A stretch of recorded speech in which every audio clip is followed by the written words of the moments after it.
good to make an informed decision, and it's not something you just rush into.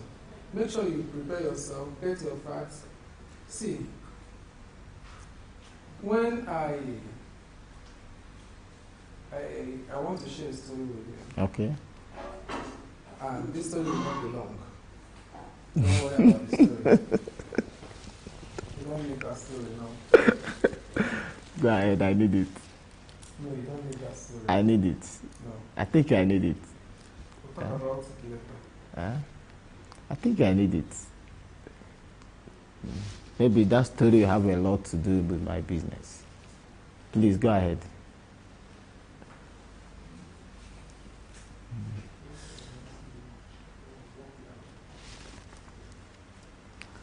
Go ahead with the story. I'm waiting.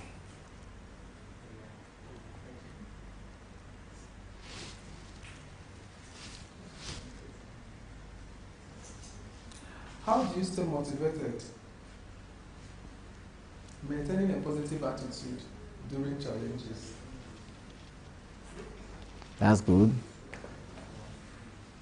I believe in season, time and season. Because in everything that comes in a man's life has a time and it has a season. So I stay motivated because if I have any challenge today, I know that that might be because of time, or this is the season of challenge. I will face it as a man. I will struggle and pray to my God, asking for grace, asking for direction. And also I have mentors. But generally, what inspired you to start or join the clothing business? And what is your unique selling strategy? Okay. Thank you. Number one, I want to start from the challenge you talk about. The challenge you talk about is I put challenge as part of my life, because you must expect two things in life. Either you fail or you win. But everyone believes that he must win. But at that point when you fail, it is an energy to try more. Anything in my life that I could not get right, I put it to myself that this is an energy to do more. So I will ask myself, where did I get it wrong? I don't put blames on anyone. I don't apportion blames. I take the blame. Maybe it's because I did not put the right thing in place. That is why I could not get it right.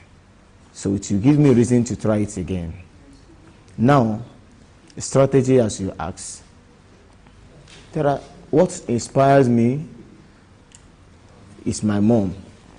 My mom is a businesswoman. And imagine when we were small, the family were surviving with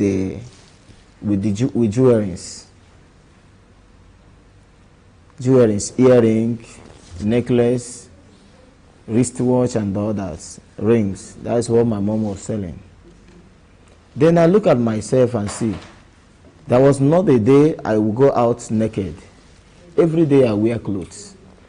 And I love people when they dress nice. Anytime I see somebody looking good, dressing nice, dressing fine, I like the person naturally. I felt that this person is doing good for himself. So that gives me the passion. I have passion for looking good. That is my best. That is what inspires me most. My mom, and seeing people looking the way I think they should look. So I now go into it to make sure that I make people look the way I want them to look. Even while I was very young, do you know I started washing my daddy's clothes as early as maybe I think I'm not sure I'm up to 15 years. I can wash my father's clothes and iron them because my dad is a teacher. We have a good relationship. So any day my father wants to go to school, I'll be the one to select what he's going to wear. I will select his shirts, select his trouser, and polish his shoe. So I like him appearing neat and also appearing good. So this is where this passion started. And eventually, I was following him to school. So anytime my dad appeared in the assembly, you see that he looked different from other teachers. You know, in the village, because I grew up in the village, you see some of our teachers, their shirts will rump and rump. You know, the thing will just fold. But my dad's own cannot fold because I am there. I will make sure I wash the clothes very neat and iron it myself. You know, so that's I love people looking good. So this is how I started, and this is my passion.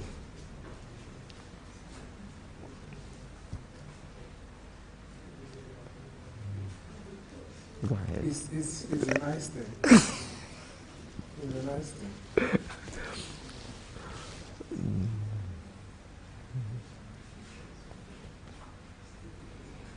Do you know, because of my passion for clothes, the first money I got, I bought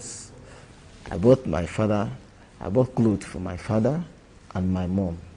I think that was, I don't know, I'm even 19 or so. Then I've not even started selling clothes. The little money I was able to save from school, you know, the first thing I think of is to go and buy clothes for my father and my mother, you know, and even till tomorrow. Although I lost my father last year, but I cannot stay without buying clothes to my siblings. I don't care if you have money, I don't care if you have enough. But anytime I want to see anyone, the best gift I know I can give is clothes. You know, it's part of me. I love giving people gift of clothes. You know, so that has been part of me. Despite that I'm selling it, but if I want to give you a gift now, the best I know I think I can give is clothes. Sorry.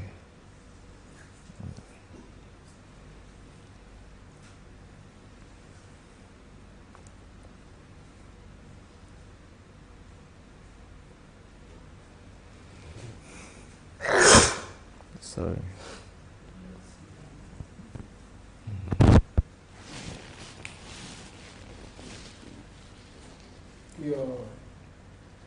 Your decision is okay. Pursue your dreams, pursue your career, when you're pursuing your dream, pursue it with every single energy in you. Pursue that dream as if your life depends on it. Yes. A lot of people might not actually believe in your dream, but very soon when it start making sense, because now it might not even make sense even to me. Or any other person. But you are the one who has the vision. Yes. God has laid it in your heart, He has laid it in your spirit. You know what to sow. So, just pursue it with passion. And we'll always come around to support. Thank you. Like as I always say, do you know that because of the passion I have in the business, I don't care, and I'm not even afraid of Nigeria road. I can categorically tell you that some of my friends will always ask me, "Guy, how do you do this? That you travel to Nigeria road every week? You know, how do you do this?" Like, somebody will ask me, "How do you do it?" Before you know it, you don't disappear. You don't come back. How do you stay in this vehicle like for hours? You don't get tired. I say it's passion. Honestly. I know many of my friends that cannot enter Nigerian road. They say, which one am I afraid? Which one am I even talking about? Some will tell you, is it the insecurity on the road? Is it the bad road? Is it kidnapping, banditry, and all that? In fact, there are so many things they are afraid of. I told them that the reason why you have to say this is because you have alternative. One, you have alternative. Secondly, you may not really have passion on what you are doing. You know, if you have passion and eventually you don't have alternative, you just ask God for grace. And you hit this road without minding what is at stake. You know, you hit the road without minding what is at stake. Because even the roads, I know that I am not the driver that drives the car. It is the driver that drives us, you know. And those drivers are on that road every day. So once we come out, we meet the vehicle that is ready to convey you to your destination. And since the driver is there, if the driver that can convey me is not afraid, why should I be afraid? You know. So, Mr. Victor, honestly, I keep on doing this because of passion. And because I know that there is a dream and there is a vision that one must accomplish. It's in my nature to do that. Hello. So, and I know with God by my side, we are going to make Nigeria proud, make our family proud, make people around us proud, because I know a lot of people are looking up to us to succeed, to come out with that color there that looks so impossible. You know, there are blessing and the grace that looks so impossible, because only you know your vision, only you know your direction, only you know what you want to achieve in life. Mr. Victor, are you with me? So that's what I want to achieve has been my source of strength. Who I want to be has been my source of strength. And I'm not sure that fire is going to go down until I reach that goal that I'm looking forward to reach. So, are you here?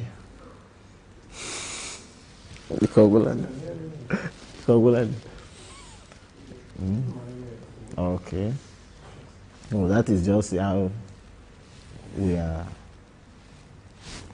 doing it. So thank you.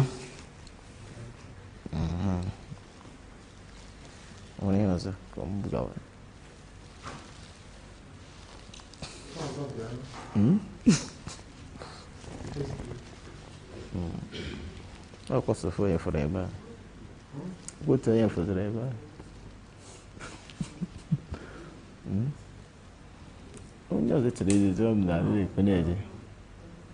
What type of fashion do you want to go into? I'm already into fashion. Yes, this is fashion. Okay. What type of fashion do you want to go into? Is it make and sell? Make and sell? Not. Already we are into ready-mades. So make and sell can come later, not now. And you know, it is good if you want to start up anything, you have experience on that. Make and sell, I don't really have the experience. So, and I know, but before I will go into that, I will try and get some little experience about it, at least to know, especially how to measure. You know, the important place of make and sell is knowing how to cut and measure clothes, and also how to create some designs. I actually want to learn things about creating a design myself, because I already told you about our our brand that is coming very, very soon. We are seriously working on that. That brand that is coming, it will take us a lot of work to bring it to book, to bring it to the market, and especially when it will carry our name and we will be able to defend it. So we have to put a lot of work in place. It is not just a carrying name or label. We are working tirelessly to make sure that it will come in a very standard quality and with our energy at work. So the make and sell will come later, very, very later. Okay. Mr. Victor. So I hope you understand what I mean.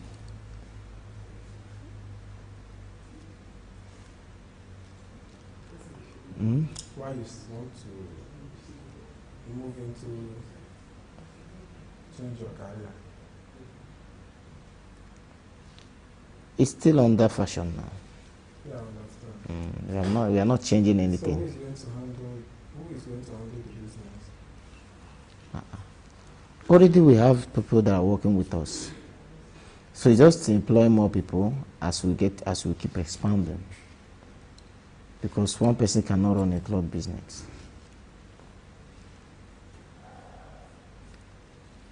Hello? Did you get me? Did you get what I said? Please, I think you need to stand up a bit. I'm hearing you continue. Okay. I say already we have people working with us.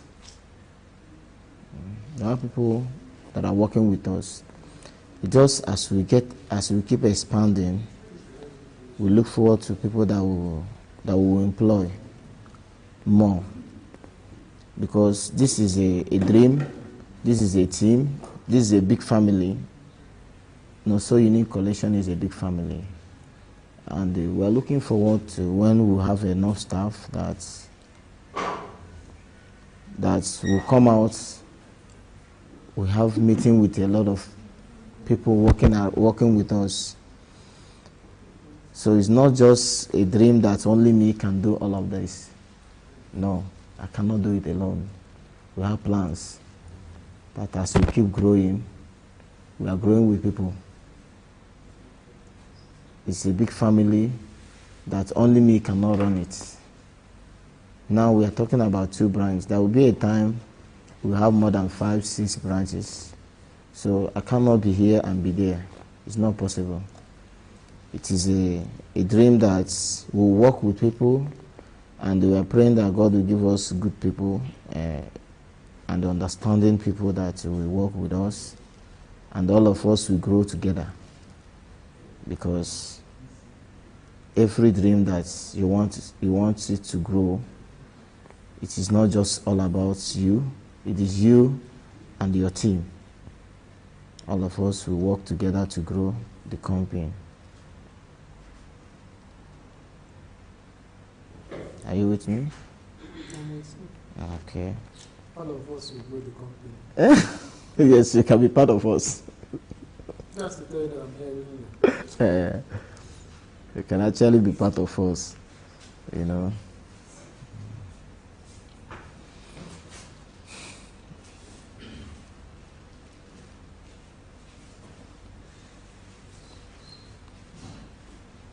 I know you have passion for fashion. So someone like you, if you can even come in as you can come in as a partner. There will be a time we open door for partnership. People can partner with us. So we are willing to work with people. This is not a one-man dream.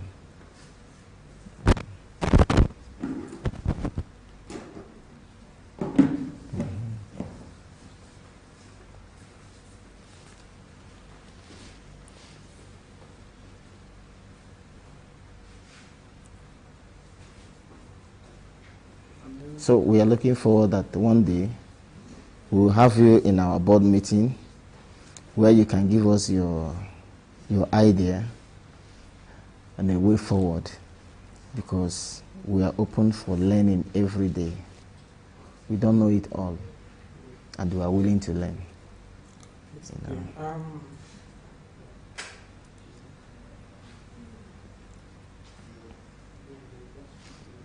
How do you intend to make your brand different from every other brand in the market? Very simple. Because I told you earlier before now that a lot of people like to copy. Me, I don't believe in copying anyone. Even from the ones I buy from the market, I make sure I don't actually go to, like when I put on my sample, it makes difference from what people have. And that is the more reason I travel every week. A lot of people will ask me, why don't you weigh bill your goods? I say, yes, I can weigh bill it. But the question is, what you order versus what you get is a challenge. So I prefer getting my stuff direct from the market, making my selection myself, making sure that I don't just order colors, but I order materials. I pick them myself. Everything I have in my shop, I pick them myself. And I know them. I don't weigh bill anything. I go to the market myself. So that has kept me different from every other vendor. A lot of them, they will tell you that they order goods from here, from there, and eventually they will tell you they have this. When you bring out your own, the one I selected myself, you will see the difference without arguments. Somebody will say, I have what this person have. Why do you always patronize him? When you bring them close, you see the difference. It might have the same name, but the quality is different. So that is why I tell you that I know I am already making difference. And I'm going to make a better difference by the time we get to where we are going. Because we are going somewhere. We are going somewhere. And the world will hear us, the world will know us, the world will see how far God has lifted us. Because I know that this vehicle is not me that is driving it. There is a power that is driving us. That power is the grace of God.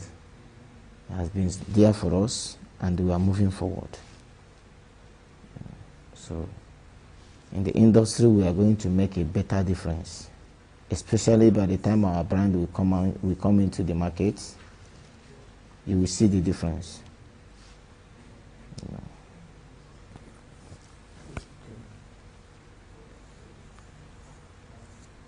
Because we are not going to ask people to select the material for us. We will go to the market, select that material that is difficult for people to select. Yes, we know where it is.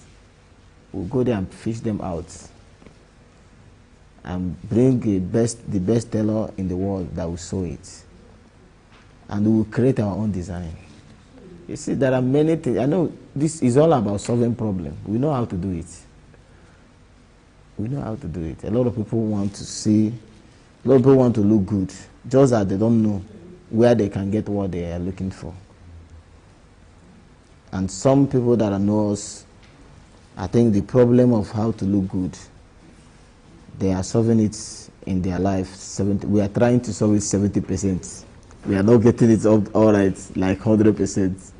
But I know for some people now, we are meeting their demand 70%. That is the reason why we are trying. Yeah. Try and apply the last sentence.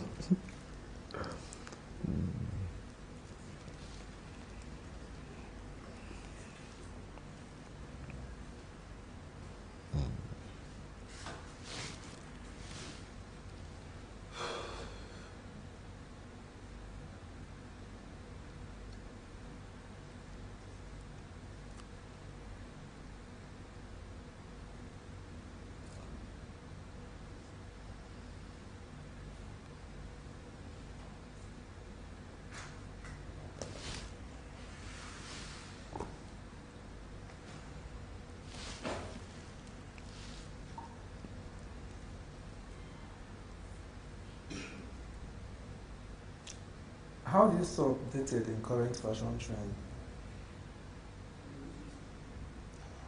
How do we get updated? How do you stay updated? Yes. Yeah. Social media is the best. Is the best market you can enter to know what is obtainable in the market. You see some of the celebrities that every designers who want them to wear their best fashion, their new edition. So we have their platform, we have their, so we are updated by even the brands. Some of the brands, we have their direct contact to them, that anytime they have a new brand, they will post it at the platform and we will get updated from there. We now begin to look for it direct from the source. So we are in so many platforms of different brands that I can't keep mentioning their names here. So whenever they have new stuff, even if that stuff come out today, they will post it on the general platform and will get updated from there. Some of them that may not even sell, you see the celebrity that will market that particular design. So we take it from there and we bring it in our location. And that is a good update for the business. Because I know that some of these new designs, they are being marketed by celebrities. Just like a Samsung phone. Anytime Samsung build a new phone, you see Obi Kubana marketing it in Nigeria as their brand ambassador. So there are so many brand ambassadors in Nigeria and other countries. So you see every, like Gucci or Burberry, Ferrari, all those stuff, all those designers, they have their brand ambassadors. Whichever designs that comes out today, they have to market it with their ambassadors, and eventually you will get it from there and you start buying that particular design. Because every design that come out, we must trend. So what you need to do is to get it first before it will circulate. Be the first to have it. If it is the one you can close it around within your locality, so that people that are looking for it, you tell them that they have it. And that is a secret of business. Getting your brand first before other vendors. So that is our best strategy. So, and it's one of the reasons why we travel far and wide to make sure that whatever that comes out, we have it. We don't want you to come and start showing us things that we cannot, or things that we don't know. So we look forward to know what is trending, what has shown up in the market. Whatever that has shown up today, we want to get it. I don't care if it is one brand that just come out, I will make sure I'll get it. Because these guys that want to wear designers don't want to hear that you don't have this particular one they are looking for. Everybody have what is looking for, so they want you to have it. Since they will make you their customer, they want you to have that particular brand they are looking for. So we'll make sure that once this design is out, we'll get it. Anywhere it is, unless it's not here in the country, we'll get it. You can travel to any part of Nigeria to get it, unless it have not entered. As far as you enter Nigeria, even if you enter this night, we'll be there the next morning to make sure we have it. So that has been our strength. We don't allow our customer to lag behind. We keep them updated. with current designs. Even the ones that they don't even know that this one is out, we'll present it to them. See, look at the one that just come out today. Maybe they are coming with the one of the day before yesterday, but we'll show them the recent one. You know, so when you see us struggling on the Nigeria road, this is why we struggle. This is why we travel. This is why we run up and down, to make sure that those designs are with us, so that our people will not lag behind. I told you we have a large family. Are you with me? Yeah, so.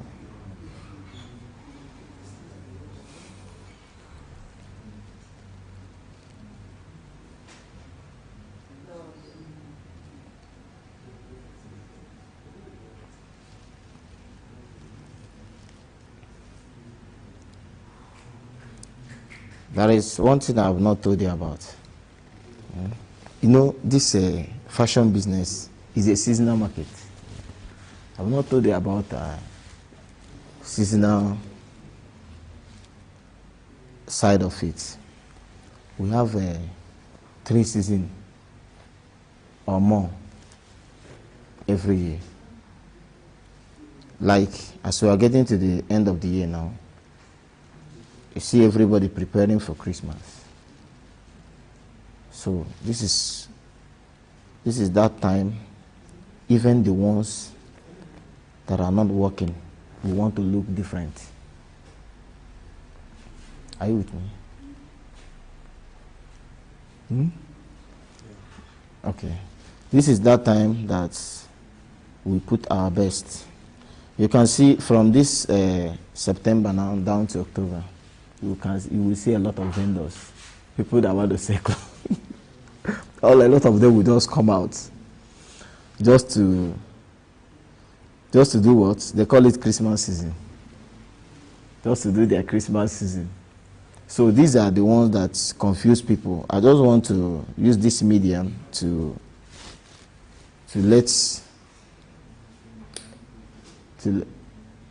what? So go ahead. So to let people know that, okay.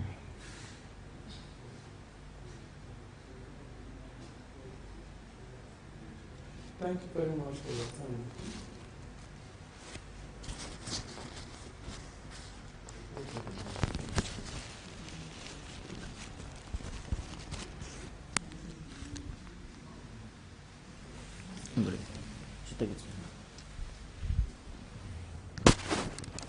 Thank you, Mr. Victor.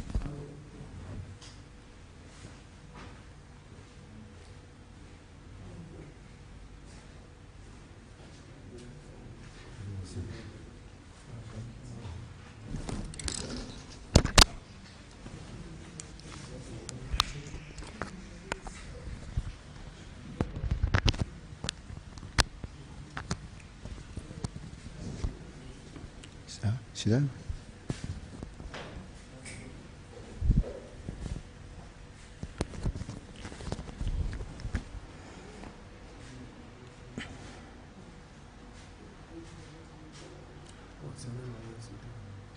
My name is Kenneth. I do music for life.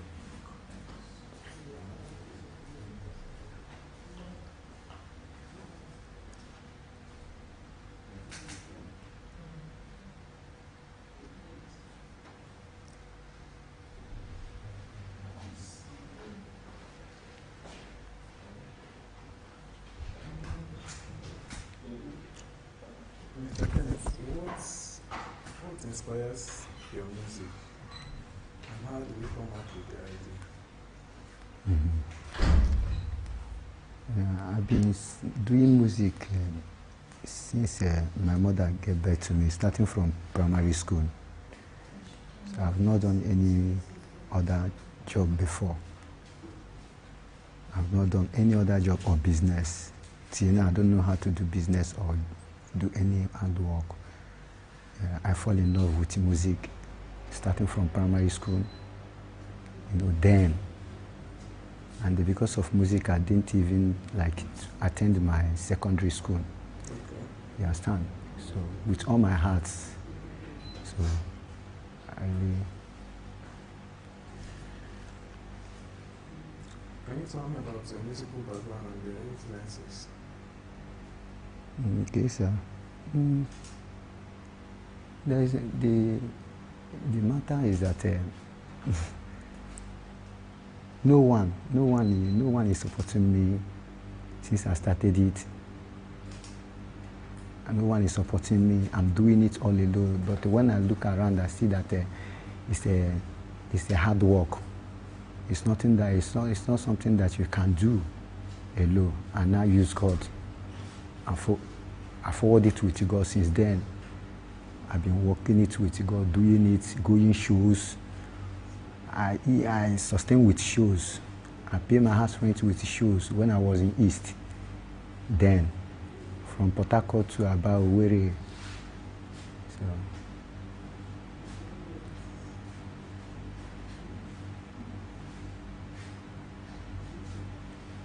Can you tell me about your musical background? How many songs have you done? I have like 22 tracks. 22 tracks. So I have my new song now. They used to play it on radio. Current now, Abuja Capital title.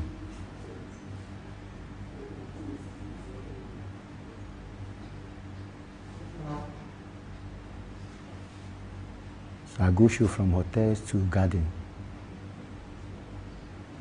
But I don't have any video.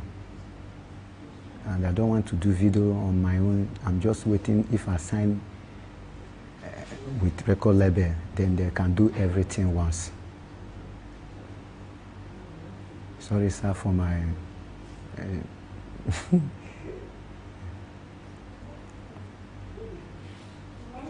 How would you describe your unique singing style? Sir? How would you describe your style of music?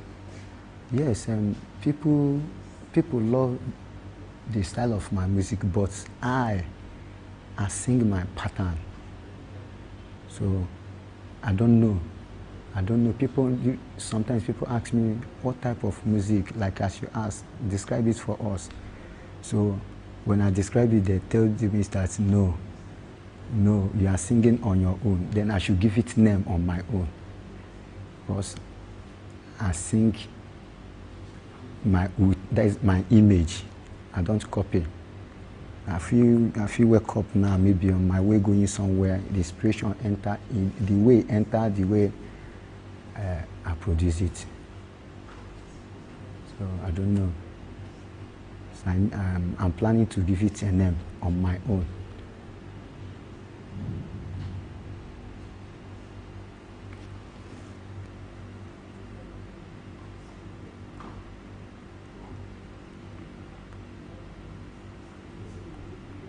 Why is it that there's so much unity in the music industry?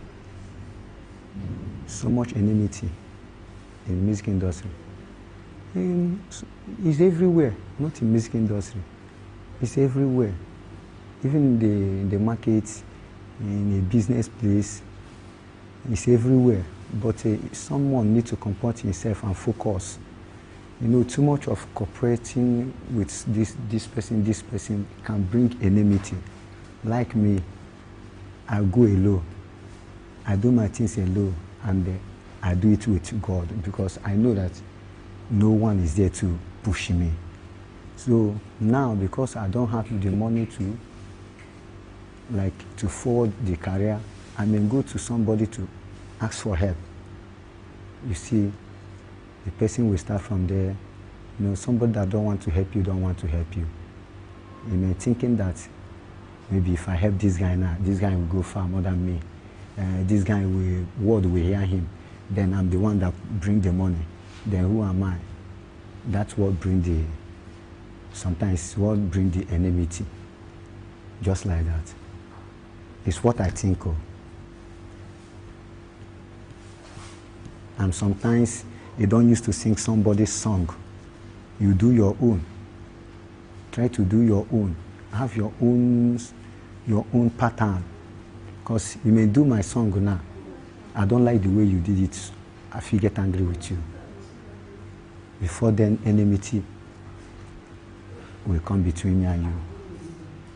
So there's some of things that bring enmity inside music industry.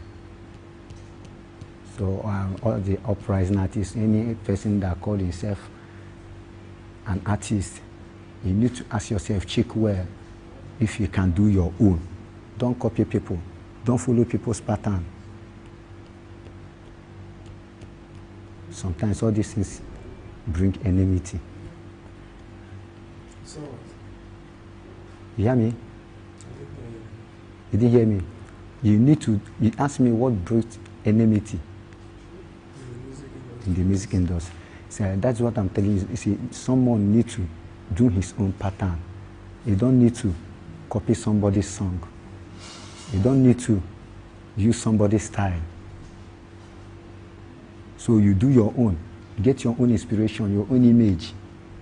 Avoid trouble from the other artists.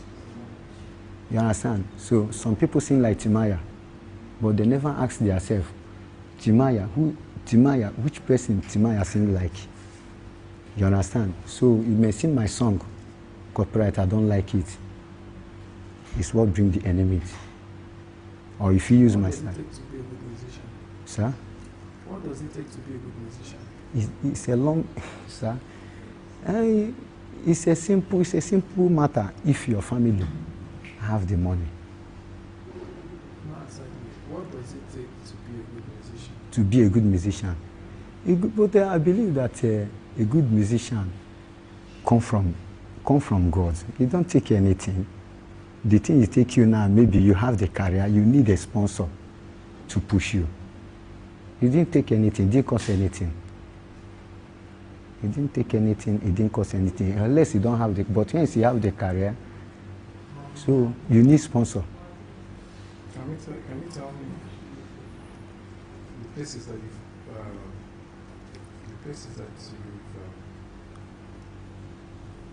actually watched this state? Sorry, sir, can you hear you, please?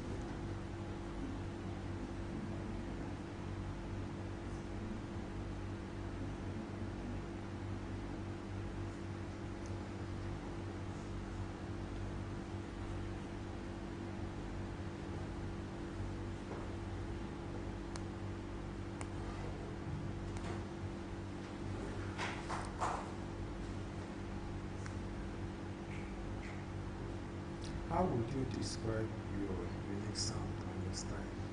My style? Yes. How would you describe it? I describe my style. My own style. I didn't describe it as anything, but I describe it that I'm a singer. As like I told you before, I don't copy anybody.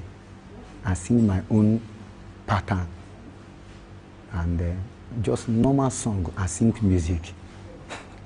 I sing music, but I sing music. So, and my pattern, people love it so much. People love it so much. But they don't understand the pattern of music I'm singing. You understand? So they don't understand. But I sing song. Anything, secular songs.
What inspires your music?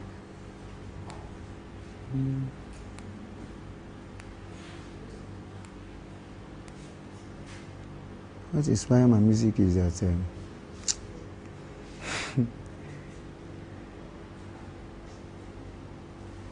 oh, sir, I don't know. I don't know how to put it, sir. I don't know. Yeah.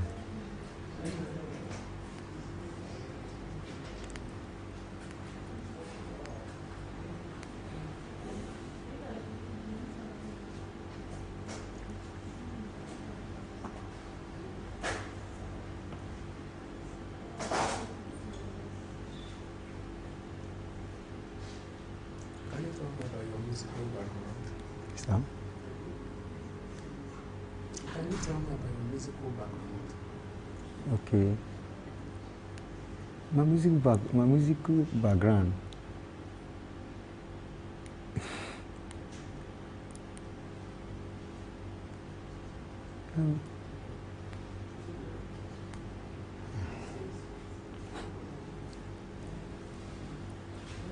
Sir, please, I don't understand much. Just bring it down for me. Break it down for me, please. Actually, I think it is a way. Okay. Okay. That's what I'm telling you before. I sing hip hop like normal Afro music, normal Nigerian music, but I sing anything music. You understand? So I sing anything music, but I don't sing copyright. I don't copy somebody. You understand? So I sing my own pattern. And the people love it, like I told you before, but they don't know the pattern of song I'm doing. But they told me I should keep it up. That pattern, I should keep it up. They love it.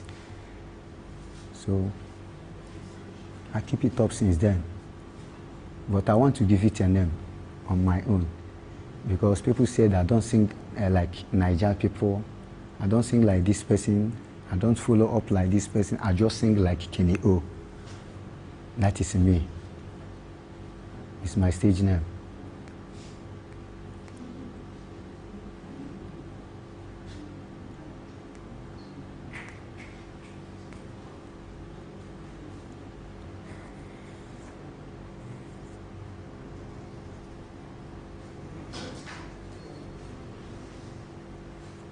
Where do you see yourself in the next 5 years? In the next 5 years, where do I see myself? I don't know. But I believe I'm going far in the next 5 years. I will go far. In the next 5 years, I will go far. By special grace of God.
Who are the biggest people who are your biggest musical icon? Econ. Okay. You need another person? Whiskey. Olamide. Who again? How do you balance your music career with your personal life and studies? You're doing three things at the same time. No. I balance my music career with my hustle.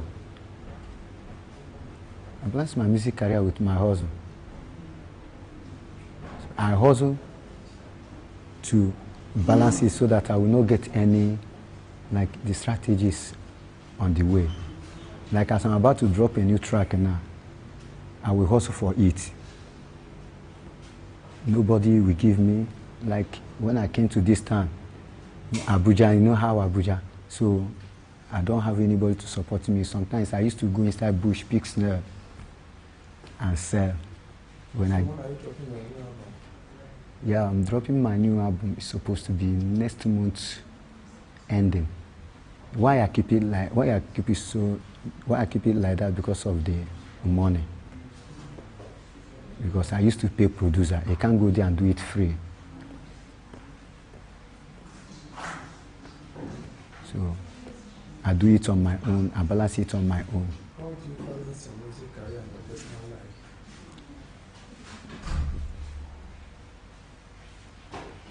That is. How do you balance the two? Is what I mean. That I'm doing it when I go show. If I go show, the money that I get from show, I use it for myself. Sometimes I divide it. I go to studio and pay producer and get that track. That is how I'm balancing my life. I don't have any other hustle like I told you before.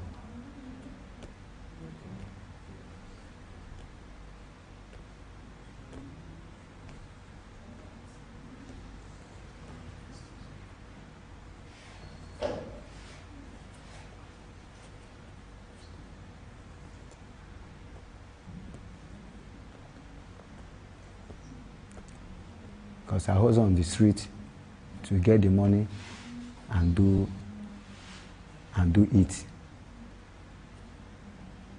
So,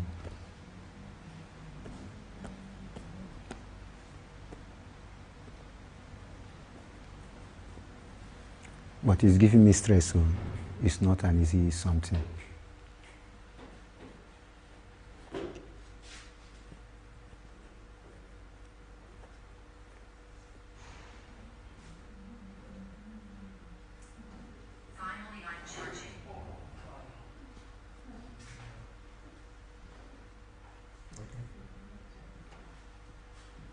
Yes.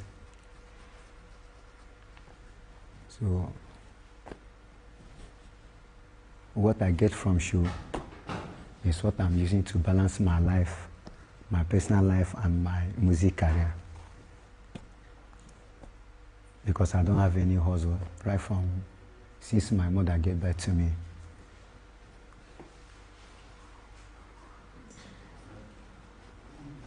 So sometimes I hustle on the streets, normal hustle, no street hustle. I save just to sustain life and move on. You get there, just be positive. Believe in yourself. Believe in yourself. Work hard. Continue to improve be good in your crafts. Be good in your crafts. Be good in your crafts. Know what you're doing.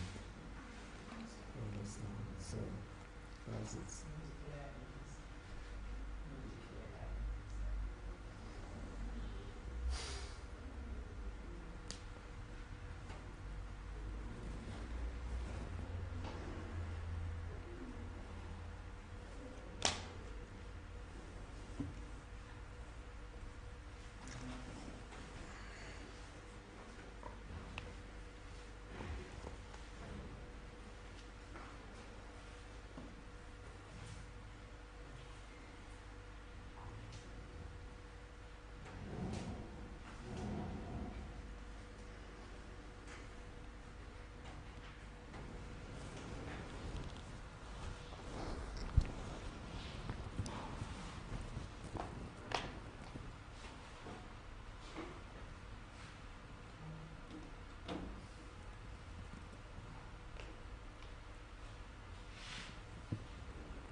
Yeah.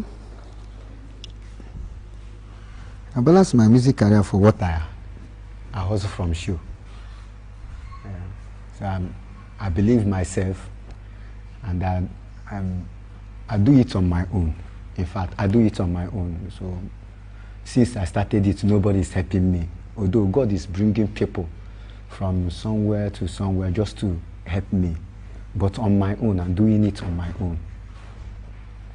Right? So I do it on my own right from time. Because my family don't even support me. Nobody allow me to do it. So since then, I left my family and focused for the career. So I hustle on my own and I do my tracks. I promote it on my own level. The way I have, if I have small money, I'll go to radio station or some social media people. I beg them, see, do this and do this for me, and they are doing it for me for real. So since then, that's how I've been doing it. So nobody is helping me, nobody. But this time around, I think going show from here to here, struggling for shows. I've struggled for shows for over 15 years now. Yeah, so going free shows, nobody is paying me, but what I got from stage. But I used to get money from stage because I have fans. People really love my song. I balance my music career with what I have, what I got from the street, the money I get from the stage.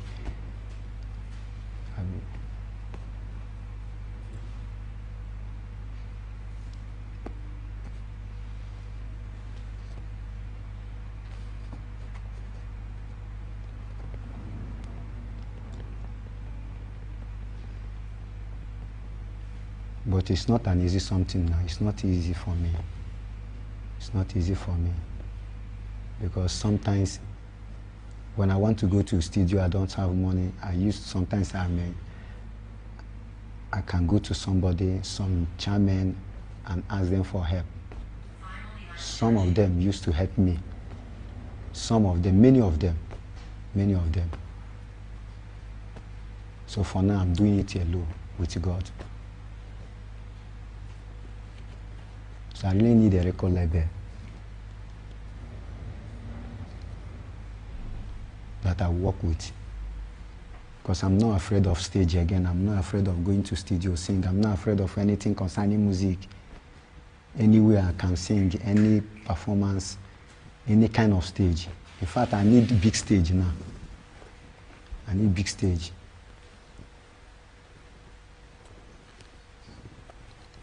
So I need higher level. Just continue being yourself. Believe in yourself. In all you do in life, the best support you can give to yourself is believing in yourself. Because no matter how you see it, it takes time for you to get motivation from people. But as long as you understand yourself, day to day you continue to remind yourself of who you are. That you cannot judge your evening because of morning. That the day is too far for you to judge. When you get your fish, just put it there. You understand? Okay.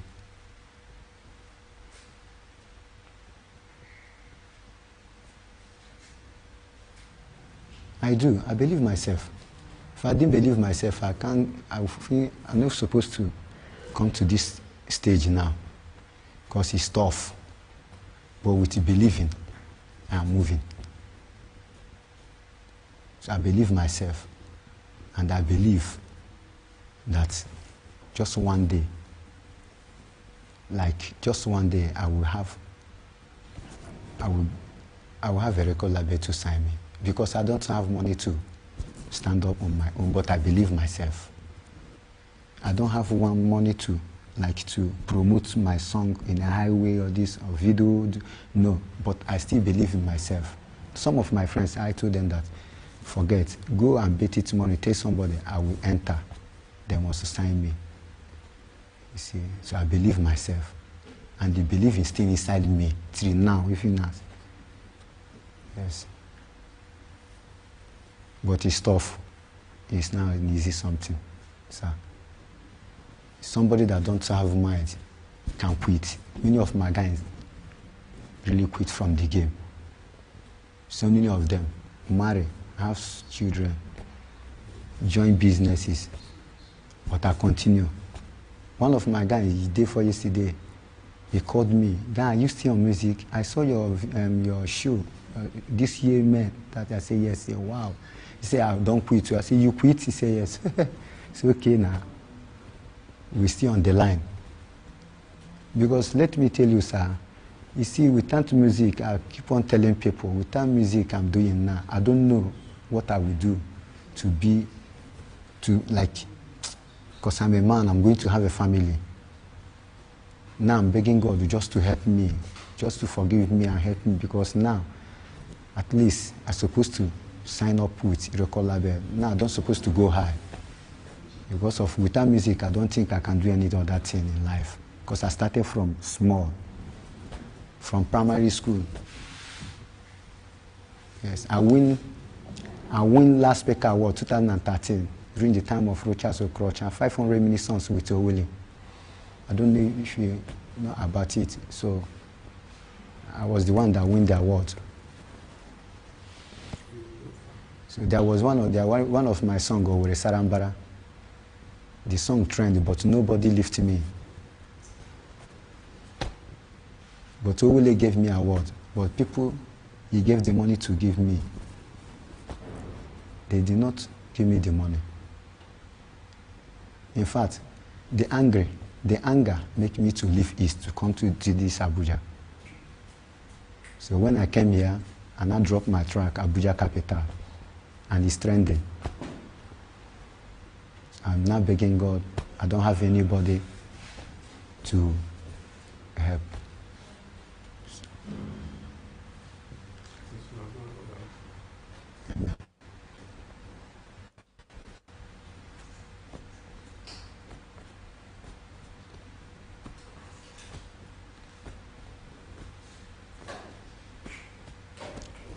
You know, all about upcoming artists is not easy. Eat today, in the next 2 days, you never eat. You know, also today, in the next 2 days, 3 days, there is no hustle. Because, like me, I don't have shop. I don't have a working shop. I don't have any other business. So it's tough for me. Too much tough. But based on the music don't enter my bone, so I cannot leave it anymore. So I will give everything to the hands of God to help us. And because I don't know how to locate record label. Some say, why no enter TikTok? TikTok account, this and that, this and that. So many of them are there for long. So I told them that immediately God wants to remember you when your day comes. I don't think, although those things help, but I just believe that God is the highest.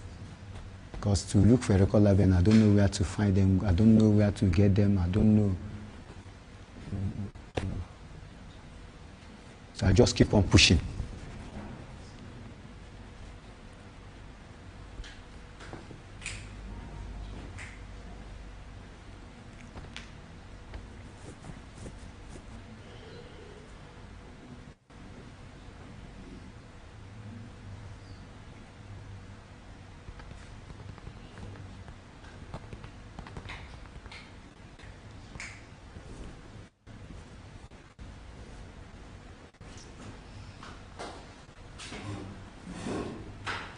You know, so many guys think that music is something that you can do by yourself, or the inspiration you can get it by yourself.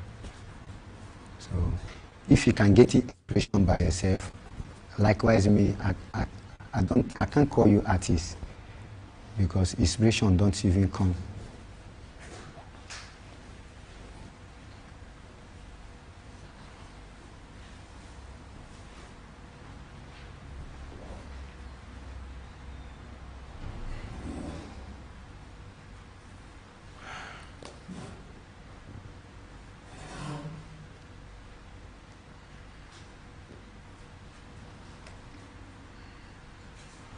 Please, don't be offended the way I'm speaking because music took me away right from time. So I did not go to my secondary school. I just focus on music, starting from primary school. So please, I'm not stressing you. Please. Yeah. Everything I learned for life, music.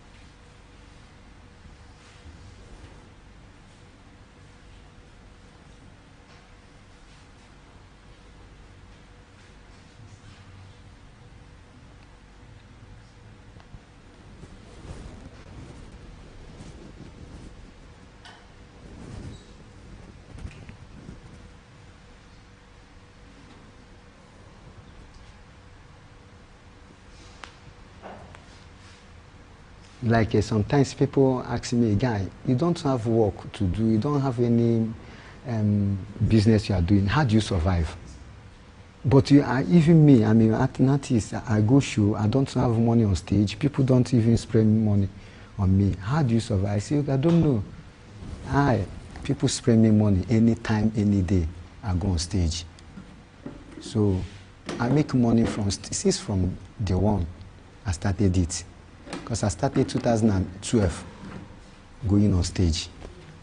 But I started 2004 when I was in Port Harcourt. All right. Thank you very much for your time. Okay.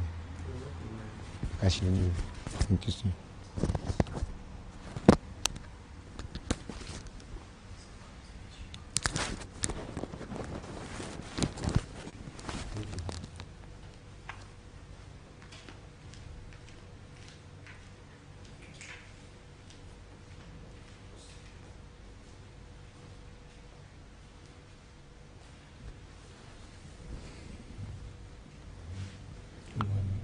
How are you doing? I'm fine.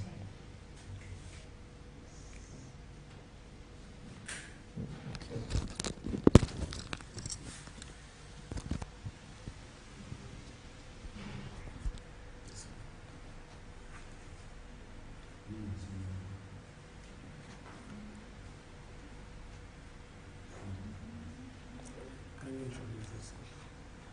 Okay, my name is Oshevi Ray Onyevusa Ojarikru from Irobo Delta State. I was born in Abuja.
So, can you tell me this about yourself? Okay, when I was in secondary school, I say I'm very hardworking, industrious, I have skills. Okay, I remember when I was in season 3, GS1 with the first set. My junior sister was the second set. My brother, the last born, was the third set. So they saw something in me that they found something good about me, the qualities I have as a student of junior secondary school then. So And I was in GS1, so they did a meeting. The principal and the staffs did a meeting. My father was the chairman then. And they made me prefect. I was a block prefect. I know how to conduct assembly. I did it for a while, but after all of a sudden they removed me as a prefect. I think my studies were shaky. So that was in GS1, GS2, it was dropping, GS3, and all that. When I got to senior secondary school, I finished from Asokoro. When I finished, I failed. So I had to write WAEC. Okay. Again, I had to pass on time. I passed. Then jam I wrote 4 times. I had entered Futmina. I did REMS, 100 left, but I failed. Came to University of Abuja. 2017 to 2021, because of lockdown, we did 5 years, not 4 years. I did teaching practice, I studied history education. What are your hobbies and interests outside work? I'm a graduate. I finished NYC in 2022. I have so many talents.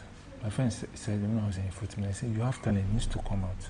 I'm mostly an introvert, I'm an extrovert. When I stay with my parents, they are not seeing the talent in me. They know I do all this kind of thing, music. I started singing when I was 15, gospel song, love song, and R&B, but I've not produced the songs.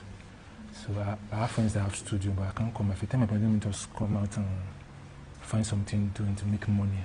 They won't let me come out because they provide everything for me. They buy me a phone, either I sell it or something. But I'm not satisfied with myself. I need someone that can help me with some money, or I find something doing out there. So that's for 13 years now. I've been sleeping out. I didn't want to stay with them. Like yesterday, I left them. My mother is tired of it. The pension is paying them. So the one is music. I want to act in African magic. I'm a scriptwriter. I write American movies, Nigerian movies. I watch African movies. I see how they write their films. I calculate how many hours they write a script for 2 hours or 30 minutes. And do comedy, like comedy programs, series, how they follow it on African Magic and other channels, documentary. I don't write a documentary. So my father doesn't have the money to help me establish all this job. I can do it for myself if I find something to before I start government job. So I applied for civil service this year. 3 years, no job. No, I'm not doing it. I finished from Roma Bible School this year. My graduation was this Saturday. I attended to collect diploma certificate. I also collected in the office Rema. And the award dinner party yesterday, so thank God for everything he has done. Our national director was there. So, and I applied for civil service, they didn't shortlist me. I tried civil defense. And the civil defense, they said there's no, government has not dispensed money for employment. So my mom now said, okay, nothing's happening this year, or the next year, January, nothing's happening. I said, Mommy, let me just go out. I told her yesterday. I begged her. Finally, she opened the door. Up to now, they have not seen me yet. Because I want to find something. So I met someone. So my friends I used to stay with. So they were like, they would help me with hotel job and start from there before I wait for government job. I'm not running away from home now, but if I come back 4 years to establish myself, find something doing. I want to do leather shoe. When I was in NYC, my NYC camp in Kobwa. So they did SAID, that's for skills and development. And I had interest in it because shoe doesn't size me. I'm managing 1 shoe now, or 2 shoes. The shoe that I'm managing was my pastor that bought it for me in family worship. That's almost 10 years ago. So I'm managing a shoe now that my original star bought for me because I did some housework. So she paid me 10,000 at the end of the month because I washed plates. So I do mostly house chores, but I'm not doing the thing I love doing the most. Parents are not seeing it in me. So I decided let me just leave them and I want to do what I want to do. It's not about sleeping now, it's just doing what you are called to do because God created us for a purpose. Everybody has their destiny. God has destiny for this person, God has destiny for another person. I used to ask my friends, how do you supposed to do this thing? How do you make money? Say, it's through friends or maybe their parents help them. Or they go online to do research. All the phones my father bought for me, I sold them. But I said to myself, let me just work for it. My uncle said in church, just work for it to make them money. I want to be dependent on myself. Not just want to buy things for me and later at the time I don't appreciate it, my parents. So I told my mom. What's motivating personally and professionally? What motivates? I have goals, and I want to be a pastor. I'm called into ministry. I have my ministry members. I can preach. I've preached when I was in youth church. I've preached when I did my NYC, when I served in the archives history and Bureau, FCD, archives, study history education for University of Abuja. So, when I talk to people, I tell them about my goals, that this is what I want to become. So one girl I told her about my goals, she says I should motivate her.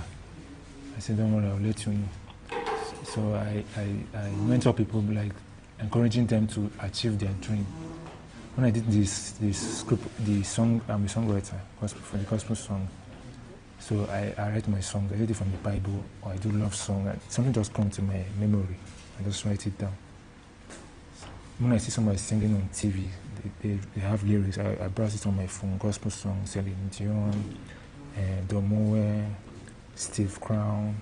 I have interest in such music. I want to partner with them, but I don't have an enabling company that will sponsors, someone that can take me to the studio. I don't know any studio yet, but if I have friends, I have a friend that has a studio, but I don't have the money.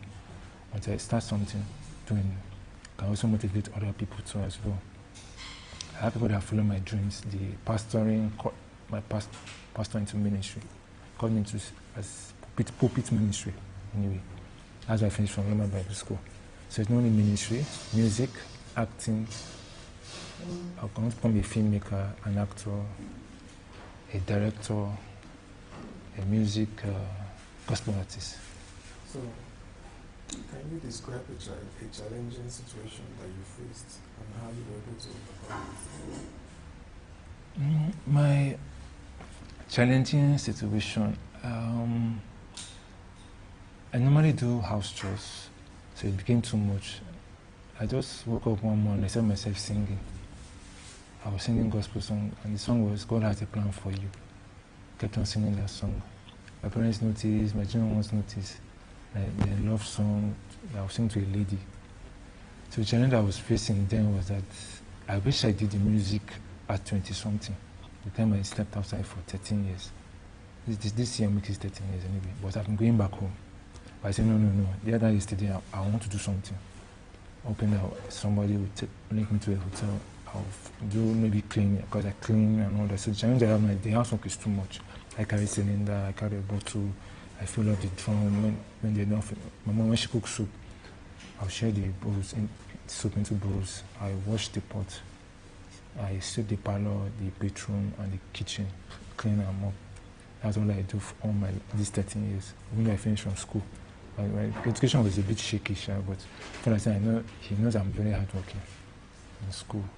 So what is my main challenge now is that they don't trust me again because of those things or substances I was indulging in. But I've stopped them. Why I say I want to be coming out, I don't want to stay with them, so I can say, okay, I'm in the environment now. I want to enjoy this social life, to do what God has called me to do. I have to think. I say, no, this place I'm going, I can't go to that, but go with bad company. I have to be with the right company. Because I have friends that have connections. But we don't see, when I call them, don't pick my calls, because I'm staying there. I'm an introvert, I'm an extrovert. I don't go out. When I've explained to my dad, I want to come out, I've discussed it with him. That's the challenge I'm facing right now. And the church that's supposed to help me, they say I should work for it. I've gone to my pastor, but my mom said, why did I go to them? And pension is paying them. The only one that is working in the house, my junior sister. She works in FCD, she's doing baking and sewing, she's making money for herself. I say, me, I'm not doing anything now, let me come out. I'll try to talk to my mom, and she came back to me. I have talked to her, she's not ready to listen. So I need the government to see that, when they told me to pastor in Apple, say, this is your son, he will go from nations to nations. He'll become a man of God. He's a man of God. He has dreams, he has goals, he has aspirations. But those things he's struggling with, he has to stop them. So I need to come out from my shell to what God has called me to. What values are most important? I have values. If I say something, I go straight to the point. I'm straightforward. I think positive. I write books. I write Christian books. I write stories, I write soap operas, because I want to produce my own channel. I told you I want to act in African Magic. My father worked in NTA in the 80s, and he gave him this house, some 6 NTA block. He used to do script and puppet shows. So I loved it. He saw my script, but unfortunately, him and my junior brother tore my script. So when after I saw my script, I could not present anything. So my friend said I should write it back. So I love acting. I can practice through the mirror and just demonstrate. So one of my values too is reading the Bible and studying God's word. I had one of my other friends that I lost. So if you go to AI, I download the quoted scriptures from Genesis to Revelation. So I value the Bible very well. I value my Christian books. I've written about 3 Christian books. I've not published it yet. I'll publish it very soon. I write Christian books. People have been motivated. The book that motivates me is Joyce Meyer. She's my mother. She saved my life when I almost died in the hospital in Asokoro. So she's my testimony. Because the reason why healed me on the hospital bed. Because my mom played the tape. And I read her books. Her book is Conflict-Free Living. So I was able to write my own. I think, I write, God speaks to me, give me inspiration. So I write the books. I have friends that want to follow my core values, they want to follow where I'm going. They advise me, I listen to them. But they're not comfortable with the fact when my father and my parents are not allowing me to come out to do what God has called me to do. They call me pastor. My parents know that I'm going to become a pastor. I'll go from other churches to preach and start the full pulpit ministry.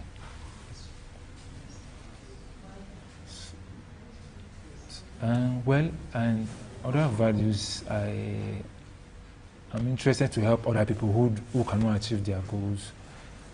And I have someone that sleeps in church, so I was thinking that he would stay with me if I get the work or something, if I find something doing. He's doing a cleaner job. It's not what he was expecting because he has not entered university yet. And other people are doing something. I'm the only person in my compound that is not doing anything for now. So I have been praying to God that I will do something. I cry to God, I sing, praise, worship God. I go to church, I'm a church boy. I sing. Started church in Sheraton when I was a baby. The Family Worship Center started in 1993. I was born in 1992. I'm 33 years old now. And I was in Transcorp in Children's Church, I'll never forget. So my dad used to do banner for our lead pastor. He's late now. He died 2003. Pastor Ina Omako, our Family Worship Center, but blessed memory. So he preached the gospel. He lived an exemplary life. He had core values. He had a vision board. So I have my vision board. All my goals, I calculate. I say, okay, how much is this one for my gospel music? How much for my, how many books I'm going to publish? How many books I'm going to write before the ministry will start? My acting career, I will say acting African Magic very soon. My gospel music. My Christian books I want to write. I want to help children as well. How do you handle stress and pressure in your work life? How do I handle stress and what? And pressure.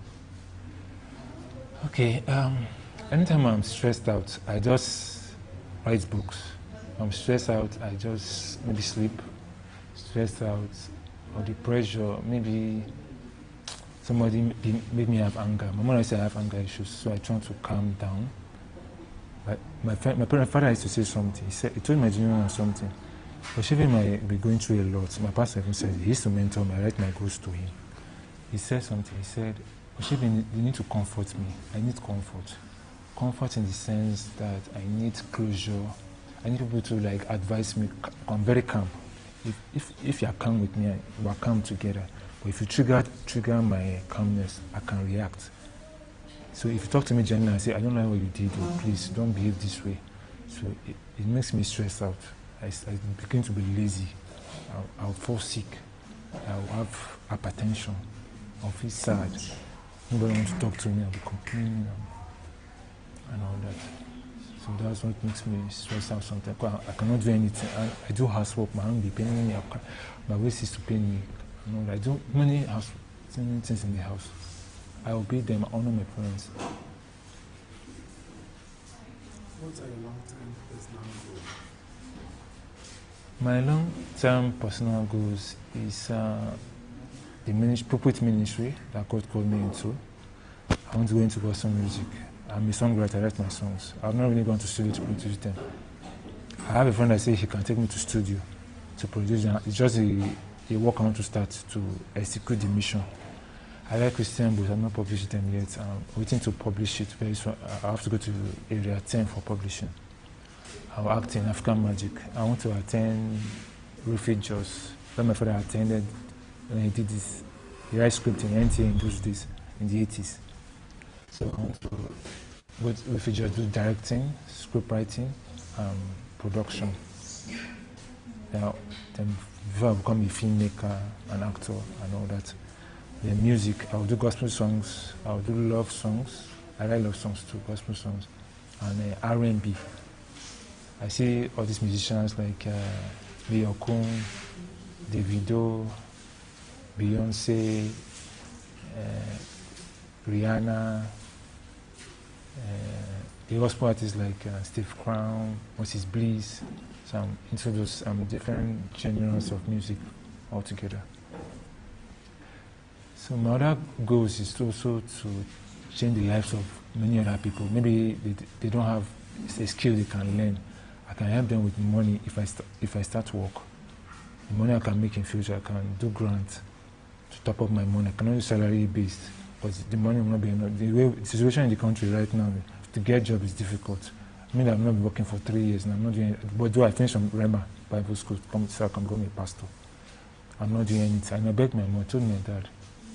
So my dad is not feeling too well now, but he will soon get better. So leaving them now is for me to go and do what God has called me to do. I want to execute the mission.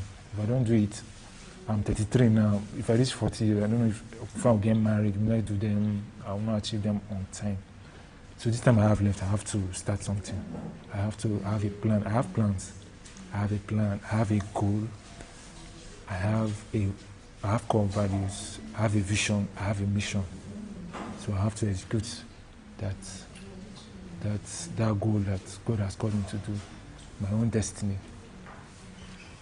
I want to use it to also change the lives of Christians in my ministry, that when we start the ministry, I can motivate them in goals, acquisition, skills, can be experts.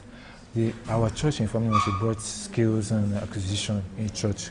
One was AI, the second one was leather shoes. So I was interested in leather shoes. I like leather shoes. I have 2 shoes. I've been managing it for 10 to 11 years. My clothes are old.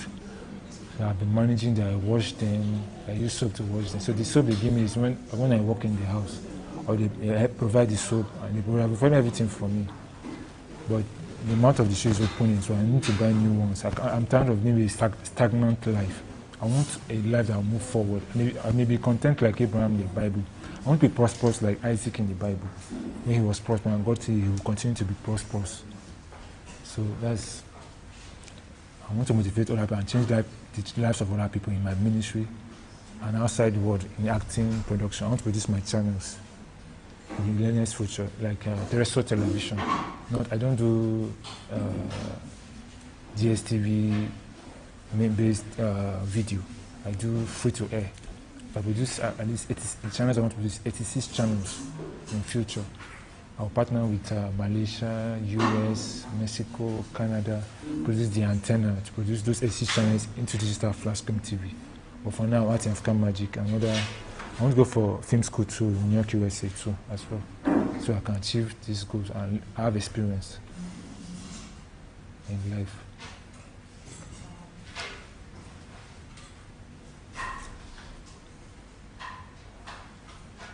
Where do you see yourself in the next 5 years?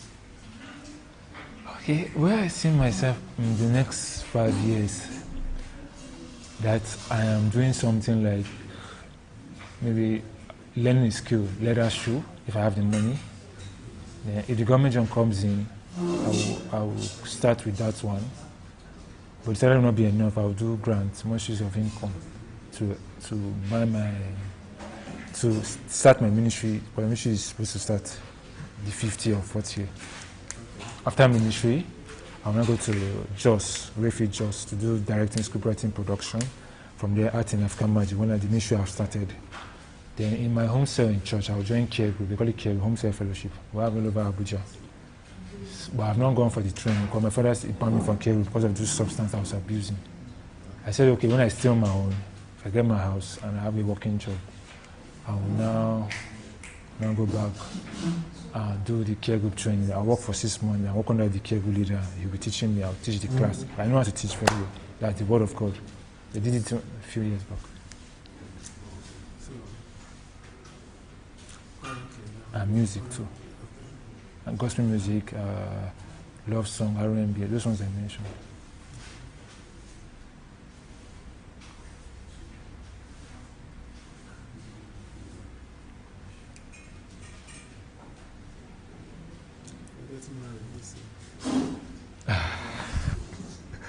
No.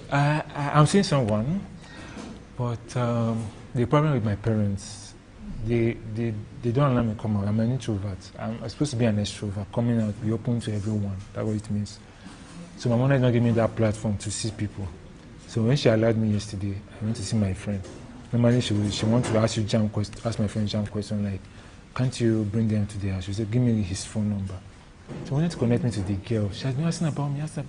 So I met someone in church. I said, okay, I like you. She said she liked me. I said, okay, can we date, get to know each other? Before I think of marrying in 4 years' time. The marriage is supposed to be 4 years' time. I've told this other lady, her name is Cynthia, this one is Sarah in church. Then 3 weeks ago, she called me and said, what happened to your phone? You sold it. I was only a small phone. I said, yeah, I sold it to come. Let me go to fellowship. He said I didn't keep 2 times. I stepped out. There's just 3 months, he traveled again and I sold it. He was not happy. Now, these 3 months, I sold this small one again. He was not still happy. So he said, until I redeem myself and come back to keep 2 times, you allow me to go back. So, and I said, okay, should I go back to the girl I was dating? That was I asked her. And yes, you can go back. I said, fine. She said, I should just about my babe. I said, okay, fine. I told my parents at home. They were like, no. This girl is fine. You should date this girl, marry her. Can see she's very calm person. My friend in church was even like 6 close to me. I don't see him again. And date this girl. She's fine. She's beautiful. She's a bit short, sure. I like tall girls. I don't like short girls. So I am to use that too. So this one that the guy got for me, the girl he got for me, I've not seen her, but because I'm not coming out. So he's saying that until I get the government job, any work I'm doing, skill on anything, I make the money, I can take her out. So very soon, we'll soon see. I'll take her out. Then we want to marry. That's also I'll let her know. So date and marry 4 years time. I'm 33. By that time I want to marry her, I'll be 37. She's 27 now, 33 years old. By December she'll be 27. So she's waiting to see me. I think next year we'll see. I'll take her and I've started the work. So marrying in 4 years time. So that's it. I'll keep praying to God that we'll get married. They propose to her, pay a bride price, and marry her. And money for her family and my own family to contribute money. By God's ways.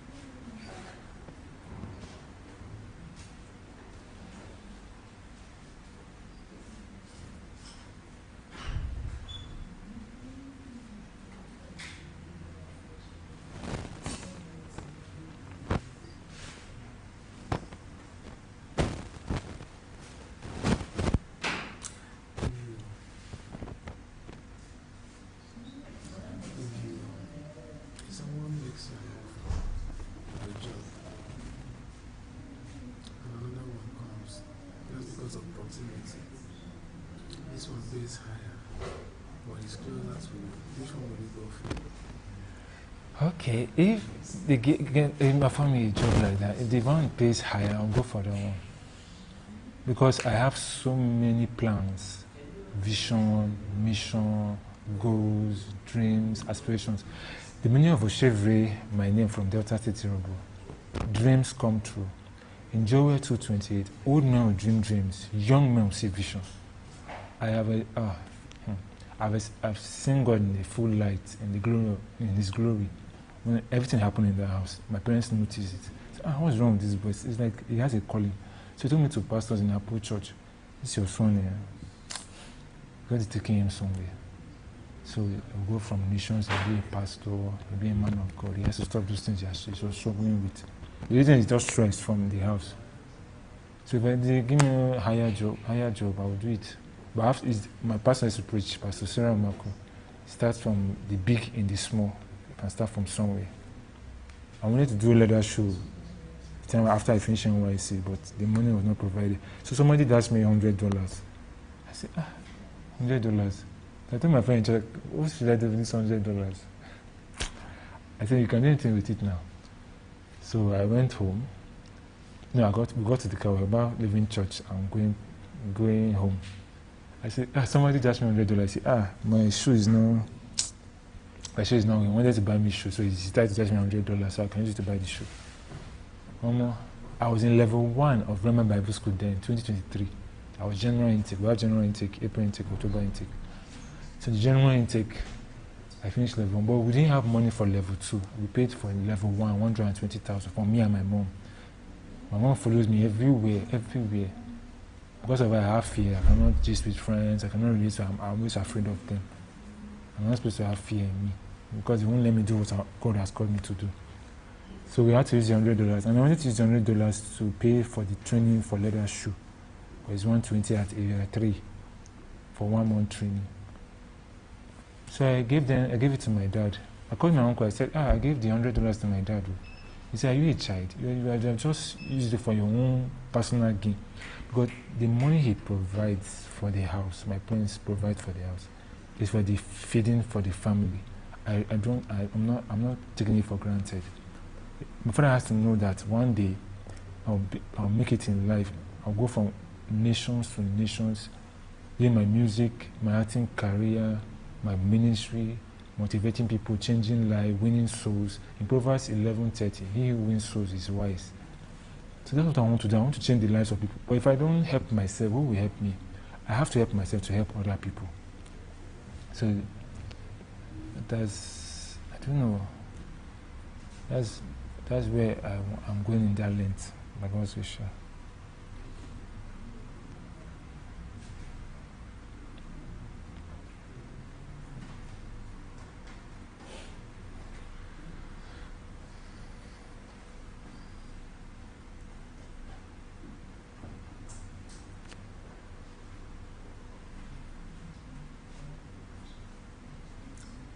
Smart and intelligent, which one do you prefer? I prefer being smart because I'm gifted in singing. I'm gifted in writing. I write a lot. Is either I'm writing a film, scene 1, act 1, scene 2.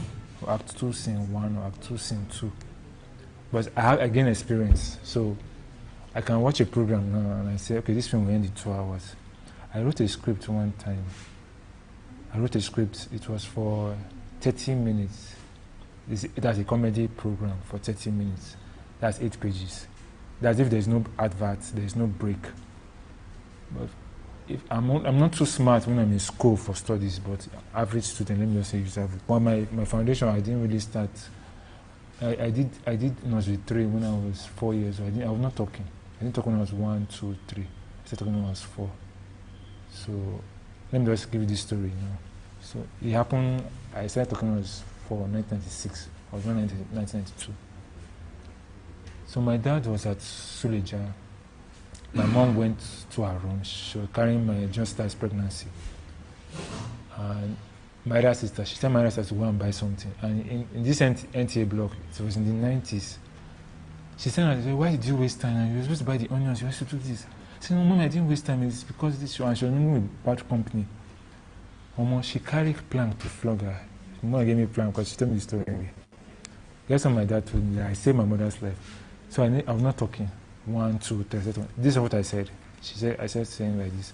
Mommy, sister, jump. Mommy, sister, jump. Mommy, sister. I said, when my mom came out, she said, You're talking. Hey, God. And my mom, she don't like me again because she feels it's those things I was indulging in. When did I save her life? That's why my dad doesn't understand that. He was not there when that thing happened. I defended myself, and God just pushed me to the kitchen because my letter was going to jump out of the balcony. If you go to the WAEC past questions, you see that they cancelled 1996 WAEC. It's because of our family. There's not wrote in the newspaper that say the mother pushed the girl, and my mother didn't push her. Say, Mommy, I'll jump. Nobody talked to her. The motorcycle man from there in the 90s. Say, hey, I saw the mother push the girl. All of them were against my mom. Only one woman downstairs in the compound till today. I said, what happened? They rushed her to hospital. She broke her leg. And I said, Mommy, Sister John.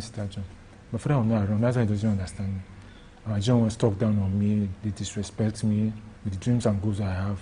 I am very hard. They don't do the house chores. I would watch the plate morning, afternoon, evening when I was 15 then. 13. I started writing script when I was 13, 14. I did my first drama when I was in GS1. My father loved the drama. But why is he not encouraging me to say, okay, let me take you to one music studio? So my elder was like, okay, I'll take you to music school. I'm not doing anything now. I wish I did it at a younger age. I would have started singing that song maybe 18 years, 20. So the intention for smart, and I'm smart in those areas. Forget about astros now. Things I want to do for life. I like to gain experience from someone and do my and practice. They say you should practice what you preach. I just mean that we would have this. I like to learn. I like to unlearn. I like to learn more. I need to experience it. I need to work for it. People to mentor me. I like to mentor others. If people can mentor me, my pastor have mentored me because I read my goals to him. I listen to his preaching on TV, and I listen to preachers on TV and in my church as well. I listen to the tapes. But I told you about my late pastor that died, Pastor Ina Mako. He preached the tapes in the 90s when I was a baby. So I went to my junior star zone to collect all the tapes. But I told my dad, give me the radio now. He said, no. Until you get the job, I know you stay on your own. You're supposed to leave the house that September next year if I get the job. If you stay on your own, he'll give me back the radio. I said, okay, fine. So I will look at personal state, write the blessed money, part 1, blessed money, part 2. He talked about overcoming serpents, one of his tapes like that. I know it was tape. So I joined, if you are in a church, you have to join a school. So I call it one DTS, discipleship. I joined DTS, it was tape then, 2009. I was 19 then. I did my membership 2011 for the vision and mission God gave him. I passed the class. I joined drama ministry in youth church. So I'm smart in acting. Either I didn't give me specific roles like the king or a prince. I learned to do the background roles. Maybe I'm someone that I'm that child that maybe is very stubborn, but it's not ready to listen to anybody. I tell them, this is what I want to do. They don't listen to me. I respect their decision. They don't respect my own decision. That's what I'm going through in the house right now for the past 13 years of my life. Since when I was 20, 21, I started sleeping out. And they got tired of the whole thing. So I said to myself, instead of going back and forth, my friend asked me, do you want to stay with your parents or you stay on your own? And anytime I come out, if they allow me to come out, I just with friends, but one of them they are busy, they don't have time for me. They start giving me excuses. I'm going somewhere, sorry, I don't have time for you. The next day, they don't let me come out in 2 months, 3 months. So, I get to wonder, why they locking me in the house? So I was devastated. They said, do not worry. Don't worry about tomorrow, what you eat. Okay, I need to worry. So I don't sleep out. Okay, yesterday, I went to this bar. I just went there. This man asked, what do you want? I didn't ask him for anything. I didn't tell him about my personal struggles. I said, okay, I want Indomie with fried egg, 2 eggs. I want Martina. He just told the waiter and I got something from him. So those 13 years, I learn people. That's why I like to learn, unlearn, learn and experience. So I hear people's stories. Say this is what they used to do. They hustle. Some of them are not staying with their parents. Now, me in my own case, I'm not a runaway kid because I have lived with them for the past 3 years of my life. August 22nd, I got to 3 years. Well, my father don't want to hear me out. That story I told you when I was 4. He was not there. That's why he doesn't understand. If he understand me, if he was there, he would tell my junior, don't touch your brother like that. He's your elder brother. He will support me. He will encourage me. He will say, okay, let me take you out. Let me take you to all this place where you want to do script writing. I can help you publish it. Now you don't have the money because pension is paying. You know how government is difficult now. So if the government can enroll people like, or the youths, adults like me, do maybe make us do skills before we now they will raise funds for us to do that skill. Once the leadership I really want to do before I will do government job. So I'm not doing anything for now for the past 3 years. Even though I finished from Bible school, my Bible school. I don't like being idle. I want to be busy. If I'm, they say the devil's mind, the devil's workshop. If I'm idle, it's the devil's workshop. So if I'm idle, I'm lazy. But anytime I work, maybe it's house chores, so it makes my hand weak. But I've not really done the physical work where I'm working in an office and the AC is blowing me morning to night. I'm learning a skill during the weekends. And my sister is doing that one. She's baking cake. She does small chops. She's working FCDA. She's running her masters now. I'm planning to do my PhD as a third class history education. So my uncle told me you have to do PhD first. Yeah. So I want to do PhD in theater art, masters in history education, one of the few outside history education. It's not going to be easy, so I have to pass it very well. So I have my vision. I write it down. I have my write-up at home. So it's a way along way. Thank you very much. You're somebody who is very passionate about making an impact. Yes.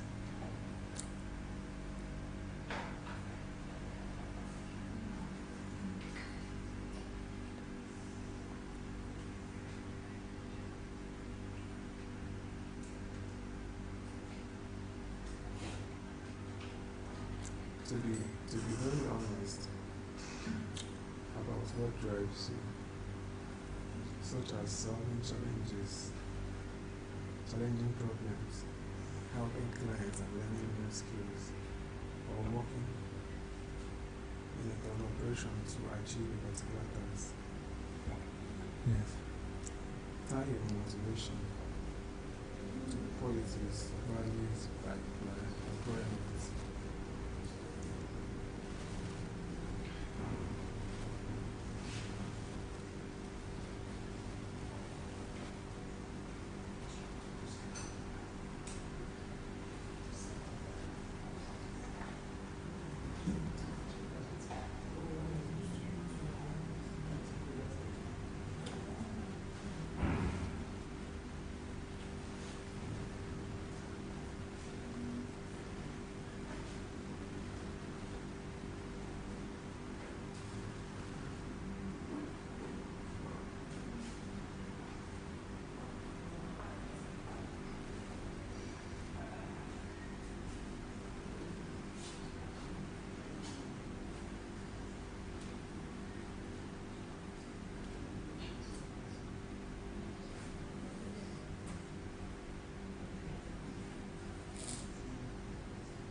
Working for somebody and being self-employed, which one will you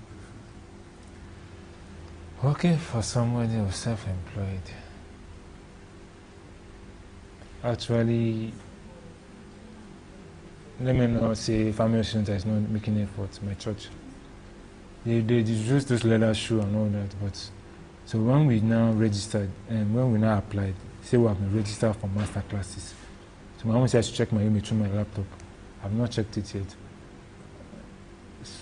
And there's someone I want to do leather shoe. The man is in charge, so I forgot to take his phone number. I don't have phone for now. I'm phoneless. That's why I say let me step out. Let me start with a hotel job. So at the end of when they pay me, I'll buy a small phone. But if I want to work under someone, maybe a government job, maybe I'll start from level 8. Depends on what the course I study. Even the history education, I can work in an office. I would have been a teacher, but my parents said, no, I can't teach. There are other fields I can do. I can work in an office and all that. So I can work under someone, at least for now. Let me start from somewhere.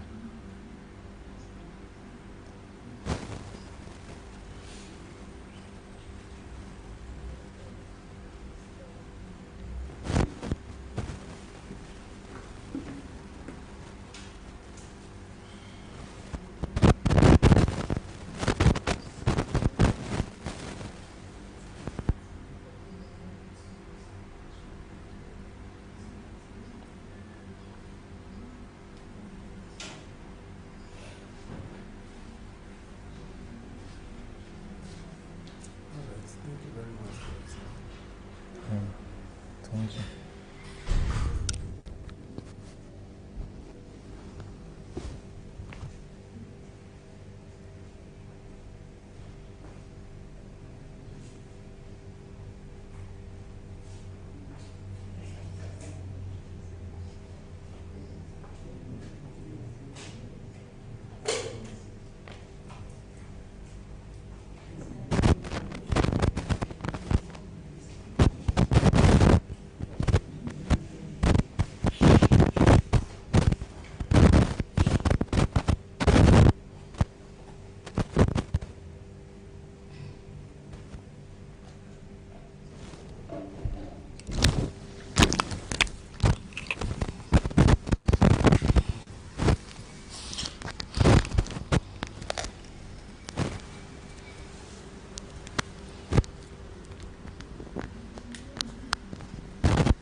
Hi, good morning. How are you? Thank you very much. You're welcome.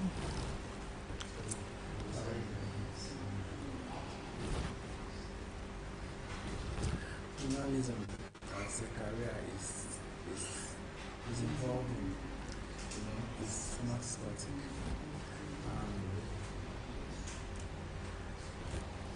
I want to know what your submissions or your submissions are in the issue of press freedom.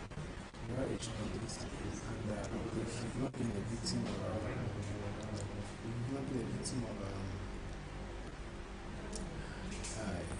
harassment and intimidation, you've seen other journalists who have been a victim, or somebody very close to you who have been a victim. What would be your suggestion? What do you think the federal government should do to make sure that issues of intimidation of journalists, both in Nigeria, in FCT here, and across Africa, is being tackled? Thank you very much.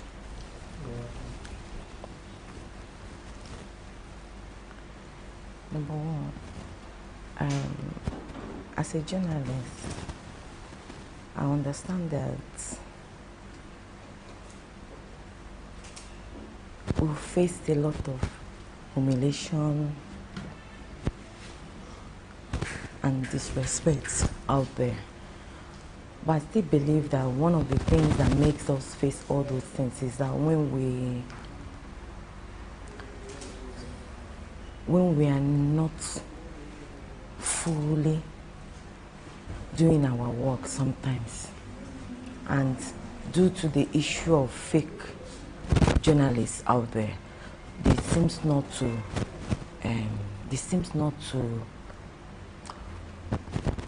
understand the real journalists and the fake journalism.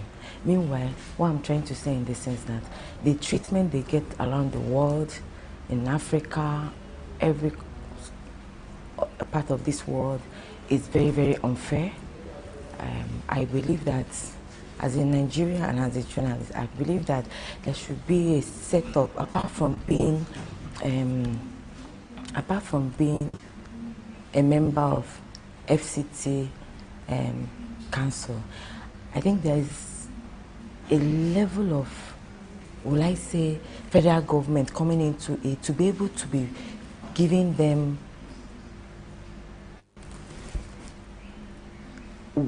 what they deserved, apart from all the tippers that they get. If they will be able, federal government will be, once you're a journalist, you're fully registered as a journalist, there should be a payment from the federal government. Yes.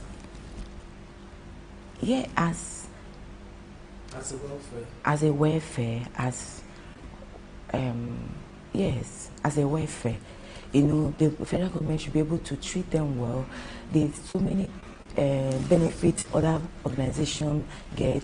I think federal government should look into it for journalists in Africa or in Nigeria, the whole, to also be able to participate in getting all those welfares.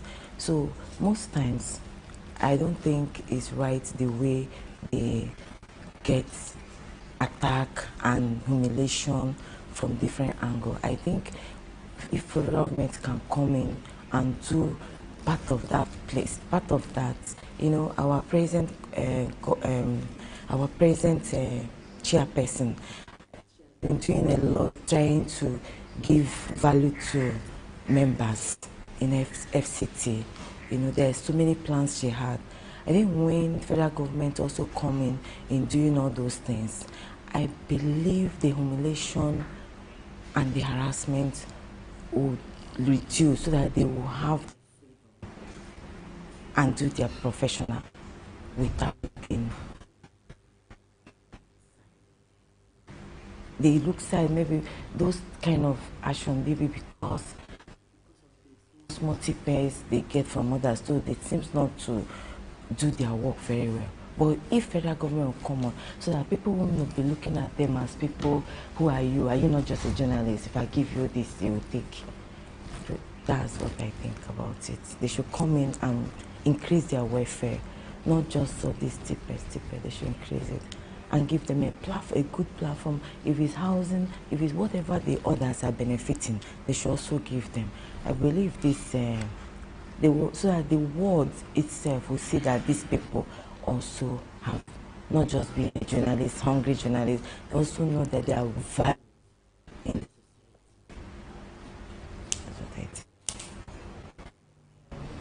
Because as a journalist, you are a mouthpiece. You speak through your platform. You speak through storytelling. You speak, and when you communicate, when you do all those saying, communication, all those stories, all those communication, you communicate. There's a voice when you speak, and when you're speaking is the right thing. When you speak the truth, when you communicate, people want to look up to you. So the job is actually very good, but it depends on the way federal government and the world itself look at them. People that can just go and die, people can just go and humiliated and everything. The work is actually a very good work that can stand between the low middle class and the high middle class. They stand to be they speak to the voice of the voiceless. You understand? As a You as a female journalist,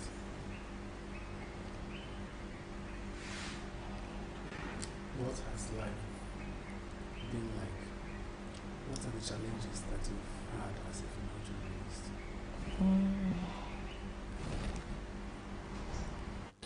Challenges. Have I really had any challenges? I've not really had any challenges as a journalist. Number one, because of the way the place are attached to. You know, I'm not a freelancer. I'm not actually work for government. So there's an organization where I am attached to. You understand? So if I'm an independent journalist, or those are the areas where I can have all those issues. But in as much as I am attached to a federal government ministry, I still notice that there's a lot of loopholes, you know, that need to be corrected, and they need to be filled, which is this I'm talking about, giving them value, recognizing them, not just seeing them as in. There's organizations that in this country where they recognize, and I believe as a journalist. Okay, let me just speak something. When federal government, when politicians want to do something, they want to bring a press into it. When anybody at all, they want to do something, they want to bring press into it, why are they bringing press? They are bringing press so that the news can spread across the world. They are bringing press so that press can help them arrange their presentation. They are bringing press so that press will help them use the right word. So I believe if he can use press to do all those things, should be able to give them value. So that's my take. So I've not really had the challenges, but I believed that there's a place, there's so many people that are having those challenges, and there's a way they can kind of attack those things and reduce those things. Okay, can you stand up?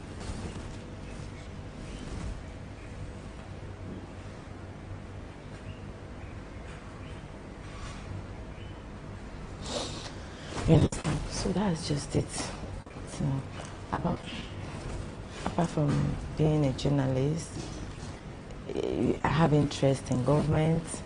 I have purpose. I have plans to be in government. I feel there's so many things that is happening in government that need to be exposed, and they need to be, help the youths to also know what is happening in government so they can also come in. I believe in giving a woman a chance. I believe in giving 35% of seats or 40% of seats for women. I believe it because when you have a woman who is outspoken, who doesn't feel intimidated, who is always ready to speak the truth, I think so many issues we have in the country will reduce. You understand? If a woman can handle a home. I want to ask you 2 questions. Okay. As a female journalist, do you think that NUJ is doing much for its members? As it may,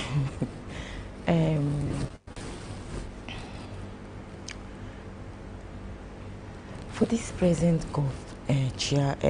regime, I feel they have a good plan,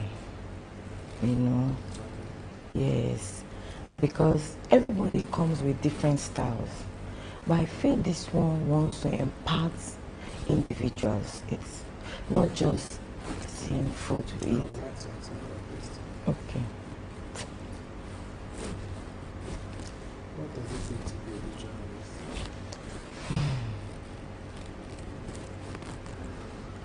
Does it take to be a good journalist?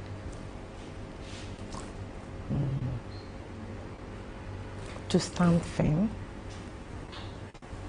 not being carried away by crowd, to stand, if you have a platform where you can always speak firm, speak the truth, to be able to convince people, to be able to tell a good story,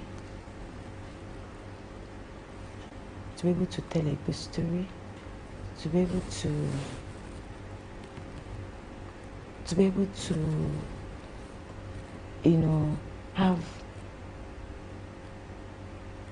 tell a good story, to have a platform where you can stand on your truth, you do your job diligently, you do your work, not being intimidated by anybody.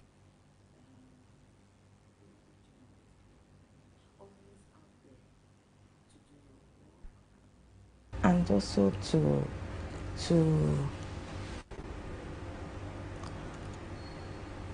follow the right. I don't really know how Quick to. statement about doing your job without the fear of Intimidation. intimidation.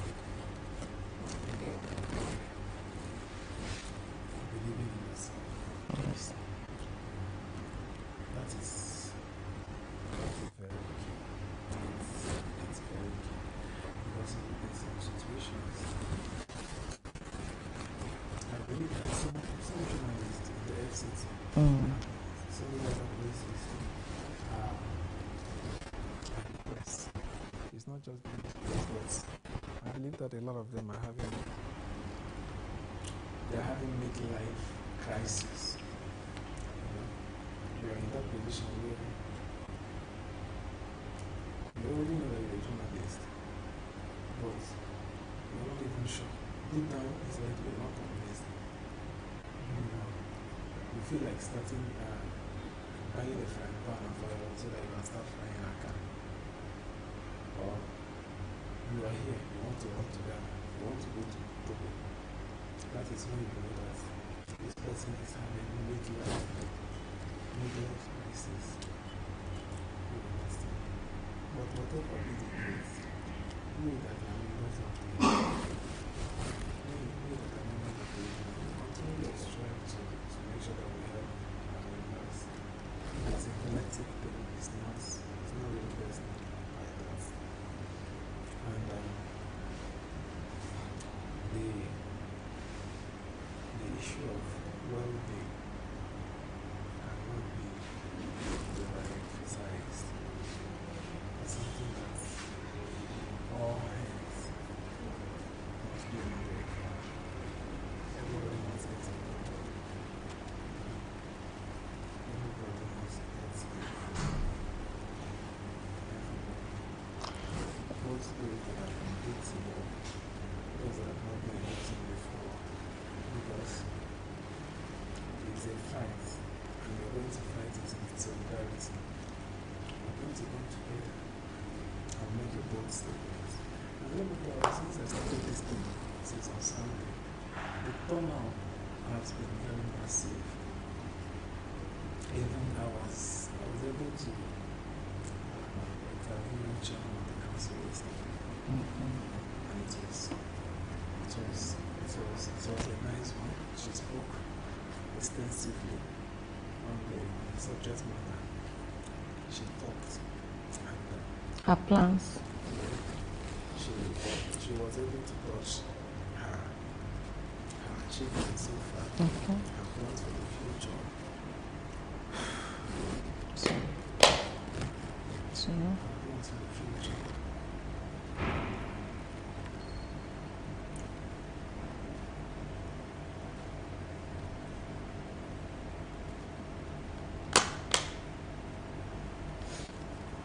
can you stand up small?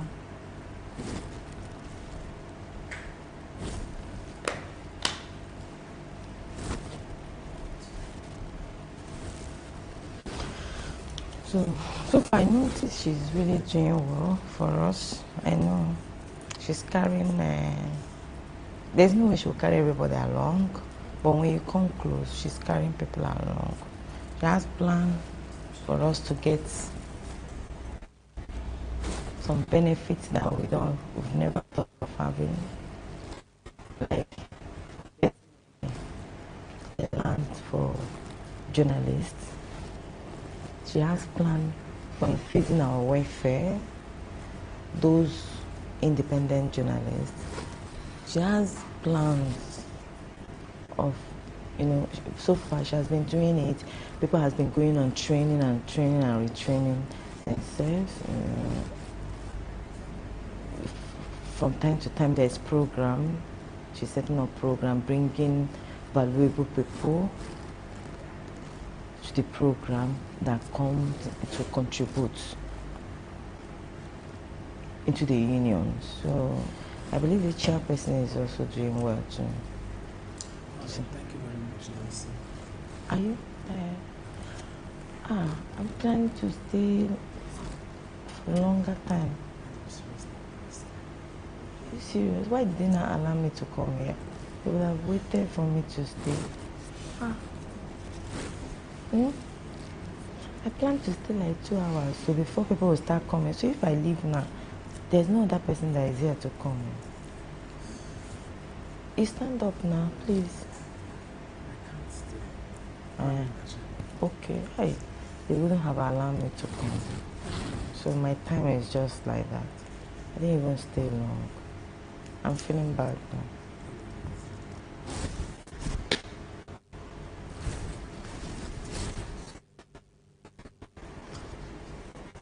Wow.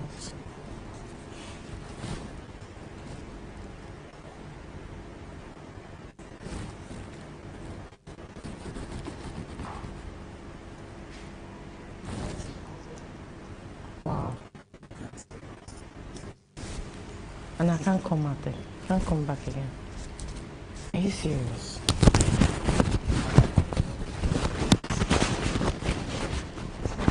And that person is not here.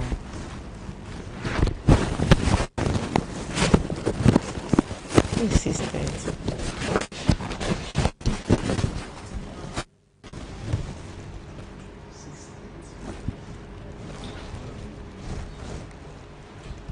Sorry.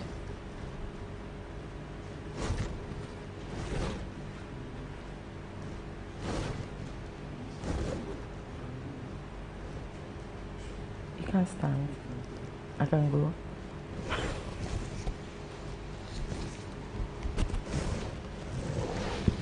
Hmm?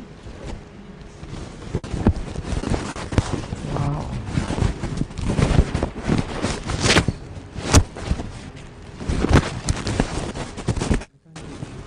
Okay.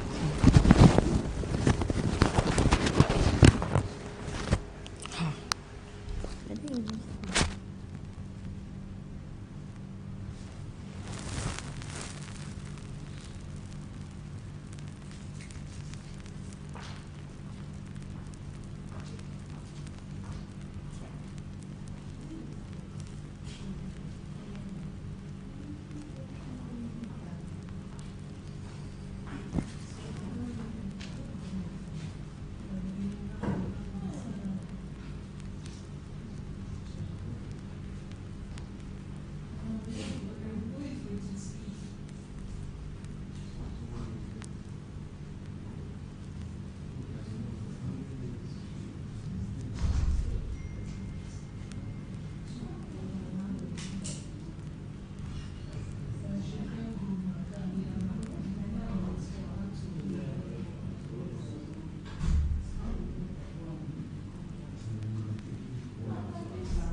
Thank you very much for being here.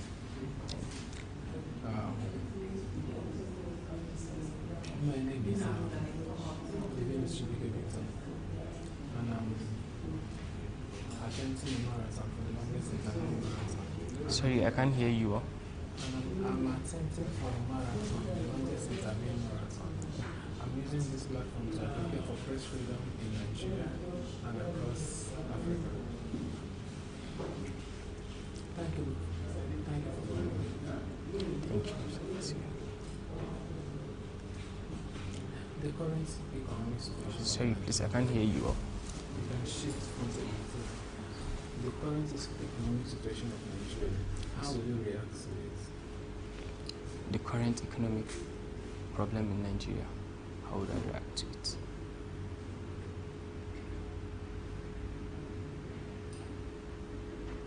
What do you have to say? Actually, the government actually has need to do something about it.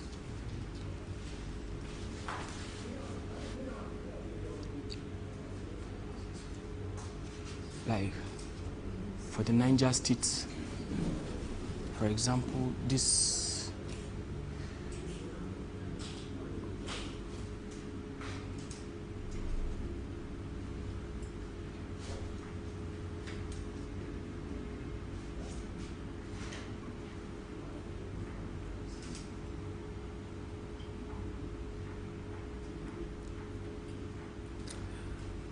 the effect of first subsidy removal. You know that subsidy was removed from petrol, right? yes, How did that affect you? it actually affected me because the more I get money, the more it goes. Okay. So actually the government need to help us. Why would we be producing oil and we'll still not be having subsidy? Why would we be giving oil and still be selling oil more, what is it called, more of price than people buying from us? Like for example now the Americans, they come here to get fuel for us, but the amount they are selling for people there, not even up to us here. And we are the ones giving them. They have it now, for example now I heard they have a fuel which they care for at least for more than 50 or 100 years from now, if maybe they will not get fuel again from now. What about us? We have not kept anything for ourselves, and we are the ones still giving them, and we have not kept anything for ourselves. We need to build a future for our kids. We need to make a better Nigeria for our people. And it needs to start today. From me, from you, from all of us. we need to be born again. I know you've heard about the issue of tax, the tax reform bill. Have you heard about it? No. Okay. The tax that everybody will have to start paying tax by January. Yes. That they don't need to send you anything, they don't need to call you, they just need to take money from your accounts. So, for the 2 years of this government, how do you feel about it?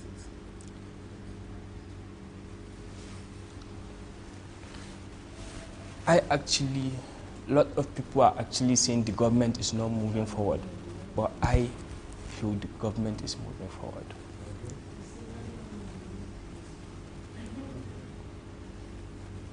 For the fuels, let me go back to the fuel subsidy. For the fuel subsidy, they removed this fuel subsidy. Sorry, please excuse me, can I have 2 minutes, please?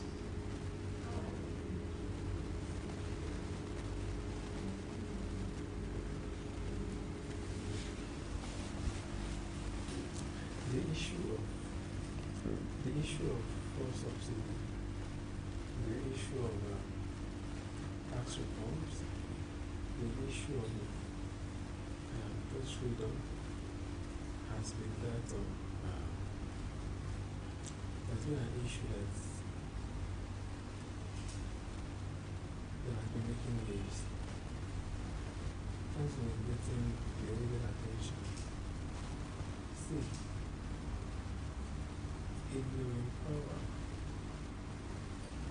just know that you can be director at any point time. And people can always call you to go on account for whatever situation, for whatever office that you occupy, for whatever office, for whatever, at any capacity that you actually represented people. You have to come out and give an accountability. You know, I don't have any issues with anybody. I don't have any issue with President Bola Ahmed Tinubu. He's the president of the Federal Republic of Nigeria, but I don't owe him my allegiance. You know, my allegiance is with Nigeria as my country. I travel with Nigerian passport. I'm a Nigerian citizen. So, I can only work, take care of my basic needs. Just like you were set to go and work this morning and take care of your basic needs. But we are all frustrated. Why are we frustrated? Because if you, okay, let's say that you are level 5 or level 6 civil servants, and you're earning that money that you're earning, that money you're not going to take it to your own. Pardon? And you earn, let's say, you work and you earn 120,000. Yes. 120,000 cannot comfortably feed you and take you to work. It will not. So it's a very bad situation. It's a very bad situation.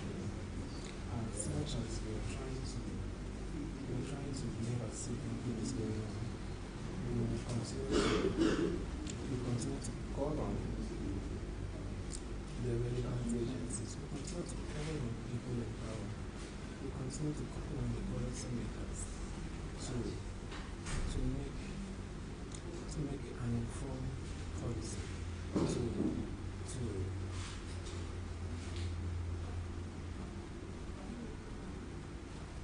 have everything, knowing that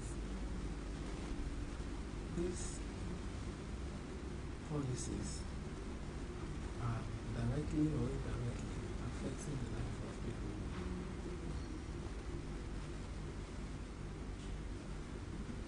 You understand? These things, these issues, directly or indirectly, still affects us. It boils down to us. So, I'm going to discharge you so that you can go to work. But before you go, do you have anything to say? Yeah. Yes. What is it that you have to say? I believe Nigeria is going to be great again. Once again. Thank you. Let me ask you many questions. The issue of press freedom, do you think that the press is free in Nigeria?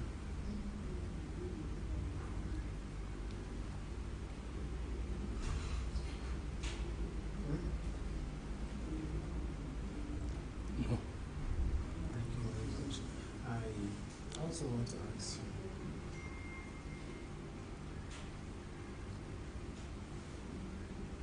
you, in terms of security, do you think that the government is doing? Do you think that the government is doing anything to improve the security of this country?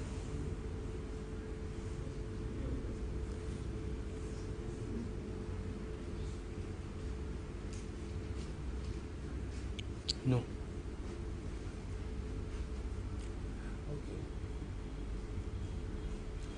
That is now moving to my last question.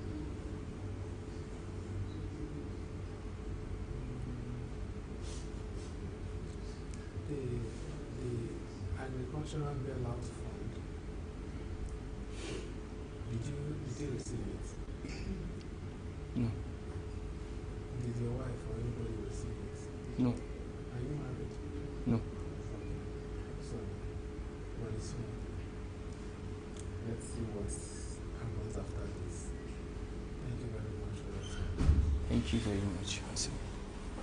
I really appreciate it.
Police harassment has been that has gained so much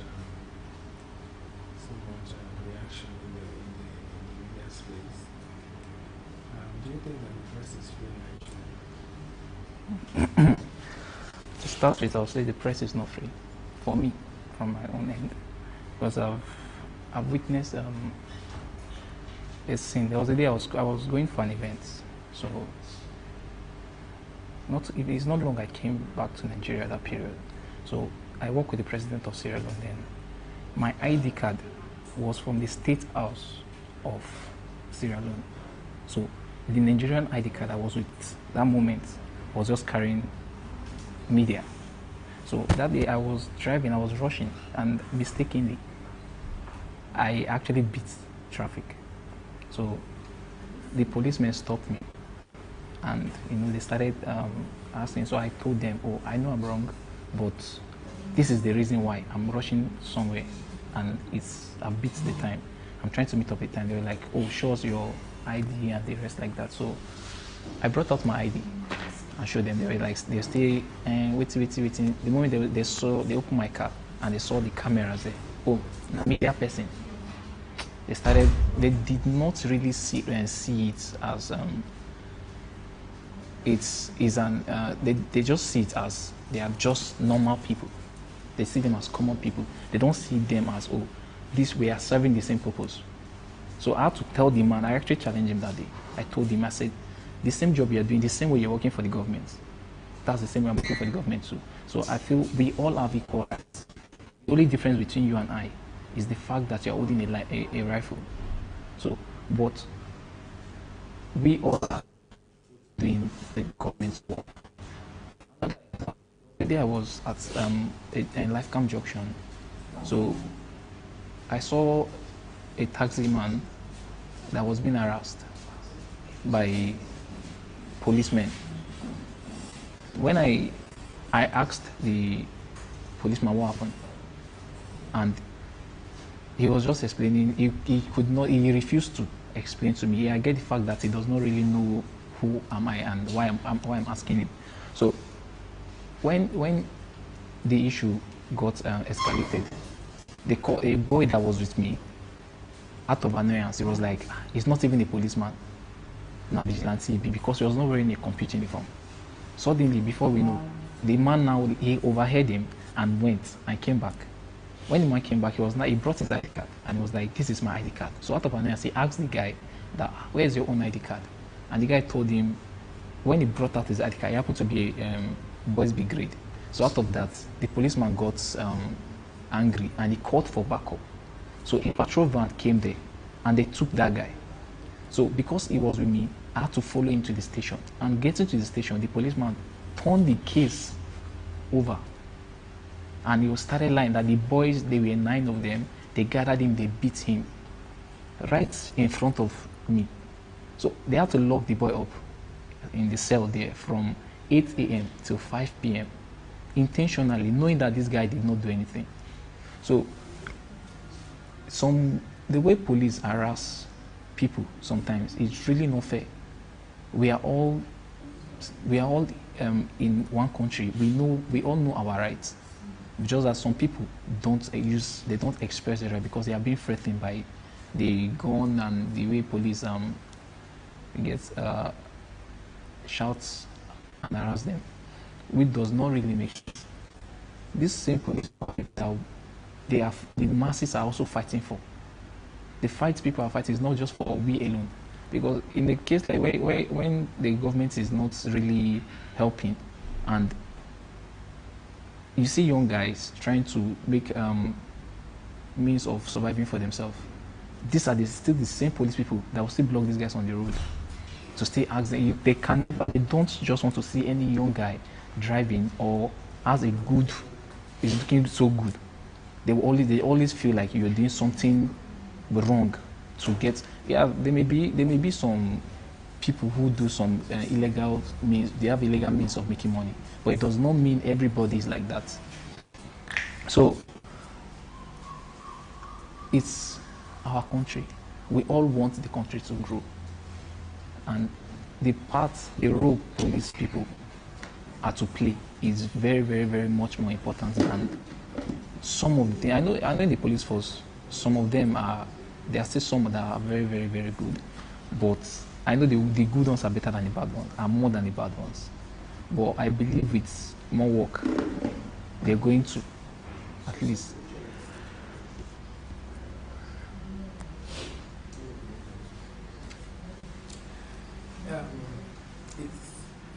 It's an unfortunate incident that in this 21st century that we should, and in a democratic setting like that, we're still talking about the issue of press freedom. One of the sections that I had yesterday, I interviewed a journalist. From NTA who has been victim of harassment and countless times. Yeah. In fact, we took the leadership of NUJs in Zagreb. Excuse me. For the recent one that happened. So, journalists are constantly bullied. Okay, in one of the interviews I had last night, a guy was just sitting exactly where he was sitting, told me that his editor-in-chief was arrested since 1 week. Nobody knows where he is in Abuja here. In Abuja here, it's not in the rural area, in Abuja here. Even if you feel that somebody published did a publication that is not good for your personality, the best thing you can have done is just to approach people in the market, or you call your lawyers. See, so one thing I will say about this now is, I will say the system is not working. That's one. Our system, the Nigerian system, is not working, because if it's working, there are laws, and people don't. Even the policemen don't abide by the laws. Even our government don't abide by the laws. Talk more of the policemen. So if we're making laws, and before a policeman arrests somebody, you must always have at least evidence that, oh, this person, this thing is wrong about this person. So not like, so, and it is wrong that you arrest somebody and nobody knows the person whereabouts. At least if you're arresting somebody, a family member should know.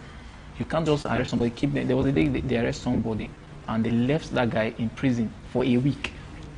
Nobody knows the boy's whereabouts. So in such cases, this is where you hear that, oh, they use one person to replace somebody in the cell. Someone that does not even know anything about a particular crime. You just go on the street, get somebody, use it to replace somebody. So if a press knows his or her right and stand on his or her ground, I don't think any policeman will harass such person. I've actually been in a place where a policeman tries to arrest. I know they agree for them. It's not because I'm above them or I'm above the law. No, but because I know what I'm doing and I know what I stand for. If you are maybe let's assume I'm driving. There was a day I was driving and the policeman stopped me. He asked for all my papers and everything was complete. And suddenly he started asking for he started looking for what was not necessary. So in a case like this, if you don't know your right, if you don't know what, I believe a lot of Nigerians, if they are driving, they don't know what papers police are supposed to request for. So we just see any armed force we see that stop us, we just believe they are all doing the same job.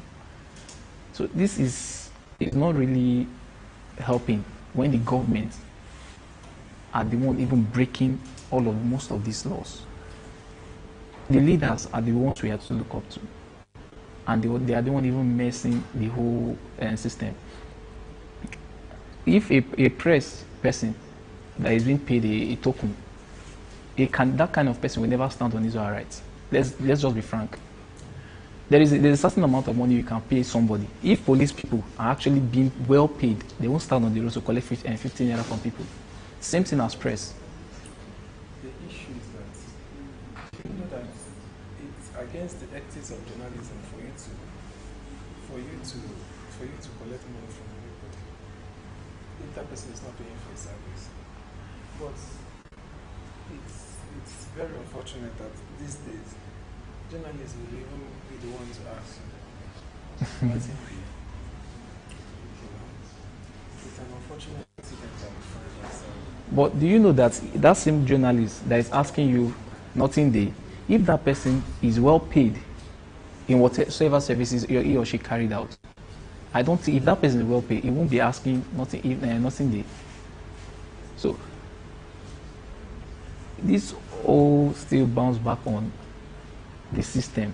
If the system is working well, nothing there would not have been what we have. It won't be one of the issues Nigeria will still be trying to solve right now. People complain that outside countries is way and they're being paid well. When you go there, a lot of people just believe when you get to outside country, they just believe you've already made it. Why? Because of the system there. They just believe, yeah, things may be very expensive there, but when you are well paid for a job, you personally will not be, you won't find it difficult to pay for some services.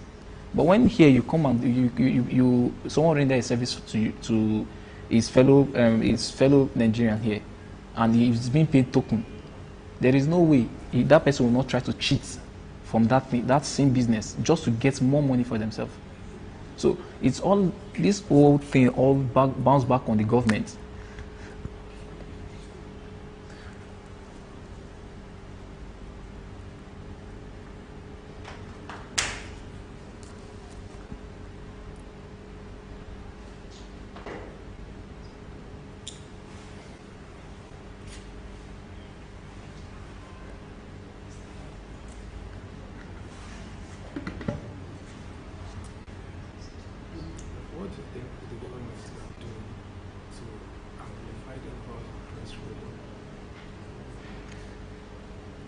they should give the same power. Press is, without press, there is no news. Without press, a lot of things that people know today, they may not hear them. Press is very broad. A press can bring down a country. That's how powerful press is. So I can boldly tell that press is more powerful than even armed force. So they should give them rights.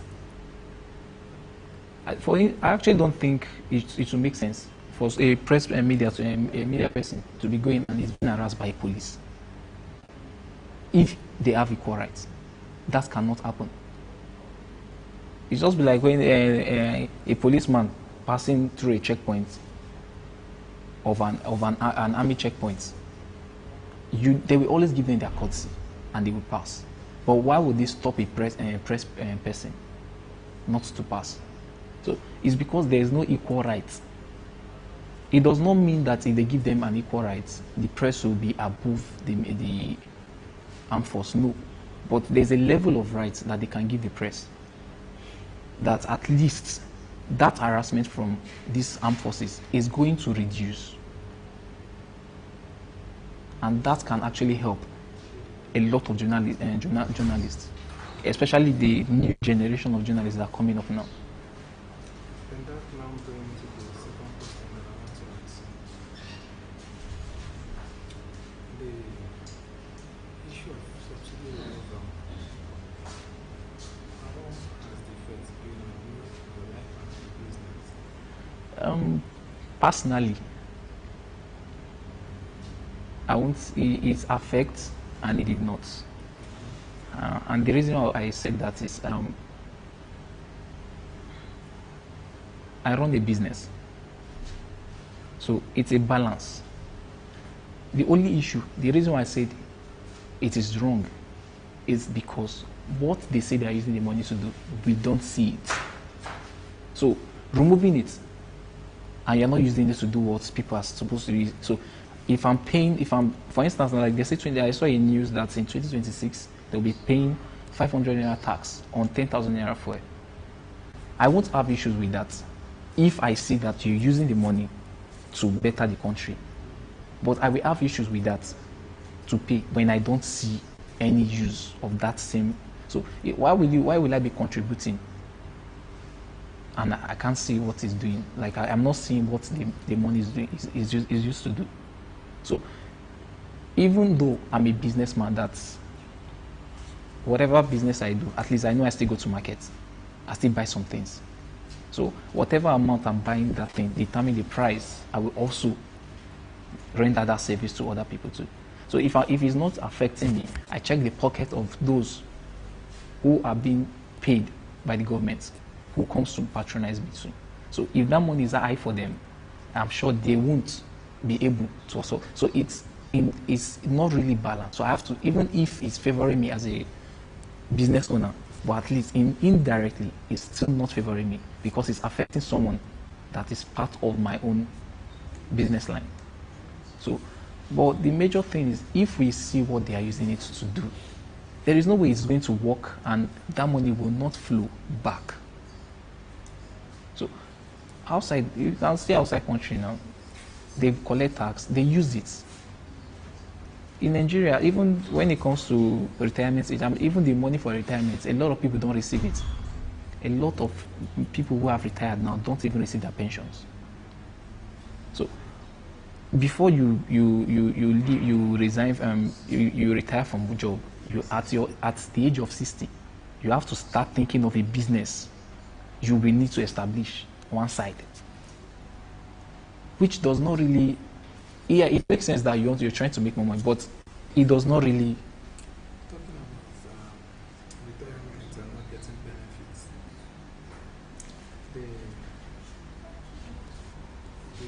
it's unfortunate that we find ourselves in that situation. That situation where nobody's coming to help.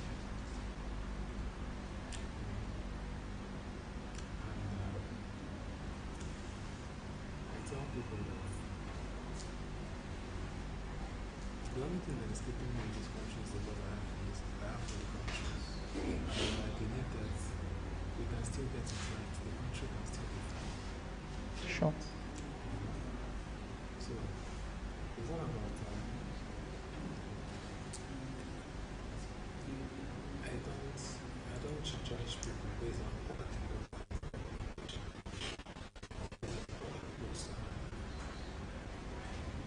based on other people's conclusion. Because somebody might be giving his own recommendation based on perception. And I will now come. I will stand on that existing protocol. I start being resentful, not knowing that it might actually be the one that will end up having this problem. On the process of inheriting people's pattern, do not inherit the one that is not yours. So the question now is, how many people have the same mindset you have in Nigeria? How many? So if we have much people that think that way, then I think it's even going to reduce a lot of things. It's going to reduce a lot of the whole, because a lot of people, number one, will not even depend on governments. That's one. Yeah, I love Nigeria for that. A lot of, with the way everything is in Nigeria right now, it's even making people not to depend on governments. You see business establishing every day now. So people are not really dependent now. Now even government workers now, they are looking for a way to get a side for themselves. Why? Because money is not surviving them again. So if someone work in the government house for over how many years, and he or she retires, please, why would he or she not receive a pension? You just served a country. Imagine an army who fought for the country for several years, and that such person retire, and you said you are not paying them their pension. It's not that the money is not there. So that kind of person cannot talk to his own younger ones, or he cannot hear somebody saying, I want to be this, and he will encourage that.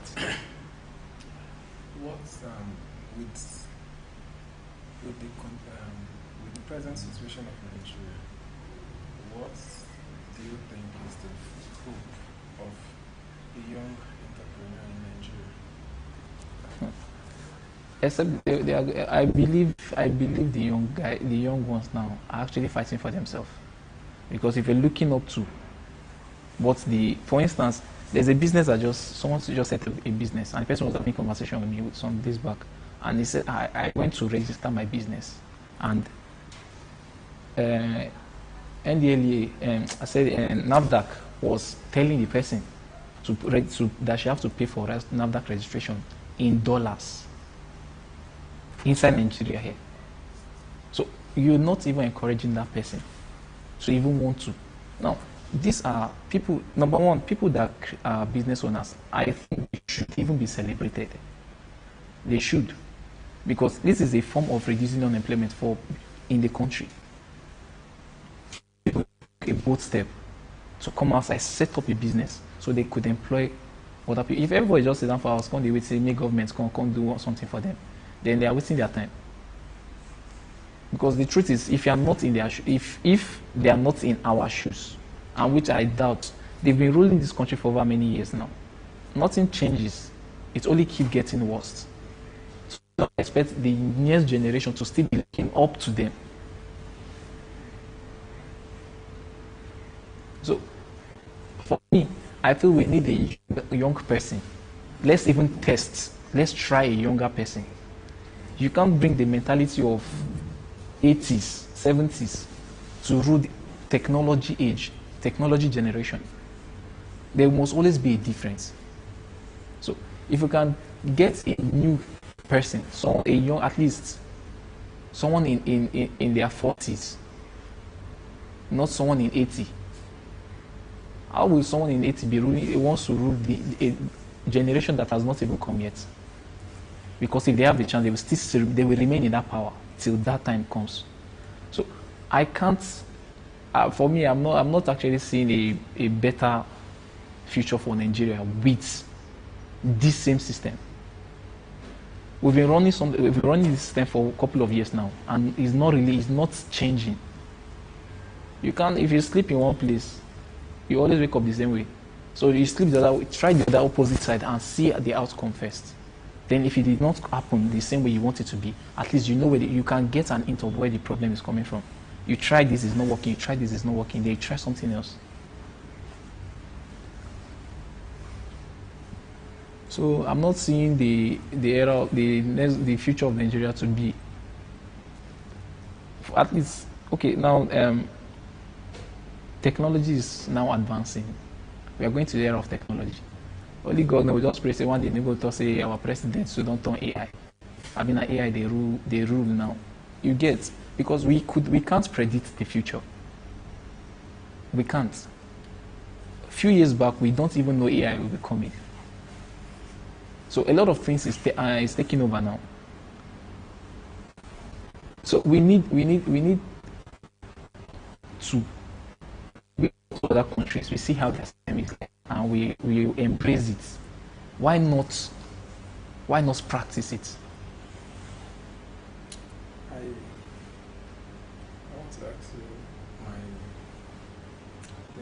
two last questions.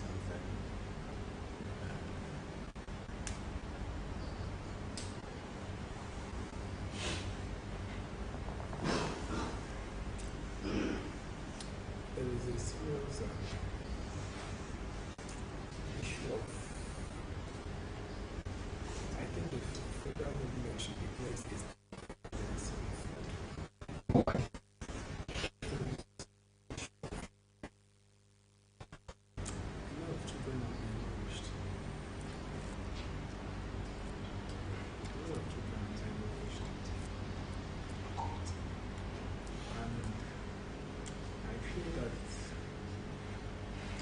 that very topic is not getting the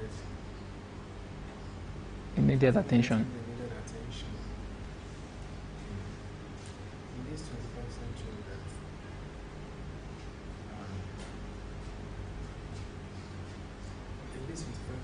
that politicians are well placed, buying expensive tickets, sending their families on vacation, and you still tell me that an innocent child somewhere in the United States has not eaten for the past 2 days. They cannot eat until the government wants to campaign. So,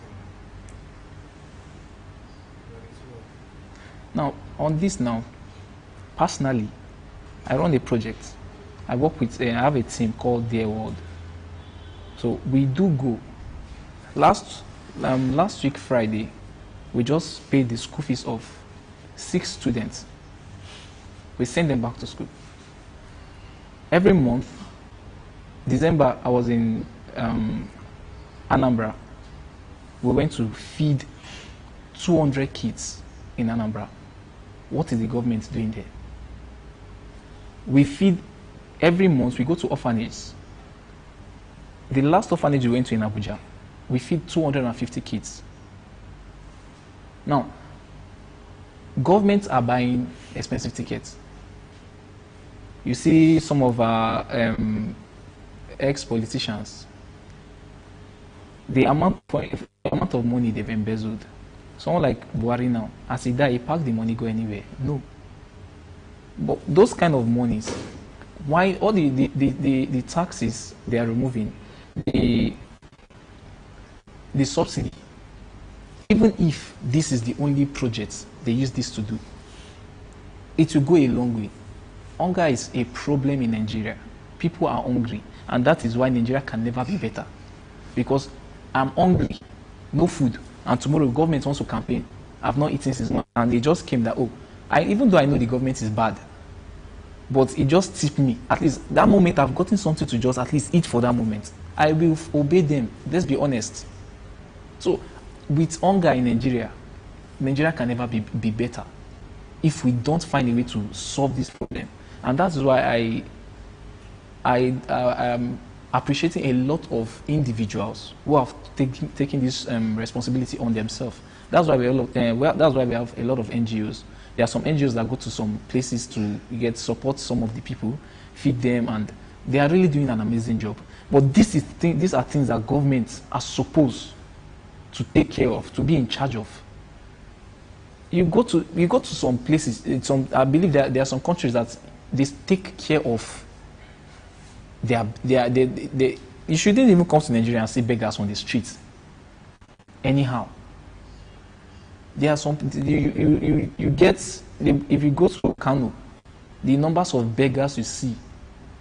In fact, they can even run you dry, because before you walk from one junction to the next junction, I was in Lagos one period.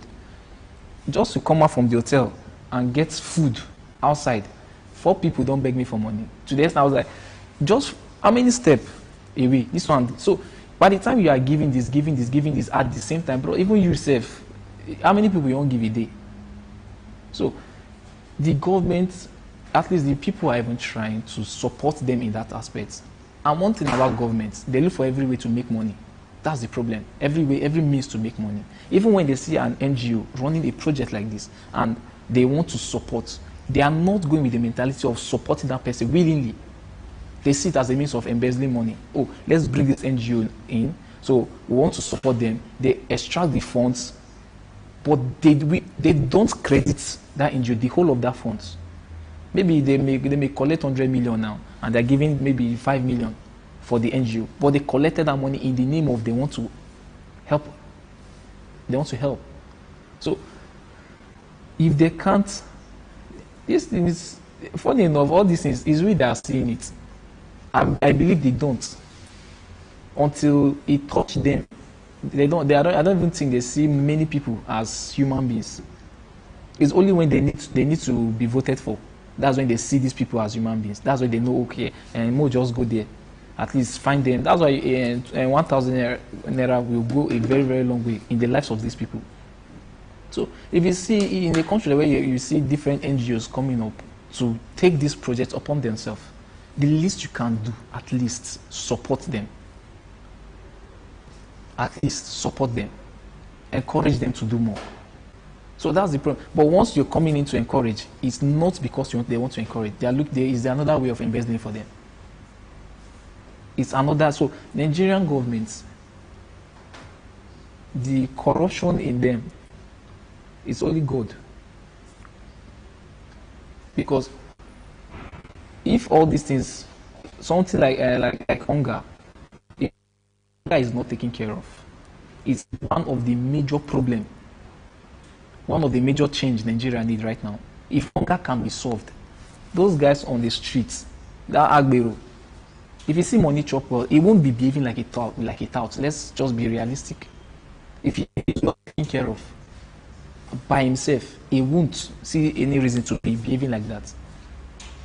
So the same guys that kidnap, do a lot of but if these guys are okay, if the system is running well, if I know that this morning I'm waking up and I'm going for a job, at least I'm coming back with a good money, I don't see any reason to go and be bullying someone. You took this upon yourself to fight for the freedom of press. If another person took I want to fight for this, the least they can get is the support. So I know at some point, we can't be waiting for governments to do everything, but at least even the little they are supposed to do, they are not doing it. It's only when they need the attention of the masses, that is when they start behaving, acting as if they really care, which we know that they don't.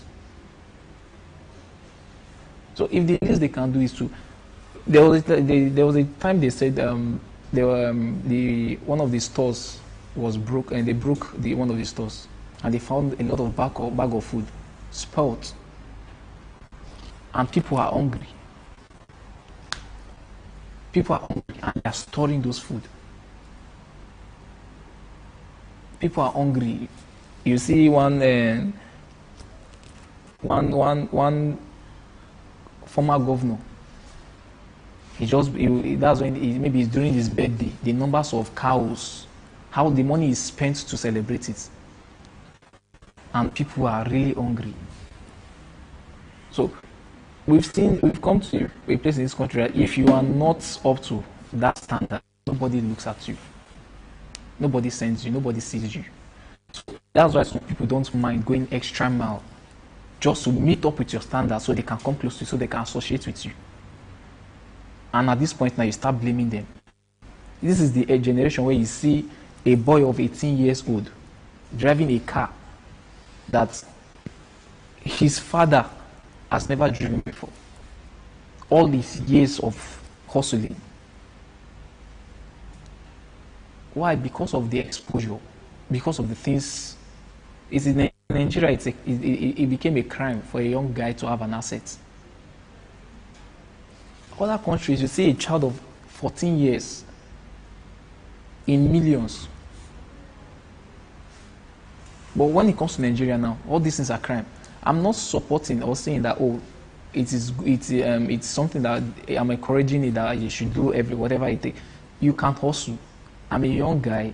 I own my business. I'm into entertainment. So I do a couple of things, and I still find a balance in between. Even though it is not convenient for me. But I still strike a balance. So as at this point, you can't expect someone like me now to not stand on the road that, oh, I want to go and bully somebody, when I have a couple of activities to attend to.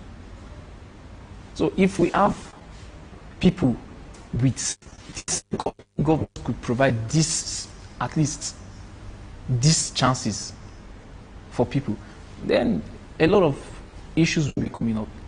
The kidnapping will stop. There are things that you don't even have to.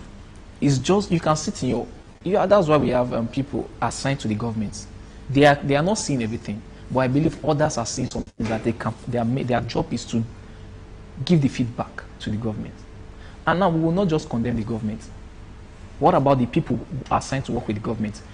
If, for instance, a government is notice something and is trying to address it, and is passing that information through somebody, the point is, will that person pass it accordingly, the way it's being passed to the people? Oh, we need funds for this particular project, and that fund was delivered to them. Most of them do not give those funds they assigned. There's always a breach on that money before it gets to the final destination. So, if, for instance, someone is he wants to have a contract or a road contract, and he gives his quotation, his or her quotation, and they receive it. When I know that this project is coming, when I give you the quotation, you are going to add your own on it. Or once they give you before it gets to me, a lot will be extracted from it. It will also make me increase the price. So calculating the fact, if this person, before this money gets to my pocket, they will have shortened the money. So because of that now, I will skyrocket the price. So that at least by the time they cut their own, what is going to get to me will still be enough for me to remove my own from before I can do the project. So all these things are the things that make they add to the problems Nigeria is having.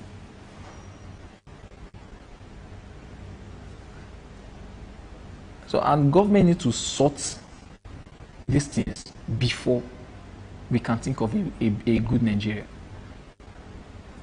There are a lot of means of stealing money right now that is exposed, and we know. But why are they not making any taking any move on that?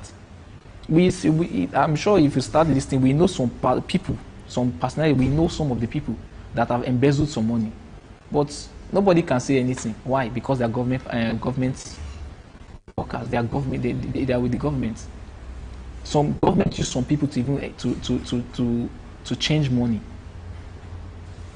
You understand? So all of this is the major problems we have, that if they are not taken care of, we can't hope for a better Nigeria.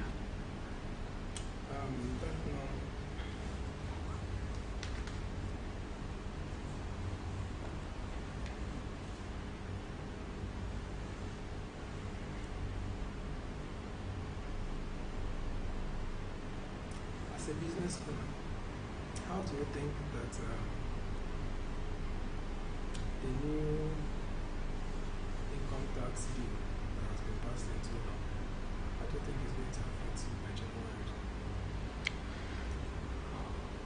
Okay. Where the government does not need your consent to charge you for gas. When they get your BVN, your NIN, they will go to your account and take the money. So this is a system, like I said earlier. This is a system. It's a country, yes.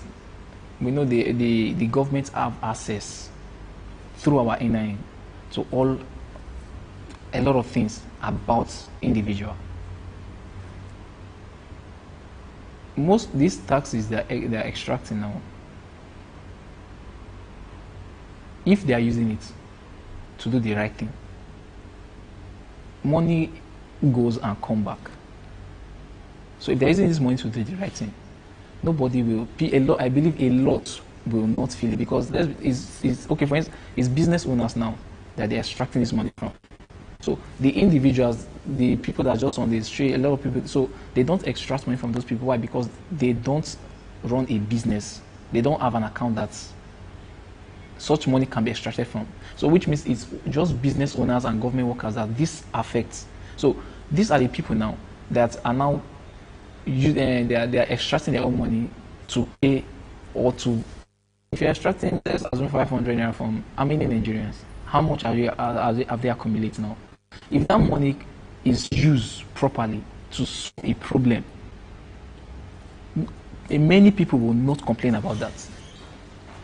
So it's the fact that they don't use that money to do the needful, the necessary, because you can't extract tax unknowingly from people, and yet you expect that person to still, before that person still move, I still see a lot of people who need help on the road, that he needs to still help. So if government are, we still have a lot of bad roads in some areas. So all this money they're extracting, they can use it to solve a problem. Many people will not be against that decision. I know right now, yeah, there's nothing anybody can do about it. Yes, but at least the money should be used properly. So if I'm buying, it's more like when I go to a market, I buy a product, and I'm buying a product that I know that I'm not comfortable with. As long as I'm leaving that place, I know my mind is bittered, because this product is not something I really enjoy. Let's say I want to get an iPhone. I want an iPhone 17, but I could afford 16, even though it's an iPhone. Yeah, iPhone is an iPhone, but the fact that what has been in my mind to get, I've not gotten it, I won't be really, really 100% satisfied at heart. So that's the same thing. So when it's just when you're giving money for for value that you're not really feeling, you're not really enjoying. So if you're extracting tax from me and from a lot of Nigerians, and you are not using it properly, then I can feel offended. I will call it stealing. I can say, yeah, they are stealing the money from me, because you said the essence of this was to use it for a particular purpose, which you're not using it for. So that's now I can say, well, this money is being stolen from me. But if it's used for the purpose and I can see it, I don't have any reason to be angry. Because when you're using the process of using it, it's better the country, and it gives it more value.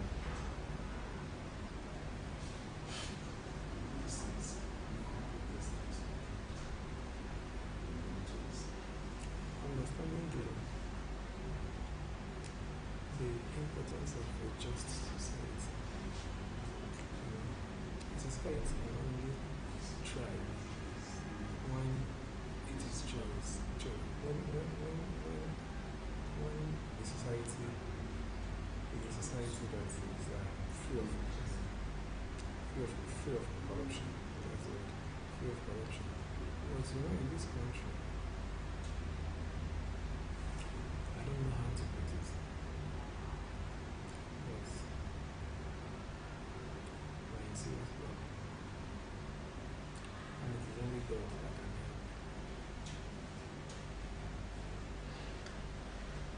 help. Talking about crime in the society, there was a day I went to the guy that cut my hair. I went to his place to cut my hair. While sitting there, I saw police people. They came there. They took some boys. Whenever they are broke, I had to start asking questions, and I realized that whenever they are broke or during the festive period, there are some environments, there are some localities they enter. They just pack boys and extract 5k or 10k from some of them.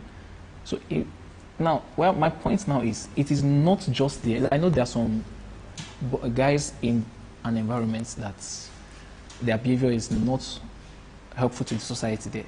But when we have the people who are supposed to protect us doing such, it is more dangerous to the society than even the bad boys there.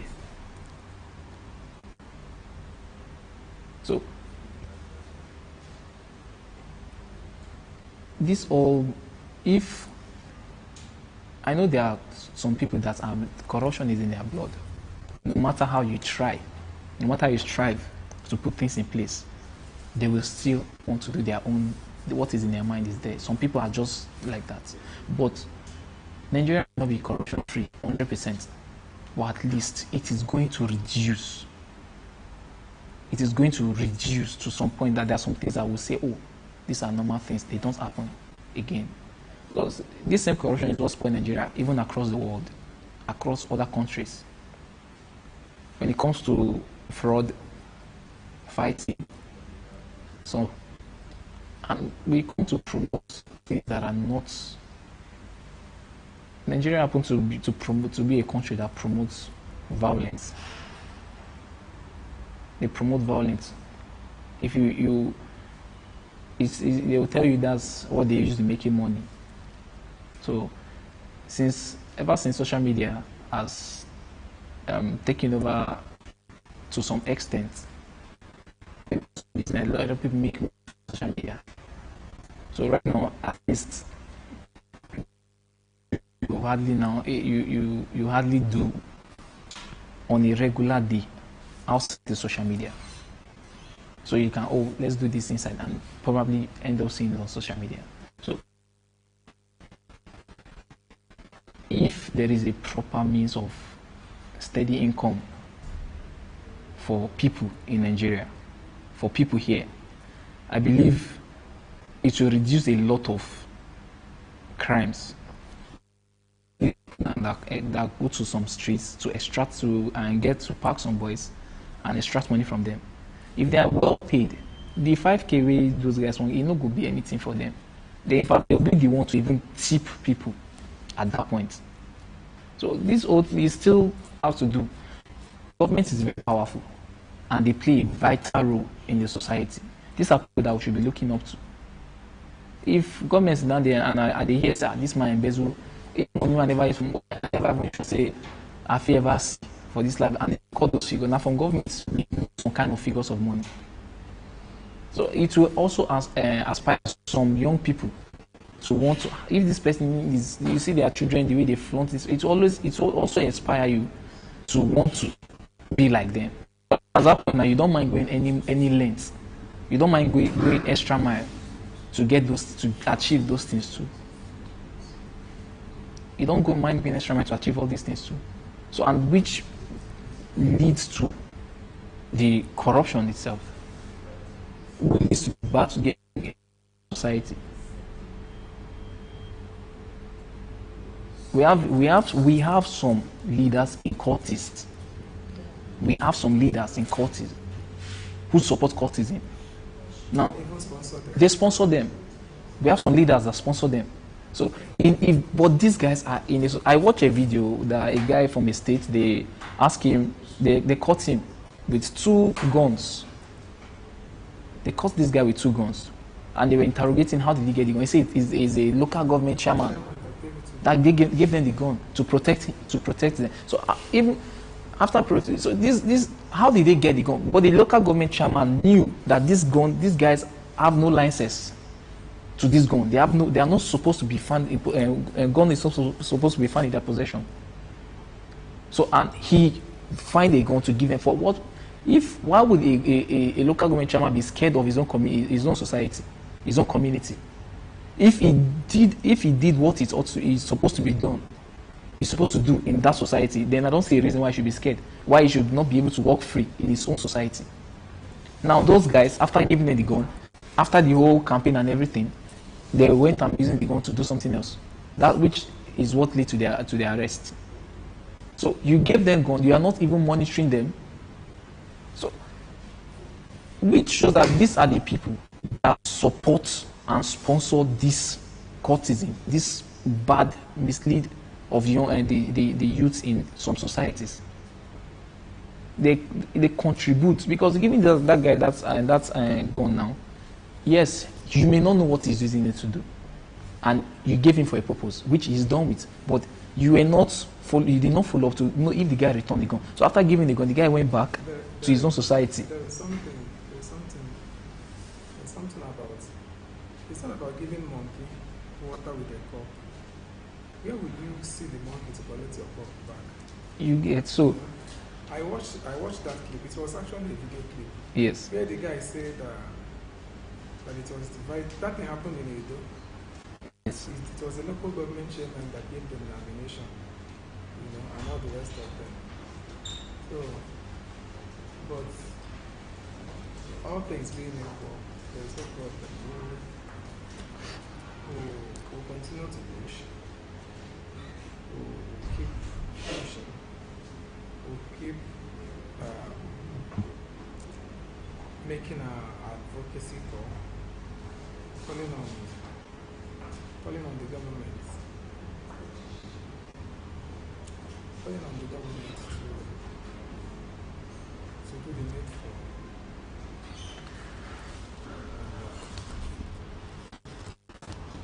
We believe that through the little that we are doing so far, that it's going to make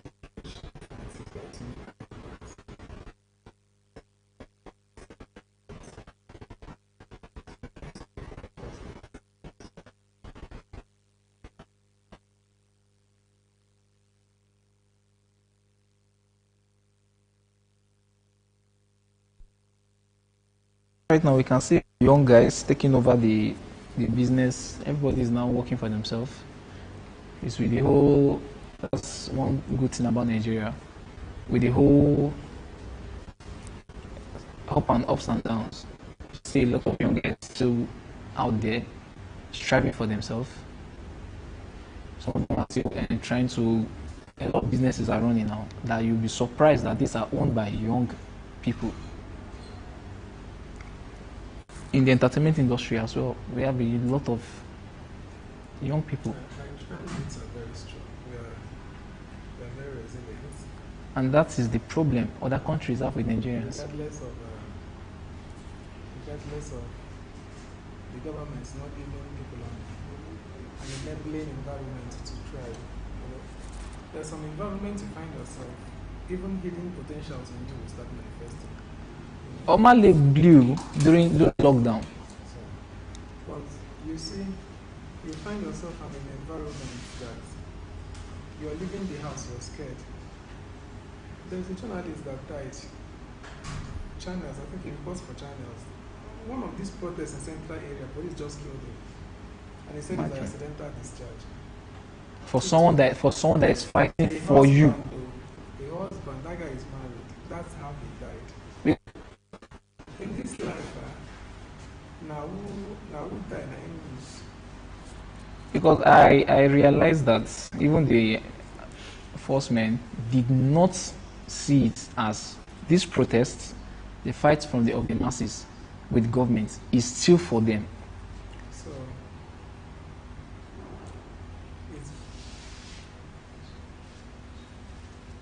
it's just the situation of things and where we find ourselves. Because gradually,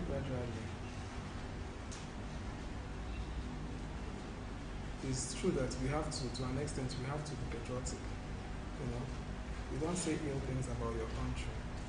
But at the same time, it will get to that point where you don't have to spare the rod and spoil the child. You have to say it the way it is. Everybody wants a Nigeria that is working. Everybody wants a Nigeria that people are being treated fairly. Everybody wants a Nigeria that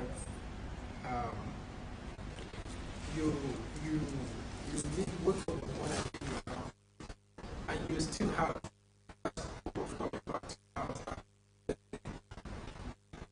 with society.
Do you think this country, do you think the current government has,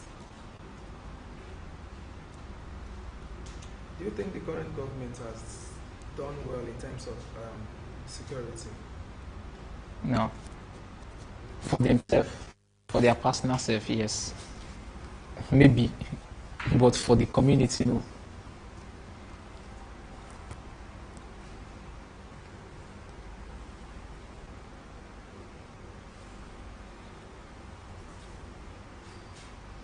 Why did you say no? Because number one, if the society is safe, if they actually did well, I don't see a reason why they should.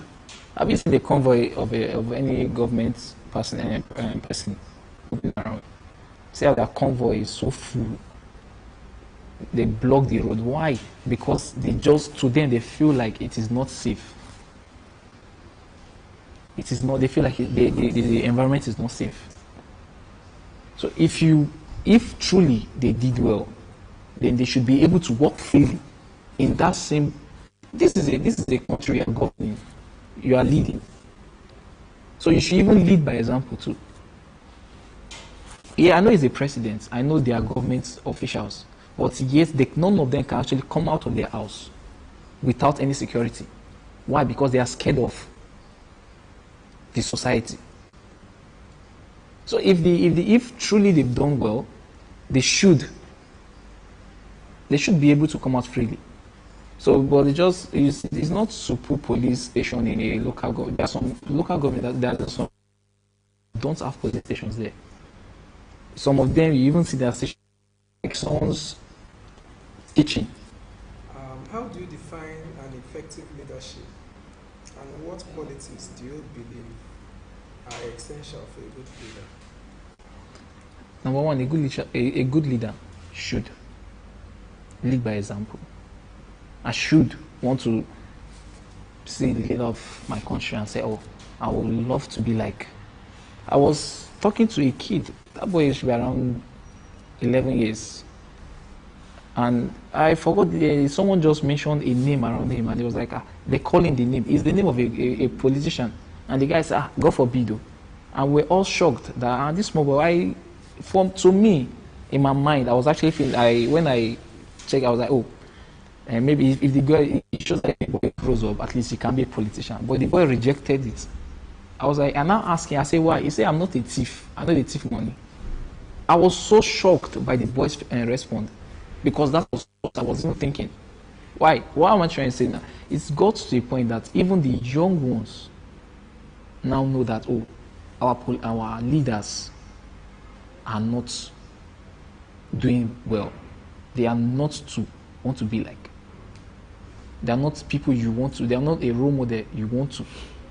You are any of them aspiring to be like.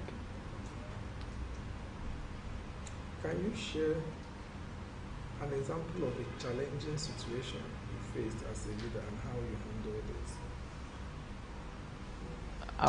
it? First of all, we always say as a leader, you are placed.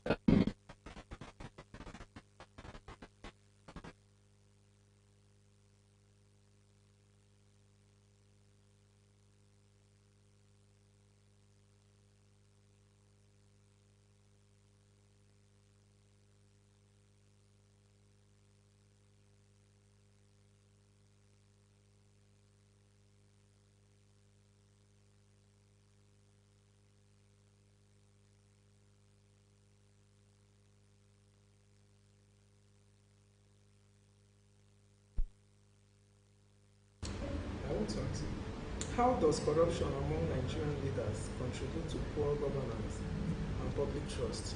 It does a lot. Do you know how much one person is embezzling? Wow, the money that can be shared among how many Nigerians? You see one person, the money one politician has in this country is more than enough to feed this country for years, and they will not even run broke.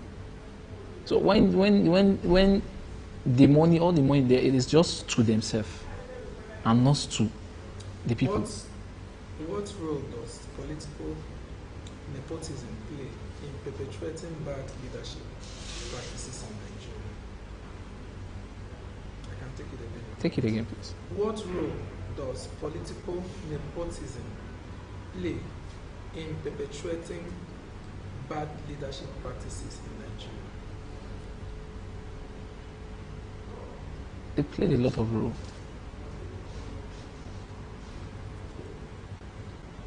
The young people now always look forward to who they want to, what they want to be like, who they want to be like, and we learn a lot of things now. You always see people, and the next thing, I want to be like this person.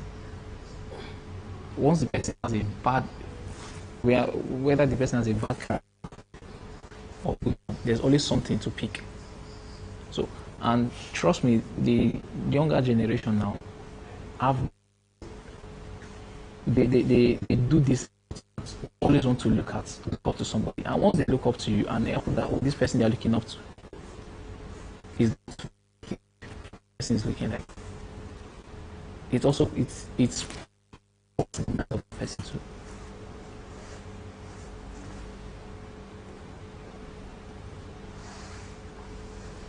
It's corrupt the mind of that person too.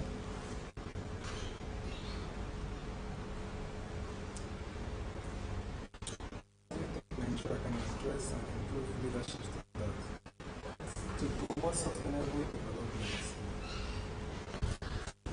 By creating more jobs to start with.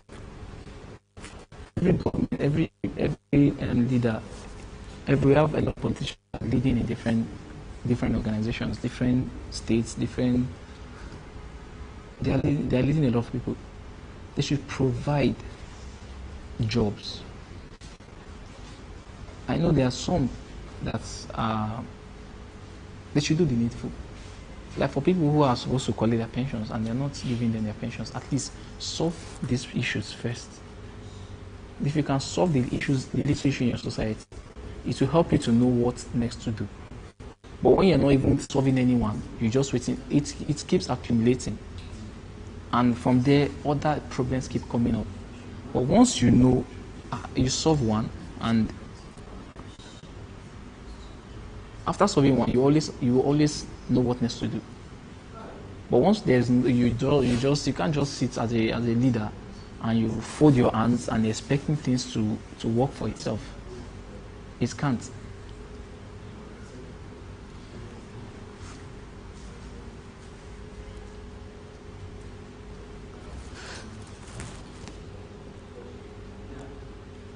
In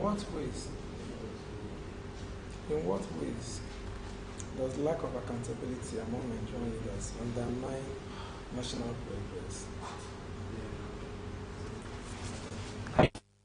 question again.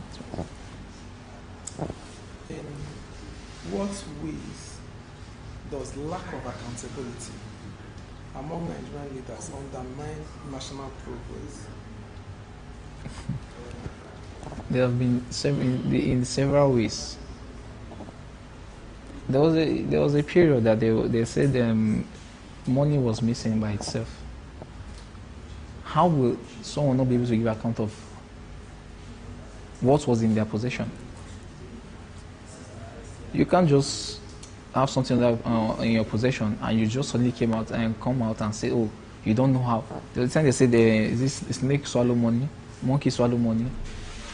There are some funds that you can't just give account for. Nigerians are not fool.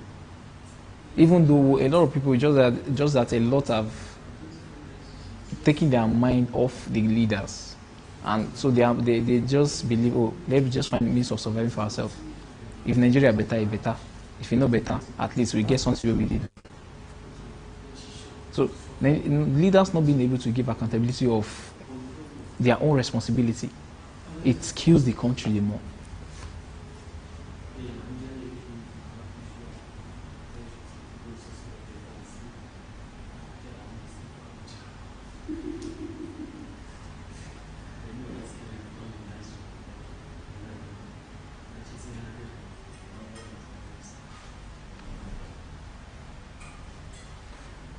In trying to make our society a good one, what would be your recommendation? In trying to make what our society good? In trying to make our society a very good one, what would be your recommendation? I recommend that our leaders should they should help solve the little issues we have. That's at least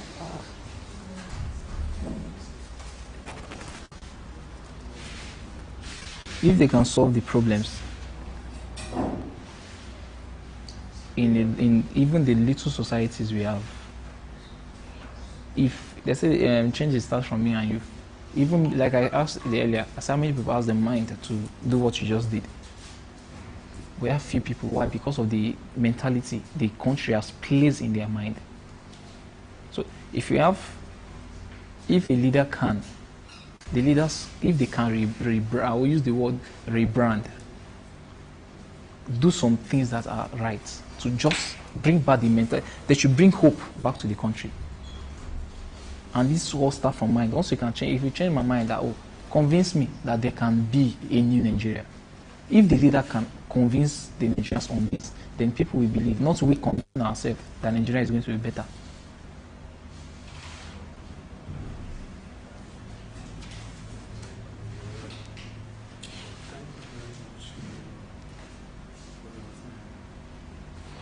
Thank you, sir.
Like this?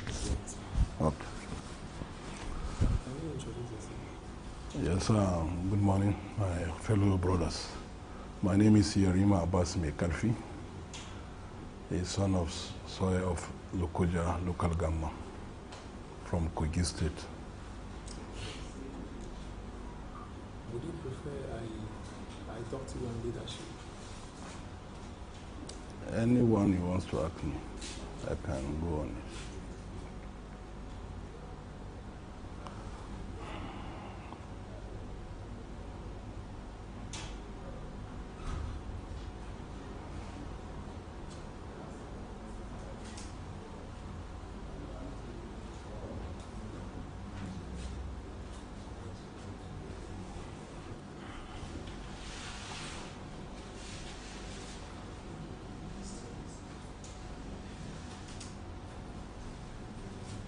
Okay, sir. Can you describe a time when you demonstrated a strong leadership skill to achieve your goal? And what strategies did you use? On leadership. Well, in fact, we as politicians, most especially, and a businessman, the kind of leadership we choose when in time of power into our hand is that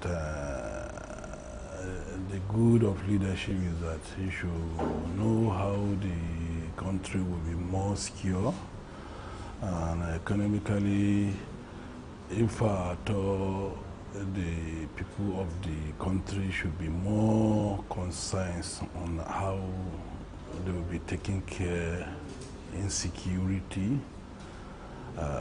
Secondly, in terms of food items, which you may be having it very easier to the poor man. You should be more close to the juniors and poor people. You should be more good to the country, with the leadership will be taking people along. Thank you very much for that wonderful response. Can you share with me an example of how you handled a conflict within your team, if there is any? Has there been a time within your circle of leadership where you had to handle a conflict? You said? Can you share an example of how you handled a conflict within your team? How I can handle my leadership within myself? Sorry? How you can handle an issue Yes. that happened in an organization that you are in. If there is any issue that happened in an organization that you are a member, how will you handle the issue? Well, I will give things to God Almighty Allah, because whatever you are doing, when you put God, you to be controlled by the Almighty Allah, that you get it very easy to have a good leadership and control it. Because some other things is that you cannot do it alone. You must have advisors and listen to advisors that which will lead you to the good way, how you can succeed your leadership.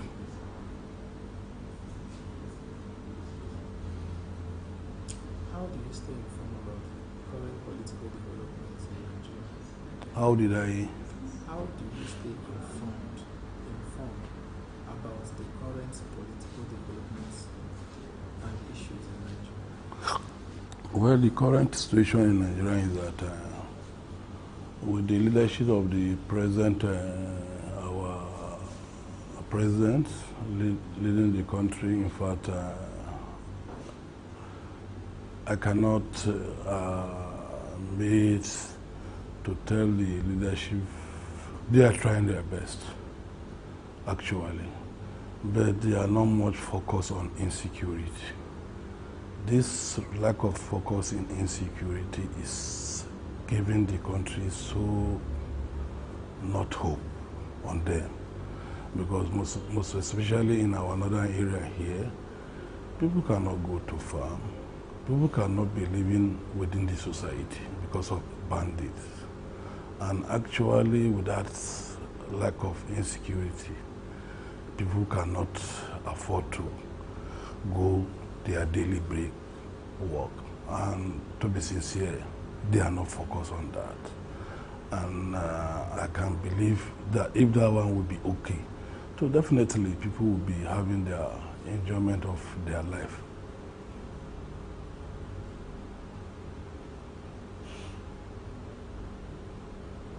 You look like somebody who has a vast knowledge in your religion. Do you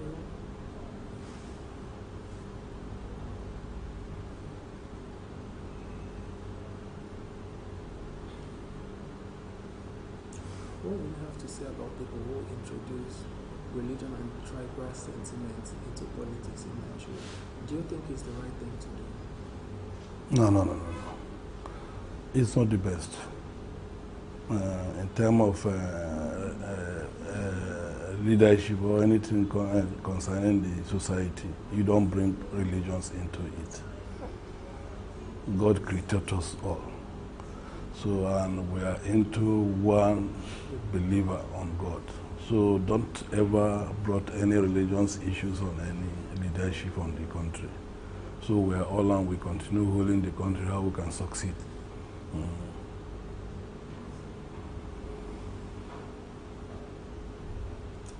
How do you prioritize the tax when managing multiple responsibilities? I don't have that idea for using my own knowledge on taxes because it's not my field, sir. Okay. It's not my field.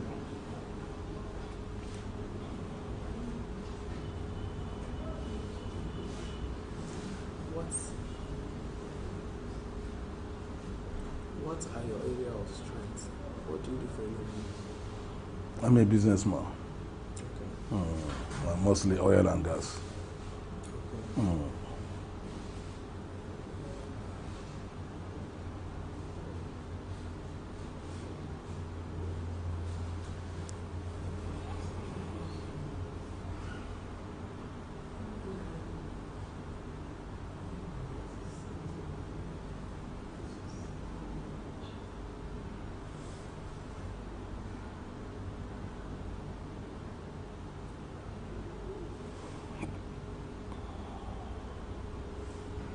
Okay, sir. What's the biggest challenges currently facing the oil and gas industry in Nigeria? Yes. The challenges we're having in oil and gas and taking in charge of the junior ones marketers to take over their jobs. At least people have to contribute and to have 1 to 2 things. Bringing some other, like I was seeing it yesterday or the first day, the challenges of the trucks the Dangote was trying to use within the country, which an individual, we have independent marketers, we have independent, we have others. So if that thing is continued, most of them will be dropped out. And it will be another challenge on the country because a lot of them will lose their jobs and the incomes. So definitely, if the country will think about it, let's carry it along with others, the marketers and the transporter. I believe so. It should be better. Dangote should remain where he is on the how to produce the products and to reach to the customers. So, in your own opinion, do you think that Dangote refinery supplying all the gas and fuel that its local country will be needing, that is actually very capable of doing that? Affecting the... That he is capable of handling such things? Yes. It's capable. It's capable. What we need more is that let the federal government should increase we have almost 3 refineries, Wari, Port Harcourt, Kaduna. If I told those refineries would be working, another addition, so at least we'll find it very easy more than to leave it to Dangote alone. as somebody who is on the oil and gas sector, Yes. how do you ensure safety and compliance standards? How do you ensure safety and compliance standards are met on the oil and gas operation? The safety on the oil and gas operation.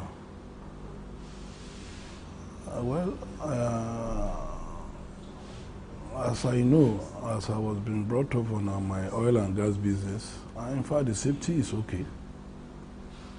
We have a good safety. The only thing we thought about is that the past current leadership, a lot of correction is there in NNPC, but by now we believe most of them have been scraped out. All right, one last question before you go, sir. How do environmental regulations impact your approach to the oil and gas exploration and production in Nigeria?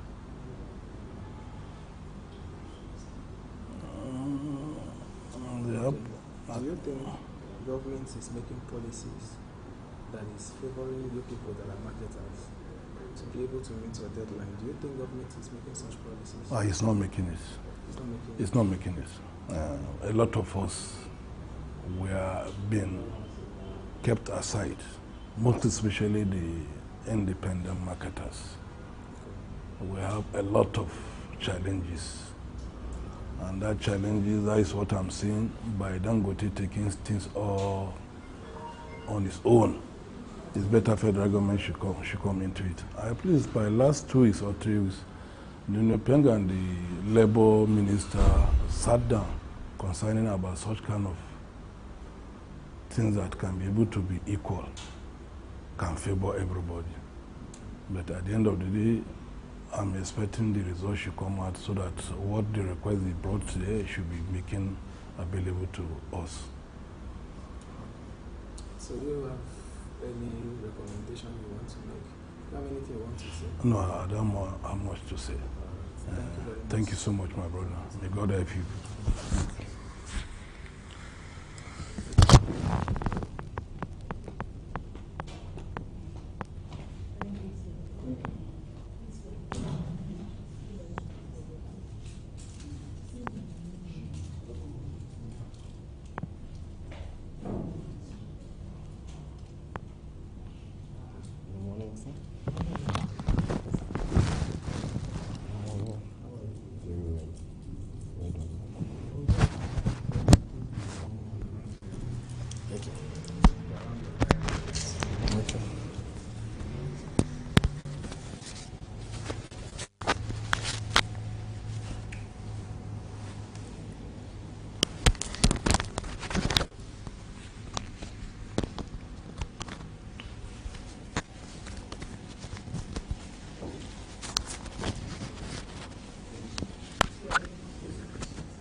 Analyzing voting pattern in Nigeria.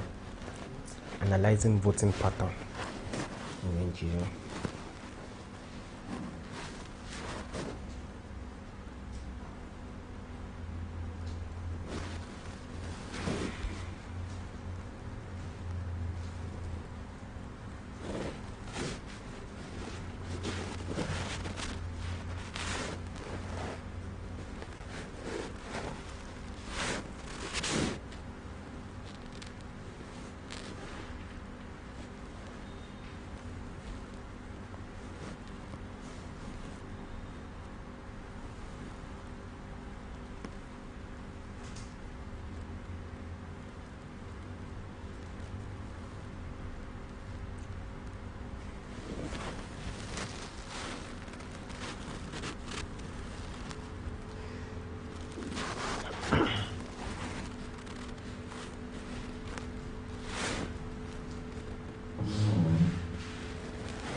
Okay, thank you. So before we get to the process of where we form partnership with stakeholders in Nigeria, we have to look at what are the dynamic complexities in the Nigerian electoral system. First, before now, we've been tied with these three bigotry, looking around either religion, regional, or ethnicity. Albeit over time, we've noticed that the complex dynamics of the Nigerian system has gone beyond these three complex world of either looking at the religion, because religion has been a bias on voter apathy, then move down to the regional, then ethnicity. Now, not like what we have in the US system where we have, if you are not a Republican, you are either a Democrat. So these are dynamic policies in the US system that has worked for them. But in Nigeria, our dynamic community has now gone beyond these three apathy. So we now have tribal sentiment coming into play. We now have political affiliation coming into play. We now have more of ethnicity.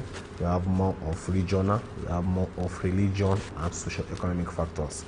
And these factors now in their various stages has shaping the voting system here in Nigeria, where we have, say, example around the ethnicity in a state. Let me use Kogi State for example. You say that we still have persons not looking at the policies that are shaping or that governs any of those both parties. We're not looking at ethnicity. Is it from my region? Is it coming from my ethnic group? Is it coming from an ethnic group? What do I have to gain from this person coming in as either any of the offices he or she is putting it? Without these formulations, we cannot get partners or stakeholders to engage any of the systems in the Nigerian policies. Albeit, so far, we've seen situations where we have to now put it up.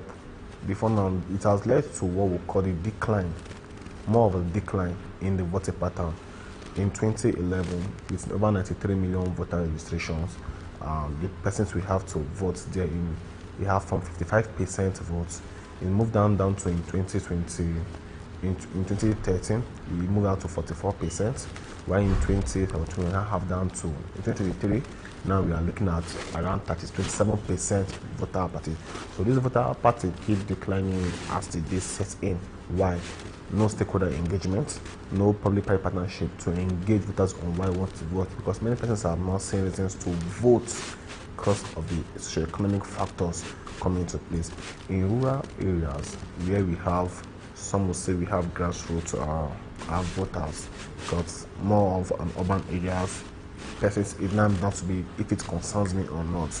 But over there in rural areas and sub-rural areas, what people now vote for is what they call incentives that come into them. Now at that point, they've gone far from what we call policies, because they're not concerned about the policies. Is those short incentives where you see some persons getting to get 500 naira to vote, which has to get a bag of rice. Even if it's 3 kg of rice, those short incentives are now what has turned in their own bias to vote for any person that are voting. It is giving us, you cannot get stakeholder engagement in that kind of situations. Moving down to places like the urban areas, what we now see is the voter apathy keep on increasing. You see low voter turnout, which as I earlier mentioned, has led to from 44%. Earlier on, we now have, in the last election, we have 27, as low as 27% coming out to vote. All of this will not give us engagement.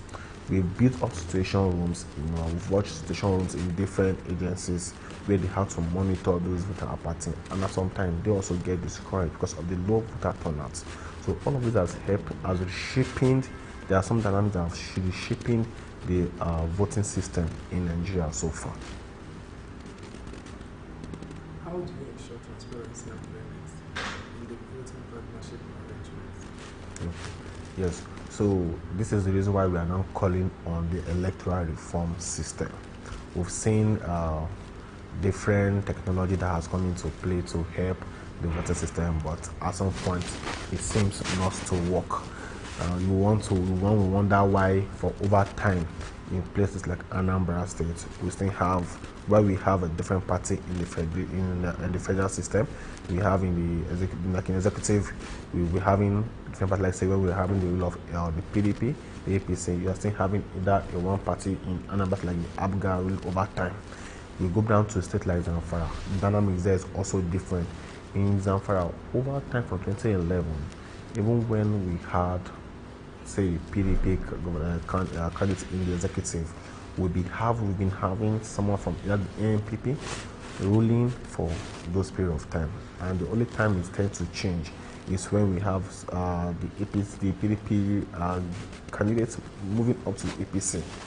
In a switch of a time, it's changed back again, giving us it. So now this patterns here has caused us to kind of we cannot.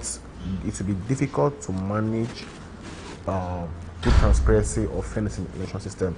Why? Because the systems itself have not been worked on or not been managed. Little while we are calling on the electoral reform system to enact most of the bill that has been passed for us to have those changes here, where we could see with beavers would have been a good way. The coming of beavers would have been a good way for us to have settle or manage this, but it doesn't seem to be working for us with the beavers because we're not be hearing downtime on technology. We're not getting real-time voters reports coming in from different stations, either due to network, either due to the different logistic challenges around that. So how do we manage all of this to give us transparency is what we are still finding our way around about it. Can you describe your experience in managing coordinating voting partnerships in Nigeria? Okay. Yeah, so that actually drew me from the last 2023 general elections. We were able to manage a ward. Now at that time, though there were financial constraints, relation of financial, but the people themselves, we got people who were willing to partner. Because people partner in the sense that they want to see that this thing work and we're able to fix our country.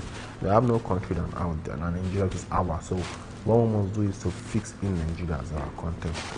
At that stage, we were able to do a divergence of different booths, having people to manage different booths and see what we can draw out, what will be our strengths, what will be our weakness. We are in gray areas that can be covered around those times. So it gave us a good niche then for us to put in people on different strands to manage elections. So we didn't get much of a challenge because it went fair. But on partnership, as I earlier said, it's quite difficult for you to get partnership when you don't have a structure on ground. Partnership, you might not likely get partnership around that.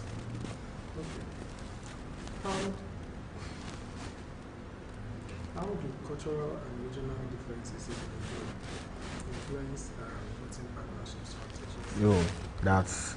That's one of our biggest challenge. When we talk about cultural, it's now have a way to find itself into ethnicity and also religion.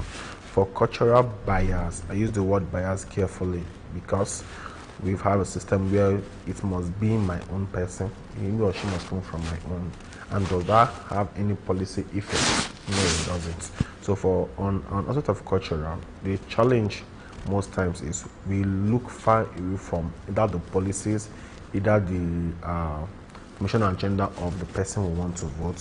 What we are not satisfied with is if he or she is coming from a region, what do I get to benefit from this person? And it has done us little or no good.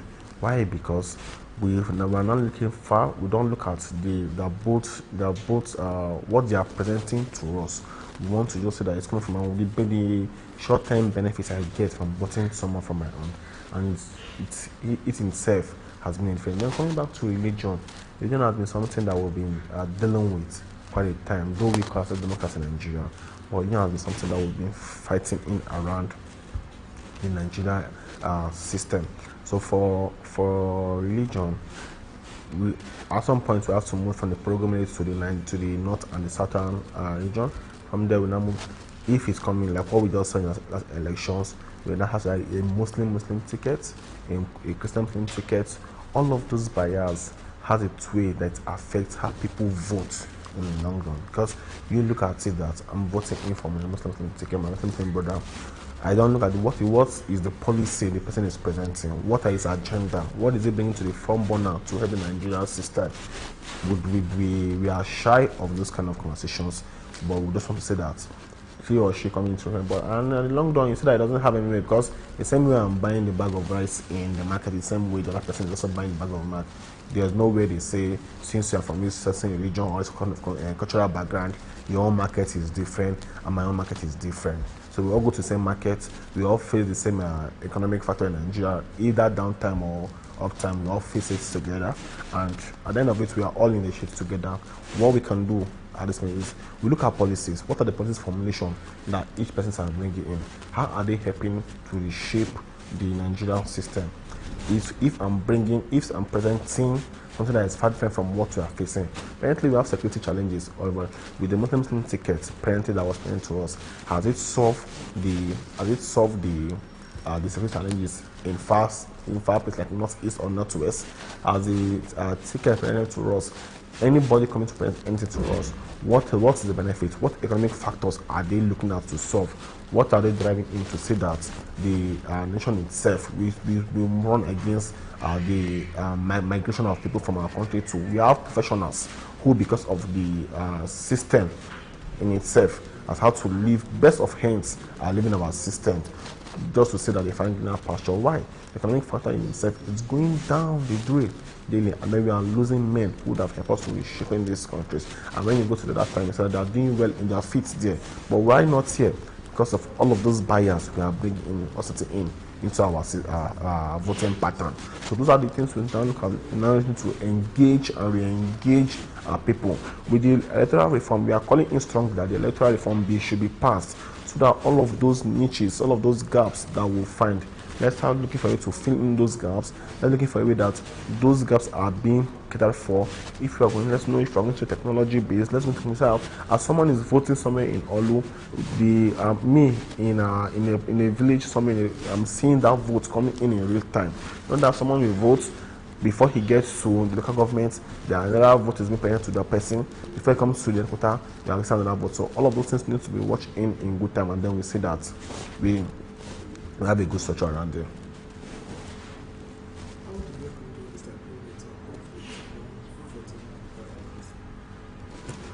All of those conflicts come in from what I would say from policies. If they are good policies, we'll not be having conflict. What we'll be having is agreeing to disagree. But conflicts come in where we see that what someone is presenting, he or she does not have the time to stand there and good stand waters. Now, we're talking about most conflicts has resulted not from either policies, but have resulted also into structural ground on religion. Because I want to give one person wants to give is a good time on why I am voting this person. The policies are taken out of it. The agenda the person is taken out of it, but now personal sentiments that have led to so many conflicts. In a way where we can address people looking far from personal sentiments and looking at the structural framework on ground, it helps us to drive discussions around formulations, and then looking at if I'm bringing this, what am I talking about re-engaging or enacting laws to help to either drive revenue. If I'm looking at that, it's a different thing. But where you get conflict is when what we're looking at is personal sentiment, personal gains. We saw the whole cliche around the River State for the last time. What was happening there? There was nothing around the people. It was all about personal gains. If it falls down to we looking at policies that are coming around that, okay, this is what I bring in. At some point in the whole River State scenario, the people were out of the box. So hence, what will now happen is conflicts, and conflict in itself does us more harm, because the next actions will be people burning in facilities, and then these are growing property which were built by taxpayers' money, and it doesn't solve any issue in itself there. Yes. How do you handle what role do technology and digital tools play in facilitating voting partnerships in Nigeria? Yes, technology is what we've been driving into make or to modulate election system in Nigeria. Why? When we had introduction of beavers, we were all, oh, the new bride is in town. But that was not what we got. That was a good technology, but in itself being enacted was kind of a poor one in there. Why? Because technology will help. We don't need it will take us away from logistics problem. Moving in either voting materials from a region to another region, the technology will help us solve all of those trenches around it. If someone is, as I mentioned, someone is voting in his or her own ward, with the use of technology, those votes will be transmitted. We saw what is being done in most of the Western worlds. Nobody waits for any professor to come in to now start collecting votes, say 1, 2, no. Nobody does that again. We've gone far from that. What we should be doing is, as those votes are coming in themselves, it should be transmitted. While I'm voting, I want to see my votes, because that's why we're calling in for real-time technology. It might not be real time itself, but nearest real time. And we to send the advantages of this special technology, where within most of the survey, like the 1, 2, 3, the quick capture there, can help us to those votes. What we just have to do is in itself formulate what we want on the INEC in themselves need to work upon that to put in most of those systems into work. Those technology are already on ground for us to use, but are they being used? If the beaver has been introduced, is being used in optimal working system, the beavers would have worked well for us. But because the beaver in itself, bias set in that technology, the reason why we've not gotten it to be optimally used, and then the last thing, because of people's interest, the next thing is that there's a downtime in beavers. No, that doesn't help anything in itself. So we need to look for a situation where those technologies that are even being introduced first, if we can still try the bimodal, it's really the technology itself that would have helped us to solve this problem, but that wasn't done. Because why? The people managing this infrastructure in themselves again have not done anything right. So we're still calling in for technology grants to be used. We're still calling that it should be there should be re-engagement of people to see how the beaver system can work, the niche around the beaver system, and then to ensure things can be changed around that.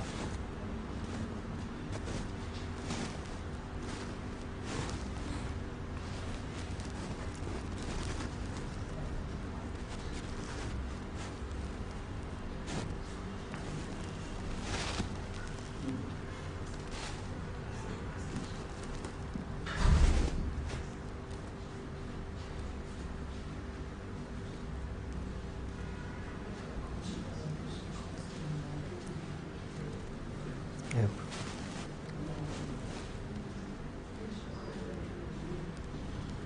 How do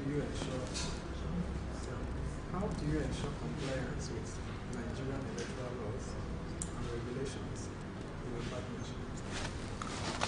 For insurance of laws, there needs to be a strong string on. Even if this is not done, one of the issues we've gotten around even the Nigerian system is being stick to laws. Laws are enacted but not followed. We need to put in a way where if a law is made on something, for instance, for someone that is caught with rigging elections, there should be a law that should be followed on. If he or she is caught, what should be the next possible actions on that kind of person? Because it has a way of manipulating or changing the minds of people in voting. Mention voter our party. When laws are not followed, when laws are not adhered to, when you see someone primary right before you, and then he or she is manifesting or changing results, what do you want the next person who sees that person the next day again on that same point to do? Because when those laws that are being are not followed, there should be a strong law, there should be a strong follower, a strong compliance to law. That if someone is caught then in rigging elections, this should be little penalties, because penalties are not meted on them, and then they are the influence of those persons either causing those complaints in those elections we'll say either the sponsors of all of those persons are behind hands, are the one making all of those persons to say that they have a kind of god on effort around that they are not being monitored. No monitoring of how those persons are being treated or taken to court, all of those things, then it makes us to say that those laws being enacted are not in themselves instrumental to policies that were formed around that. So laws need to be adhered to. If there's a law that for someone that is either caught in election, either caught doing vote buying. Because it's been a strong issue of vote buying. Because when you go to the rural areas, what you are seeing there are persons using short-term incentive. I mentioned we've seen cases of someone having to give someone just a drink because he or she knows that that's what that person needs at that time, and the person to now vote. A story I had around that is we have someone that came to, he was coerced to vote for party A. Party B also came in to coerce him with money. What he did was he collected all of those money from party A, party B, party C, and party D. And when he did it, because then an oath was taken that you take this oath to vote for me. That was vote buying. Well, from his own conscience, he collected those money since there was an oath. When he did election, he voted for party A, for party B, for party C, and for party D. At the end of it, what we get there was did he or she did the vote? Yes, he voted for all of them. What happened? That card there was not that invalid. So if laws like that are not, if laws that are set are not full on vote buying, it changes no narrative there for us. So laws that are enacted need to be followed. You see a strong saying that for anybody that is caught in a vote buying, it should be dealt with strictly. And then we sure most of those things will change around time. But if they are not followed, if they are not enacted, if they are not put into pinch, then we keep on getting the sense of what we are getting. So, what strategies do you use to build and sustain trust among voting partners over multiple years? For trust is a big word, because in politics, as they say, when a politician is saying morning, you should check the time itself, if it's either noon or evening at that time.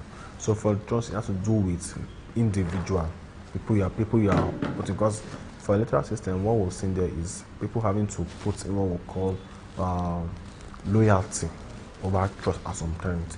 It's just you cannot use the word trust for how people vote, but it's loyalty, and the loyalty comes in what am I getting out of this. Because it's not like it's a win and get something. If I'm not getting anything from you, it's quite difficult for me to pull up anything around here. So what we do, the best way to build trust, the best way to build trust is ensuring your policies you are presenting to the people is quite strong. If you are parenting good, I remember during the time of someone like what is his name? Dr. Osai, the one who was putting on Bosby, he has what we call simple as his own manifesto, and many people buy into that, but he could not himself trust the people that are going to even put in those votes, because yes, he has a good manifesto, he has a good policy was going to present, but the people which will be the voters on that same day, what do they think? Can they trust your words coming into them? At that point, if they can't trust them, they will not be looking at who they will be loyal to vote. So we need to find a way to build all of those trust. It's a process. We cannot get there just in one day. But when we see that political parties are presenting to us one good candidate beyond sentiment,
integrity is not there, transparency is zero.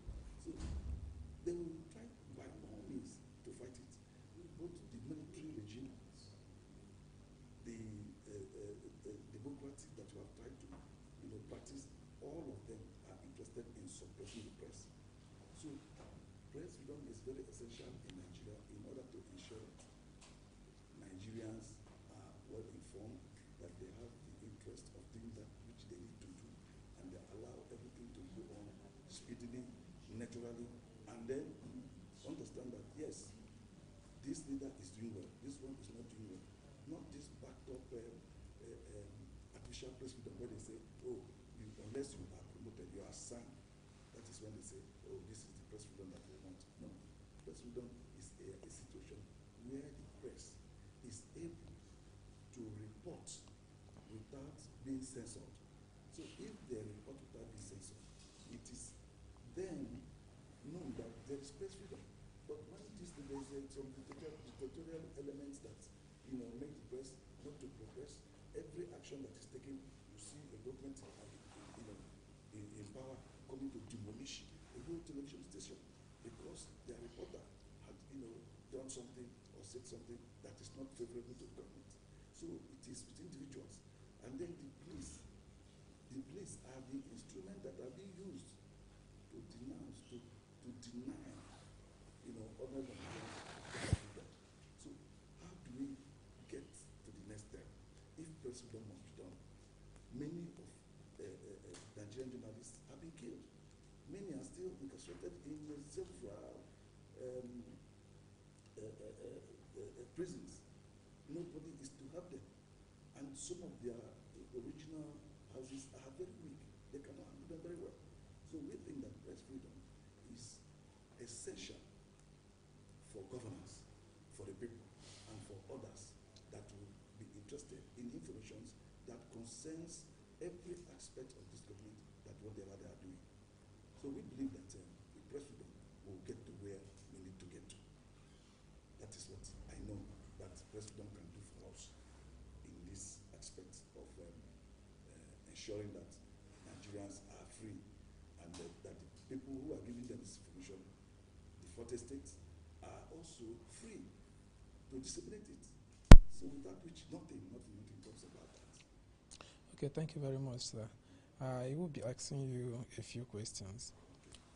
What practices do you believe are essential to ensure that journalists are treated with respect and fairness in their workplace? Yes, the practices that are essential. One, reportorial is not bought. The capacity is already defined. As a gateway, you allow your reporters, a particular journalist, to go and do his beats. When these beats are properly covered, then the house that is concerned, the media house, will now do the next, not by censoring or dancing to the tune of the government. If a journalist in his beats, like let's say the judiciary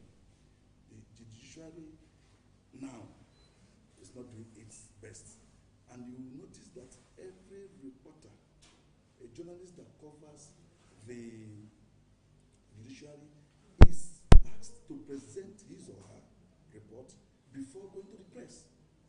Why? Because they want to dance to the tune of government and not to injure any person. So the best practice is to, one, allow the journalist that has done the report to present it and let it be published as it were. No censorship.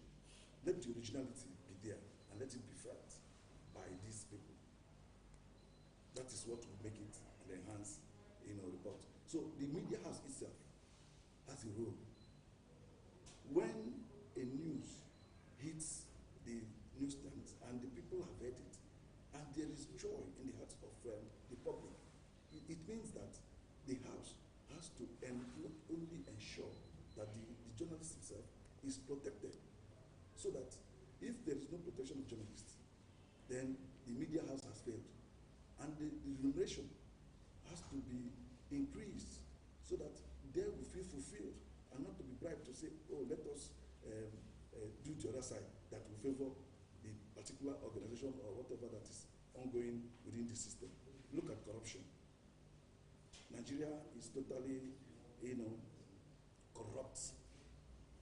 Daily we hear thieves in the system, not just with one particular government or this particular regime. It's been there for over 30 years. So what is the problem? The problem is that our journalists with the media houses are collaborating in order not to feed the people with the exact information that will actually bring these people to the shepherd. And that is the censorship we're talking about. What's the next question? What measures should be put in place to protect journalists from intimidation and harassment? Yes, that is part of press freedom. Where there's no intimidation of a journalist, that is when necessary measures can be put in place. What are these measures? One is to protect their whatever information they have given. And this information that they put across to the public should be seen as the reality of what is happening, not that, something that is written to favor those in power.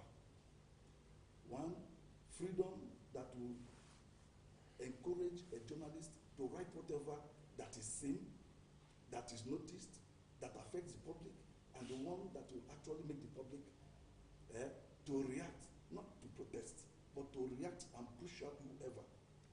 Because pen is power, and it's very powerful. So if the journalists are allowed to do that, pen what you want to write. Say it as you see it. Say it as you heard it. Say it as you were able to investigate and carry it out. So these measures will include government making it totally free, government allowing the press to do its job. If you want to be right in what you are doing, then serve well, lead well, and perform well. These are the things that will help to promote. Not when you are performing, maybe you are project here, and you are stealing the resources of the nation out of the country. That is to say, trying to suppress the press. When a press man writes, when there is a total writing that this is what is happening here, you come out to vilify the pressman or the presswoman. This is absolutely nonsense. So the government should have its own parts. They say the press is the first estate of the realm. So if the press is the first estate of the, allow them to operate. After the executive, we have the legislature, then the judiciary. Then which other one again? That is the press. That is the fourth estate. So the press, being the fourth estate, should operate at that level that they are operating as mates, people that are democratically involved in making the nation, bettering the nation, and ensuring that the nation is well placed. So if you inform the people of the wrongs, the people that have done the wrong will correct themselves, or they leave the system. So this is but in Nigerian system, when the press announces, they will do what? They want to kill them. They want to lock them up and the rest of them. So the next measure is insurance. Every media group, the government, federal government should organize a special insurance system that will make the press to be assured that whatever I write, I am covered. Both government and my media and house, they are protecting me. So these are the two systems that should come together, and the pressman is protected. Again, allow the press to do what they need to do. Give them the right of way. Open your books for them to look at in order to ensure that actually you are very transparent. So without transparency, the press may not be very, very operative.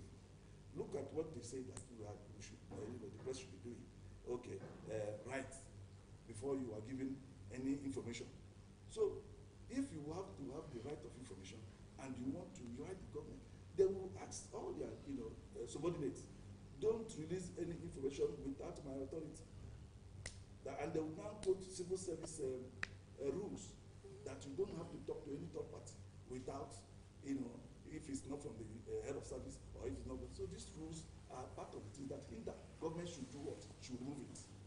so that there won't be barriers for the press, journalists to jump. These are little things that government need to do. Then the police should stop harassing. The federal government should institute a special committee that will protect the press from police harassment, army harassment, and the rest of them. When any of these so-called executives, when they attend the place and the press comes and they see that, oh, it's AIT, it's channel, it's this, beat him out. Because they don't want, because of their last reporter. So these are the things that the government must stop. If anybody is in power, please allow the journalists to do their jobs, sure, whether they write positively or negatively. If they write positively, you'll be happy. But when they write negatively, you'll feel that, oh, they are attacking you. They are not attacking you. They are putting down the reality of the facts of what you have done. So this is the areas that I think, the press should, the measures that, should be taken by both government and the media houses in order to ensure that they are protected. That is the one. Okay, sir. Thank you very much for that submission. How can media organizations foster an environment that values the integrity and independence of journalists? Yes, we have seen the emerging schools of various chapels and various Nigerian journalists unions in various states. You can see that the new era now, brings persons, individuals, journalists that have initiative. I want to just cite an example. Like, I'm in FCT. The FCT chairman has exemplified herself by way of initiating programs that even created welfare for the journalists, giving them the impression of collective, unity, collective understanding, growth, that every person feels protected. You come to a place, a union where you belong to, and you know that, yes, by the initiative of this union, that you are protected. And what is the growth level now? Look at, formerly you see a journalist, he will be shabbily dressed, and then they will be just going and nobody cares. But with the present development, by way of going out, meeting stakeholders, that look, this is what it is. Associating with Nigerian organizations that are necessary to protect the interests of this. So it is this very, very approach that has made journalism in Nigeria, or rather the Nigerian Union of Journalists in FCT, as a union that has set the pace, whereby there is now competition. Everybody is trying to set. There is understanding both with the government and with the journalists. Everybody is feeling fulfilled that there is a necessary protection. There is a leverage under which they can step and then move, and with satisfaction and with hope, with understanding that they are protected. So it is this very aspect that we think there is no going back. So, and the place of, like in FCT now, we are in AMAC. And in AMAC, like the FCT, they are stationed in AMAC. And AMAC is a very important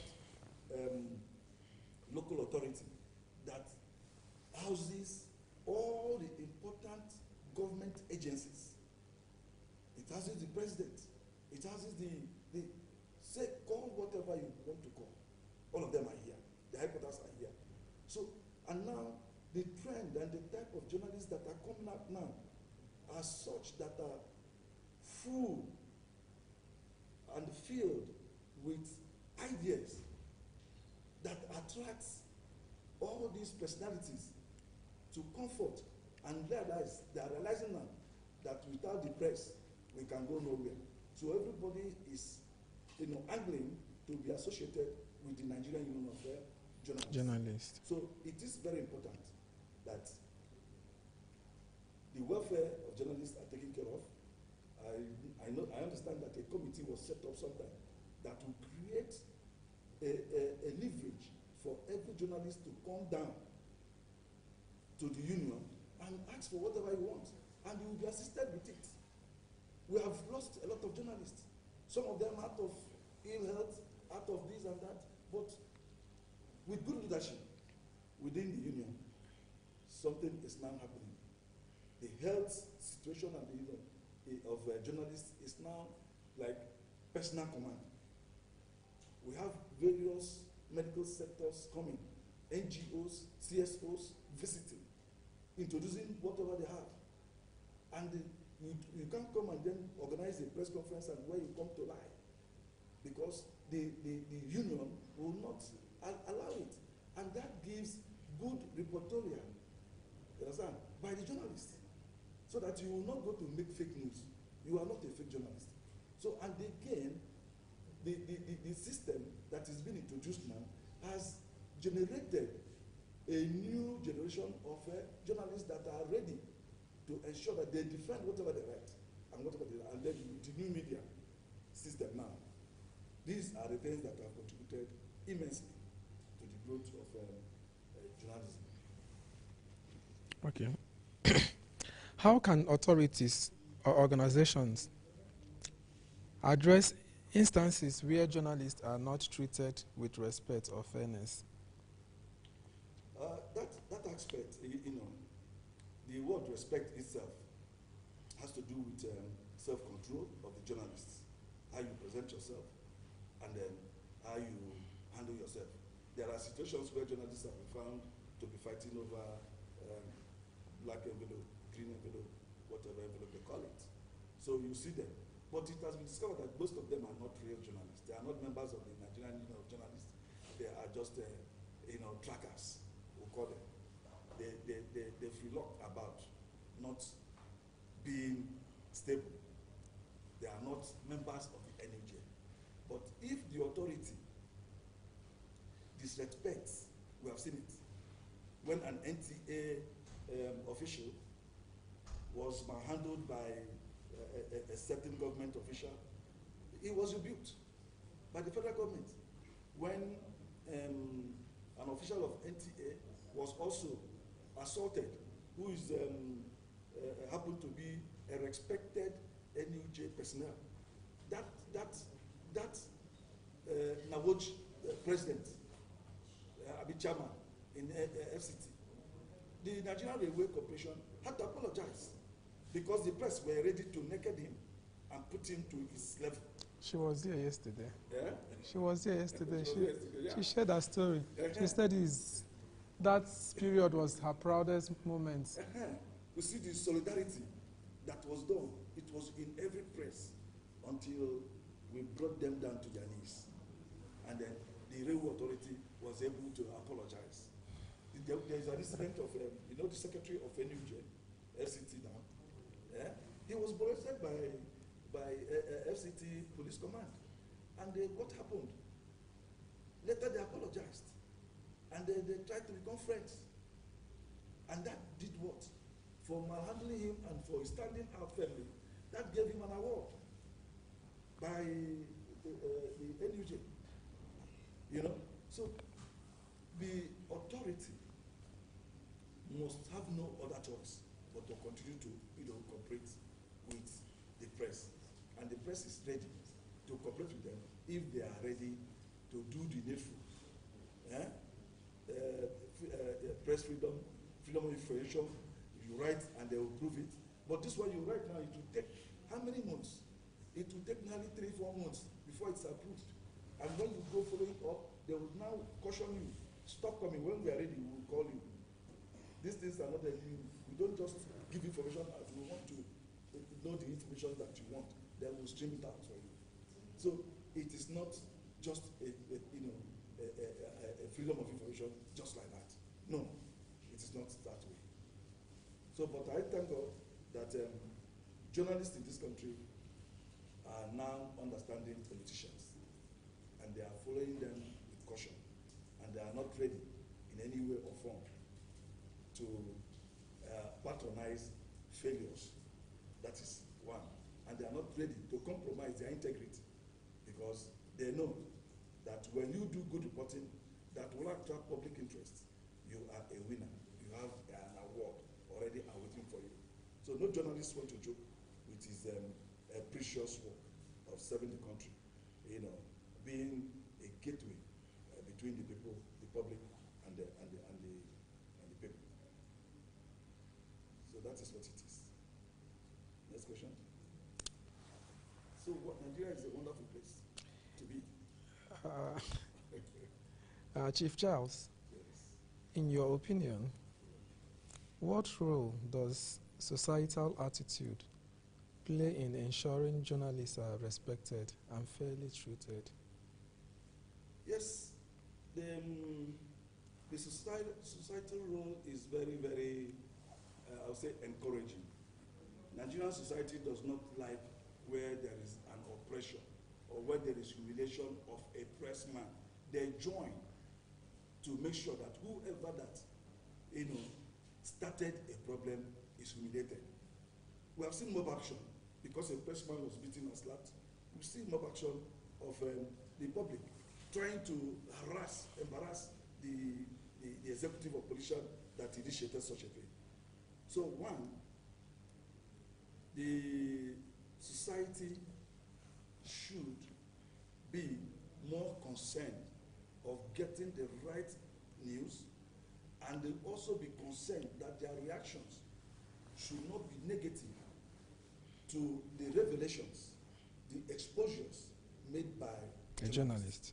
Because when a journalist, an investigative journalist, is truly into his duty, like up to today, yes, I'm a very veteran journalist. Up to today, I still practice. I get involved in my investigative journalism, and every investigation that is done thoroughly, so that you won't say I did not do the right thing. So, balancing of information, reports, very, very important. So when you balance it, don't say because you have a particular interest here or there, you will now go one-sided. You must finish with A and also get the other side from B, without which you have failed in your duty. And that is where the society gets hyped. If they read about one-sided reports, they will now come up and start criticizing the journalist that he has not done a very fair report over this very, very issue that is at stake. So that is why most Nigerians do not wish to embarrass journalists. But what they do is to ensure that journalists themselves come out and perform with total integrity, assure that everything that I've done, everything they want to do, and whatever they do, when it comes out to the public, that they will be justified in theirs. Don't you see that the Nigerian journalists have been able to shut down the judiciary, because the judiciary have messed up its image, and that is why the judiciary today, they don't have a very strong spokesperson that will come out and say anything anyhow, because they know that they have messed up with the church. You understand me? So that is the pain and the face that Nigerians are now wishing to face, and they want that to remain part of the system that would bring about sanity into the system. Without journalists, the system will not be clean. Only with journalist reports, only with their investigations, only with their absolute knowledge of what has happened, transpired in a particular area that is brought to the public, that they will be seen as people that are fair. So we are able to see that the system is quite justified with journalists performing their duties properly without hindrance. Thank you very much, sir, for that awesome contribution. Like you said earlier, we are not there yet, but I believe that with calls like this, trying to create an awareness, telling the public that this is what we are going through, because sometimes a lot of people don't know. Like yesterday, a journalist was killed at the early hours of yesterday.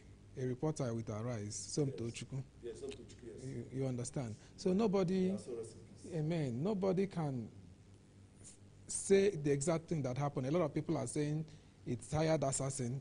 Some people are saying they tried to rob her in her apartment and they killed her. So nobody knows what's happened. Why will you kill a girl of 29 years old? What are you dragging with her? You know, these are things that have been happening. A lot of journalists a lot of them have gone missing. I know a particular one in Kogi State for the past 4 years. Yes. Up to today. Nobody knows his whereabouts. Is he alive? Is he dead? Nobody knows.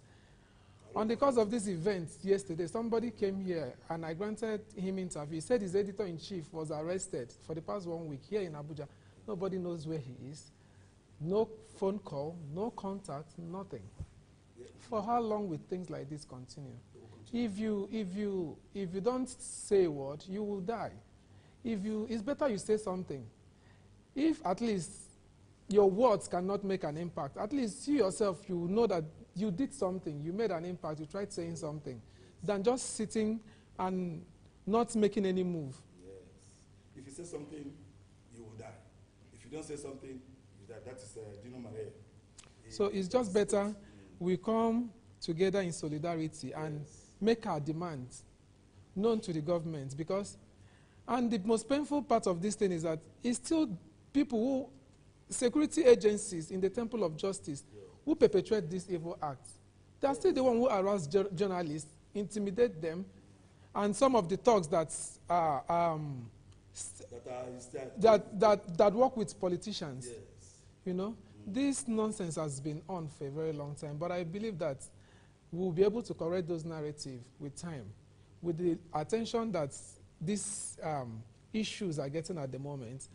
We believe that in the coming days that we'll be able to get, we'll see positive reforms and we'll see changes. Thank you very much, sir. Thank you. Thank you. But I want to tell you something about the Somto Chukwu's own. Okay. The speculations that are ongoing, that is armed robbery, is far from it. Okay. I doubt if it's had to do with armed robbery. Any armed robbery that takes place is such, when a lady is involved, I mean, they cannot kill her. Whatever you wanted, you have collected from her. So I think I can attribute that to assassination. If not assassination, there must be a politician, maybe, their presentation, you understand, discusses people. Deep issues. And maybe somebody get hyped somewhere and thinks that the best thing to do as well. So, for instance, earlier on, let's say you want to map out and you want to know the number of codes in a particular area, you would have to send people to site for you to be able to count the number of codes. But with the advent of technology, what we have now, when you have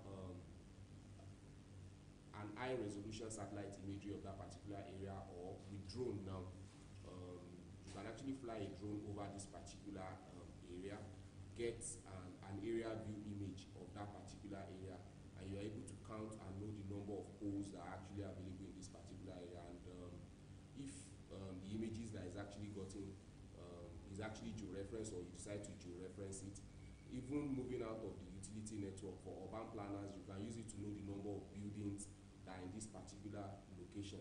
And for a system of record, you can do this continuously over time for you to know the number of properties that are actually springing up in this particular area.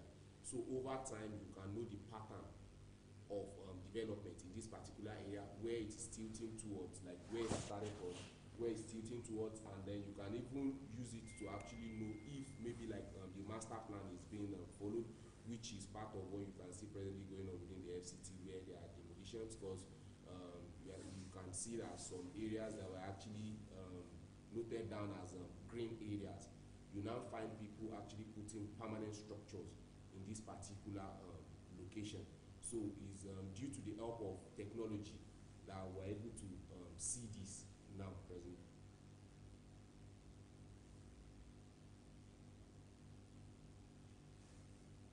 Go ahead, are you done? Yeah.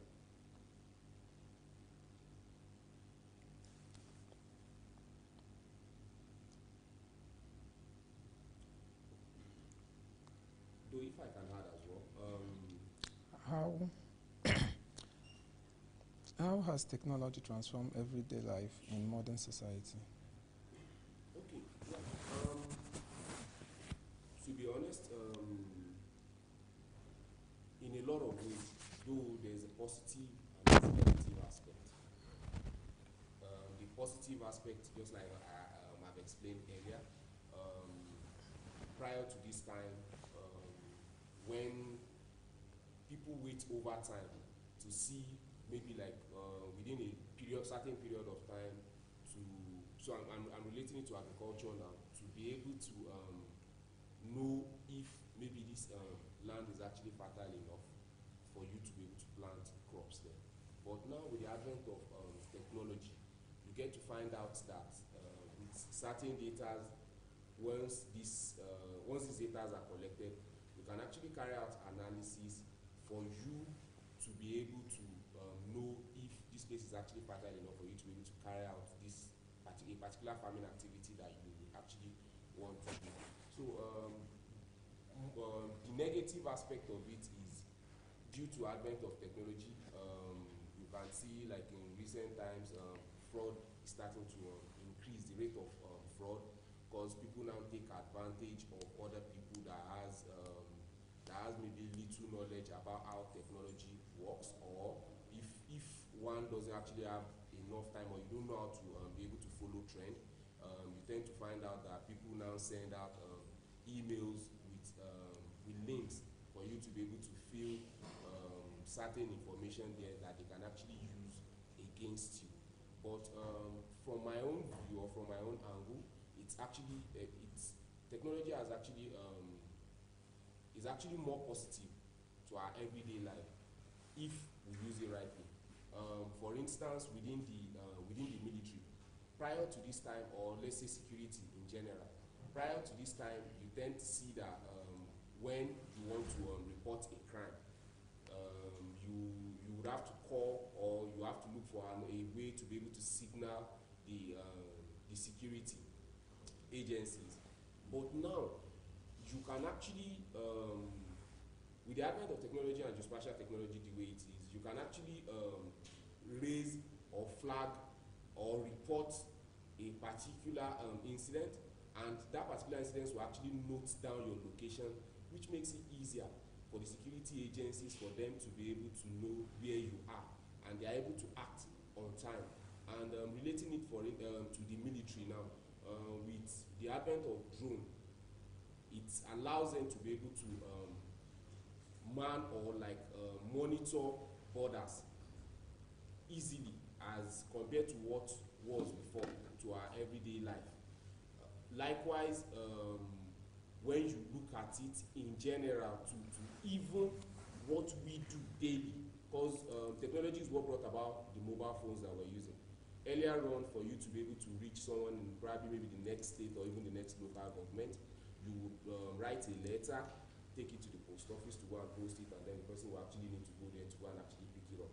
But with the advent of technology now, with your mobile phone, you can call, you can send an email, you can even attach files, which can be audio, videos as well, or a typed document to whoever you want to get it to, and within seconds, the person would actually get it, do whatever the person actually needs to do, and then the person can actually, and you can get your own response or reply anywhere on earth easily as it is right now. How do you think technology impacts? How do you think technology impacts social interactions and relationships today?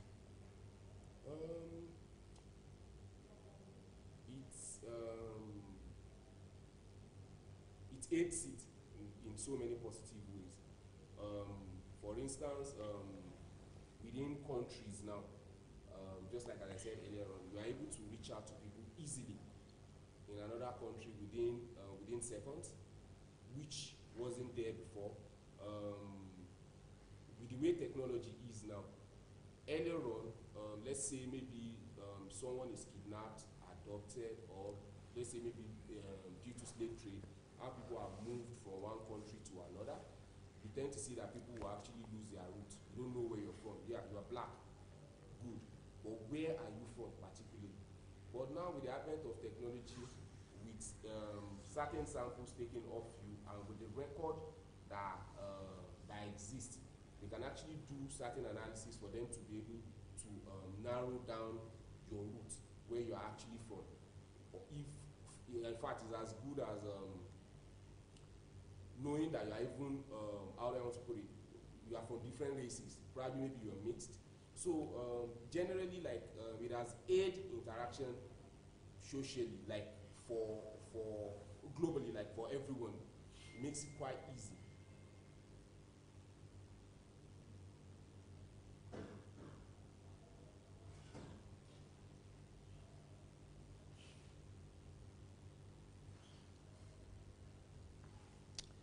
Can you discuss the role of technology in education and remote learning? Sorry, and Can you discuss the role of technology in education and remote learning? okay, and remote learning. Okay, yeah. So technology in education. I'll use myself as an example. Prior to this time, when you're in school, when you're given an assignment, you would need to go to the library for you to be able to carry out this assignment. For even if you want, let's say, latest information, you have to wait for hours for you to be able to get detail about maybe a recent event or a particular activity. But with the way it is now, literally with your phone, you can actually learn new things, either within your own field or even if you want to go outside your field. And this is all thanks to technology. With your mobile phone now, you can know so much about even a country that you've not been in. So, and when you relate it or you bring it down to education now, literally in every field, it has been of great benefit. Because within the medical field now, technology now allows you to, just like how during COVID-19, we in Africa, we actually leveraged on the developed countries to be able to decide or get information to be able to know how to plan for it as it is occurring and what might happen in the future. So now within the educational sector that's related to health, generally it has been of good benefit. Because for my own field, which is geospatial technology, as I said earlier, we used to have paper maps. So you are actually limited to what is actually provided to you within the classroom or what the lecturer knows. But now with the advent of technology, you even have the capacity to be able to know ahead. Or, just like as I said earlier on, within the educational sector, technology allows you to be able to do research for you to be able to predict. Giving examples like flood, even crime occurrence. Once crime occurs, now you are able to determine the pattern of crime. You are able to know if it is actually clustered within a particular location, if it is randomly distributed, or it is actually uniform or dispersed. And with this, you are able to generate an heat map, which shows where it is more concentrated and the type of crime, because there are different types of crimes. So with this, now you are able to now carry out further analysis for you to be able to predict for the future. So within the educational space now, and most of these things are actually things that have actually been done or carried out in numerous fields, then merged into just one field now, or something that you can relate to in your field. The distribution that I just spoke about is majorly about statistics, but now you are able to relate it to location. So generally, within the educational space, technology has been of good benefit. Within now, due to technology, you are able to see that earlier on in Nigeria, we import cars. Now, we are able to actually couple our own cars here now within Nigeria. This has been made easy due to technology, because because it is expanding and people are learning new things. Earlier on, you tend to see that maybe countries that actually produce vehicles are actually limited. But now, literally, and due to the advent of technology, we're actually moving bit by bit. Now, we're moving to CNG, from CNG now to cars that you can charge. So that's within engineering space. And likewise, when you bring it into construction too, you are able to see that with technology now, for people that are studying, let's say maybe like building now, you are able to a certain extent, even predict the quantity of material you would need for you to actually carry out a particular, let's say maybe construction, you want to construct a building now. Technology has actually helped a lot with this. You are able to even create a model of this particular building to see how it will look, if this actually fits into what you would want or the type of plan you have. And with technology now, just like I said earlier, we have master plan. So when you are constructing a building, you know you are being given a particular maybe like expanse of land, and you are able to split it or segment it based on, okay, this is where I want my car park to be. These are the number of rooms I want in this particular building. This is the expanse of land I want this particular building to actually cover. And these are the other things or things that number of trees I would want in my compound as it is right now. So it has actually been of good benefit, and people are able to learn things remotely. You don't have to be in a particular location for you to actually know about some of these things.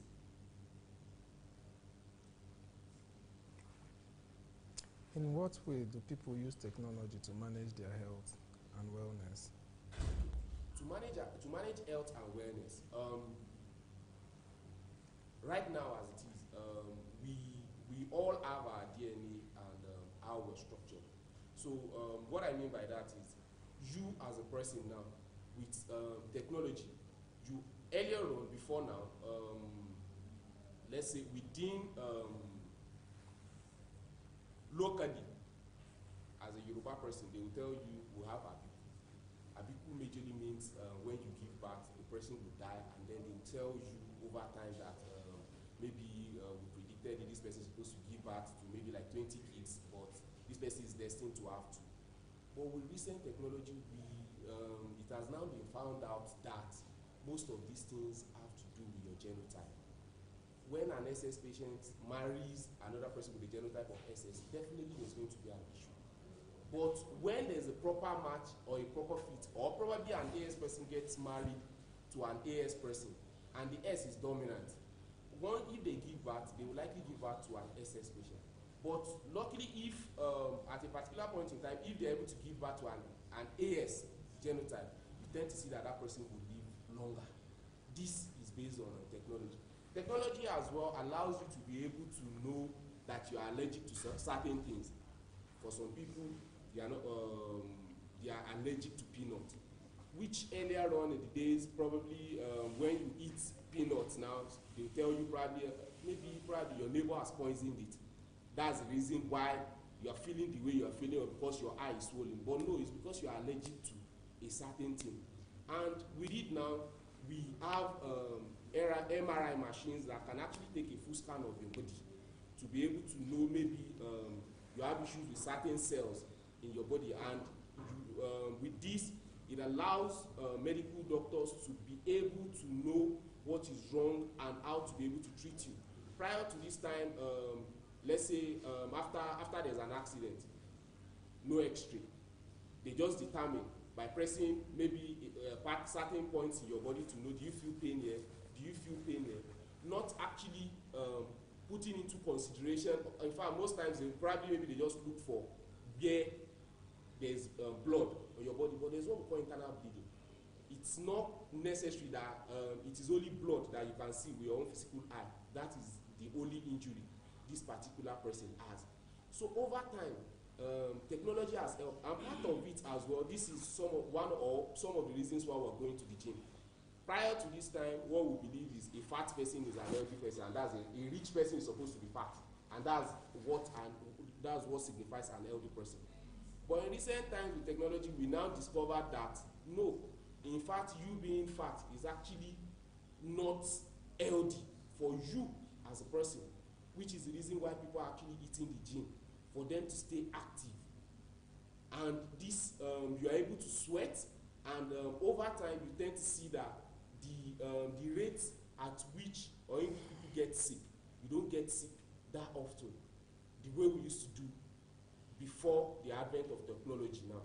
Though the bad part of it is, okay, for instance, when people decide to now want to over-alter their body, and during these procedures, probably due to how much it costs for you to be able to carry out this particular surgery, you find out that people go to quack doctors that will use methods, unsubstantiated methods that hasn't been researched, or probably even the person as a just because he's able to Google certain things online, that if you want to carry out, let's say you want to do BBL now, it's just for you to go like this, do this, do that, and at the end of the day, you tend to see that they risk people's life. It's just the same way how you can't learn driving over the internet.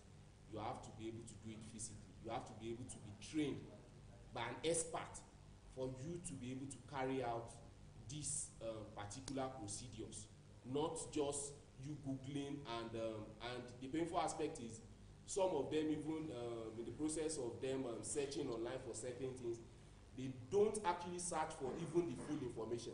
You tend to see that when people search for things online, instead of them doing a full research, the next thing is to look for a short video, something that won't take more than maybe like 30 seconds or maybe a minute or two, for them to be able to understand a full procedure that probably will take an expert maybe years to be able to learn this particular thing. And within 2 minutes, the person sees his or herself as an expert and believes, okay, this is something I can do, it shouldn't be that hard. And then the person goes into it, which at the end of the day, you tend to see that what will come out of it would actually not be favorable, especially for the client. Just like how now you have people that, as it is said generally, now that you tend to see somebody that failed chemistry now believes can sell cream, now mix certain things, certain chemicals, and at the end of the day tells you can actually bleach your skin with it. And at the end of the day, you tend to see that your skin could actually react to this. And over time, you tend to see that probably maybe the amount of time or the amount of money that was spent for you to actually go through that, you will spend more for you to actually restore your body back to what it was. That's if that can actually be done. So, but in general, it's, from my own view, it has been more of an advantage as compared to disadvantage that you find within the health industry.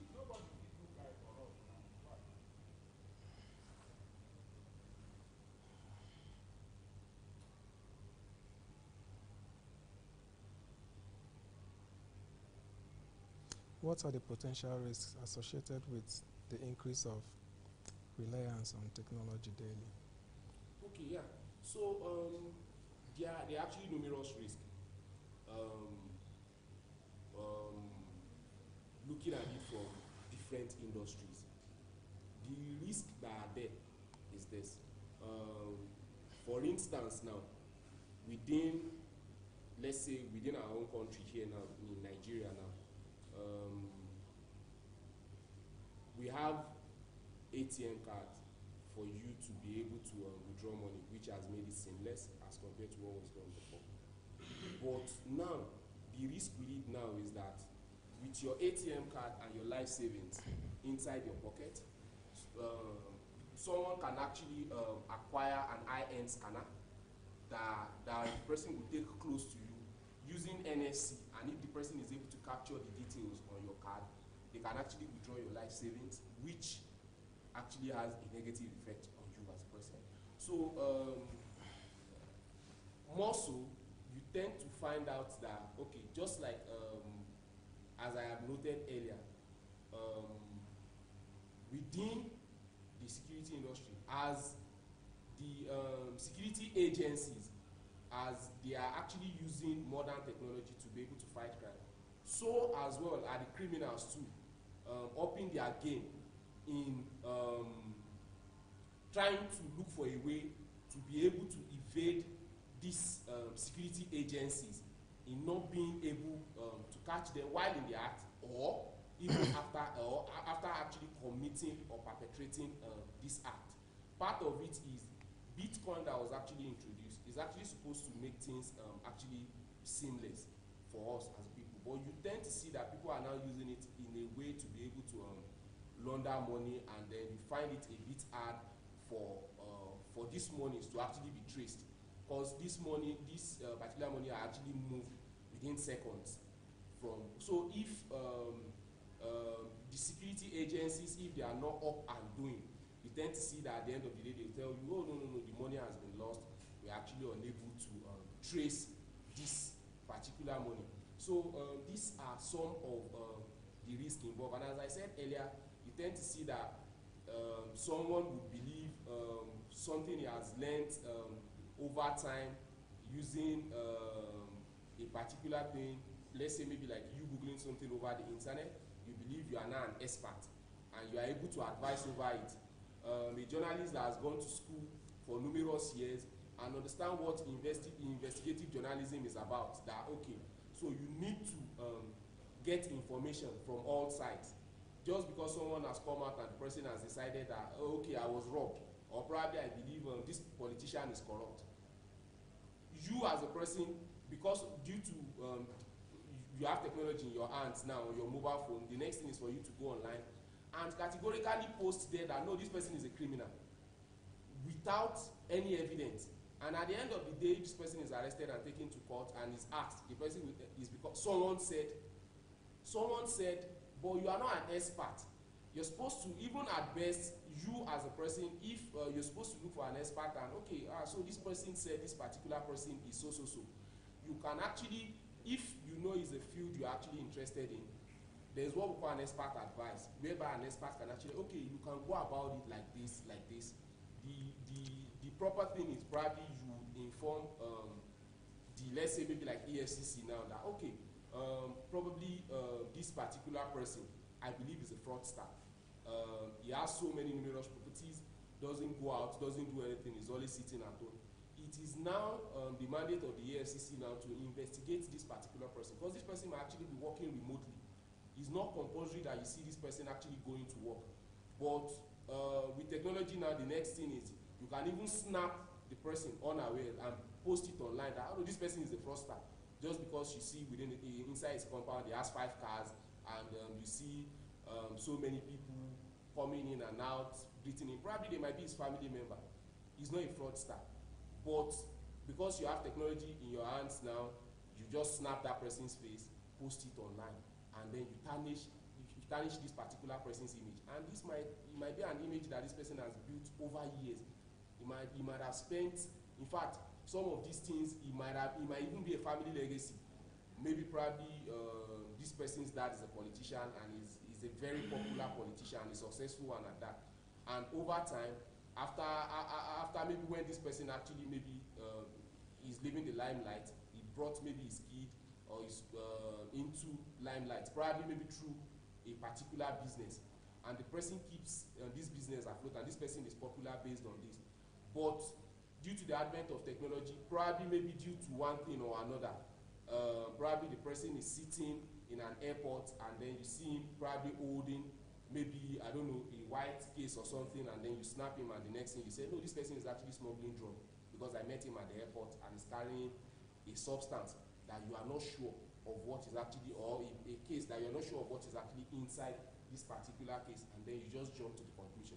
So these are some of the risks that are actually involved with technology.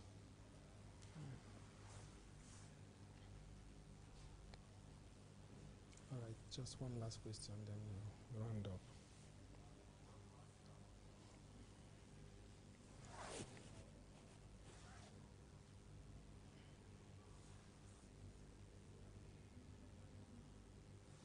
How has technology improved or changed the way we communicate? Oh, yeah. It has changed it quite a lot. From earlier on when we used to send letters to now easily you can send an email, you can actually make a phone call, you can send a text message, you can attach files to be able to send or communicate. And part of this communication too, how it has helped. Now security agencies are able to actually intercept calls. Earlier on, you could actually organize a meeting and go and meet in a particular place and plan, or like criminals can actually plan out to carry out their own nefarious activities. With the advent of communication now, security agencies are able to radio each other from one particular location to another, which is why you are able to see that the rate of kidnapping within Kaduna-Abuja Expressway has reduced over time. Because now it's technology now, you have different checkpoints, and one checkpoint radios the other. So within earlier on, you tend to find out that probably maybe if someone is on his way to Kaduna and the person is kidnapped along the way, it takes other road users actually passing along this road to see that this is an empty vehicle. Probably someone has been kidnapped here, and the person would have to get to Kaduna or to Abuja to be able to report that, okay, I think there's someone has been kidnapped. But now, with advent of technology now, right then and there on the spot, you are able to call security agencies and call their attention to it that, okay, there has been, someone has been kidnapped in this particular location, and they are able to mobilize within a short period of time. While within, we as, let's say, okay, within academic society or within environment, it has aided research, communication. When you write a paper, you are able to publish it online, and someone within a space, let's say within maybe even a particular community in Yola State, can actually read about this research.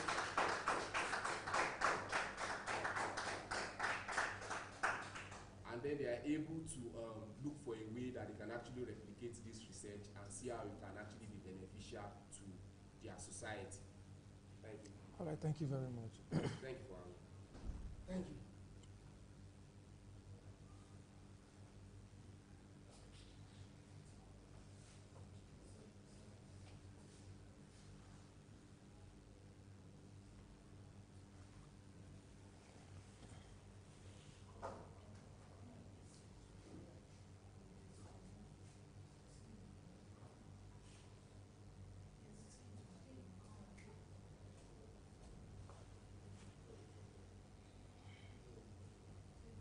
Good morning.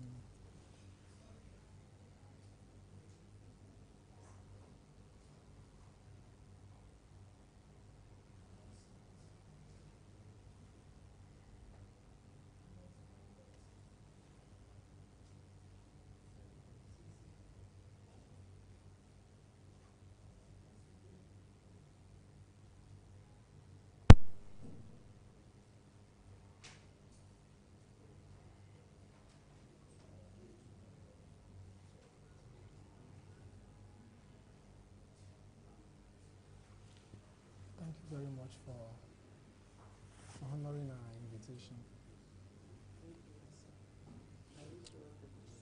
Thank you. What are the what are the primary goals and initiatives of the National Council for Women's Societies in promoting gender equality?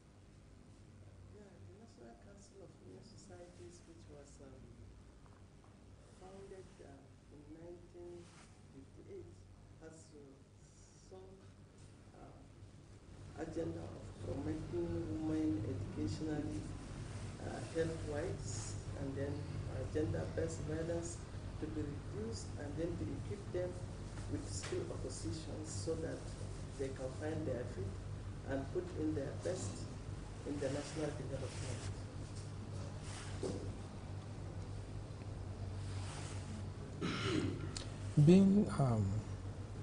Being the national president of this noble organization, how has that shaped your leadership skill? How How has it shaped your leadership skill? Wow.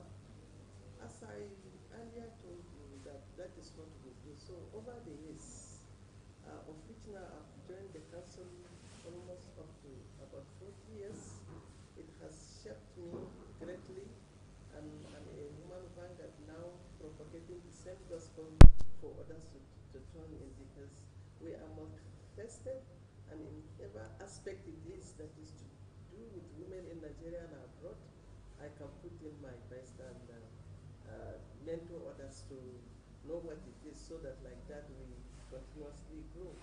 Thank you very much. Can you share some significant achievements of the council in advancing women's rights over the past years? Yeah, maybe we take it to the uh,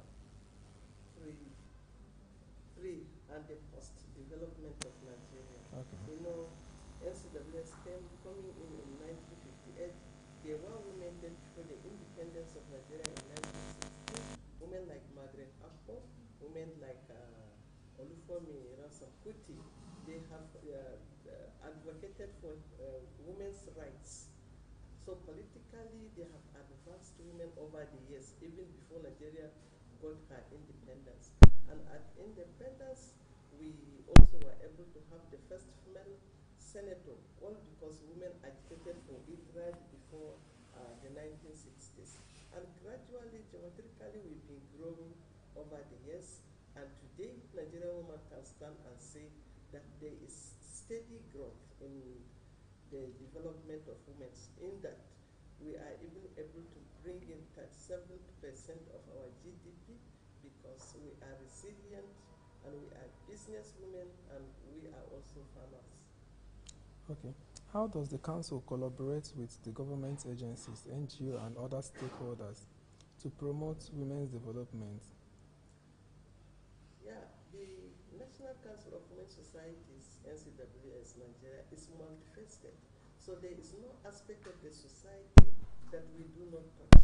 So actually we collaborate with the MDS, with the various civil society organizations and NGOs in whichever area that is being requested for, we easily can queue in, because the National Council of Women Societies, NCWS Nigeria, is the umbrella body of all women organizations in the country.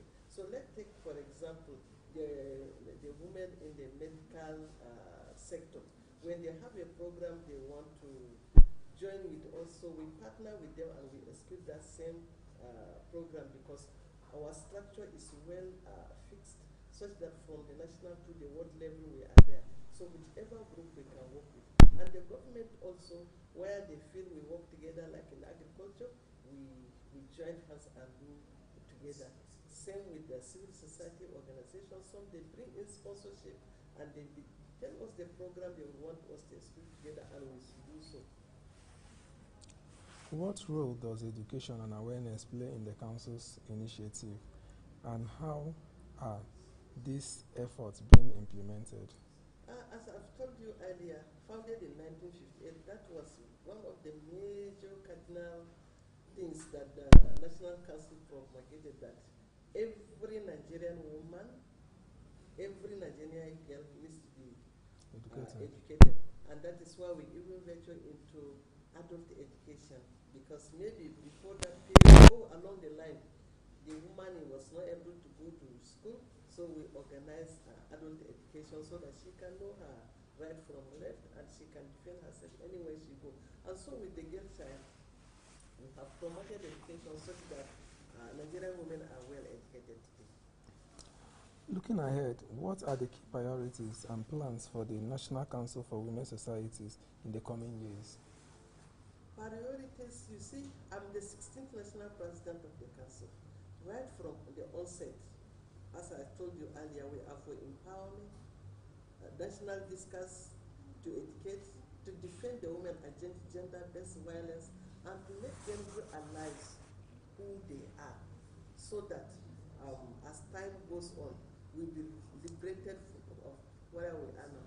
So education has taken us to a level that it's okay, and we are continuing with it because we are all today encouraging our girl child to go to school so that no one will be left behind. Thank you very much, ma'am. Is there anything you would like to point out, like a word of advice to conclude this interview?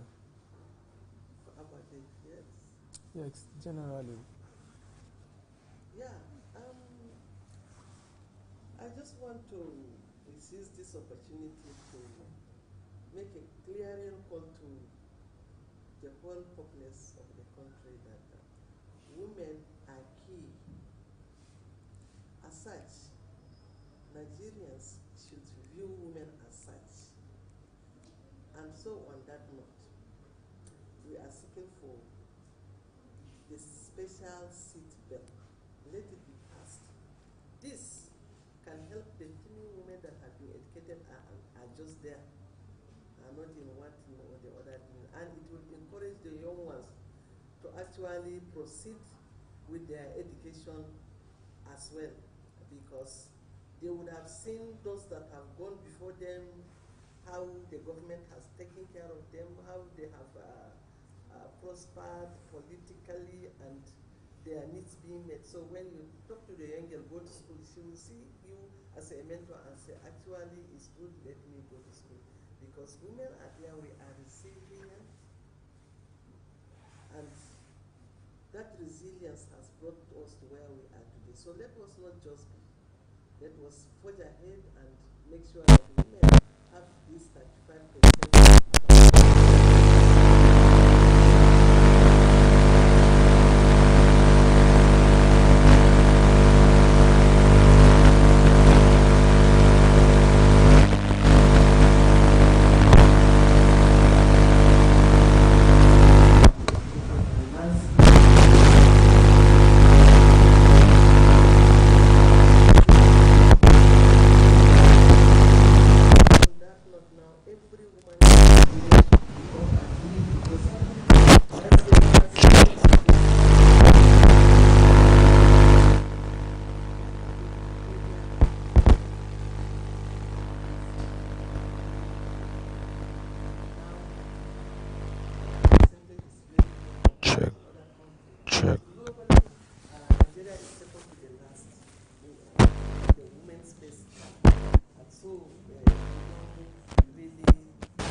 In their businesses and other things they do outside, they will contribute at 7% to our GDP. But when the women you are thinking of what's bringing 50% of our GDP, of which is very, very important. And I know by the next election, this history is going to be a thing of the past. We are going to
Hi, Victor. How are you? Okay. Thank you very much. Yeah, we can make it, you know that. Yeah. Thank you. Mm-hmm. The Lord is your strength. Amen.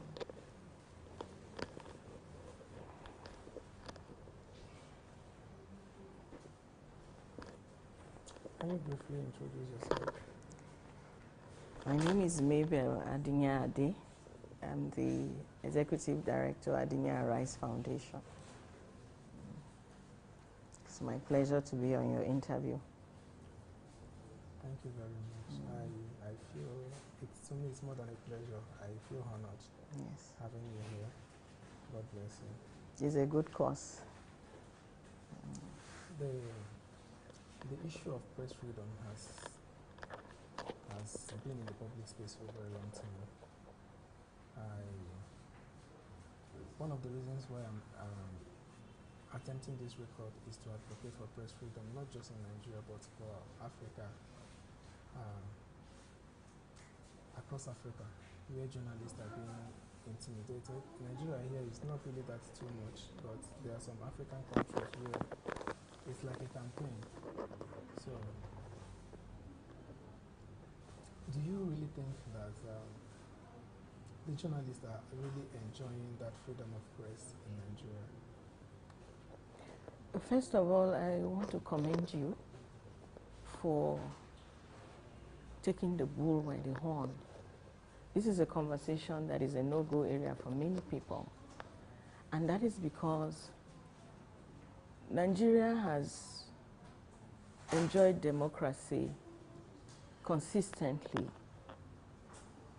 but we have not seen it translate to the freedom that accompanies democracy, which is, first of all, expressed through the media.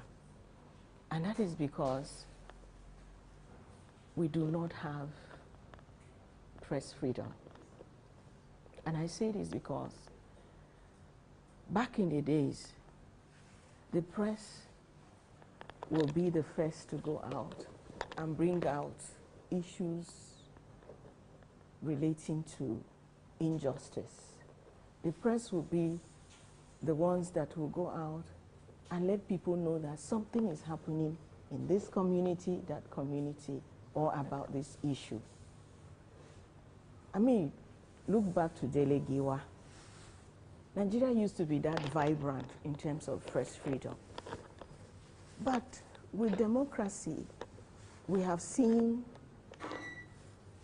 press freedom go down drastically, such that you find journalists are even afraid of going out to speak about certain issues. Not that they don't want to, but because they have seen fellow journalists go down. We also have the issue of he who pays the piper dictates the tone. How many journalists have the wherewithal to fund press in such a way that they can report without fear? We do not have that.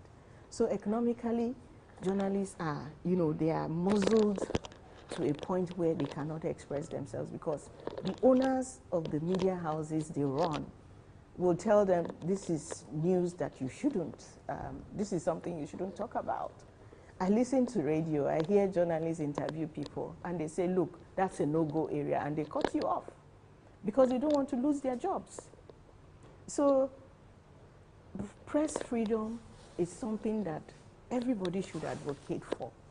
And I say this because consistently in the world, issues of social injustice is on the increase.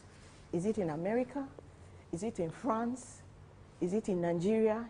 Is it in Ghana? Everywhere around the world, you are finding, challenges that people cannot talk about. Now we have issues of trafficking. It's on a large scale. You can imagine young graduates just coming out of, call to bar, being abducted, kidnapped. We have growing cases of kidnapping in Nigeria, either taking them out or even selling them within the country, their parts, body parts being taken. And the media is not able to talk about this consistently because they don't have the freedom and they don't have the resources, what it takes to go all out and investigate and bring out, the evil around kidnapping. So I'm just proud that you are able to do what you're doing. I'm proud that it's not just something that we are coming to talk about the issue, but I'm proud that one young man is able to stand out, forfeit sleep, forfeit food, every other thing, to ensure that this issue is on the front burner worldwide. I'm just proud of you, and I pray the good Lord to help you.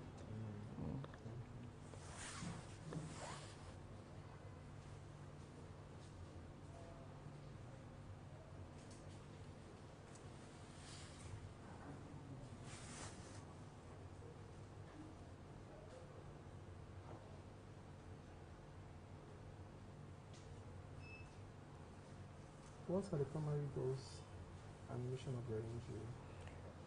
Adinya Arise Foundation was born out of the desire to advocate for safe motherhood in Nigeria, because I, for one, suffered maternal health challenges to a point where I almost lost my life. I lost many pregnancies, 5 pregnancies, and I lost a full-term baby pregnancy that almost took my life. And then in my professional career as a social development consultant, I saw a lot, especially in the area of public health. Going from one community to another, I would see women die of the simplest of complications. I will also see women die of the most complicated. So I just felt that my experience should count, just like yours is counting in press freedom. And that's how Adinya Arise Foundation was bettered.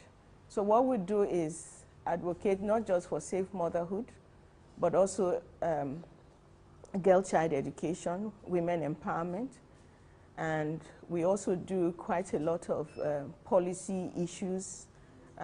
We are on the forefront of Part a Girl a Month, because we see that in order to bridge gender gap in education, everything that hinders a girl child to perform well in school, we have to address such issues. And 4 days, 3 days in a month, a girl is absenting herself from school because of menstruation. There are no safe measures for wash facilities. We also do not have sanitary towels available. So these are serious issues that even in urban areas, it is very difficult. So in rural areas, it's even worse, because girls do not have access to sanitary pads, whether reusable or disposable. And the cost of it is on the increase. So we feel that if government has a policy on social protection, that policy should extend to providing a pad for a girl at least once a month, because she menstruates once in a month. That's what we do. We also advocate for prevention of gender-based violence. And we do that, all around the country. We use the media quite often. We do quite a lot of advocacy on increasing the number of women in politics and governance. And so these are part of what we do. We know that women are more in agriculture and in rural areas. So we advocate for policies that are favorable to rural farmers, particularly women. That's what we do. In what ways can people get involved or support the foundation's work? People can get involved in different ways. Right now, as I speak, we have people that volunteer as associate members of the organization. So when we cannot pay for high consultancies to do our technical work, our associate members volunteer their time and technical skills to help with the work that we do. We also have philanthropists who donate money. Some donate clothing, sanitary pads, they donate medications. We have a hospital also that has made services available to us, 40% discount. So when we have a woman that is in difficult labor and needs medical services or attention and does not have money, we take them to Lona Hospital. They treat our patients, and then we pay just 60% of the fee.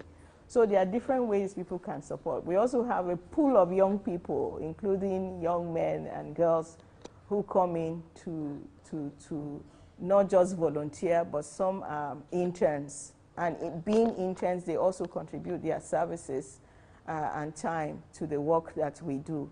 So different ways. We have people donating clothing for our humanitarian work to IDP camps. So those are some of the ways that, of course, we have the media supporting us in our anti-trafficking work. So the anti-trafficking work, we have succeeded in our advocacy because the National Union of Journalists in the chapters in Benue, Taraba, and Oyo State have supported our counter-trafficking in persons work. Gladly, I'm proud to say that Taraba has passed the bill. The governor assented it for prohibition against trafficking in persons.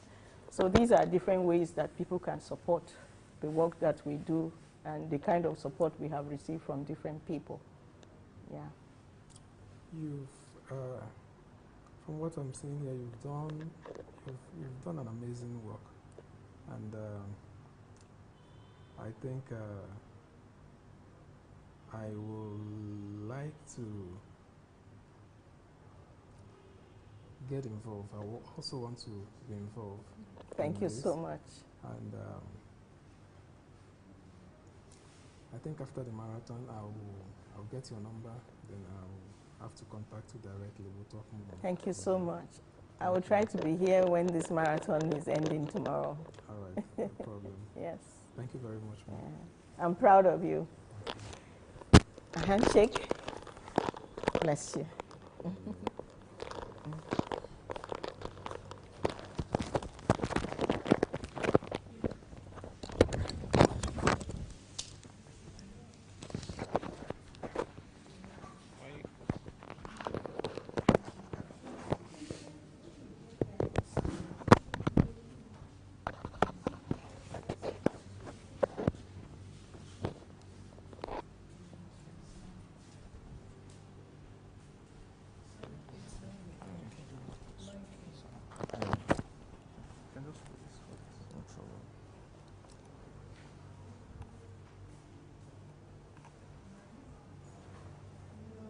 Morning, sir.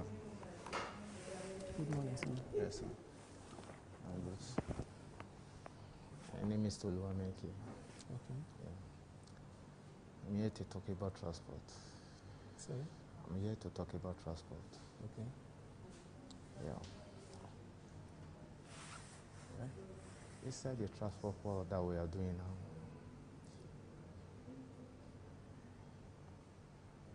most of all those BB company, or those registered company, I'm not talking about local, those registered company. Some of them, they are doing well, even though those who are around them, they are not trying to implement their effort.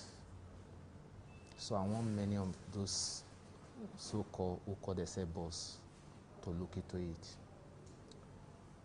I work in GIG. And there's a time, that was 1998, yeah. In Yonshagro. There's a time that you break so many laws.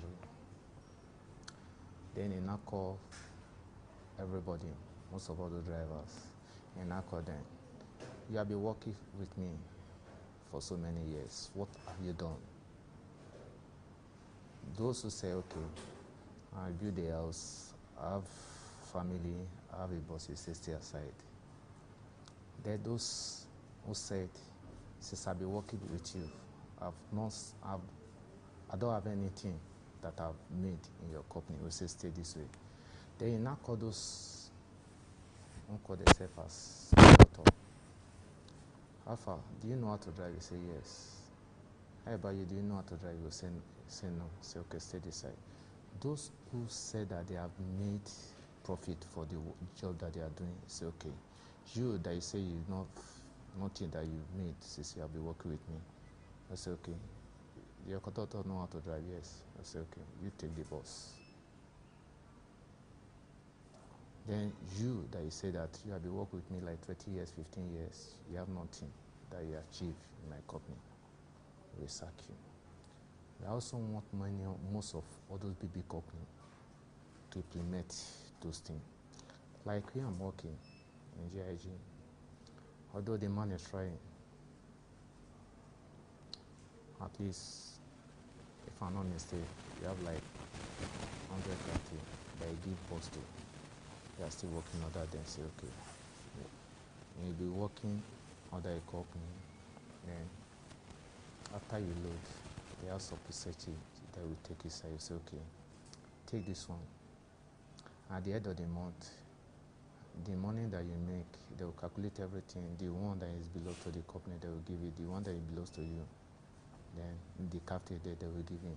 At the end of the day, it's 1 year that you make.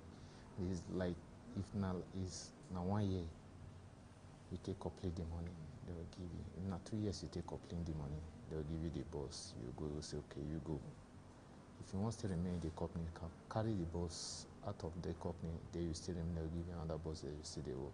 I also want many of all those big companies to be implement all those things, because why? Now only the way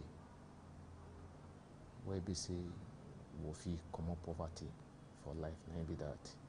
But you see somebody where you buy motor give you don't forget, say the same place where you give motor, they say now carry motor pot go river, nice they break am.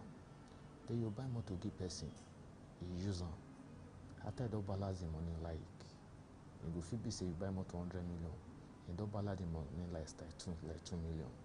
Then something go happen for the motor, you debit the driver 3 million, 4 million, 5 million. Then the driver will make they pay that money. You get that kind of money when you call it work with you. Because I believe say that driver get that kind of money, you know they work with you. Then you debit them. At the end of the day, the driver will pay till when you go take food. If you know pay, after you don't week, where you don't say don't week, you go sack them. Go say me come on, you don't need the service again. But that will not be life. Because why? Why they told this life it be like table, nobody know what you want about tomorrow. Even many of all those people they call themselves for guy be say that they work with the same person where they talk now. The owner of the work not be so big. But the people where they work there, and that be the problem. No worry. Yeah. This thing where they talk, so not be waiting person they talk in front of camera later. Tomorrow we will talk off camera, then we will see what we do about them. Yes, but inside there, because I know say yes, I did talk for everybody there, and I even believe say good then say go for the year. Like me, I be content creator. No matter waiting at they talk. Me, I only share what the person want to me. Share you understand. Because now waiting at the sign. Till tomorrow as I see this, when I talk on a driver, I still do. I don't send anybody. It's okay, no problem. So those are the things when I see inside this life where they do so many of all the transport. Not they say they know that some of them they try, but some of them they wicked.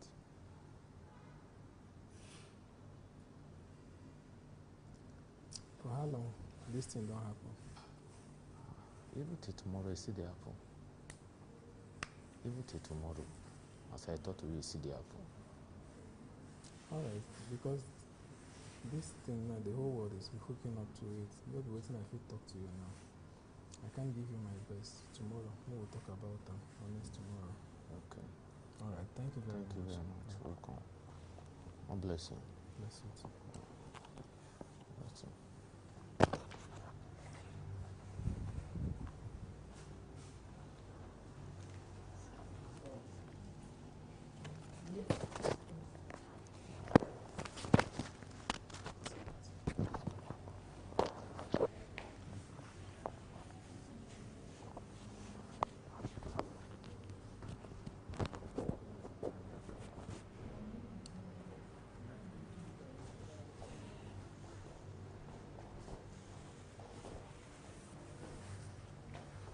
Good morning, sir.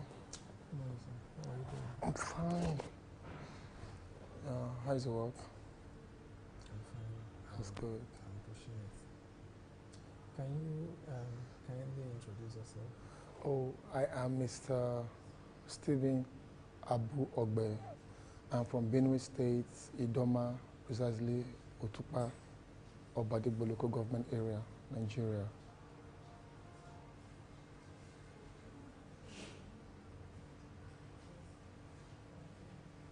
What's your area of profession? I'm a transporter. I work with gigm.com as a captain.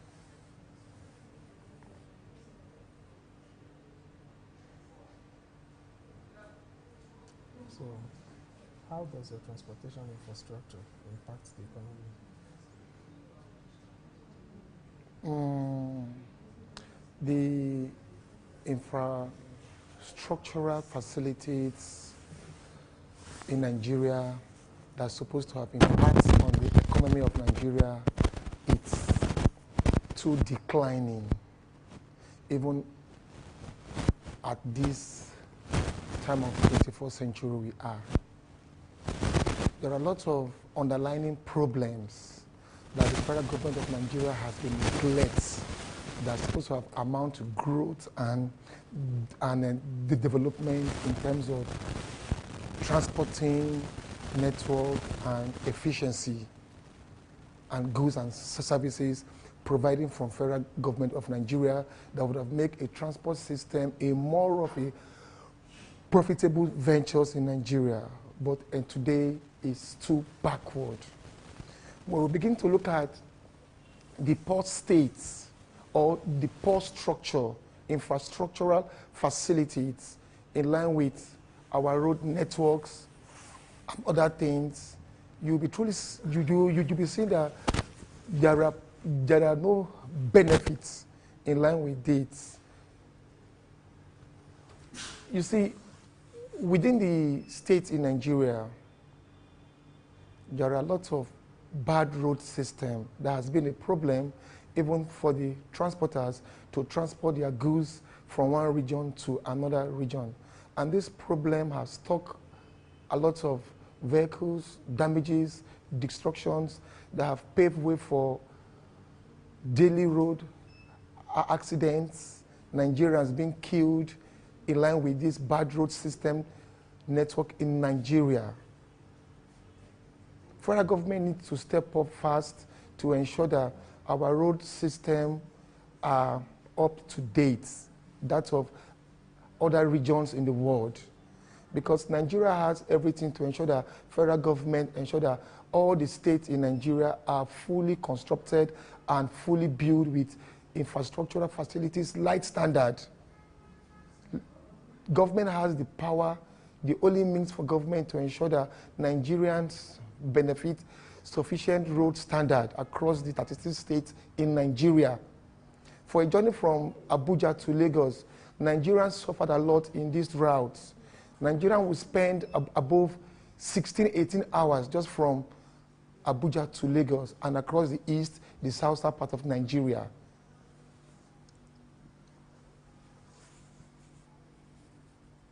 What are the challenges in developing and maintaining efficient and accessible transportation network in Nigeria? The problems, it's poor fundings, lack of check and balancing on the road constructions or the contractors who government invests huge amounts of billions to ensure that our roads are better off. So these are the problems that today we have in a poor road network in Nigeria. What are the environmental effects of traditional transportation? The environmental effects, it creates congestions, it creates lots of accidents, the roads are not accessible within the rural areas down to the urban centers. There are a lot of contingency in line with this. And with these problems, I think at this time of Nigeria, I don't think the governments are doing well regarding this.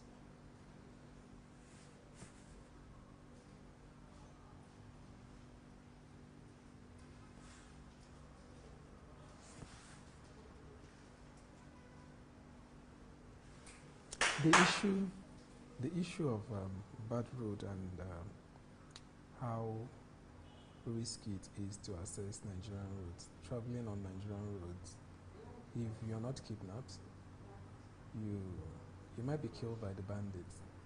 That's to tell you how unsafe the roads are. And it really hurts me till tomorrow that even the government has not put in adequate measures to make sure that all these things are curtailed.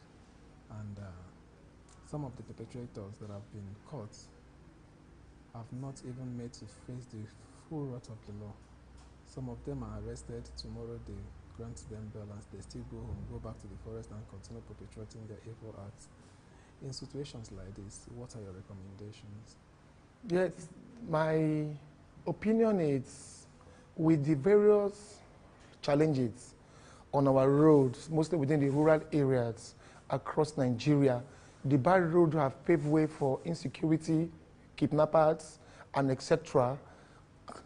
coming out, carrying people into the bush and so many things. So I think if federal government of Nigeria can ensure that all these roads that has been dilapidated are well, done, like more dual lanes from all states in Nigeria, network services, light provisions, security, computer gadgets, and provide good security architecture to ensure that Nigerians has free nets when traveling across all the 36 states in Nigeria.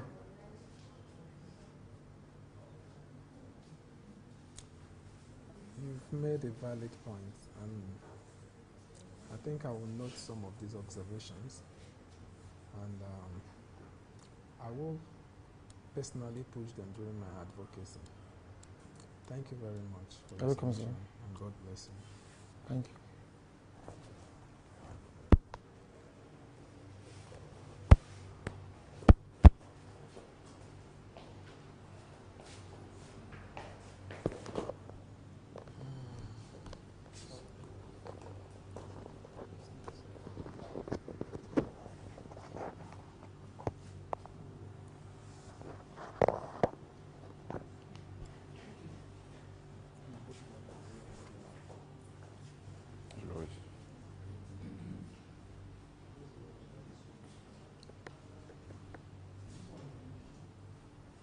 Morning, sir. Good morning.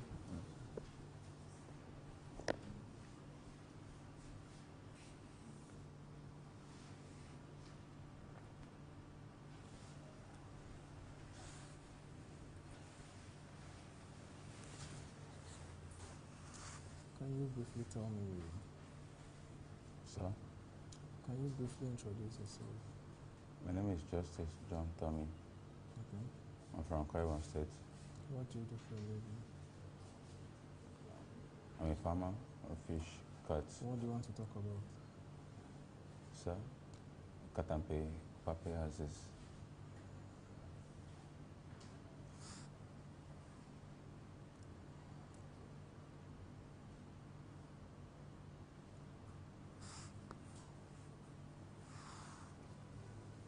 In the issue of leadership in Nigeria,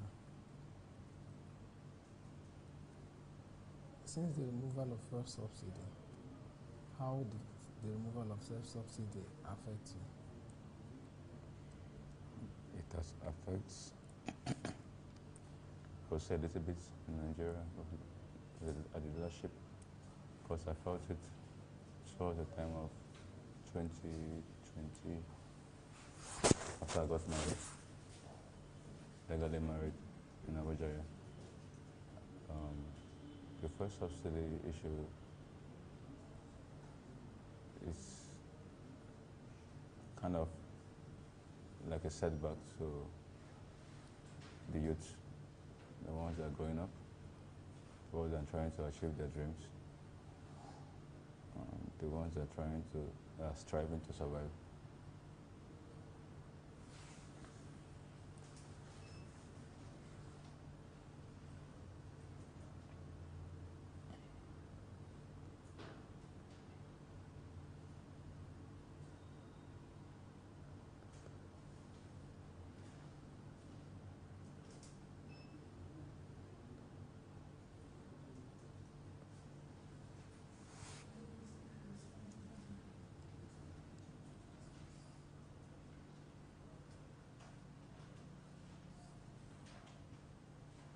What are the key factors that contribute to economic growth in a country? The key factors are infrastructures. We talk about the road. We talk about water. We talk about light. We talk about economic, that's farming issues, empowering them, the farmers. How does technological innovation impact personal and organizational growth? At my field of, thank you, sir. At my field of where I farm, I have my little land in my local government, small in Abuja here. I find it difficult if I not went into transport and the rest. I find it difficult to survive with that water. No water flowing. I'm paying little bills. I had to even leave it for a while.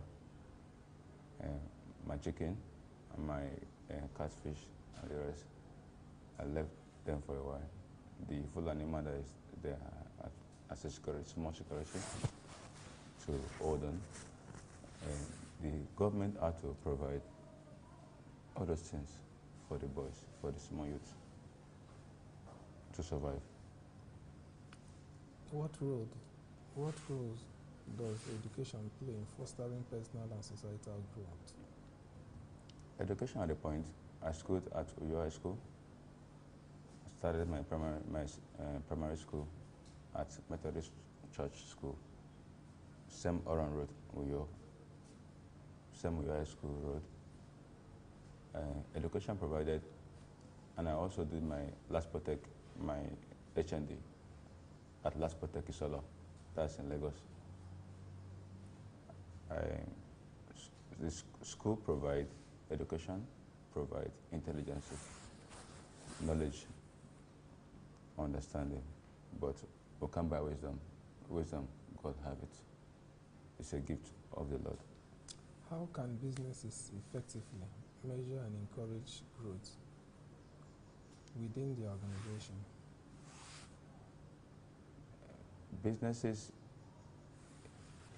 in the right way, with all diligences,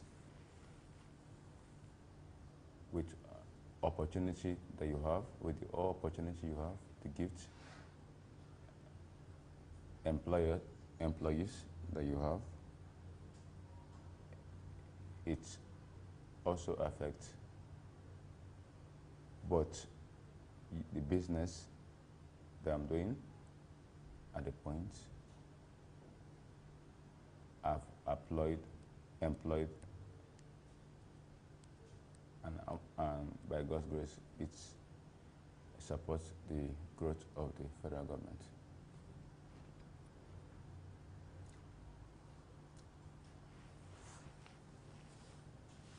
Would there be anything you would like to point out to conclude this interview? Sir? Would there be anything you would like to point out to conclude this interview? Sir, I barely hear you. Would there be anything you would like to point out to conclude this interview? The interview is fun, interactive, and at the points now, all I want at the interview point is that we are both struggling, we're hustling and battling for a survivor, and the Nigerian and everyone should be happy. Mr. Woman. Thank you, sir. All right.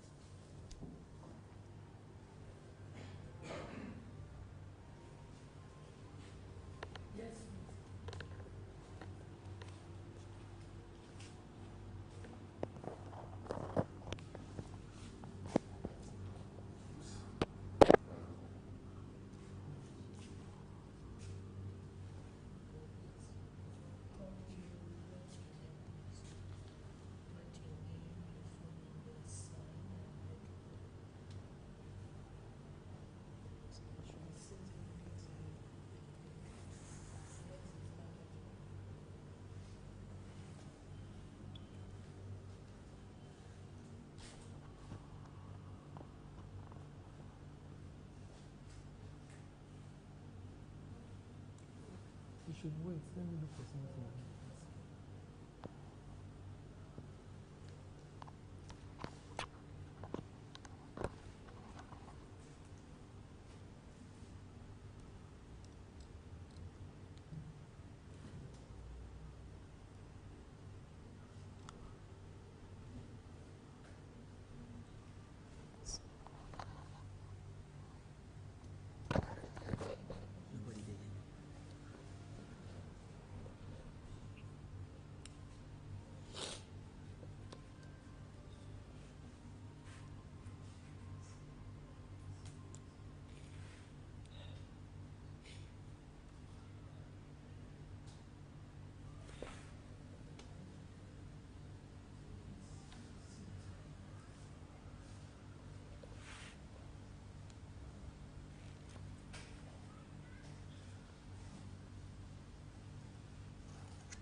the jacket and one.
Jacket. Jacket. Yeah. Yeah, the jacket. Go with them notes.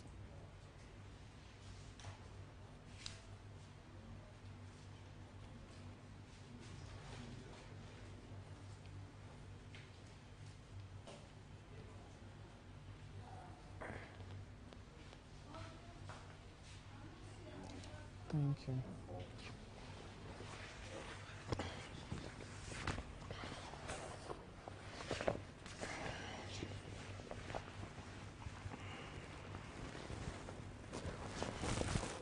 Check that.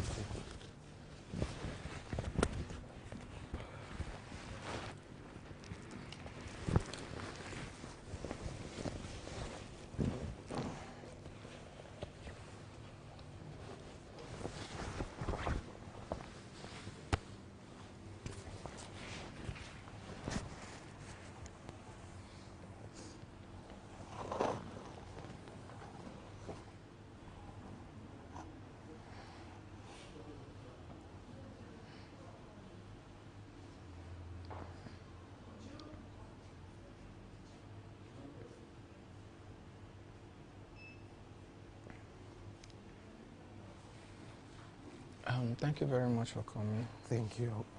Afternoon. Is it morning or afternoon? It's still morning. It's morning.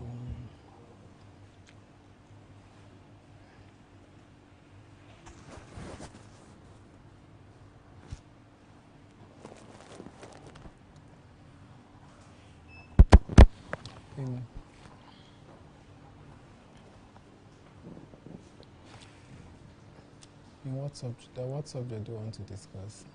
Business, economy also.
Can you tell me your experience in managing a business or a team?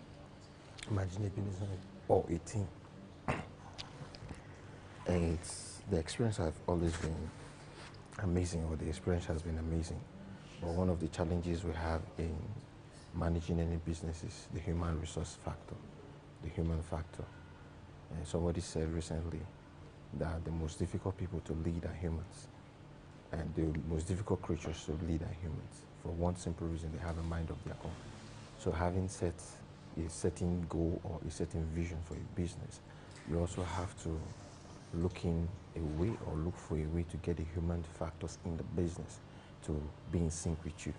It is easier to work with AI, all those electronic factors, robots, and the rest. All you need to do is give a command or a program. Everything will be done the way you want it to be done. But when it comes to a human, there are certain emotional things they have to put in place, or certain things they have to deal with. Some might not really feel right or good with what you want to them to achieve. So it's an amazing experience. However, the challenging factor is a human factor involved in dealing with businesses. And this is usually a bit difficult because for any business to be functional and function effectively, you need a proper structure to run it. And you know that structures are mostly run by man. So if those structures are not put in place, or are put in place but they don't do the things they're supposed to do, it becomes a problem for the business to thrive or succeed, generally. Thank you very much for that wonderful response. Can you describe a challenging business situation you have faced and how you were able to surmount it? Okay. As a business owner, our business render, most of the time we do services, we don't do buying and selling. And when it comes to servicing, most of the time dealing with client is one of the problems. Your client has to tell you what he or she has in mind, and it is your responsibility to create that person's imagination. And imagine you trying to create somebody's reality, somebody's imagination into a reality that you are not the one doing the imagination. The best you can do is work with the words that have been used to prescribe or describe his or her thoughts or imagination. So most of the times, we only get that 70%. With the remaining 30%, you now have to deal with unsatisfied clients, unpleased clients, and the rest. Then number two is this issue of capital. You know, every other business, every challenge every other business has, every other day is capital. As big as Dangote is, there are some projects, even the refinery, it wasn't 100% funded by him. He had to get investors and get loans from other persons to make it work. So capital is always challenging, or has always been my challenge, because in moving from one phase of business to another, you need funds to push it from one phase to another. Then thirdly, which I said earlier, which is the staffing thing, the staffing, the people you're working with and the rest. I had a challenge recently.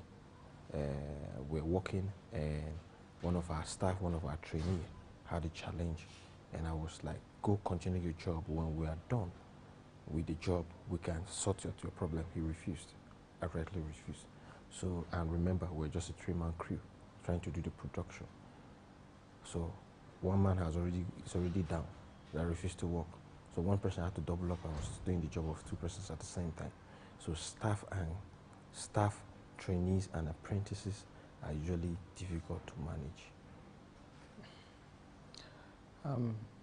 What strategies do you use for effective customer engagement? Number one, we have to create systems on how to serve our clientele. Now, presently, we run a major company. So, when you contact us, first of all, we have to know for details, what precisely you want. Then after that, we have to communicate with our team how to create what the client wants. So production takes a couple of days. It could take a couple of hours. It could take more than a day.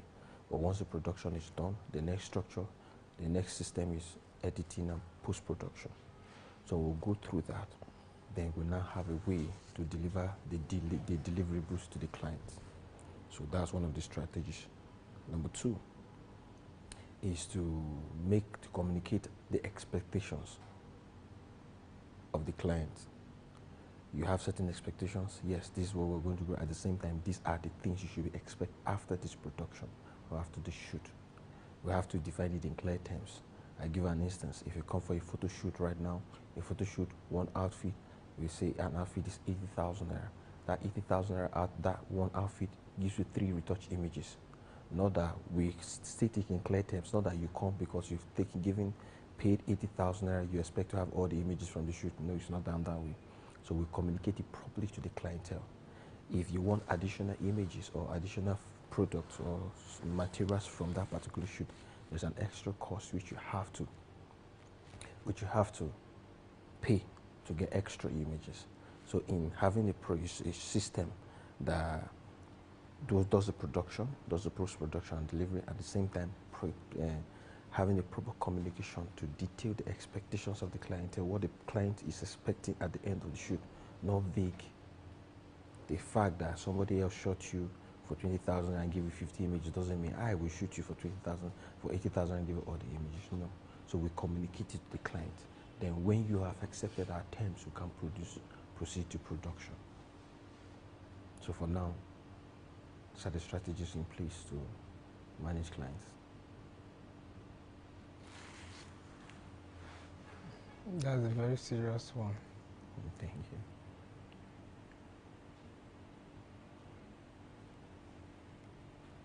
How do you prioritize tasks and manage time in a fast-paced business environment?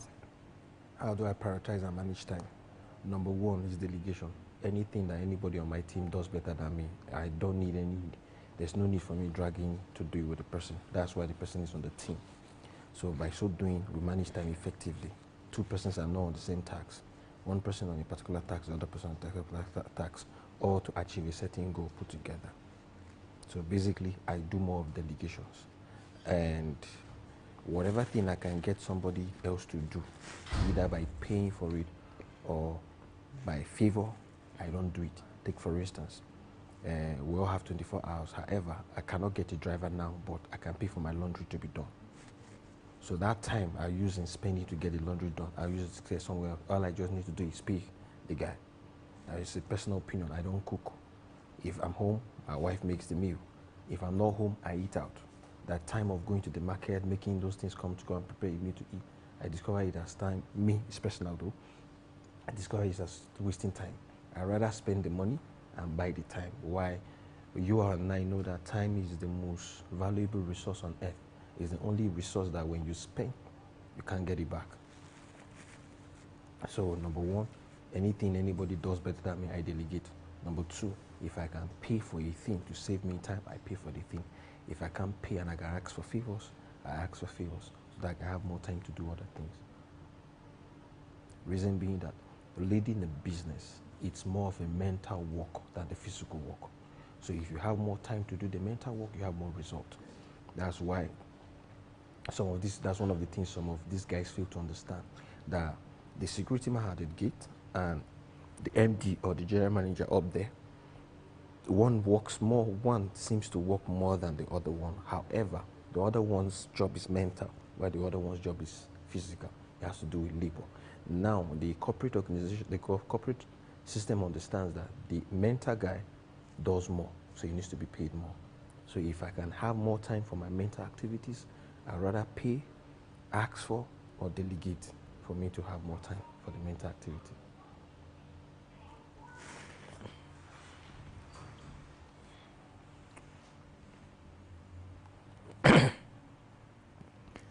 Can you give me an example? Can you give me an example of a successful marketing campaign you have led or contributed to? Okay. From my own kind of business right now, marketing has not really worked for us. The one that has worked for us is referrals, because we render services. Now, one of the leading researches that was done by somebody said they spent more money on billboards and everything. It was on the Lagos airport road coming down from Lagos and stuff. But they spent money on the public on advert and publicity, yet they didn't get the returns they were supposed to get. So they had to devise another means, which was referral, mouth-to-mouth referrals, mouth-to-mouth campaigns instead of those ones paid. So we implemented the same in our business. A while back, we tried Facebook ads, Instagram, and the rest. We got the traffic, however, they didn't lead to sales. And the end product, we were expecting it to lead to sales, but it didn't lead to sales. So we had to go back to the referral method. So the campaigns that have worked for us personally as a business is the referrals that we get from clientele. That is why pleasing and satisfying a client in our own side of, in our business is top priority for us. Because if that clientele is satisfied, that client is satisfied, the client has a network of a minimum of 5 persons that the person can refer to you. So if I successfully satisfy 20 clients, 5 times 20, that's over 200 clienteles. Or that's over 200 gigs that I can get from 2 or 5 clients that I satisfied effectively. That's one. 2, there's what we call networking. I network with the people that are in the same field with me. So that being done, there's this saying my friend always say, your fellow vendor is your best marketer. So that vendor needs a job or is trying to get a gig. So while he's trying to get a gig, he knows that if he offers the client more, the client has more chance of working with him. So that's where he suggests my services to the client. So number 1 is referrals. Number 2 is networking. These are the 2 campaigns that we have used as a company that has worked for us effectively.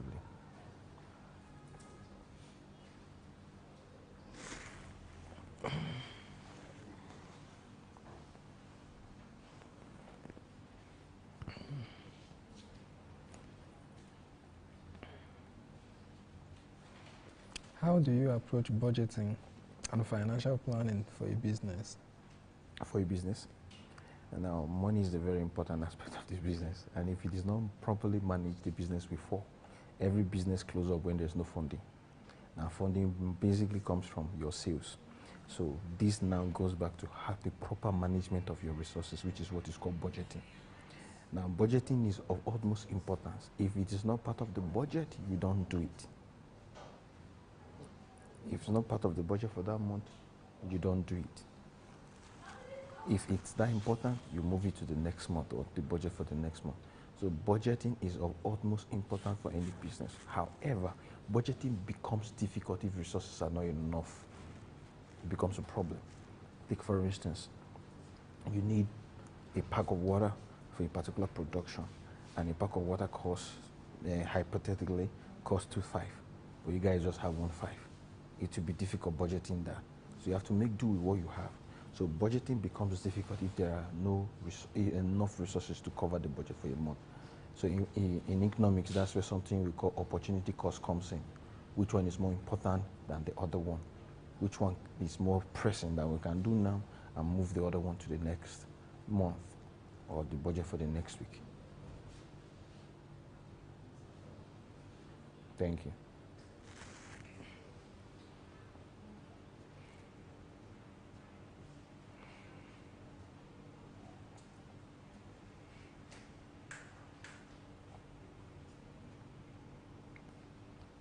How do you handle conflicts or disagreements within a team or with a client? Okay, like I said earlier, one of the challenges we have in running any business is the human resource capital. The human resource. Generally, there are two capital resources you need in running a business. You need a capital resource and you need you need a capital resource and you need a human resource. So the human resource, so long as there are two persons in any system, there must be conflict. So as a business owner, you have to, first thing you have to learn is conflict management, conflict resolution, which is one of the elementary courses we did in 100 level. Conflict resolution, how to handle conflict. Now, number one, if an accusation is brought to you by a staff against another staff, it is only reasonable that you hear from the person that has been accused. It's only reasonable that you do that. So when you hear from both parties or from both sides of the person, you can know how to judge the matter and use your discretion. And when it comes to a clientele, when it comes to the client, there's a general saying in business that the clients are always right. Very true. However, certain clients are very troublesome. Certain clients are very troublesome. So you need high level of patience. Now, people are trying to coin that statement that the customers are always right. They will not say not in my business.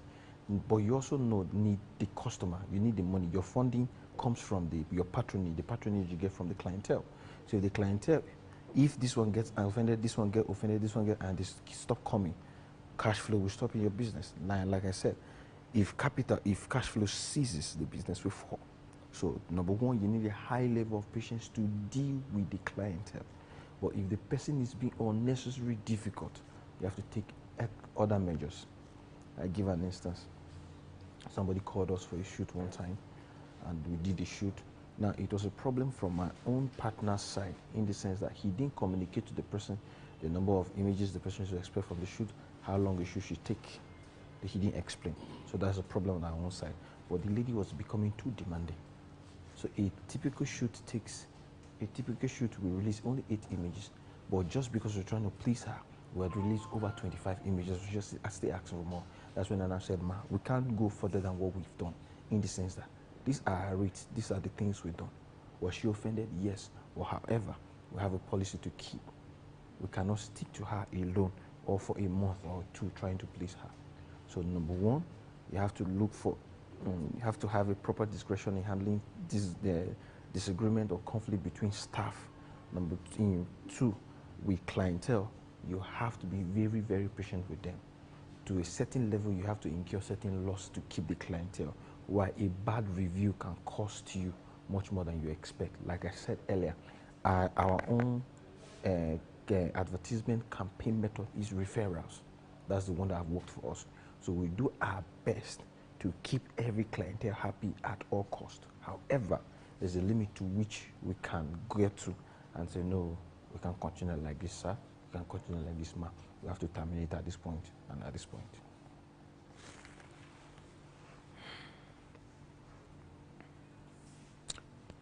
What role does technology play in your business operations?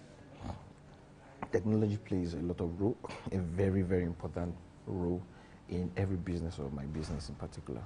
But since the inception of AI, people became scared that they will lose businesses. I told them, hope you know that for AI to create any image, the AI software need to be fed with something to use to create an image.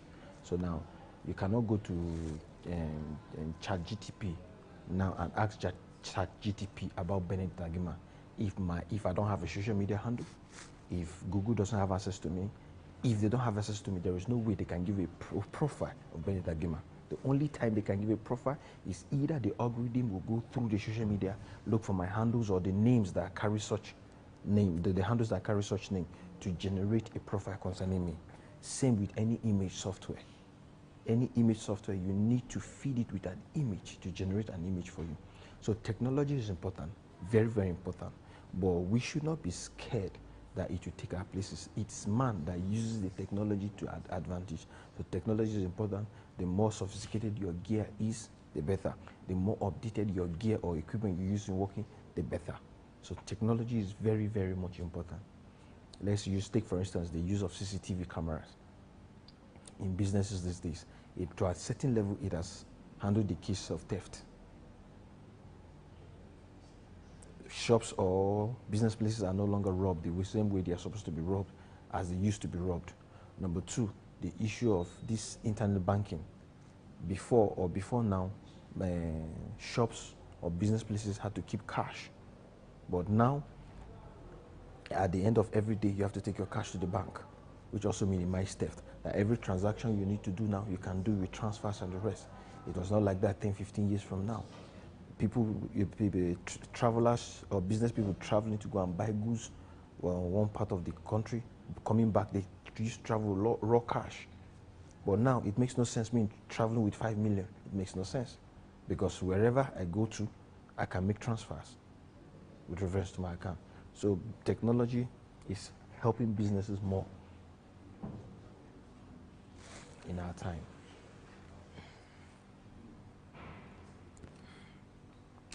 Where do you see your business or industry heading to in the next 5 years? The next 5 years. 5 years is a bit short, but however, the industry is moving at a very fast pace, which we also require us to work to meet with the pace which is moving. Like I said, when you did the media, there are cameras right now that if you don't use them for your production, it's going to be a problem.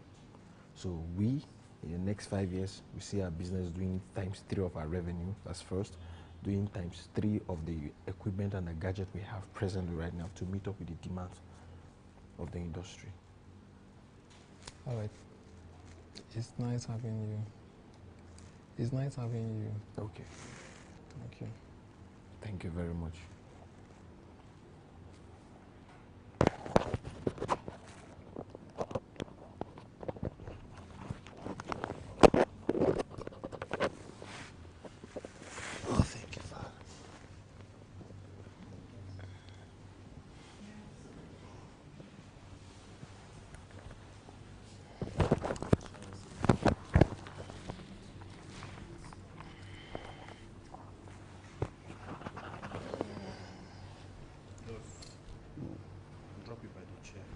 Okay, this.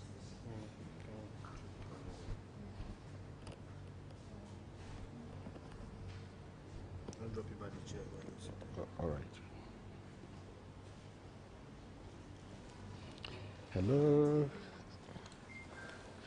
How are you doing? Fine, sir. Meeting again. Yes. Yes. Good afternoon, sir. Thank you. Hope all is fine. Yes, and I can see you being strong and gallant. Yeah, the Lord is your strength. Amen. Thank you, sir.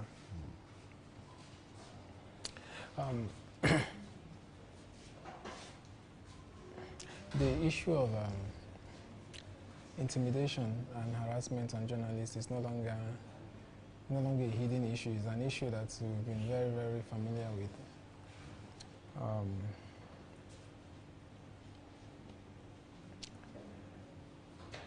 I want to know your opinion on that issue. All right. Let me start by introducing myself. My name is Idehai Frederick. I'm the chairman of the Diplomatic Correspondents Association of Nigeria. That is an association that has over 158 members, and as well as we covering the Ministry of Foreign Affairs, the beats that are relevant to it, and the diplomatic community. Being journalists that cover this area of the diplomacy, we understand what it is by a journalist being abused and intimidated in the course of doing his or her job.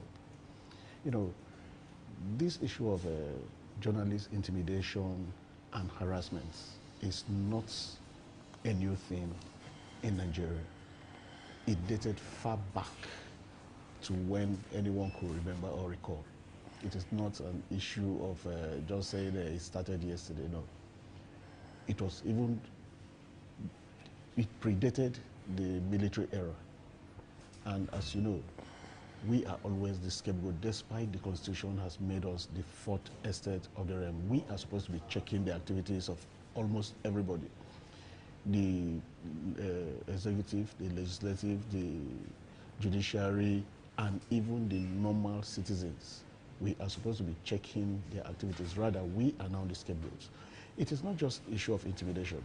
Journalists have been killed, have been maimed. This is a global concern. Even just recently, in the crisis between the Israeli and the Palestine, you can see how many journalists that were killed.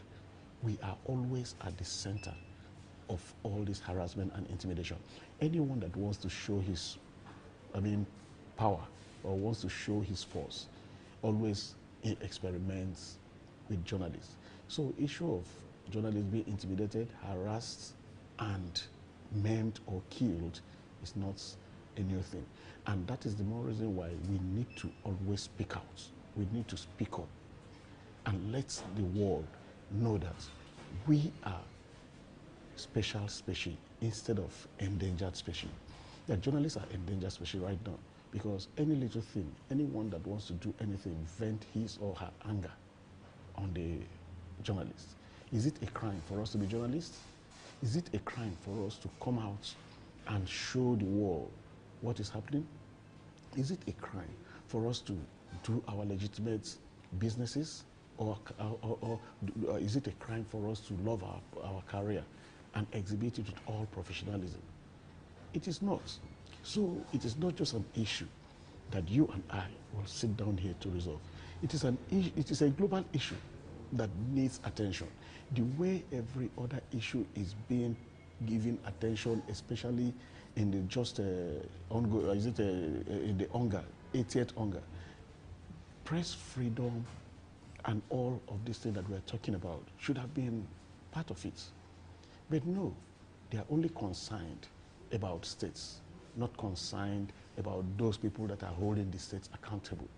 So we need to stand up, just like the way you are standing up with this program, with this interview.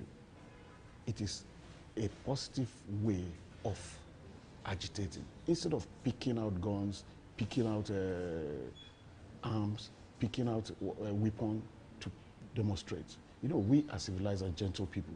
We are even most learned. Forget about lawyers calling themselves learned colleague. No, we are most learned because we know everything about everything.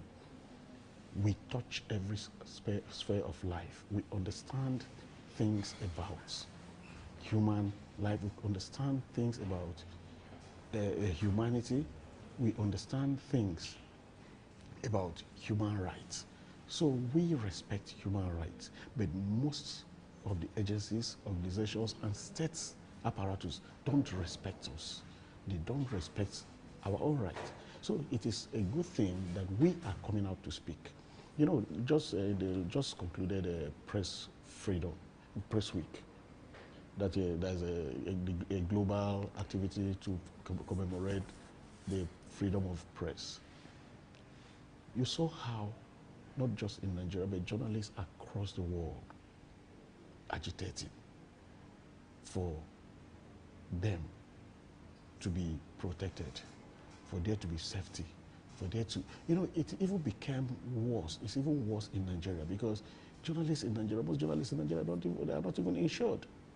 So when you die and go. Your family members lose you. The community lose you. Everybody lose you. And they leave the burden on your immediate and extended family.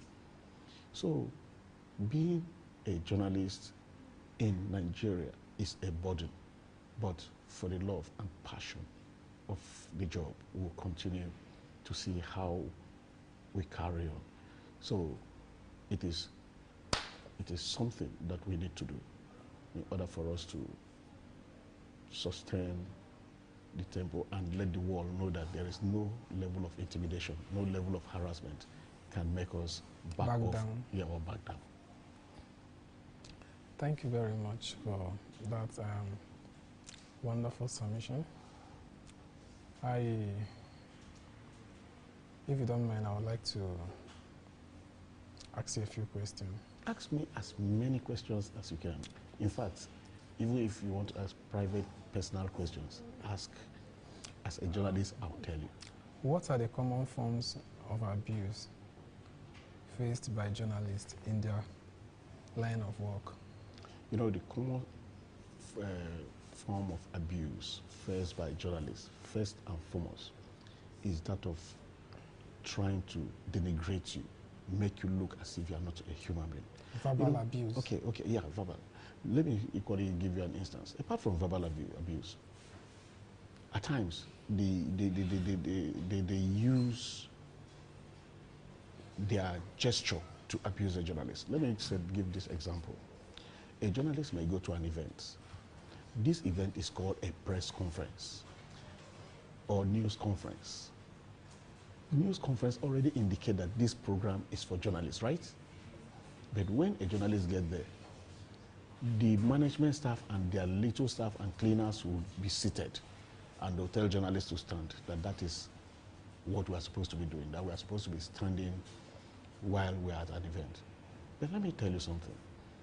When I was the chairman of the Commerce and Industry Correspondents Association of Nigeria, in fact, before then, when I was one of the ESCOs in Finance Correspondents Association of Nigeria, I fought it seriously, that at times it even led to we boycotting events, because you can't invite us and then subject us to all those kind of embarrassment and insult that we should stand while your staff should sit down. No.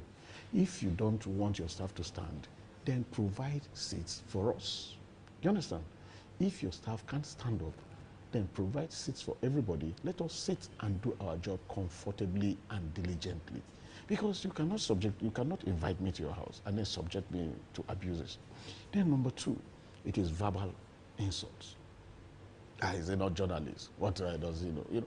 So those are some of the things. Then moving away from that, we have physical abuse by the law enforcement agencies. Then we equally have intimidation, not just abuses, intimidation. Most of these guys still drag the journalists to the court. And now we have the cyber, act, that it is, in fact, I feel that that act was deliberately made to punish journalists. Because whenever you talk, oh, a journalist has gone to abuse somebody on the cyber space, it becomes a crime. Oh, a journalist is bullying this person online, it becomes a crime. So journalists are being subjected to diverse abuses. Then, is it the one that is being subjected to journalists by law enforcement agencies? Is it the killing of some of our colleagues that you and I are aware of? You know, I don't just want to start mentioning names. Let me just mention the one for the secretary of the FCT Council, that he was battered, his clothes torn, and harassed while covering the Press Freedom Week. We are covering press freedom, and somebody is being harassed, intimidated, and battered.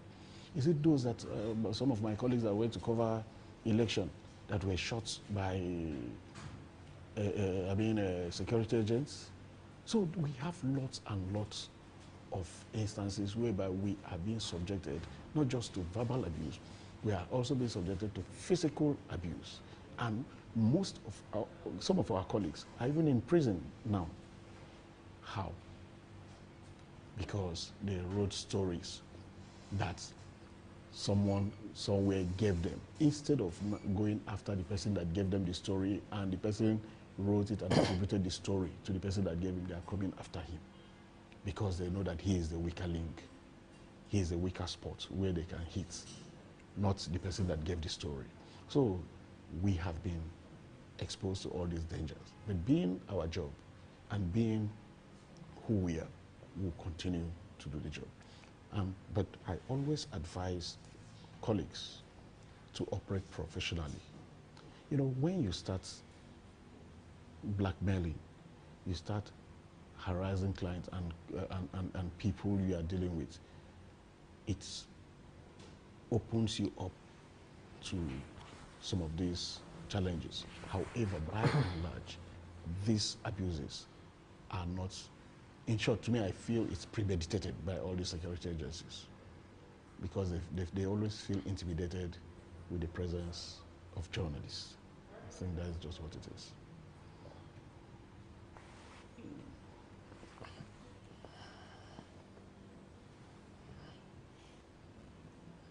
How does journalist abuse impact press freedom and the right to free expression? Pardon? How does journalist abuse impact press freedom and the right to free expression? Well, journalist abuse, you know, to an extent, makes most of the practitioners to chicken out. You know, it only takes courage. Let's set example with your child at home. If you consistently flog a particular child and the other you pet, what are you doing? You are making the other, the one you flog consistently, to be a coward. Because most of the times, if he wants to express his feelings, he would not want to do that. He will say, oh, daddy will flog me. Daddy will flog me. So that is why it is always good. Nobody says that you should not punish somebody that does wrong. But I always believe in stick and carrot approach in dealing with issues. You know, journalist abuse actually adversely impacted press freedom. Because when you look at it, just like what I said earlier, there is no way that you tell me that the maiming, killing, intimidation, harassment, abuses, and everything will want journalists to practice. And when you look at all those things, it doesn't by any way signifies press freedom. So things that you are doing now, like all these things that we are doing, and we're coming out to let the world know that this is what is happening, and we're operating, based on the rules of the profession, and we also following our ethics. It will impact press freedom. But for now, whether you look at it from anywhere, you cannot say there is a press freedom for journalists, especially in the third world. There is nothing like press freedom. We are being checked, we are being monitored. At times, from the cyberspace, somebody will just crash your website, and you know, why? Because of what we are talking about. They just want to gag you. They want you to be their mouthpiece. Once you are singing their praises, you are writing what they want, they don't have much problem with you. But once you do the right thing, you carry out your investigation, if you are lucky to see the story, thank God. So in terms of abuse impacting on press freedom,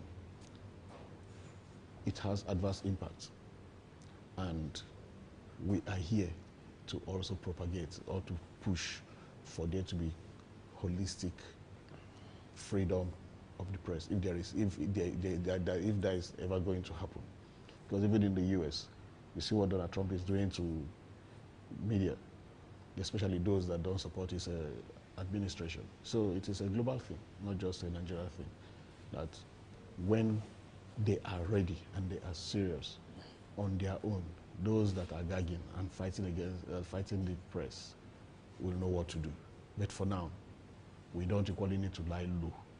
Because if we lie low, it means we will be cowed from carrying out our responsibility.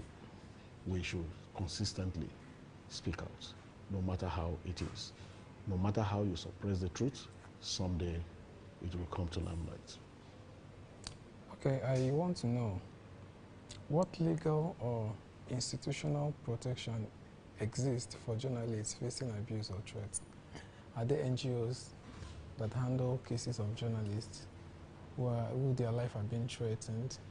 Some of these journalists don't even have right to an attorney because they can't afford one.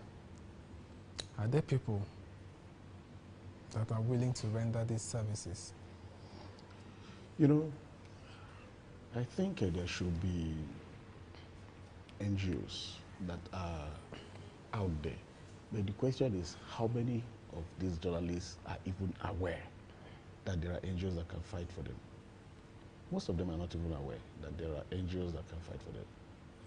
I'm very sure that, I think there is something on journalists for social justice. You know, there are NGOs, different NGOs that are there to fight for journalists. One, it is about you knowing. They say if you don't know where you are going to, the road could lead you to anywhere.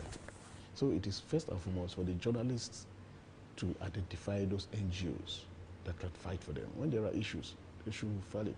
And even the NGOs, are they not being intimidated and harassed by the same people fighting journalists? Most of these NGOs too are being harassed and intimidated. When you say you want to come and fight for journalists, how many of them usually have the guts to come and do that? Most of the times that you see these NGOs, when it is time for this Press Freedom Week, Global Press Freedom Week and stuff like that, that's where you see these journalists. And you said something very critical about the financial, ability of journalists. Most African journalists, and Nigeria to be specific, are not being paid. Then if your organization don't pay you, you are not, in fact, you are not even on the level of freelancing. You are just there, just trying to make ends meet. You know, where will you get the money to go to court if you don't have people to support you? So that is why the case of Nigerian journalists is always a very sorry issue, very sorry case. But I hope that someday things will change. And I also encourage our colleagues to research on different local and international NGOs that fight and stand for journalists. When they do that, there is that chance of stopping some of these excesses. You know, some of those people that were claiming to be fighting for the rights of journalists, now that they're in power, they are the ones abusing the same journalists that they claimed they were fighting for. So everybody have his or her agenda when it comes to journalists.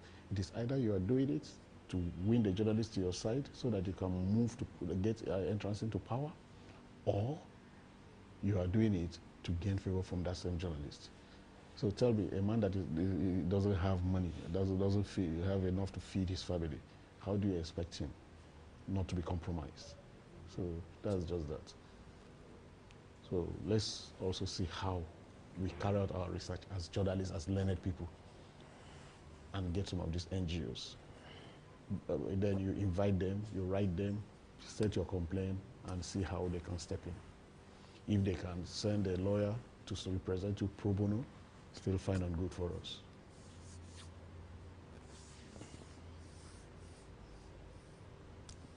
How can media organizations better support journalists who are victims of abuse? Media organizations can better support journalists first and foremost if they even believe in the journalist. Most media organizations in Nigeria, when their staff is being accused of doing something, instead of them standing up for their staff, most of them sacrifice this staff. Why? Because they are looking for things from these people. And most of the times when their staff do a story that is even truth, then their clients complain and promise them with adverts. The next you realize that they either sack the guy or they sacrifice the guy to them and collect the adverts. So media houses supporting their staff in Nigeria is like a camel walking through the eyes of the needle. It's very difficult. I mean, it's extremely difficult. We are facing the challenge from the abusers, and we are facing the challenge from our own media owners. For them to stand up and fight, they will look at the resources they will spend, Number two, they'll look at what they will gain from the person in question. Before you know, they sacrifice you. So that is the challenge we are still facing here. Support from media owner, very, very limited. Very, very. In fact, maybe out of the whole media houses in Nigeria, we may not have maybe 3 or 4 that will stand up for their staff. I knew about somebody in a Punch that there was an incident. The media house supported him to an extent, but it got to a point he was dropped.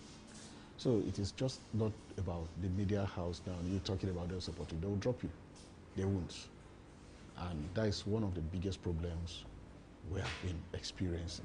And that is one of the biggest challenge that we need to address. Media houses should learn, or media organizations should learn to support their own. In the Western world too, it happened. Look at just recently, because somebody made a comment on that man that was Charlie that was killed.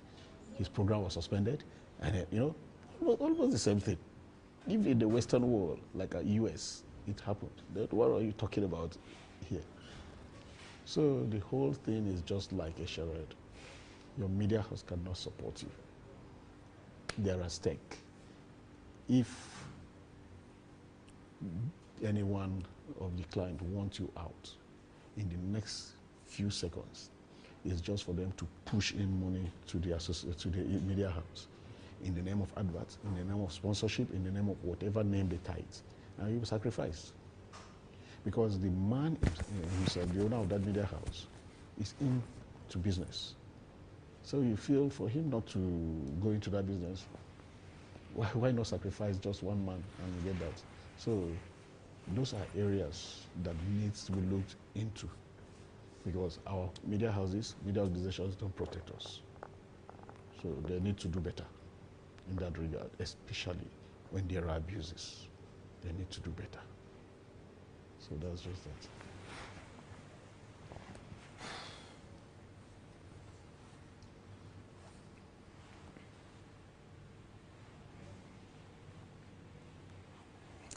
How does journalist abuse affect the dissemination of information and public trust in the media? You know, I gave an example earlier on about you constantly abusing your child. Even if the child has a genuine information to pass, just because of that fear of harassment and intimidation, the child will not want to pass that information. You know, most journalists, especially Nigerian journalists, are being so careful. They have become what I call press conference journalists. They have become what I call press releases journalists. You know why? Because they don't want to dare, they don't want to venture into the real journalistic job. That is the investigative side, whereby you go, you unravel things, you do this, you do that, you bring it to the public glare. Before you know it, something happens. Because 1, they are afraid of their lives. 2, they are not insured. 3, when they die today, their family members will suffer.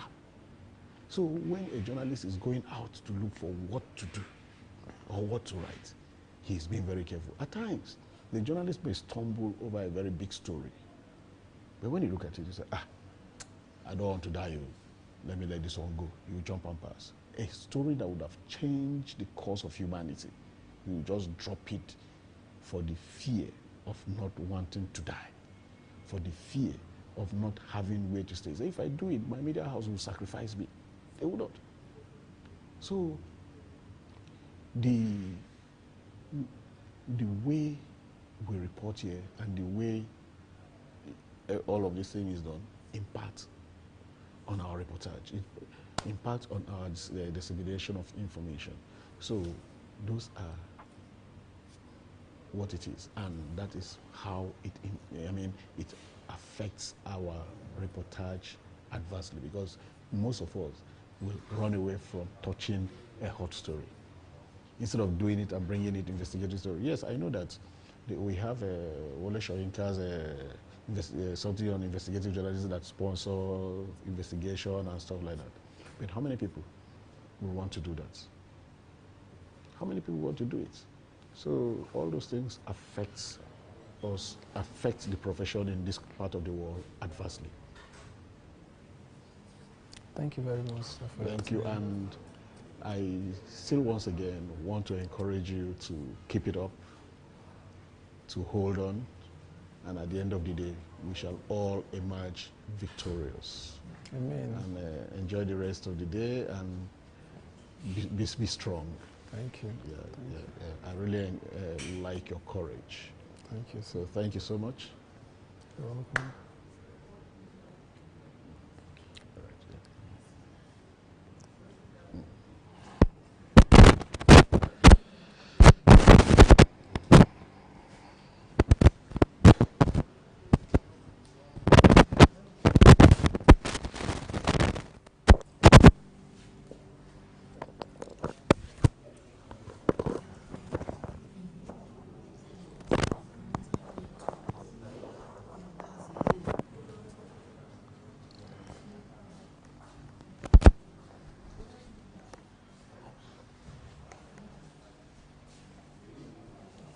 Mr. Victor. Yes, sir.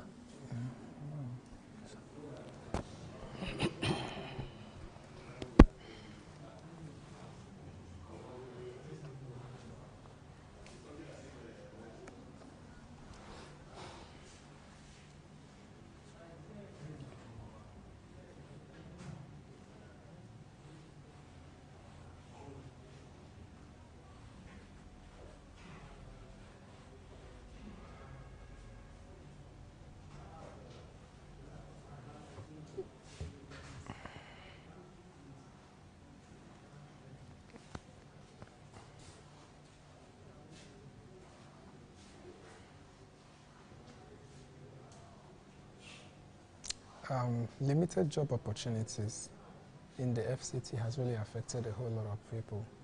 And how has this affected you?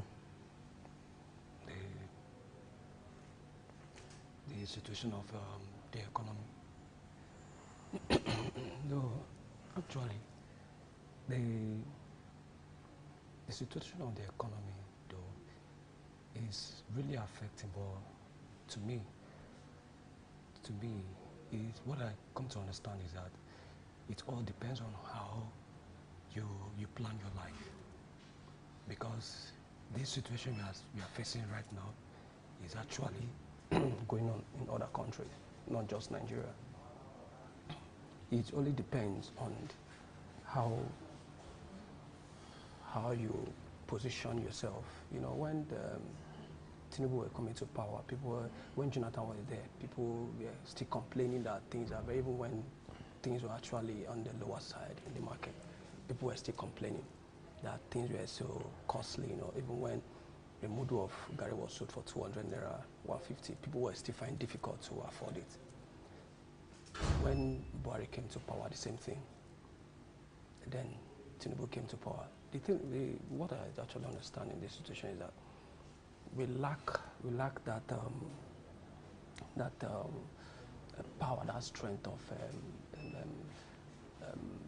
agriculture. You know, if you see so many of our youth, they are actually leaving the village, running to the town looking for white-collar jobs. So when you go to the villages or this rural area, you find it difficult that people are not farming, and when it comes to agriculture, we are not actually, you know, the government is actually talking about agriculture. When President Buhari, late President Buhari came to power, he was talking about focus on agriculture, but they wasn't working towards it, because if you check what is actually happening, our youth, they are not empowering them to go into the farming, even if they choose to go to farming. They are not empowering, they are not encouraging them to do that. The fertilizer is very on the high side. There is no land to actually farm, you know, because of the herdsmen. And to me as a person, I'm working here, but I earn not much, but I have to position myself in the way that I can be able to sustain with the economy, no matter how the economy difficult it is, I can be able to sustain myself with my family. You know, it all depends on how you plan your life. Like they say, you cut your coat according to your size. You don't, like, for me, when Jonathan were there, my children were actually attending the private schools. Then when Buhari came, I was actually adjusting. Then Tinubu came to power. I take them out from the private schools. Not that I don't want them, I don't like enjoying seeing them go to private school, but because of the economy, I have to take them out, put them in a public school. You understand? Because we cannot continue like condemning that the public school is actually not good for our children. But there are people there who actually, I come to realize that there are people who go to public school. Even in my own time, I go to public school. And if you check the people that go to public school those years, they actually have a lot of knowledge. They are very well educated. So I put them in public schools. So at least that alone helped me to reduce the burden with the economic system that we are facing right now. You see, and you see so many people, why you see that people actually find difficult complaining of the economy. Yes, the economy is bad, but we have to still adjust. Somebody is aiming a salary of 100,000 naira, and he put his children in a school, the private school where they paid a term. You're paying a school fees of 150,000 naira for a term. So tell me, how are you going to cope? How will such person cope with the system, the economic pressure? So for me, actually, I just feel that we, the people, we individuals, we really need to adjust when it comes to the situation of the economy. We have to adjust, because what we are facing right now is actually in every other countries.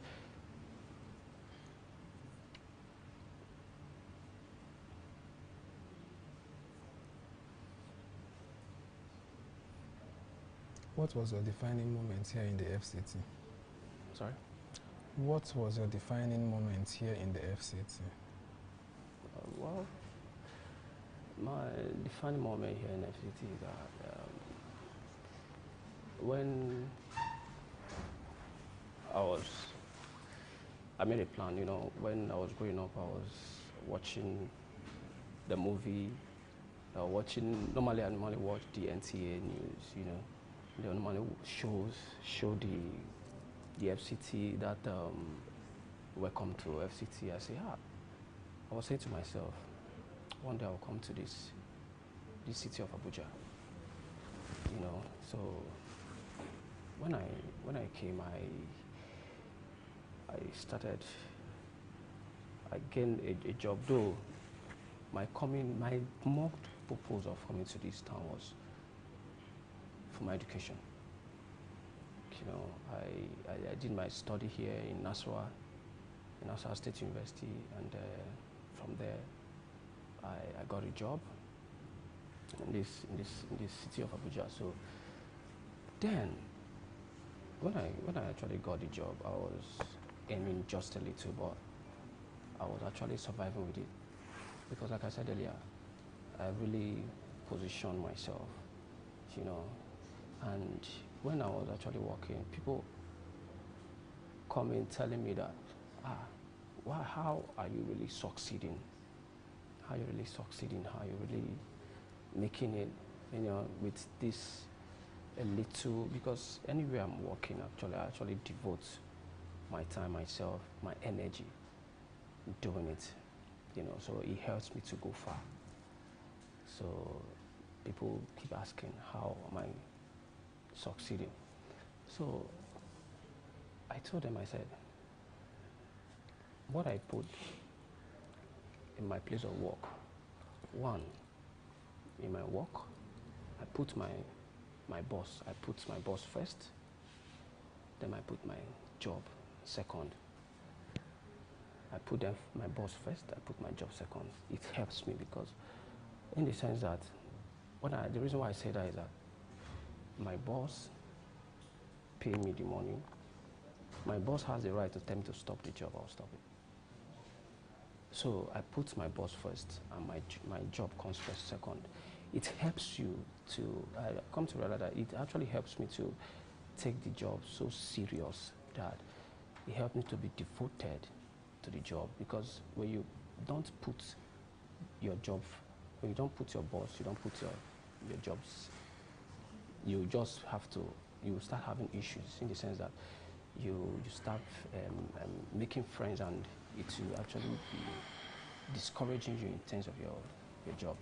So in this city of Abuja, like now right here, I've actually, when I came to this town, I got married. You know, I've actually gained a lot from the city of Abuja. Fine, let me finish up my interview with you.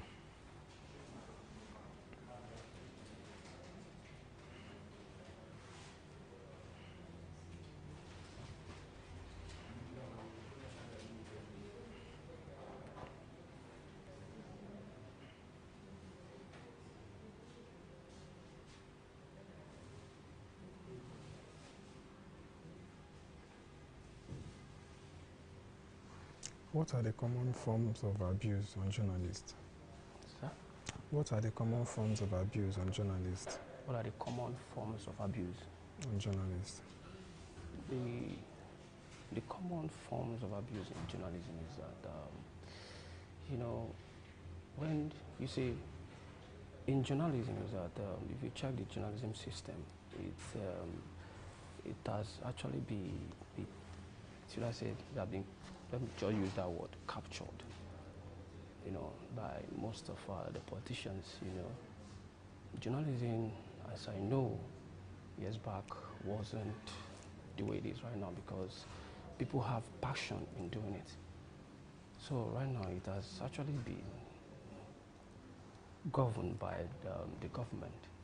You see, most of the media houses owned by politicians. So you see, when people go out to carry out their duties, they find it very difficult into actually doing what they are supposed to do as journalists, doing the right thing, giving the right report. You know, so because they know that this one of these politicians has that media house, so you cannot be able to publish, you know, what you're supposed to publish out there. And the abuse they actually faced out there in the field. You see, like what happened earlier when someone was actually trying to cover a scene that happened, and she was actually abused. You know, I really don't know why the person has to go to that length, abusing such person, carrying out her duty, her job. You know, because that's actually the Nigerian system is actually being, like I said, it has been hijacked.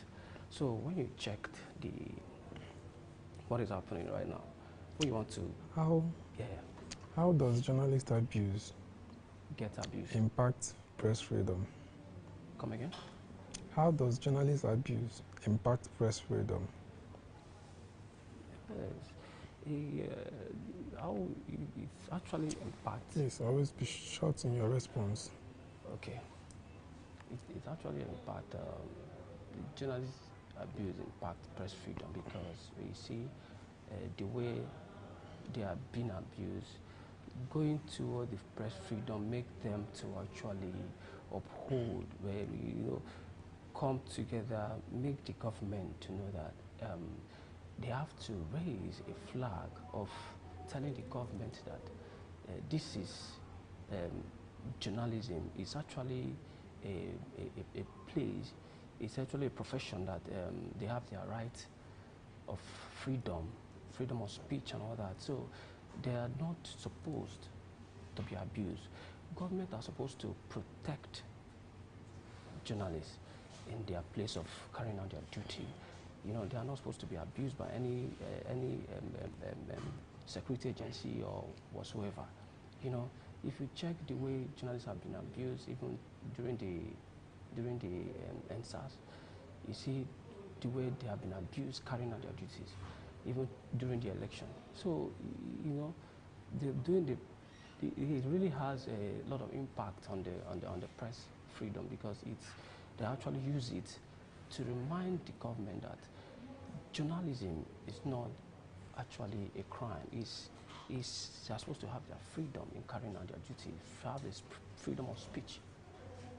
You know.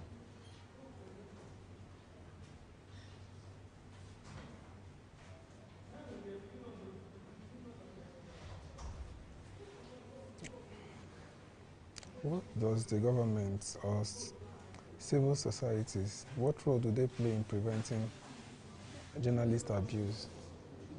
Well,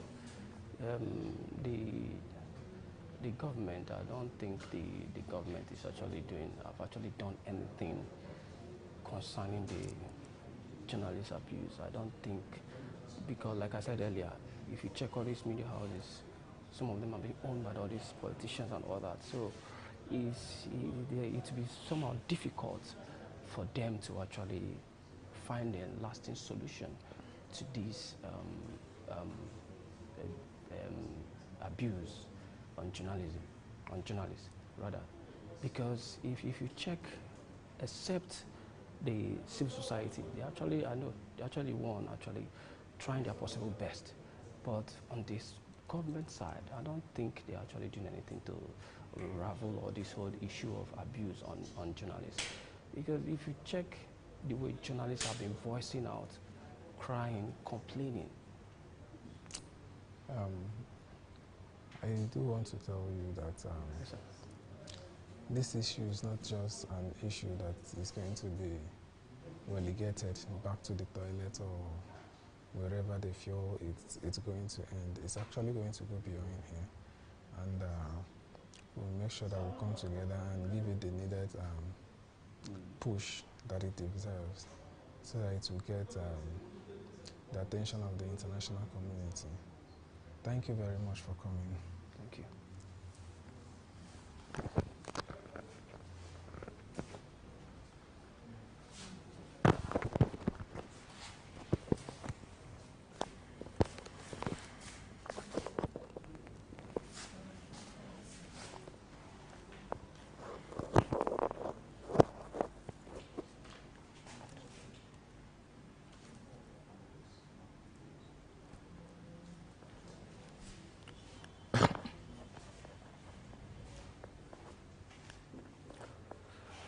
Good afternoon.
Thank you very much for coming. Welcome. Can you briefly introduce yourself? My name is Yusuf Musa. Okay.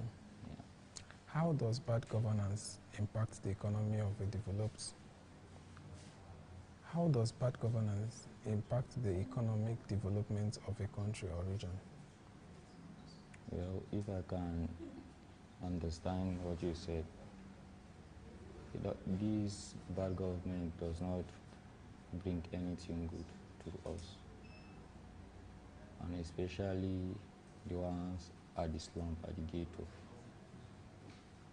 So I don't see anything good about it. In what way does poor governance affect public trust and citizen participation?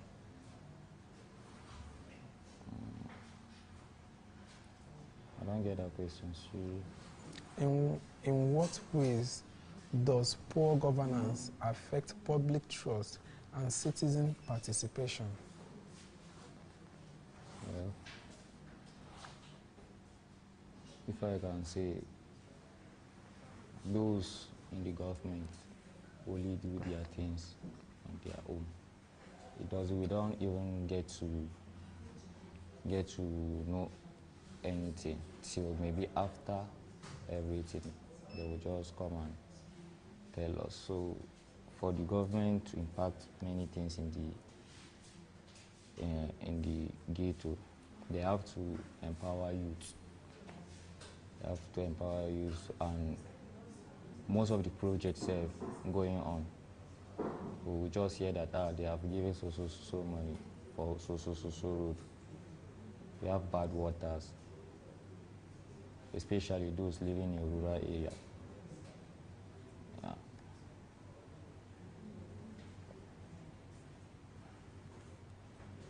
How has the bad government affected you as a person? Me.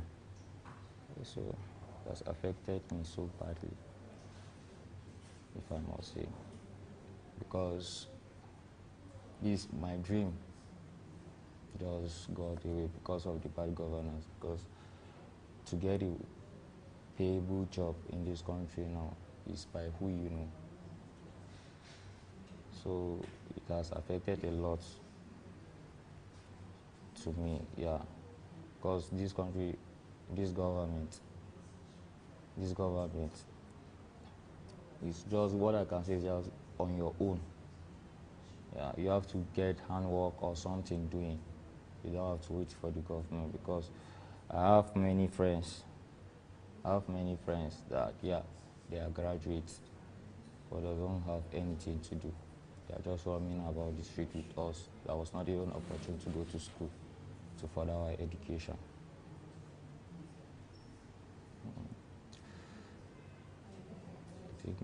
What I can say is that if they will open way for the less privileges, it will be more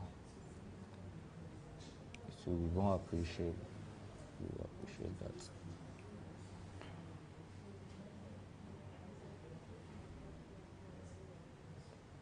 Can you discuss the social consequences of corruption and mismanagement in governance? The what? Social consequences of corruption. How does having corrupt leaders affect you as a person? It's nowadays, corruption is everywhere, from the head down to the tail. Because even people in the ghetto are corrupt via what? The leaders. The leaders, they are so corrupt to the extent of the corruption has even entered into the street. So for that one, for the corruption to stop, they have to at least carry everyone along, to provide many things to the society. What role does bad governance play in increasing poverty and inequality?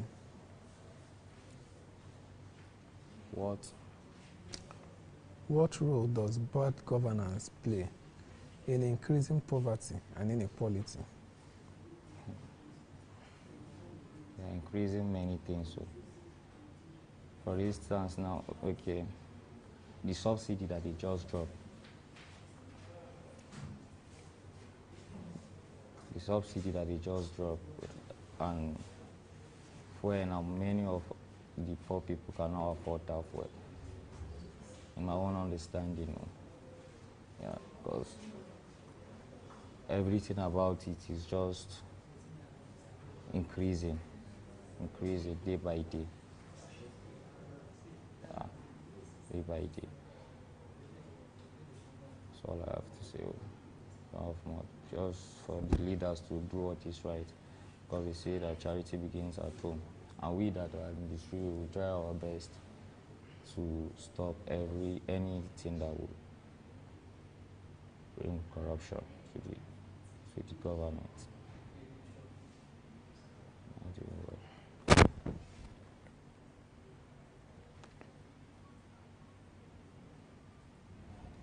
In what ways can bad governments undermine democratic institutions and processes?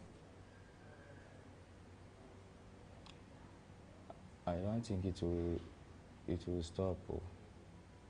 We are just hoping, maybe.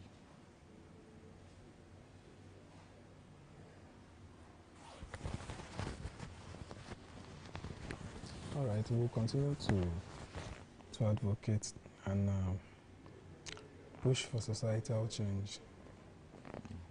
Please, Absolutely. you can. Thank you very much. You can drop the mic on your way. All right.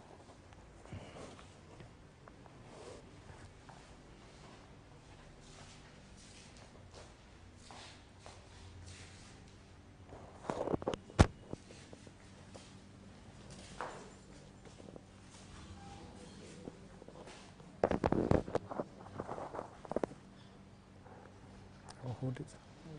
Thank you, thank you.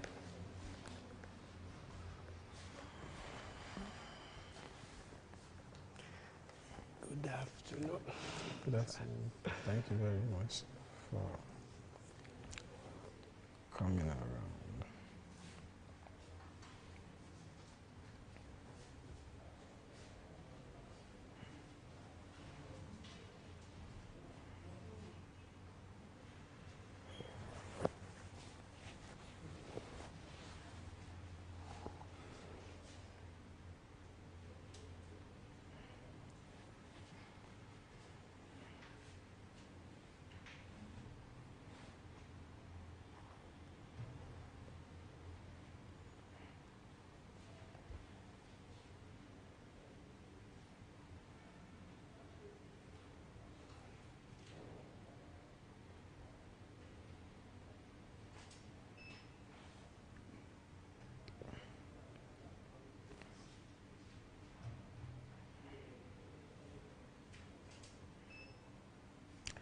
Okay.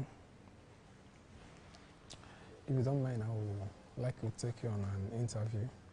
Yeah, It's just going to be a few questions. Sure.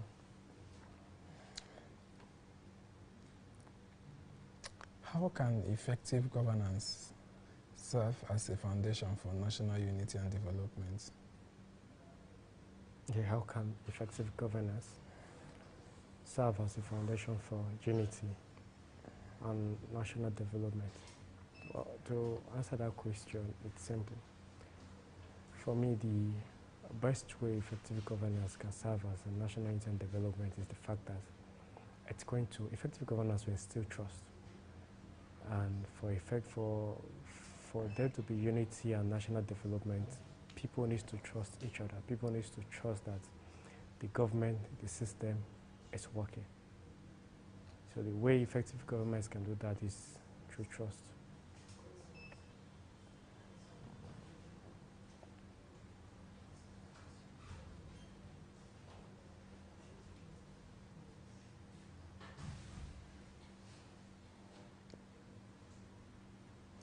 How does corruption within government officials impact foreign investments? I cannot hear you. How does corruption within government officials impact foreign investment and businesses' growth? How does corruption within the top government officials, how does it impact foreign investment and businesses' growth? Impacting investment and business growth negatively. And I must say I won't consider, but like let's say Africa or Nigeria as a case study. So one of our major issues is corruption, and it has been the bedrock of our problem.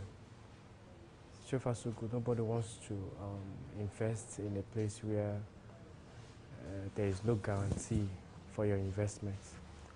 And if one or two things go wrong, or if somebody go wrong, there's nobody to hold accountable, or the system does not ensure that if there's a loss of your investment, it can be gotten back, or if someone is responsible for that loss, that person can be held accountable. So corruption, like we all know, it's where people, perform acts that are not in line with laid down principle for their own benefit or for their own personal gain and agenda. So it's going to have negative impact. Because first and foremost, I wouldn't want to invest my money in a country or in an economy where there is no lay-down principle. And even the lay-down principles, those who lay down that principle are not adhering to that principle. And you know, you bring down your money to, you know, put in a country's economy, and you realize that that money, or the people you entrust to carry out that money, that you entrust with that money with, are using the funds for personal gain, personal vendetta, and you find out that there is no means for you to actually, how will I put it, no laws to actually prevent or hold those who are involved in those kind of vices accountable. So in such a system, no investment or nobody wants to, you know, put their funds in that kind of economy, and it's going to really hinder every investment prospect in the country and what have you.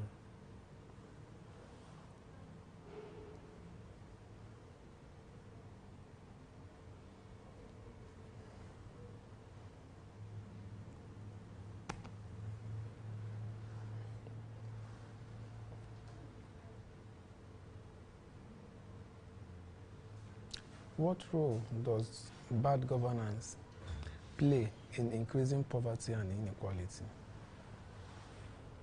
The bad governance play a crucial role. You know, when there's bad governance, resources are not equally distributed. They're not equally distributed to people who need them, people who those resources are supposed to be attributed to. You know, when there's bad governance, there are issues of corruption, there are issues of people siphoning public funds just for themselves. And as a result, you could see, this is for a case study now. An example, a senator is it's supposed to, in his budget, is supposed to, for his constituency, is supposed to build a borehole or a road, or let's say a street light for like 3 streets or 4 streets in his constituency. And you know, when there's lights, you know, people can actually do business at night and, you know, walk because there's light in the street. Now, when that senator fails to deliver on that promise, probably as a result of maybe his greediness, you know, which is tantamount to bad governance, you realize that, you know, that project, that solar street light, since that it should have, how would I put it, problems that it would have solved, it will not be attainable. So in other words, if as a senator, I'm siphoning monuments for my constituency, for schools, for markets, for hospitals, I'm depriving the people of my constituency the benefits of what a good governance should bring to them. And that alone is tantamount to poverty. It's going to aggravate poverty. It's going to increase hardship. And you find out that you know, the economy is just at a downward decline, continuous decline. So bad government actually have a great way of increasing poverty and hardship. The only thing that is, the only gap, or the only reason why Nigerian politicians are fighting against journalists, for the ones who are still fighting against the press, the independence of the press, are still the corrupt ones. Yeah. Because if you are not corrupt, if you're using what is meant for the development of your community, what is meant for the development of your constituency, what is meant for the development of your state. Yes. If you use it judiciously, I don't think you have anything to fear. Yes, that's true. You know, I used to say that, okay, if you notice, in the political space, the press is actually needed for the good work of, if a government who is working, they actually need the press to actually escalate, to let people know what they have done, the good things they have done. So if a politician is actually fighting this press that is supposed to escalate your works, be it good or be it bad, it means that you have more of bad works than good works. So that means you are not even doing the right thing. That means you as a politician is corrupt. It's very corrupt, and it's really appalling that in Nigeria, for me, this cyber crime law is an instrument of politicians to, this cyber crime act, law, is an instrument of politicians to continue to oppress and control the press as they deem fit. Because a practicing journalist will not report, a practicing and professional journalist will not report what is not. And a practicing professional journalist will not report a biased report, which means a journalist, if I'm reporting you erected a hospital, I report that. You build road, I report that. You build street light, I report that. Then maybe the federal government as a senator now gives you 30 billion for, let's say, a bridge project, and you diverted that to build maybe a supermarket, and the supermarket is in your name. And you don't expect me not to report that, because that is my work. As a matter of fact, for you to even have the expectation that, I shouldn't report such a case, it means you yourself, you are no longer clean. You are already playing a negative aspect, and it's going to aggravate poverty, and it has a lasting effect on all of us all in the country. It's actually a country we find ourselves. Honestly. You know, one of my boss was picked in the last 2 weeks because he has been, I don't know if you know him, Mr. Feju Oliver. He has been a strong critic of the Delta State government and their policies. As a matter of fact, I don't know how he gets his insider information. There are some certain things, the policies that the government is planning to do in-house. He exposes it, and as such, you know, what part of the petition that was used to arrest him was cyber stalking. And then I'm now imagining, as a journalist, if I'm reporting what you are doing as a journalist, will the law see that as cyber stalking? So if I'm reporting your good side, I'm not cyber stalking. But by the time I start reporting the bad policies you are doing, I start criticizing the negative, you know, the negative outcome of some of your policies, you will now know that that is cyber stalking. But when I was talking about your good side, you did not say I was cyber stalking. So I feel, you know, the Cyber Crime Act, and you know, how politicians use that the law against journalism, it's not favorable, and I feel as a country that's practicing democracy and, you know, it's a freedom of the press, there should be a way that one should balance that act, or the House of Rep should look into it and, you know, make amendments when necessary. All right, thank you very much. Yeah. Thank you. No. Okay. It's all right. Thank you so much. Yeah. Thank you.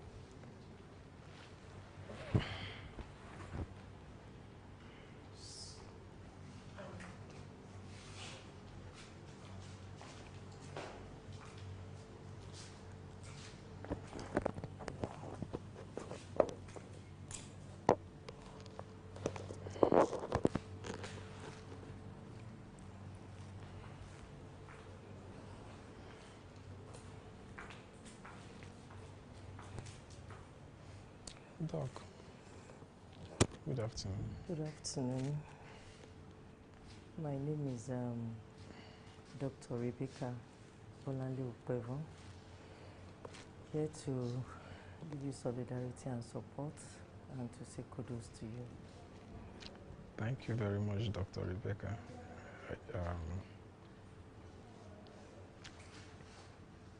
It's an honor seeing you, and I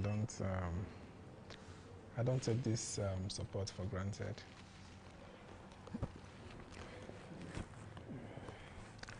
I will take you on a very short interview.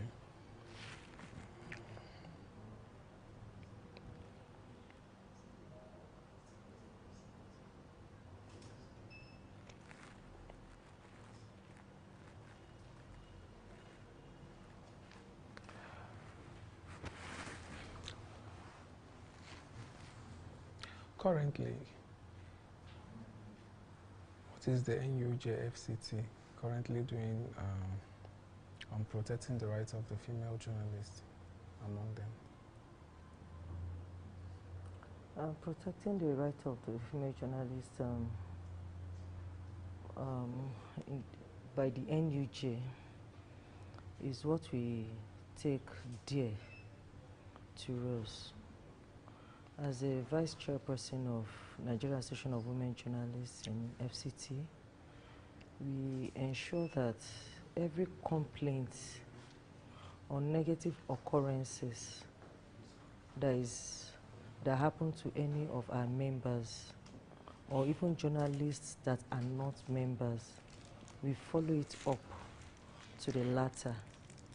We ensure that the society sees that the female journalists, the rights of female journalists have to be protected, and the female journalist needs respect and to be valued as well.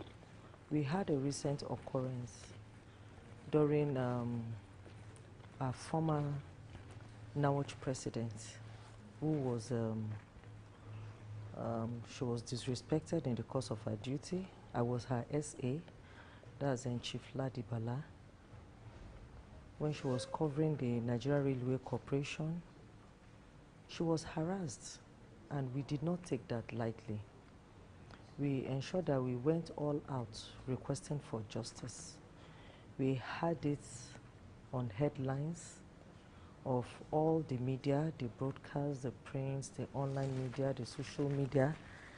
Ensure that we did not give the MD of Nigeria Railway Corporation rest, because what you know you cannot do to the male folk, you don't have to do to the female folk.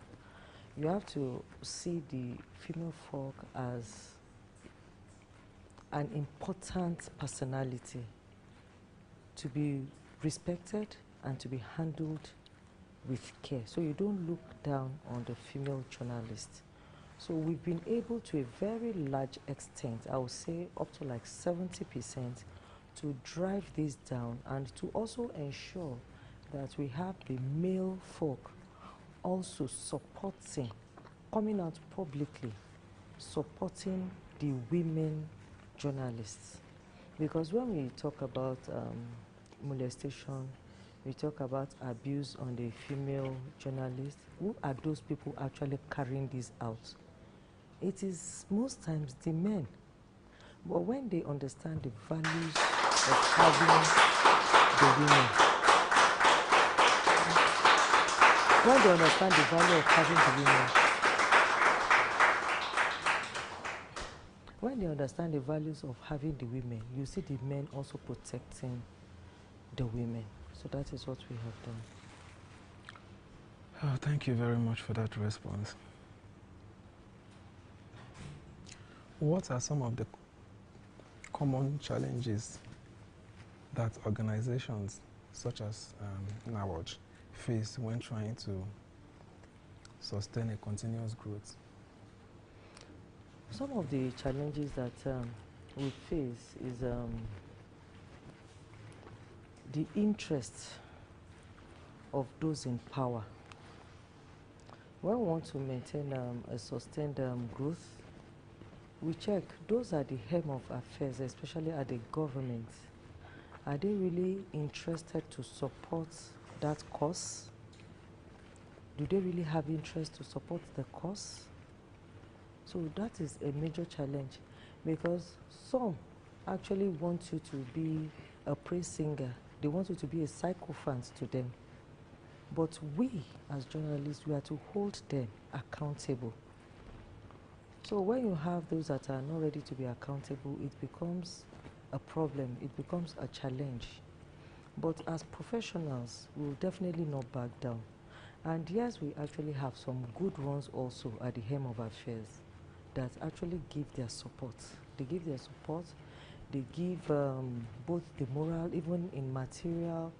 They are ready to come out publicly to support continuous growth in all that we do as an association, as a body, as Nawajians, as women journalists that advocate for the less privileged, advocate for the women, advocate for children, advocate for the disabled, ensure that we give voice to the voiceless. So we have quite a number of those at the helm of affairs willing and wishing to support, like His Excellency, our President Bola Ahmed Tinubu, and the wife. They give support. They ensure that they give attention. All people need to do is you reach out to them, write to them. You see that they will always put somebody in charge to attend and give support.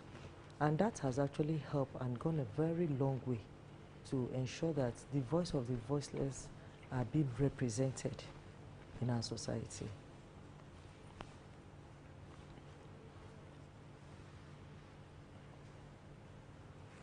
The issue of press freedom has been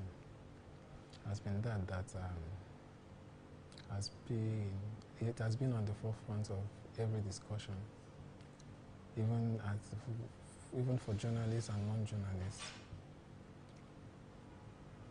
In a democratic setting such as Nigeria, do you think there is anything like freedom of the press? Yes, to a large extent, not totally, because we're in a democratic setting. We've had challenges of those that actually speak out and they went after them. They went after them, you know, and you have those that have spoken out and did not get a response. They are being ignored. And the thing is, it has come to be more of individual perception, more of traditional perception, believing that no, you shouldn't be queried, you shouldn't be questioned. Whatever those in power has done, the populace should just keep quiet and just accept it the way it is. Nobody should call them to order, or nobody should hold them accountable. But we have the judiciary that should also work alongside ensuring we have our press freedom. And all these are on ground to play out to ensure that press freedom is attained in totality. But is it possible to get press freedom in totality? Yes, it is. When journalists continue to press, nothing good comes easy. Nobody will give it to us on a platter of gold. We have to keep pressing and pushing it, bearing in mind that we have some in power for the wrong reason, not actually for the right reason of ensuring that the society is built, the society is developed, the people are catered for, the people are taken care of. We have this governor of Ebonyi State that was boasting that his children, they all school in Nigeria and they all go to government schools. He was boasting that he's the only governor that have sent his children to schools in this country because he knows his income and he doesn't want to go outside of it. How many governors can boast of that? We also have the Abdullahi Adamu Sule in the governor of Nasarawa State, who was also saying that governors have what it takes to curb a lot of issues in their states. Now we can see that we are having like one or two that are speaking in the interests of the public. If we can have more like that, yes, we'll get press freedom because these people are ready to be held accountable. But the other people at the helm of affairs, what do they really have on their mind? What are they actually looking at? What is their purpose for running an election? What is their purpose for coming up? So press freedom in Nigeria, we still need a lot to be done. A lot still needs to be done to attain press freedom. And until our leaders are being held accountable and willing to do the right thing, we may not get press freedom in totality.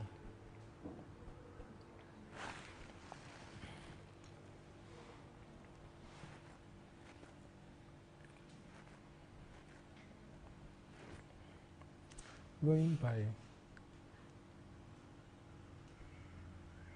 the recent developments, what's majority of Nigerians are going through? Because the vast majority of Nigerians are still feeding, a lot of them are still feeding from hand to mouth.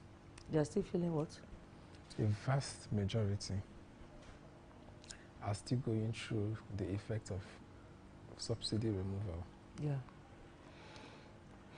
What message do you have for such people? When we talk about subsidy removal, it's not a problem of today.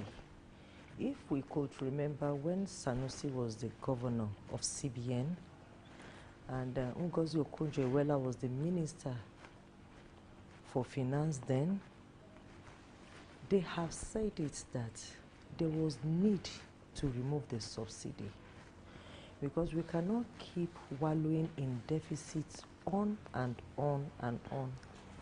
Change does not come easy. If we want to remain in our comfort zone, how can we make Nigeria better? So there was need for shaking and shake up. Now, even when we had our former president, Goodluck Jonathan, he attempted it. Unfortunately, our current president was part of those that were against the removal of subsidy that time. But as soon as he came on board, even before coming on board during the campaign, Bola Tinubu said he was going to remove subsidy if he comes on board. Obi said he was going to remove subsidy also. Everybody had now discovered that it was a must. But he used a guerrilla approach. The present, our president, he used a guerrilla approach. The very day he was sworn in, he said subsidy is gone, is removed. And the effect was too much on people because people did not really see that coming. I remember what happened that very day because I was glued to my TV. As soon as I had that statement that subsidy is gone, I called my husband and said, let's rush to the market and buy things.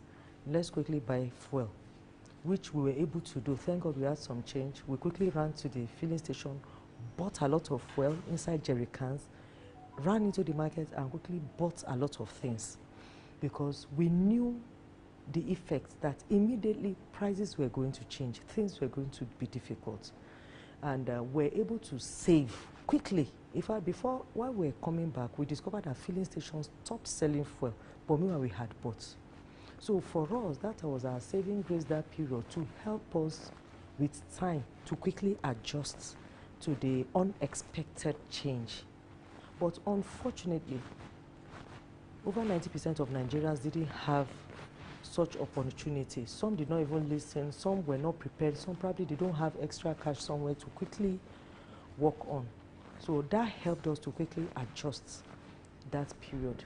So now, for those that are still, for a lot of Nigerians that are still struggling with that,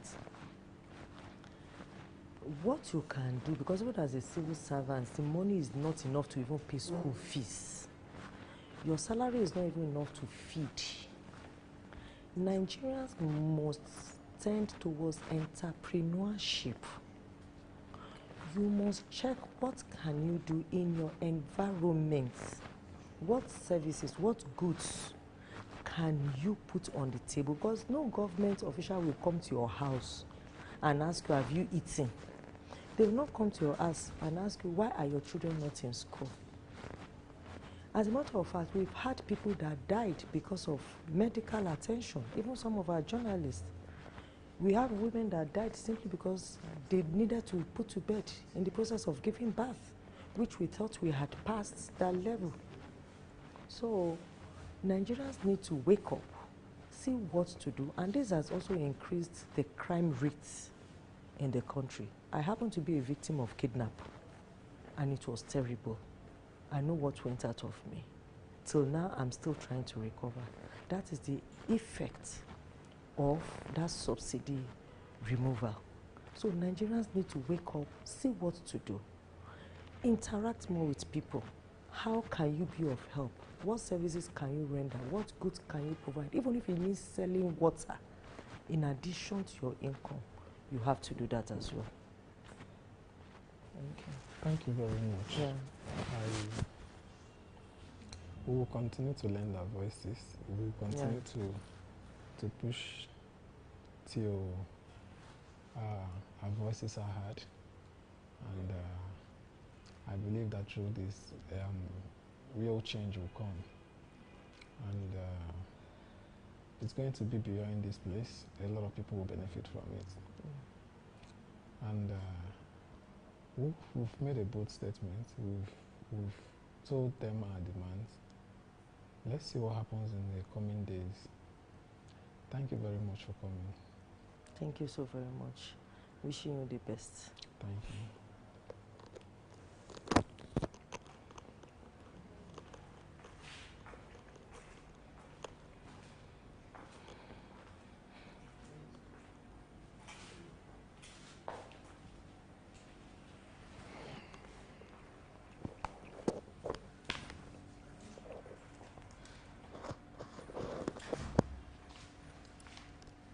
Hold it like this.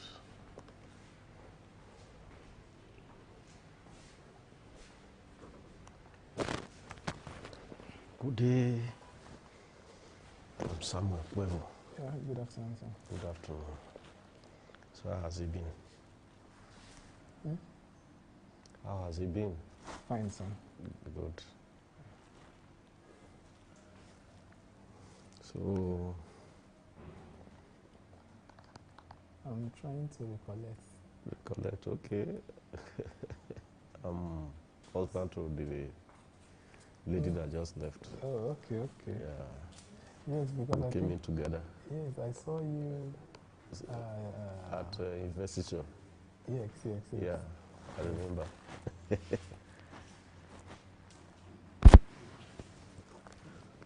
Well done. Thank you, sir. The Lord is your strength. Amen.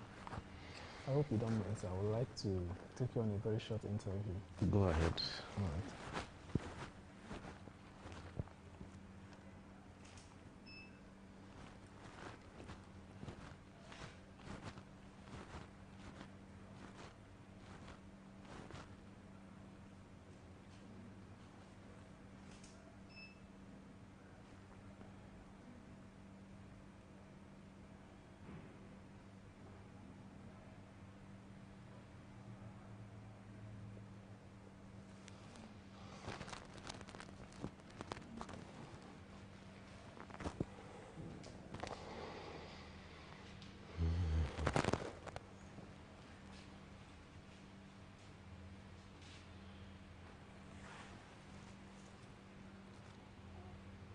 So what's your definition of leadership?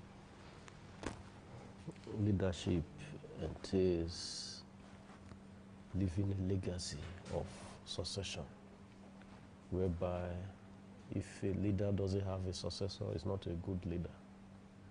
But if a leader, after leading, finishing his tenure, he's able to hand over to good successors that can carry his plans and purposes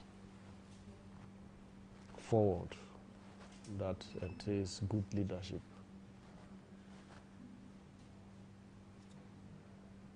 As a leader, yeah.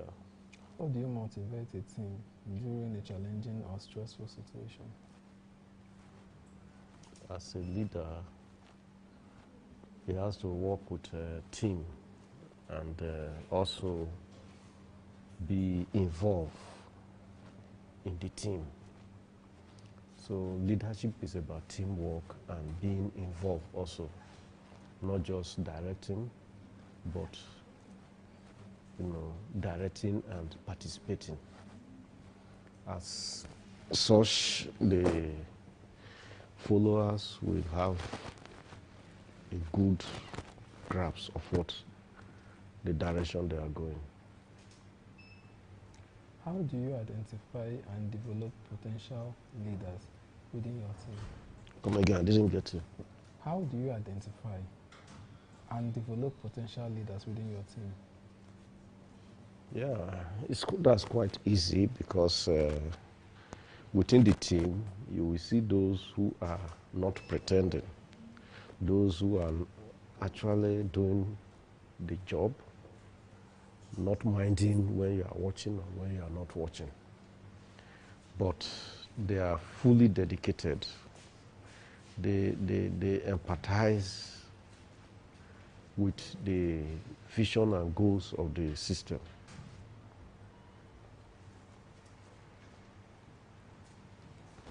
My last question for tonight.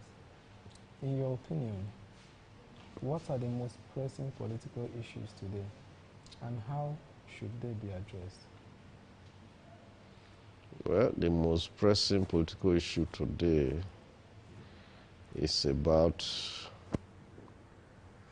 the government and its policies, which are not trickling down properly with the masses, in the sense that the leaders are not leading with example. They are saying, don't eat rice, and they are eating rice. Don't drive car, and they are driving car. So in such a situation, the masses are just waiting for a means to change the leadership by any means available, because they are not satisfied. They are not being carried along. And the leaders that are bringing up policy, they are not living by example also. If they are living by example, everybody will know it's a period of sacrifice, which is not the case in our current dispensation.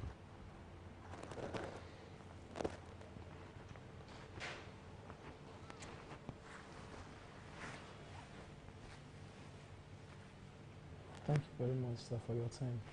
You're welcome. Thank you so much.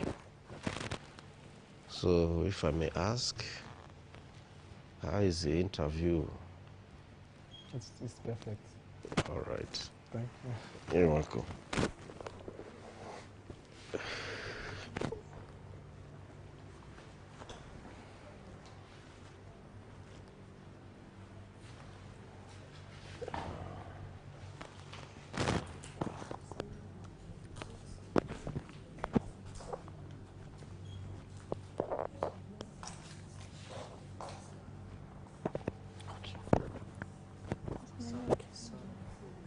Am I holding it?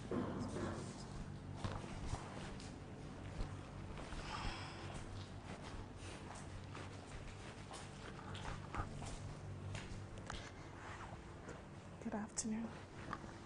Good afternoon. You're welcome.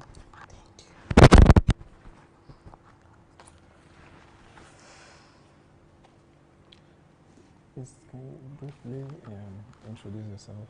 Okay. My name is Enibella Amite. I'm from Nigeria, and I have a business called Hands of Bella. I'm a beautician, so what we do is makeup, professional makeup, special effects for movies, we do brows, we do lash extensions too. Everything beautiful. Okay. I feel, yeah. All right. No issue. I will be having an exclusive. I can hear you. I said, first of all, I want to thank you for coming. Oh, thank you. You drop your flyer with them. Okay. Or you can drop it on the table. Okay. Once I'm done with this, I will give you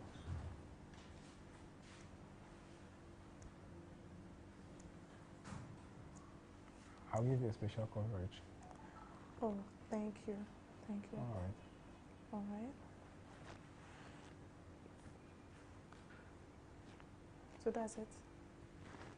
All right. Thank you very much.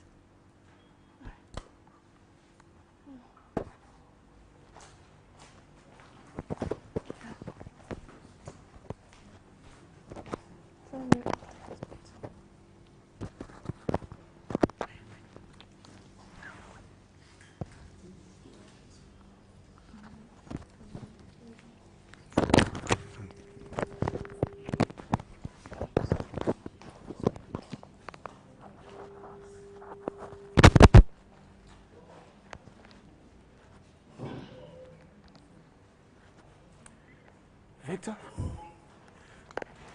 Victor. Good afternoon, sir. Thank you. Yeah. I think you're making call. Hello? Hello?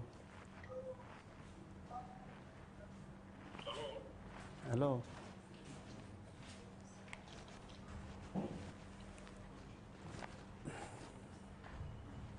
Hello?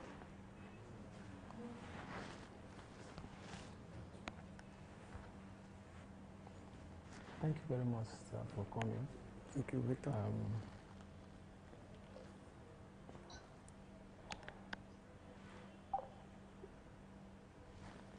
Would you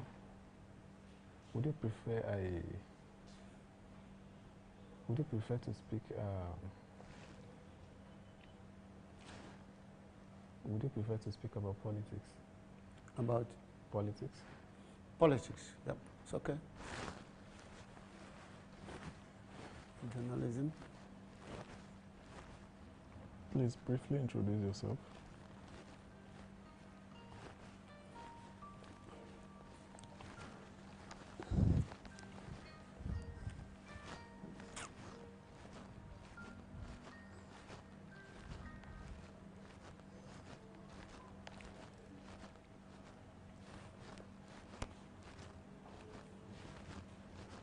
I should introduce myself.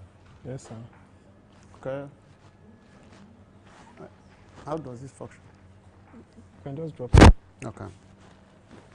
I am Chief Honorable PG Sisamede, President General of Ondiago Wani, Akbung Autonomous Community, and journalist, veteran journalist. I've been started journalism since 1983. The year 2003, I ventured into politics. I contested House of Representatives to represent Kano East and West Federal Constituency of Enugu State. Election which I won, but I was in the All Progressive Grand Alliance, and the government of the day was People Democratic Party. So, Nigerian setting, I was robbed of victory and the position taken away from me. I returned back to my journalism. I am editor-in-chief of the Gazette newspaper, published by Lewis Obi. Lewis Obi happened to be the managing director editor-in-chief of African Concord magazine, established by late Mko Abiola, the then acclaimed winner of 1993 general election. Today, I am back in Abuja, also in the PEM profession. Yes, I spent a while in Geometry Power as media relations manager. Geometry Power, owned by former Minister of Power, Professor Bat Naj. And he established a power plant at Aba, Osisioma, in Abia State to generate 188 megawatts of electricity for Aba and its environs. I am living here in Abuja. I'm married with 3 kids. I'm a Christian. I'm also a traditional man. I have titles. My people, my village community, my community, Ndiago Owane, gave me the chieftaincy title of Ukuroha of Ndiago Owane Abugo. And then the my town also gave me another title, Akbo Akre. Akre Akbo 1 year. I am the Akre Ugomba of Abugo. I have so many other titles which I don't want to begin to enunciate here. Thank you very much. You're welcome, sir. Thank you. You have an impressive profile. Thank you. It's good.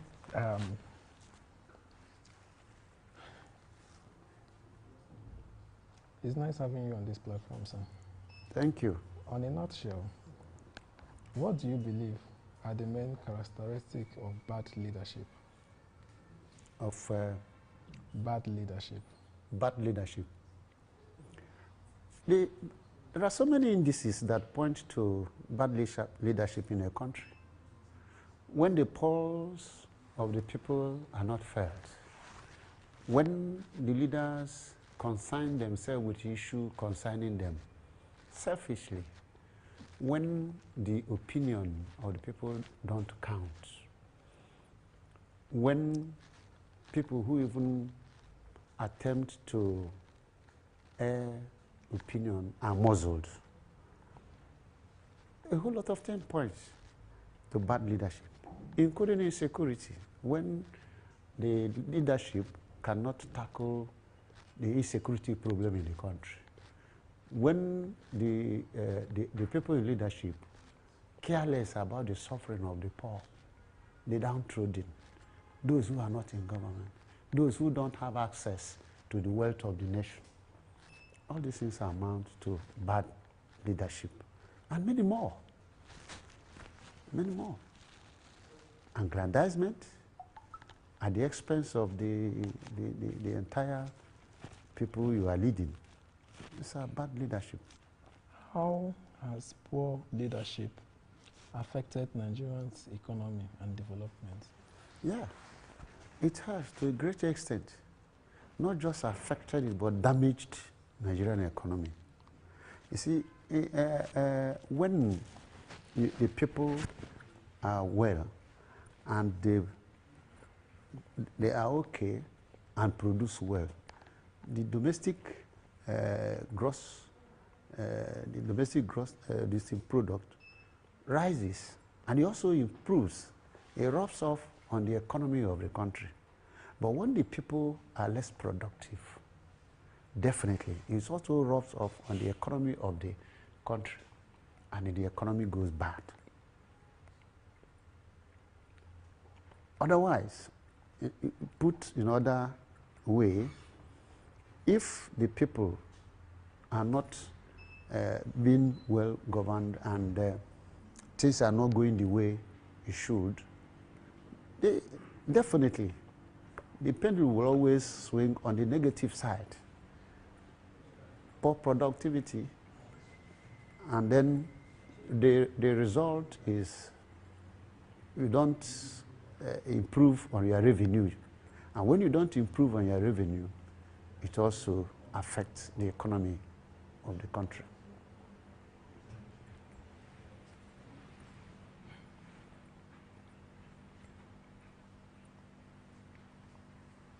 Can you identify specific instances where bad leadership has led to corruption in Nigeria?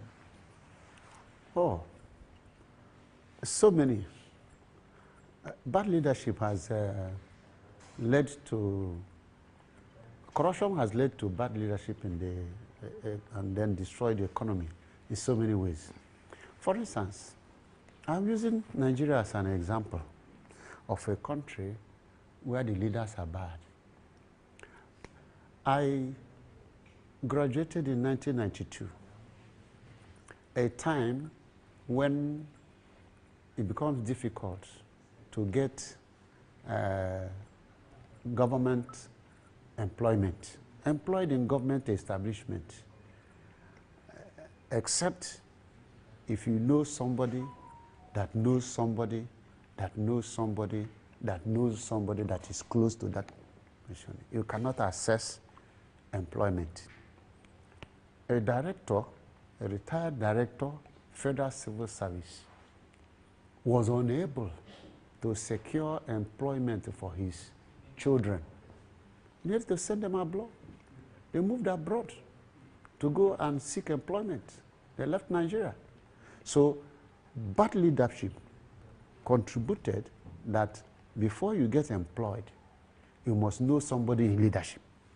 And because you don't know somebody in leadership, you don't get employed. Civil service employment becomes good for the highest bidder. The highest paid purchase the job. And then these are functions of maladministration by the leadership, people in authority. Of course, the president, the presidential aides, the ministers' aides, permanent secretaries, and all these people. These are the people that will give you letter, ministers, House of Reps members, senators. Without passing through them, you do not get employment. And then, what it amounts to is that you find a situation where in a country, people leave school and they won't get a job. The people that get a job are the people that are connected to the leadership. And perhaps they may not even be qualified or less qualified than their counterpart yet. They get the job and they won't be able to do it well. All this causing underdevelopment in a country. Nigeria is a terrible situation when we talk about leadership and the way they go about things. In your opinion, what are the root causes of bad leadership among Nigerian leaders? The causes? Yes. Lead causes of bad leadership in the country, especially a country like Nigeria, greed. Greed, selfishness. Our leaders are gregarious. Once they get to the position, oh, it is now my turn. It's my turn to grab, pack it all. And with that syndrome, it becomes difficult to discharge the leadership roles appropriately. The way go amassing wealth, possibly stashing them overseas, taking them out of Nigeria to go and hide them, and then at the end of the day you lose it. All these things contribute to the bad economic situation in the country. Selfishness also contributes a lot in the bad, in the quality of leadership that our leaders put up. They are selfish. It must be me or my son or my daughter or my wife or my relation. They don't consider the next person. Just like I said, a miracle is my turn. I'm here now, so it is our turn. It is my turn for my family to come up. Selfishness again, we also have in Nigerian setting, political setting, tribalistic sentiments, which also have privileges to that selfishness. Is he from my state?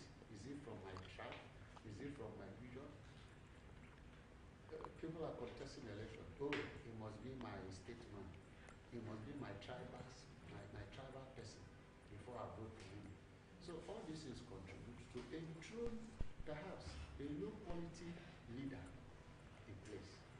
And we will now begin to experience bad leadership. Tribalistic sentiment. Sometimes the same tribalistic sentiment rubs off on religious sentiment. Because we discover that this country, Nigeria, is a kind of divided into two, north and south. North predominantly Muslim, south predominantly Christians.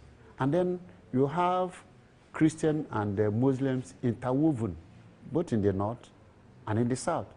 But then, when politics come, issue of electing a leader for the country, when it comes up, they still bring in religious sentiment into it. Is he a northern Christian? Is he a northern Muslim? Is he a southern Christian? Is he a southern Muslim? And then whatever comes out of it eventually rubs off on producing the quality leadership that a country deserves, and it affects leadership. A whole lot of things contribute to the sentiment. I can also tell you, even the culture of the people also contributes. You have part of Nigeria where education is not their culture. Education is not their culture. But then you also have another section of Nigeria where, I mean, they imbibe the education. In fact, they made education, in fact, everybody must get educated. You know, whatever, for the good of it, let's adopt it. And they are running with it. But for the part of the country that says education is not good, Boko Haram, they are also dragging the country back, because leaders must also come from that part of the country. And when that happens, what do you expect from a leader that is not educated and leading educated people? Sometimes the answer is very, very obvious. Yes. And many more.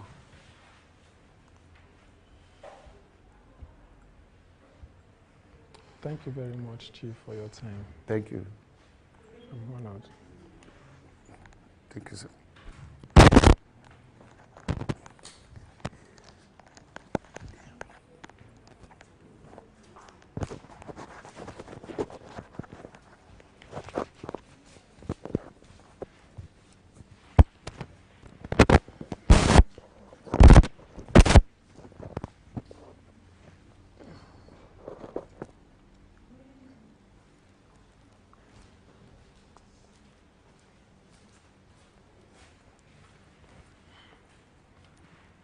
Hello, good day. Good day.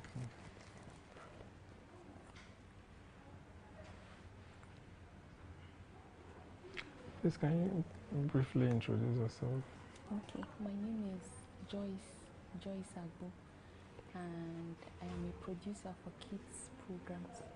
I work in a radio station. Thank you very much for coming. You're welcome.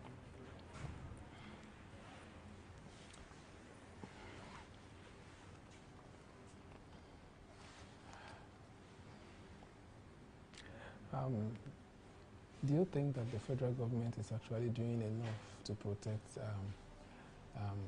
the rights of journalists, especially the female journalists? Yes, there are a lot of measures that the federal government has put in place, and they are also putting in place to ensure that not just the female journalists, every journalist, to ensure that their rights are protected. Okay, apart from the federal government, we also have our unions who also ensure that our rights are protected. In fact, our unions even do a better job than the government itself. But hey, the unions are also part of the government. So yes, there are a lot of things that they are doing to protect the rights of female journalists.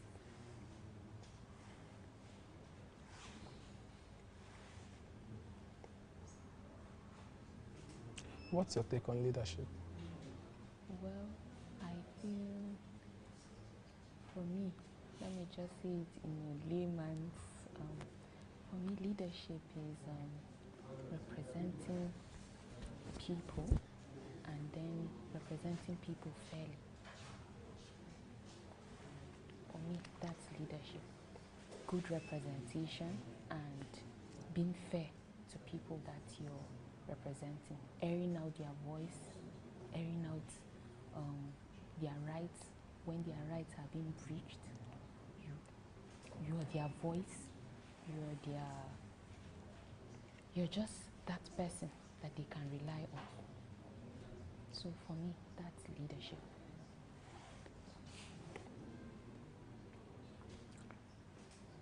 Do you believe that the press is free? What? Do you believe that the press is free? For now, I won't say the press is totally free because there are a lot of loopholes. You see that journalists are being harassed, journalists are being embarrassed.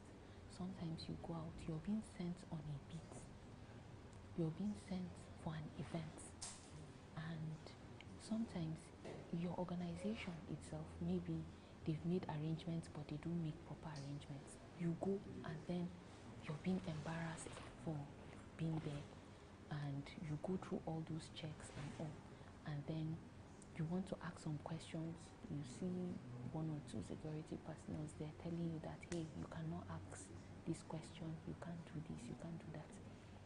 Take for instance, during the last May Day celebration, I remember the Nigerian Union of Journalists, the SCT chapter, printed a few placards for their members so that they can carry along during the May Day celebration.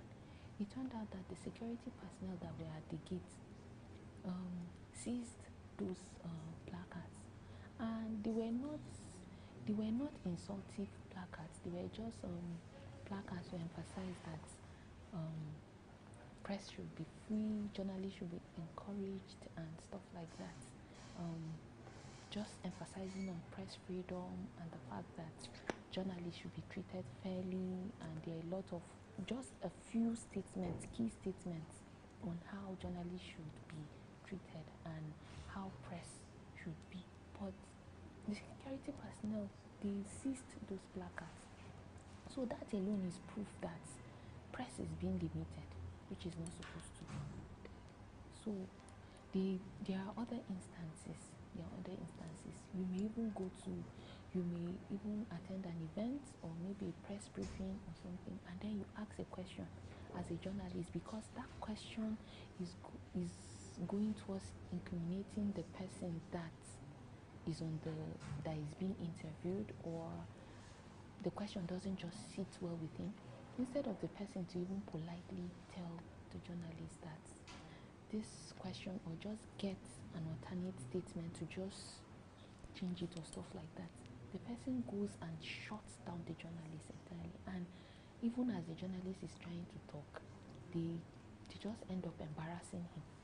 So that's proof that yes, there's press freedom, but there are a lot of loopholes. It's limited, it's not totally free, especially in this country.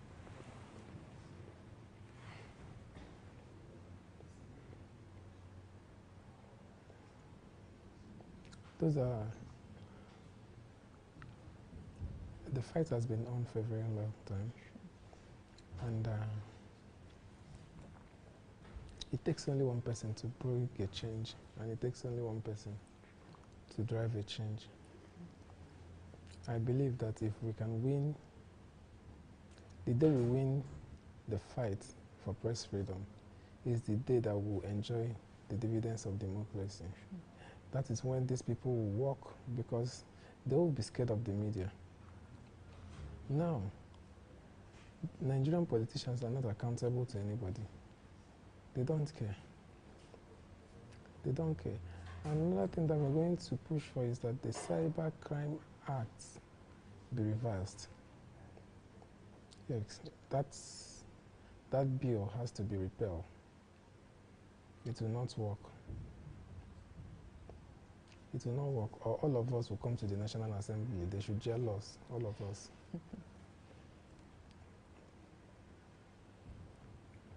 No, actually, the thing is that some of these crimes, they are the major people going underground to carry out some of these crimes, but they have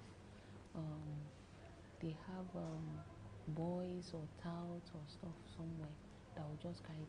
You look at that person that defrauds, that speaks against somebody online, but what if the person is saying the truth? So it actually makes valid points. Some of those acts, or the entire act has to be reviewed, because the thing is that there are some things there that really doesn't make sense. Okay, if somebody bullies another person online, cyberbullying, you see that yes, that one is cyberbullying and it's totally wrong. But if it's not all those cyberbullying, all those mean crimes and stuff like that, some of those other ones that people will go online to see the truth and stuff like that, and then those that are supporting those people, those politicians, those that are supporting those big wigs, they shut down such accounts, then it means that something is wrong somewhere. So the reality is that the act has to be reviewed, so that some of those things, some of these crimes are even carried out by some of these big people. It's just that they have boys that do some of those things. You blame that boy that is working on behalf of somebody, then you have not really arrested the matter. So I think yes, it has to be reviewed. True, it has to be reviewed. And then another thing is that we journalists also have a part to play in our programs, in our commentaries and stuff like that. We try as much as possible to bring up such issues. And then when we advocate, I'm sure that is something that is going to be done. Basically, that's it. All right. Thank you very much for coming. Thank you so much. It's and all nice the best. interacting with you. It's nice interacting with you too. All the best. Thank you.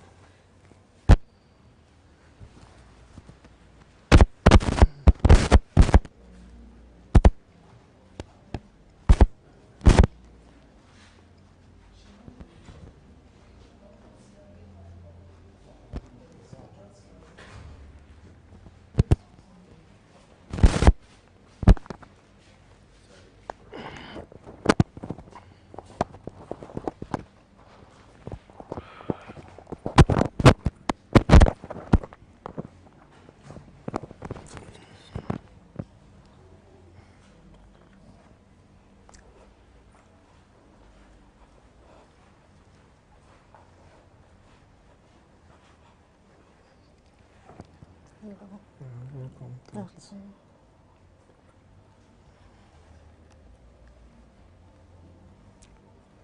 Can you briefly introduce yourself? Okay. So my name is Pauline Uzo. I'm a journalist. I do journalism.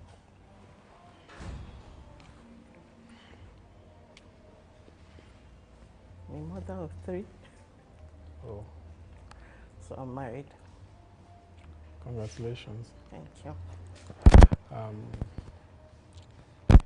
Would you like to talk on the topic inclusion, or do you want to talk about female journalists? Do you want to talk about leadership?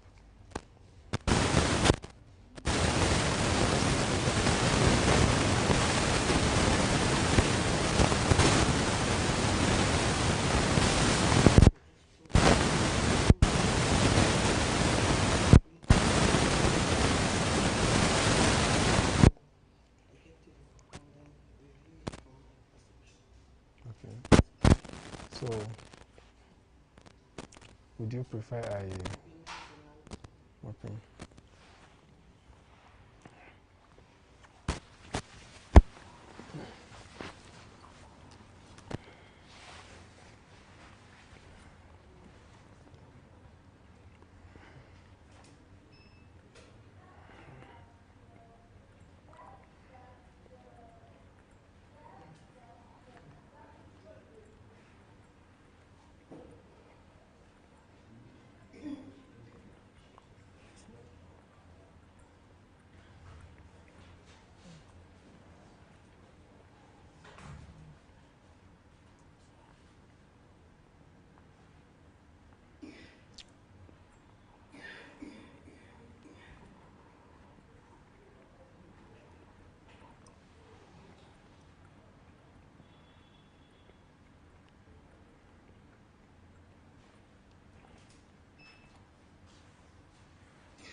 Thank you very much for joining me on this. You're welcome. The pleasure is mine.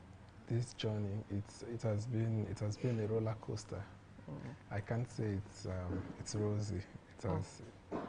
It has come with its own challenge, and but all the same, I thank God. What are some of the biggest challenges faced by female journalists working in Nigeria? Okay, let me start by thanking you too for the opportunity to appear on this platform. It's a good innovation, and I pray that God will help you through. So, talking about female journalism, I think major challenges faced is, from my perception, is the fact that sometimes they are faced with, I haven't experienced it, but that's what I read up here and there, maybe insecurities, because they are females. People tend to take advantage of them because they are women. Maybe people tend to disrespect them because they are women. People tend to look down on them. Okay. I think those should be the majors. And then maybe because they are women, they are not put up there where they're supposed to be, owing to the fact that their gender is within women, of course. I think that should be basically the challenge. All right, thank you very much for that response. How does gender bias impact the professional growth and opportunities for female journalists in Nigeria? Okay, speaking from a woman's perception, if you have a gender balance, you have, for instance, 5 men, 5 women in journalism. Normally, we already know that women are they are managers. They have these managerial ideas which comes with them naturally. They don't need to go to school for it or learn about it. So if you have that balance where you're having this masculine figure on the side, and then you have this managerial cool person on the other side, I think it tends to blend better than having maybe just a force on one side. So if it's balanced that way, you have a little of this and a little of that, which makes up the whole thing. Okay. You may not be a victim of harassment. Of what? I said you may not be a victim of harassment. Okay. But somehow you've heard about how journalists are being intimidated, bullied, and some of them have to go to verbal abuse. Of course. Can you share any experiences of harassment or intimidation faced by a female journalist in Nigeria, in the media industry? Okay, this happened to a friend of mine. I met her in the field of journalism, of course.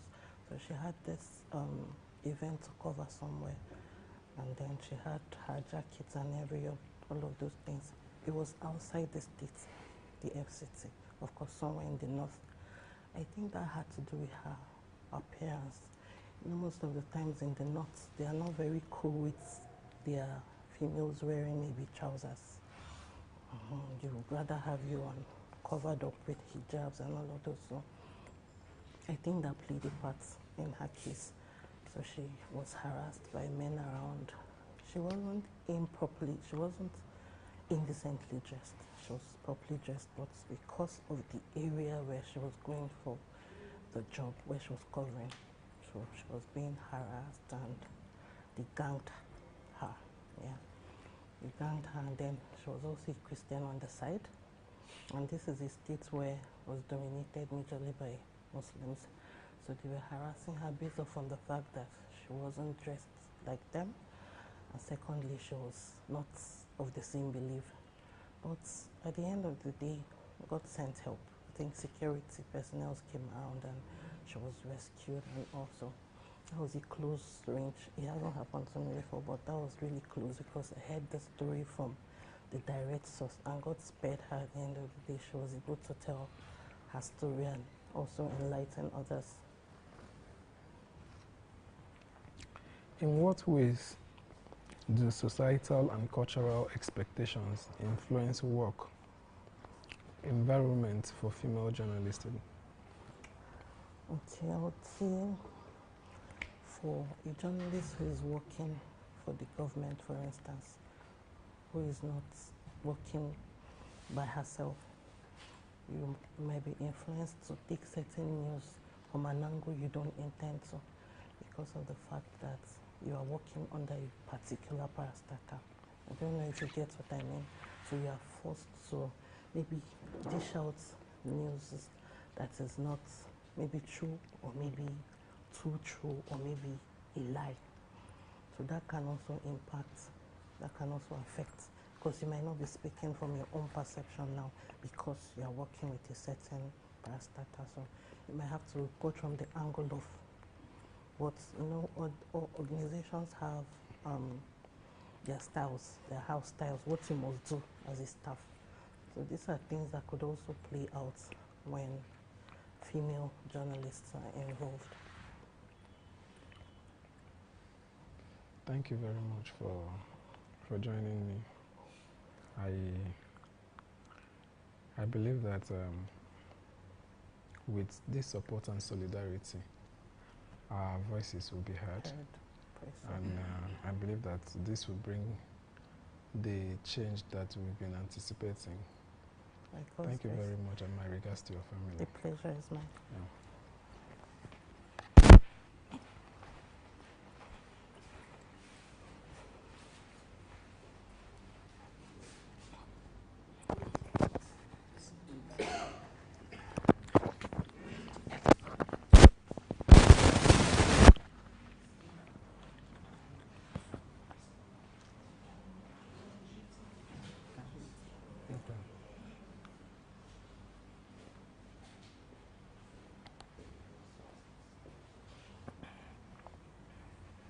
Good afternoon, sir. Yeah, good afternoon, sir. How are you doing?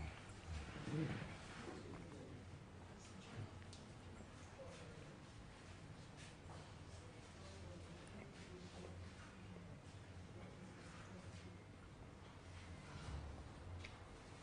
How are you doing, sir?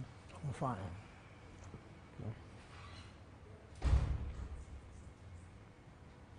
I have about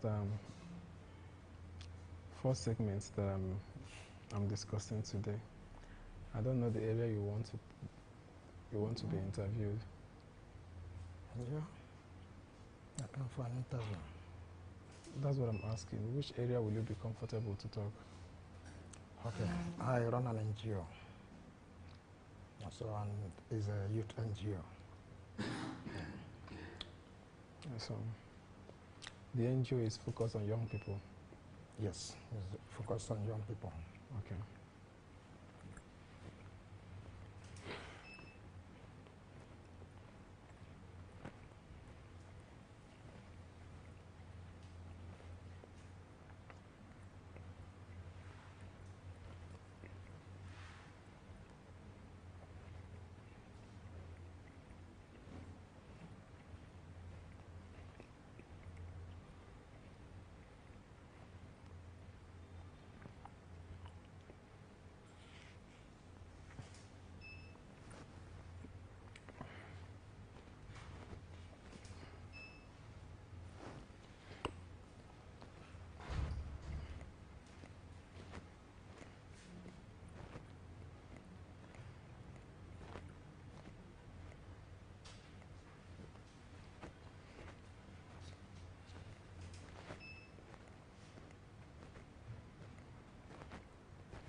What are the main goals and objectives of your NGO, aside empowering young people?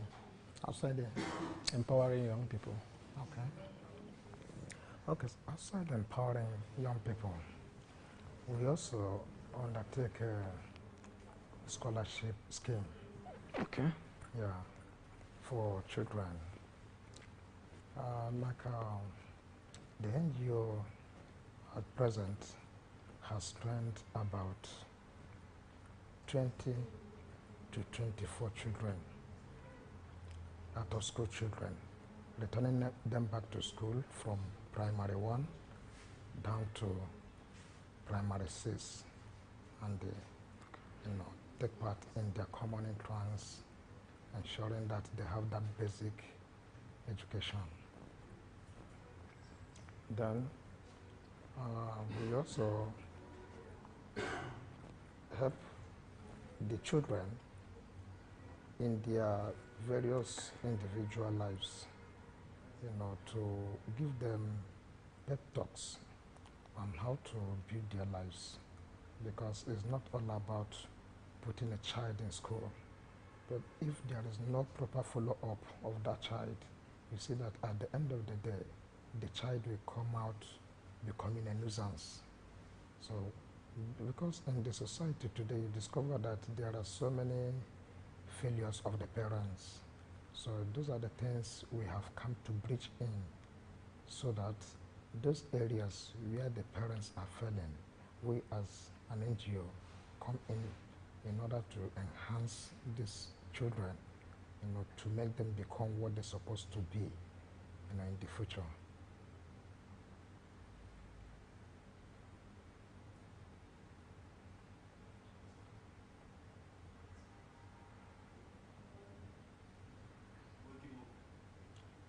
Okay.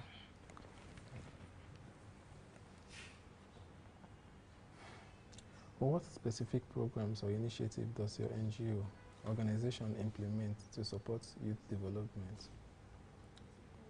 Okay. In the aspect of the youths, we carry out youth empowerment program. We train youths in so many skills, skill acquisition, both tailoring, hairdressing, bead making, shoe making, cake making, and also pastries, which is general catering services. We empower them in those areas.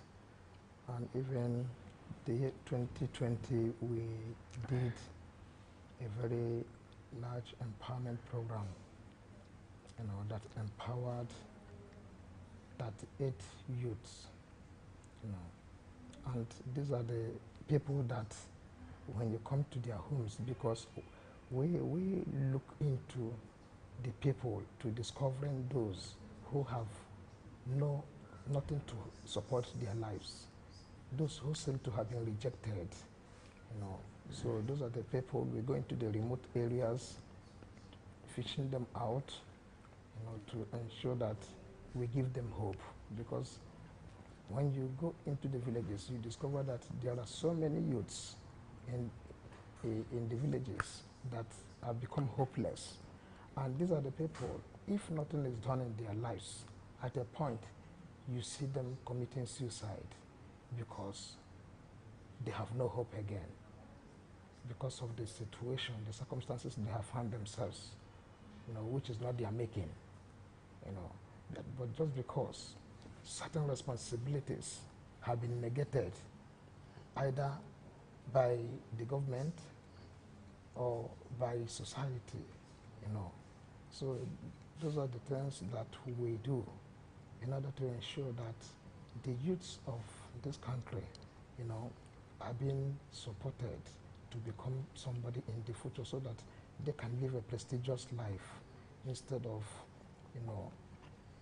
creating nuisance in the society.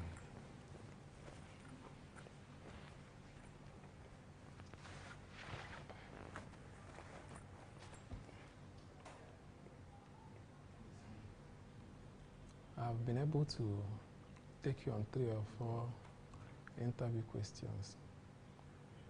Baliake home. I will get next week.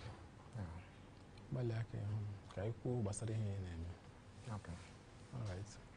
All right.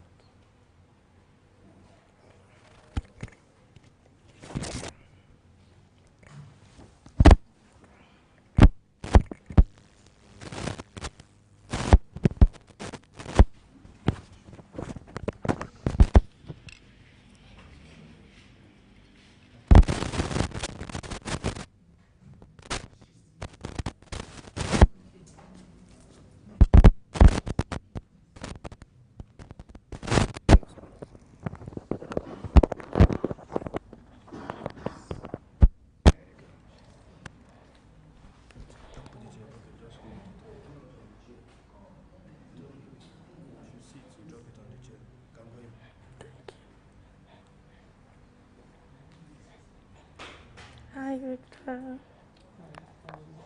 I'm fine. Good afternoon. How are you? Good to see you. Good to see you. Thriving and pushing. Yeah, I know. Don't worry. We'll scale through. Thank you.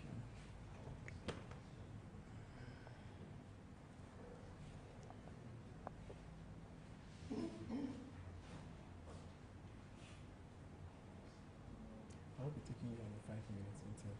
I hope you don't mind. No problem.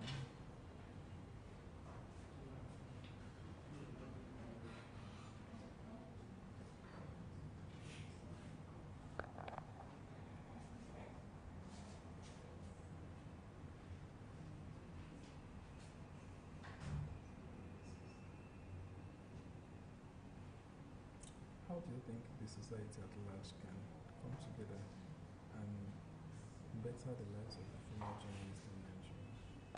Oh, okay, so I think the best way to do that is when we begin to unlearn a lot of things, because the challenges female journalists face in Nigeria, and I dare say in most part of the world, is because of the doctrines and the teachings we have in our society.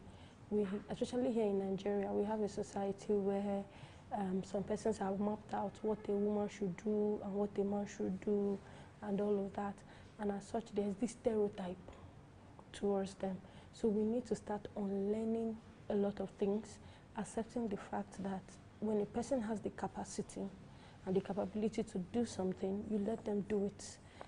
But when you keep saying, oh, you're a girl, oh, you're a lady, you cannot do this or you cannot do that, it limits people who have what it takes to get those things done. So the first step is to unlearning a lot of things.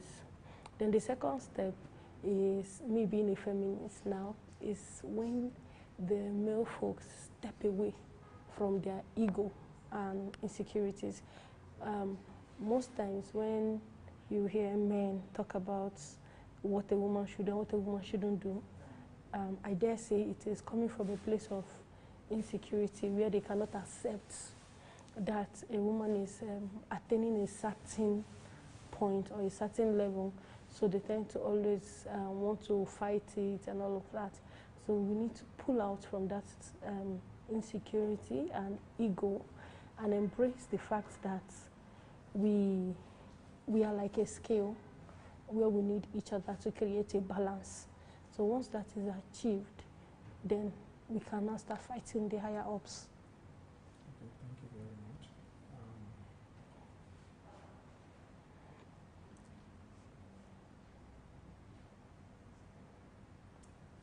In what ways do societal and cultural expectations influence work environment for female journalists in Nigeria?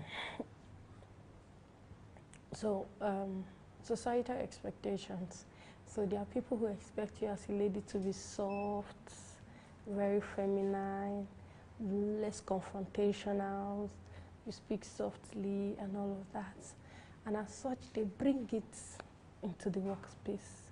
What they don't know is that they unintentionally, indirectly, make the workspace toxic. I am not soft-spoken. I don't even plan to be. I am not feminine. I am not bothered. So we need to drop that mindset at home when you come to work, because you expect that every woman you meet should cower at your presence. But no, if we are working in an organization, it is because I have the capacity to be there. So it doesn't matter what you think or feel. If you have this expectation that, oh, women should be soft and feminine, sorry, I am not soft-spoken, I am not feminine, but I know that I will not disrespect you. And I think you should accord me that same respect. But then you have a society where majority of our cultures and tradition is rooted in some level of disrespect, especially for women. And then sometimes you hear these men say, how dare you speak to me like that? From where I'm coming from, women do not speak. Why are you sitting? Where I'm coming from, women do not sit and the men stand. Come on, Hannah. Come, move on. The world is like 1,000 steps ahead and you are still crawling and, you know, struggling to meet up. So these societal and traditional norms have brought in toxicity into the workspace with all this, oh, you're a woman, you're supposed to be soft, you're not supposed to be like this, you're not supposed to be like that. And this crazy expectation is now making these women stand, you know, walk around on eggshells when they're supposed to be comfortable so they can give their best. They now walk around on eggshells and the ability to give their best now is being reduced and all of that. So it has really ruined our safe space, which is our workspace actually. Let me take this last question. Oh, it's 5 minutes already. Sorry? It's 5 minutes already. Oh wow. I thought it's just 1 minute. What measures do media organizations in Nigeria have to put in place to ensure the safety and protection of female journalists? Number one, disband the Boy Scouts. So when I say disband the Boy Scouts, if you do a survey across media houses in Nigeria, you will notice that on their board of directors, you find, for instance, maybe 8 men to 2 women, or 8 men to 1 woman. You rarely find an equal number of women in the boardroom in media houses. When you get to the newsroom, when you are counting the superiors in the newsroom, you will count editor is a man, deputy editor is a man, maybe news editor, like that, before you get a woman who is also in that space of authority, right? So the first step is disbanding the Boy Scouts. If you have women in your organization, they should have equal representation as the men. If you have an organization where you have 10 men and 10 women, there should be equal representation, because most times a man, there's no way I will explain certain things to a man that he will understand. When I say, oh, I was sexually harassed at work, the man will be thinking, did he touch you in sensitive areas? Did he pull your dress and all of that? But the woman is looking at, what did he say to you? How did he act towards you? So there are some things you cannot explain to a man because he will not understand it from your standpoint as a woman. So disband the Boy Scouts, give equal representation to both genders, ensure the safety of your female staff. Why in the name of God should a woman be working till late night? Why should anybody even be working till late night? We have a major security issues in the country. With that major security issues, you are not keeping somebody till 10, 11, 12 a.m. Why? Why do we have to work so late in a society where we have less security? Then we need to do a lot of, this one is selfish, a lot of combat training for women. I'm serious. Combat and security training for female journalists. This will help them have this sense of self-defense when they encounter certain things, especially on the field. We have seen situations where female journalists were even harassed by security officers. This is even beyond the workplace. Not to talk of when you come back to the office and you have some men acting up and all of that. So when you first disband the boys' courts, give equal representation and voice to both genders, and do a lot of training, especially physical and security training for your female staff. If the men want to join, fine. If they don't want to, no problem. But for the females, so they have this sense of self-defense when they are confronted with some situations. All right. Thank you very much. In fact, you've spoken more than I was expecting. I was expecting you to be shy, but I am a journalist. To accept on the matter, you gave me the needed response. Thank you. So we'll continue to push for this. Even if it's the last thing I do for this profession, I don't care. But the truth is that our voices will be heard. Truly, our voices will be heard. Journalist welfare is not. That is actually a major concern. It's not encouraging at all.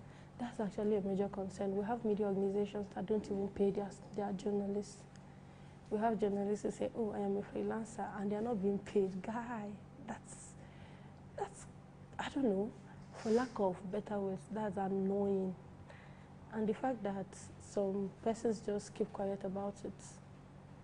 Sometimes you speak to some seniors, some veterans, and you hear, when I started in 1999, when I started in 1970, they were not paying me salary. I worked for 8 years without salary. Sorry, sir, it was your time. This is a dispensation where the cost of living is almost choking life out of the living.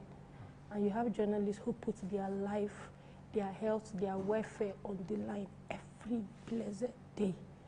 And yet we're still collecting peanuts and still screaming, oh, journalist welfare should improve, journalist welfare should improve. I really hope that someday, somehow, there will be some sort of miracle or revolution that will cause a very big shift in that space. Thank you very much. Once I'm done with it, all right.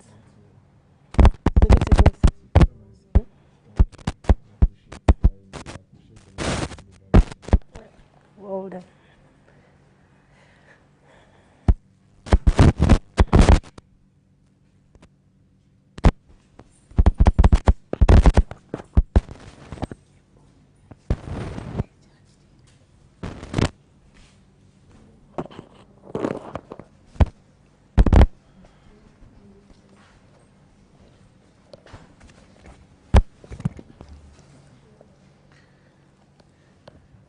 Good afternoon, sir.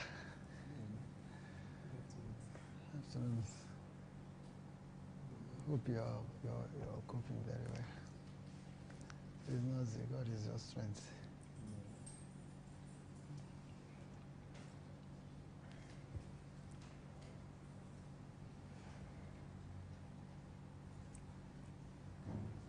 I'm happy making interview before yesterday.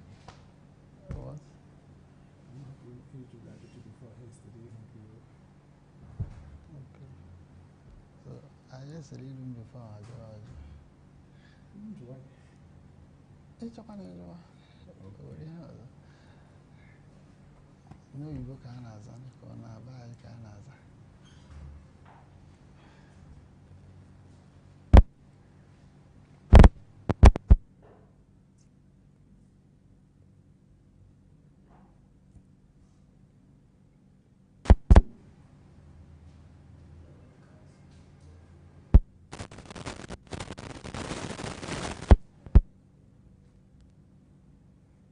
Thank you very much, and welcome on this program.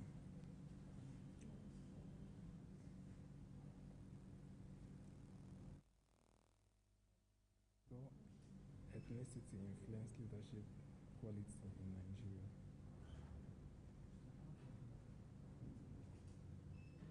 How does political ethnicity influence leadership quality in Nigeria? Okay. political leadership influence politics?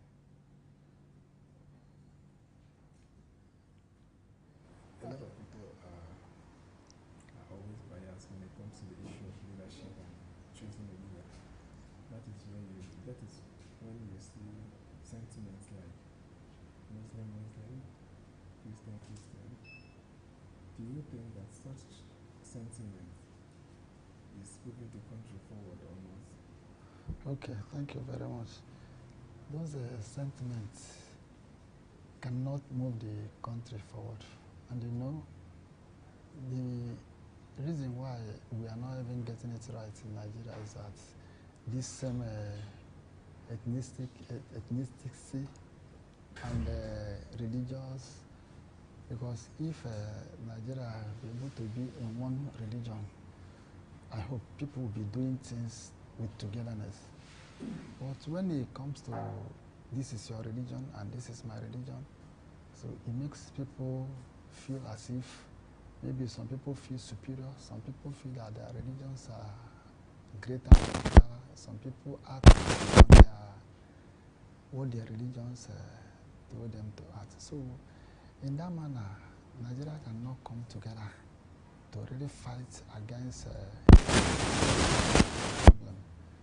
Because if they will come together, that will make people like come together and do some lari, like maybe we don't want so governor or so president, maybe they will be listened to. But sometimes because of that ethnicity and political, when some people come together, just like if I may cite like NSAS, you know, they wanted to use it and put some certain things together to make some killings so that it will be stopped. But some people in politics, some government politicians raise some talks, use it to fight the people that are fighting the right thing. So that makes it chaos. So if not because of that, maybe they could have get it right. By now would have known who and who to choose as a leader. But because of that, that is why we cannot, it's taking us time to get it right in Nigeria because of politics.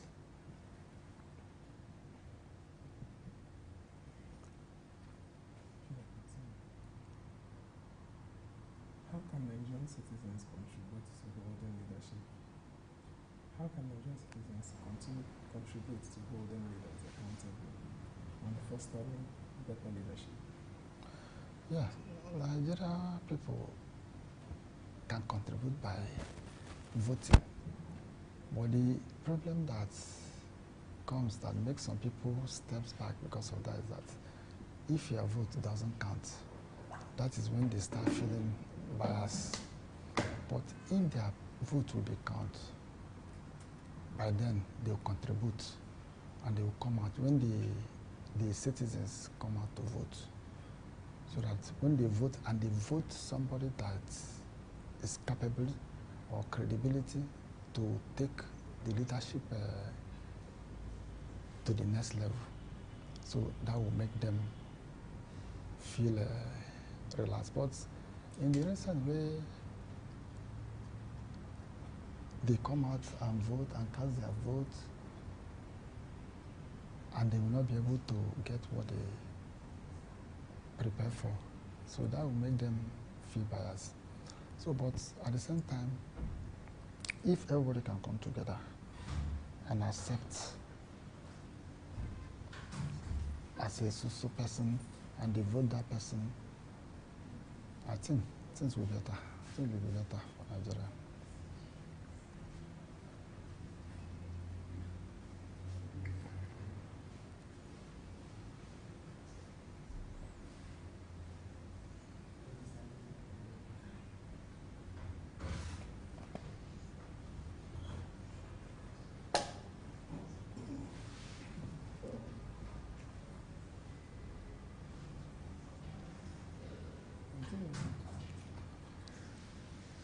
Okay. So it's just Another thing I'm contributing on, you know, the problem Nigeria have is that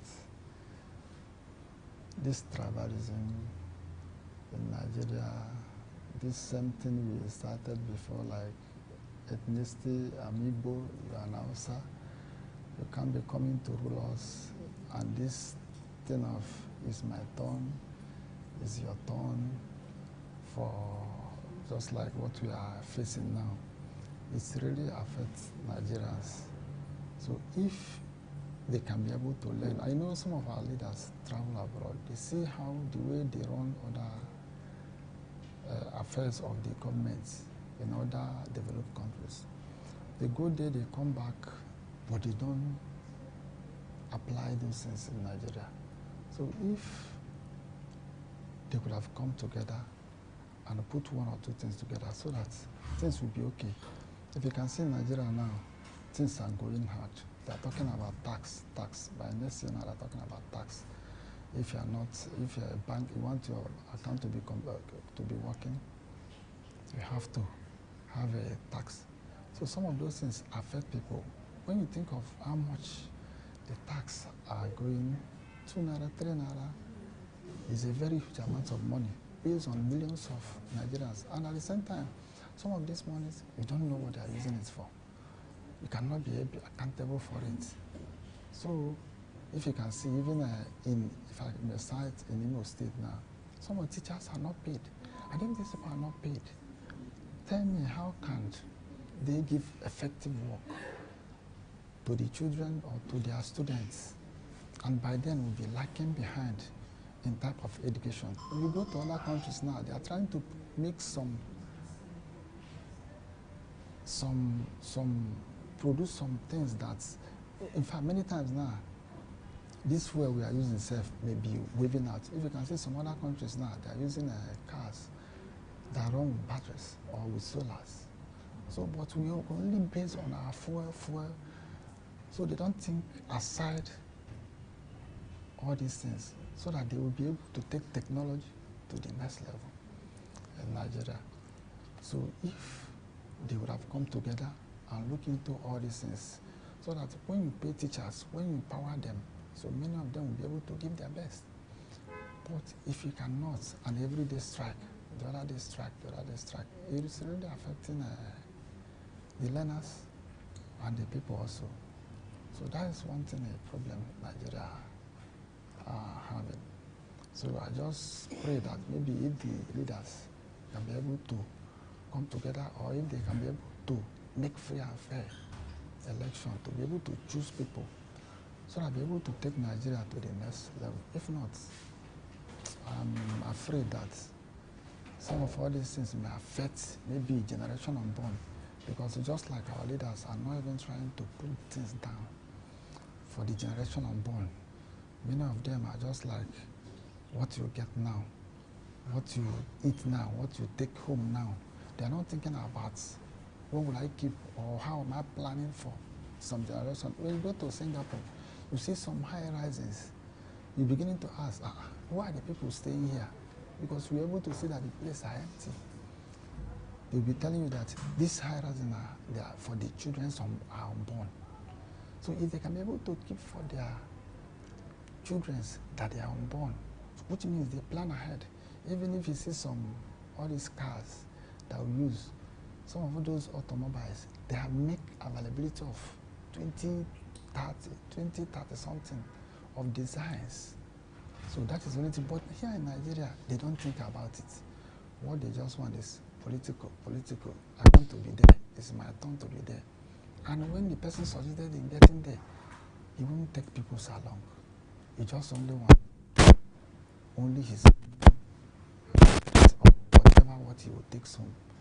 So that is only thing in Nigeria. We just feel like if our leaders will be able to calm down and do what is right. I know even in Nigeria here, we'll get it right. So that's even the reason why sometimes when I discuss with friends, I channel some problem with churches and even mosques.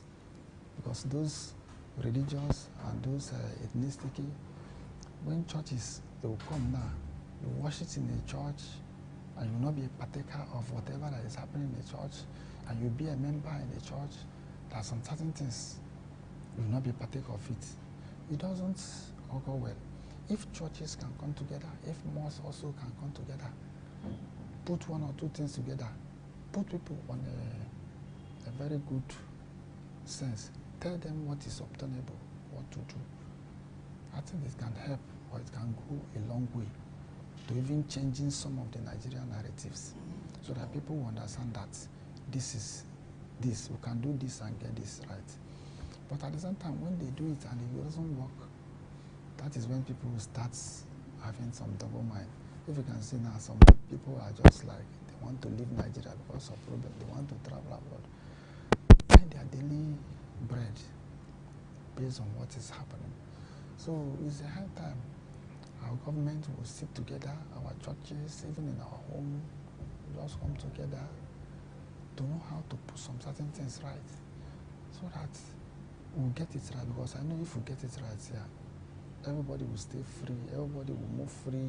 All this Boko Haram and all this banditry, kidnapping, at least people will have, at least you will sleep with two of your eyes closed.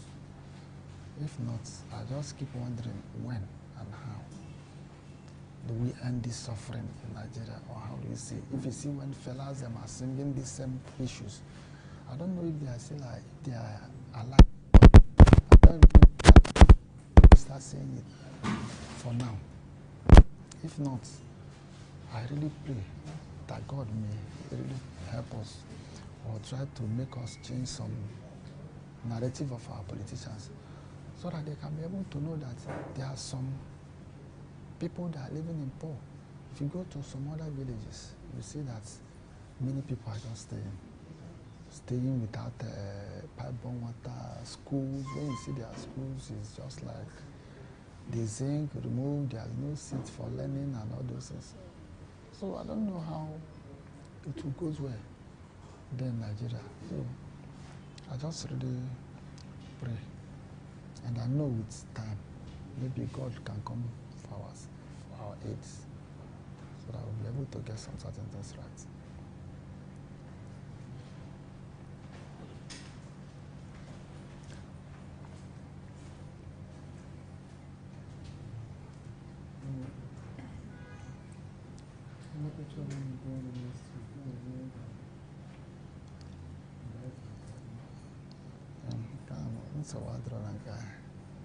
So God is your strength. So at least now I love me. Oh, better. Other is and yeah, make it. I would inform me. You have opened the image. You're a man. Go agapa. So I love one. Yeah.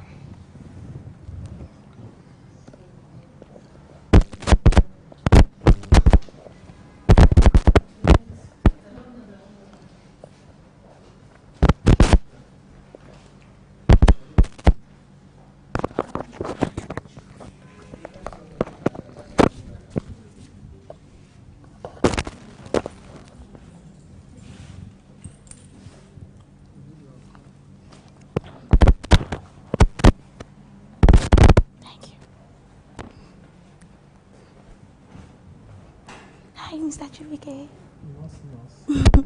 Hello. Good afternoon. Congratulations.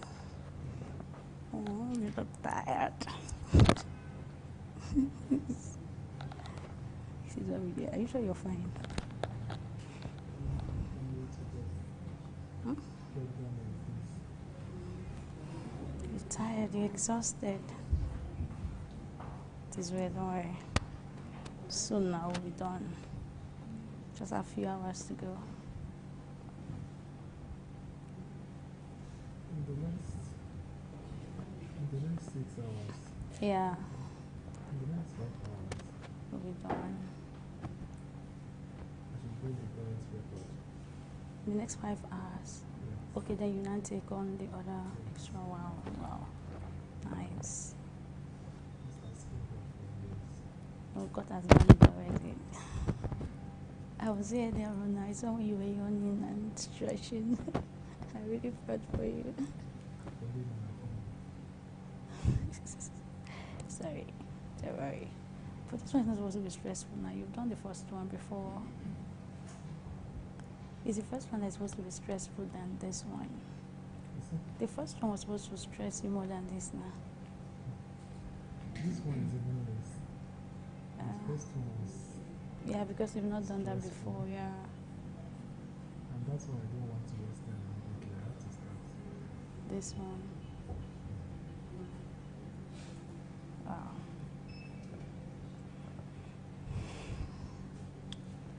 So, don't worry.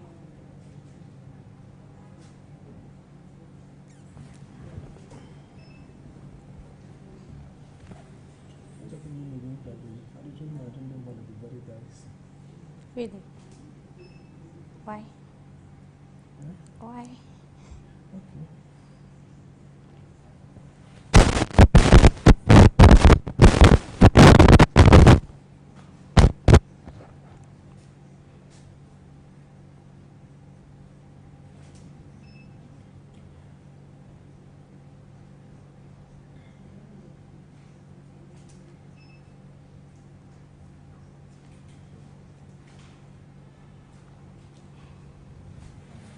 In your own view, do you think that the subsidy removal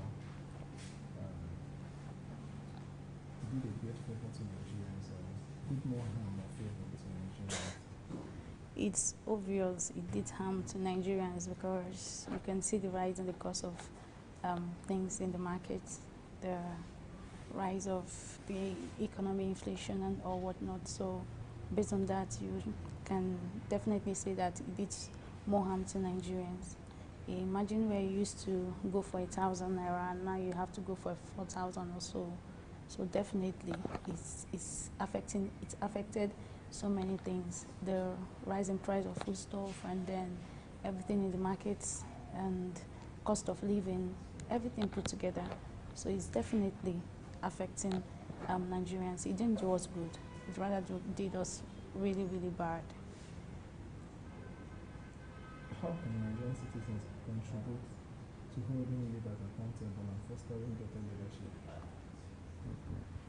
First of all, I think we need to elect credible leaders. We should elect people that we think are qualified to be in the position. We shouldn't be after the now. We should look at the future. We should look at leaders that have something to contribute to the overall economy of Nigeria, and not because a politician offers us money in order to get our vote and then we'll give it in. What happened when that person have nothing to offer in the tail run? If I offer you money to buy your vote and get into power, I expect to recover back my money because I did a business transaction with you.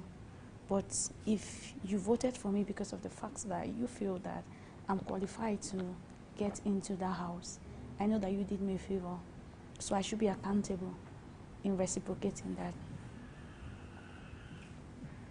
There have been issues of journalists, some being harassed, while some are being killed in line of their duties.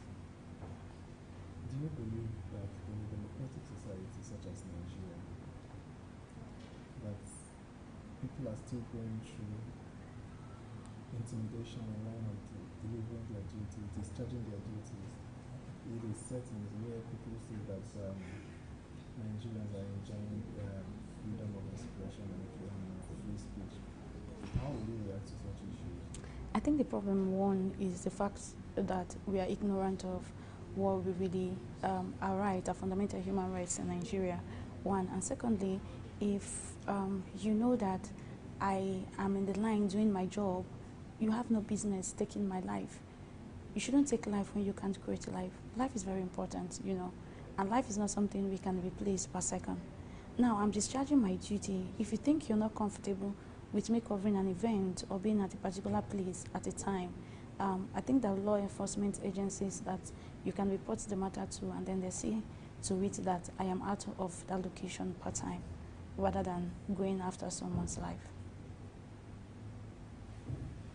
in your own view, what do you think that the federal government should do to protect the lives of journalists? The federal government have a lot to do. First of all, I think journalism, the journalists need to create an awareness for, one, the fact that educate the public that you're doing them a favor. You're trying to communicate message across to them. You're trying to air their opinion to the government. Now, with this type of awareness, the people will be aware that whenever they see a journalist or someone coming around their area to do journalism, the person is doing them a favor. That is one. And then the government should step in, put in more security in place, and talk to concerned authorities, sensitize the people, and make sure that these people are employed. They are not jobless, because when you're engaged in something, you won't be after someone that is out to do his daily job. Thank you very much. Thank you so much.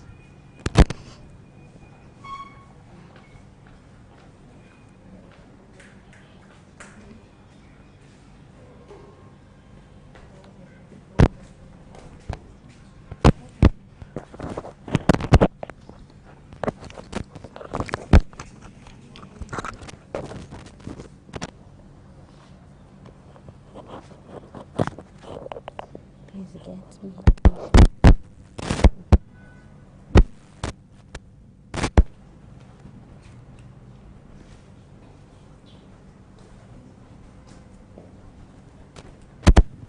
Big.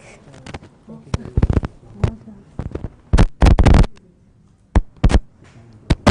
Well done. You're somebody who has been very, very passionate about making a long-lasting impact, creating a change. How has it been? It has been very challenging. It's not easy because it's different from when you have passion, it's different from someone without passion.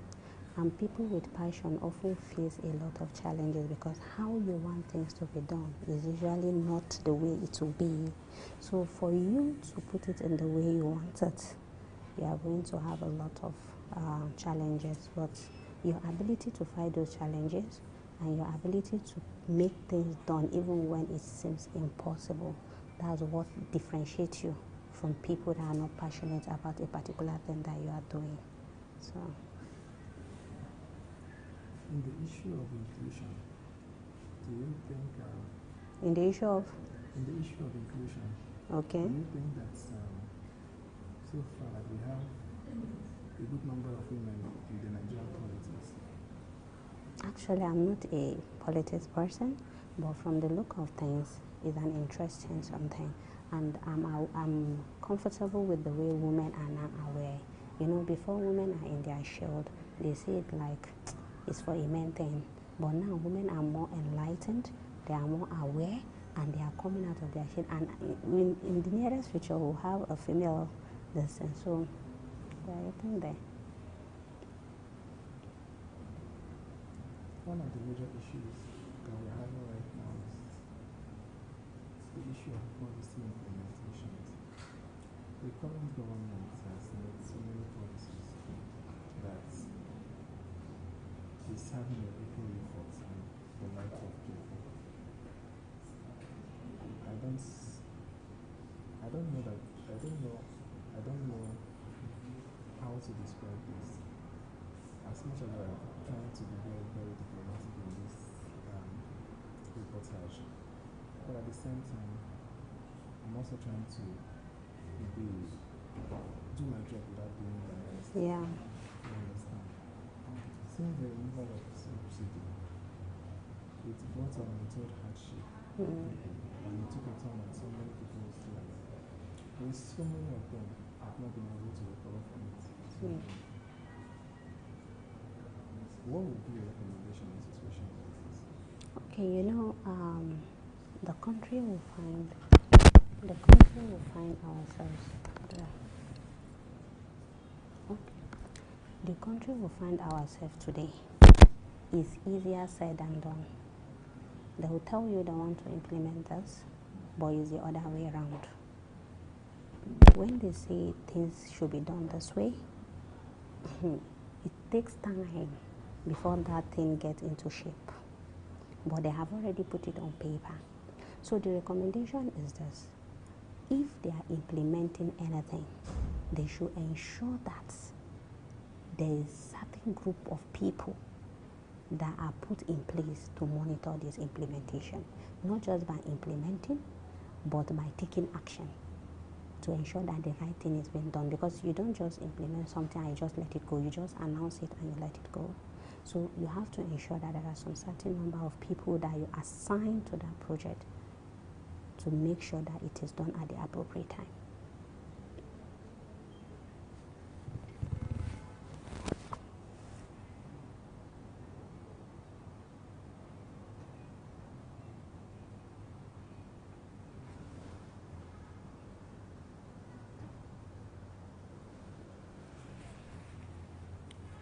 In your opinion, what are the root causes of bad leadership?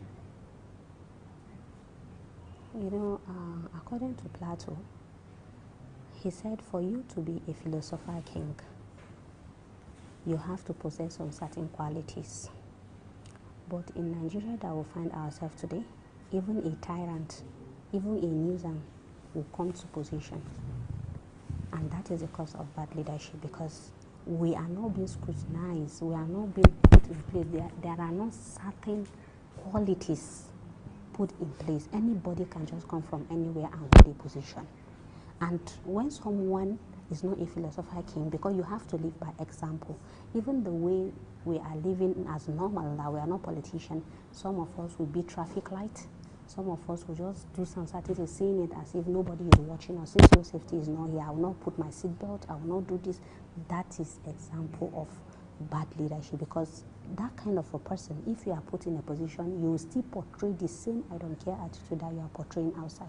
So for us to do away with bad leadership, it begins with us as individuals, because you don't know where you find yourself tomorrow. So you as an individual, you need to know that there are some certain rules that you are supposed to obey as a good citizen. And that way, anywhere you find yourself, in any position, it's easy for you to carry on. But in a situation whereby you are just there, you are just doing your thing, and they just say, okay, you could just come from nowhere, come and become a chairman, come and become the councillor, come and become the House of Reps. What do you expect from that person? Without quality education, we have people that doesn't even have the required certificate, but today you see them, they are holding position. How on earth do you expect that kind of a person to perform? And the people with the quality are deprived of this thing. So bad leadership begins with us. And for you to be a good leader, you must be a philosopher king. Thank you very much. Thank you so much. See ya.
Where am I sitting?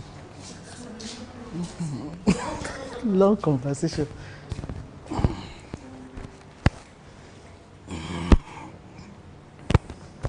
Thank you very much You're welcome for being here.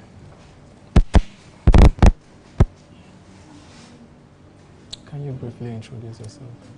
Yeah, my name is Mayowa Awoyemi, and then I'm from Oyo State, Ogbomoso to be precise. Okay. And then, is there any other thing you'd like to know? Okay, we'll be having a media chat with you. Okay. Okay. Which topic would you feel more comfortable with? Maybe my profession. Which is? I work as HR. Okay. Okay.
Can you tell us about your experience managing end-to-end recruitment processes?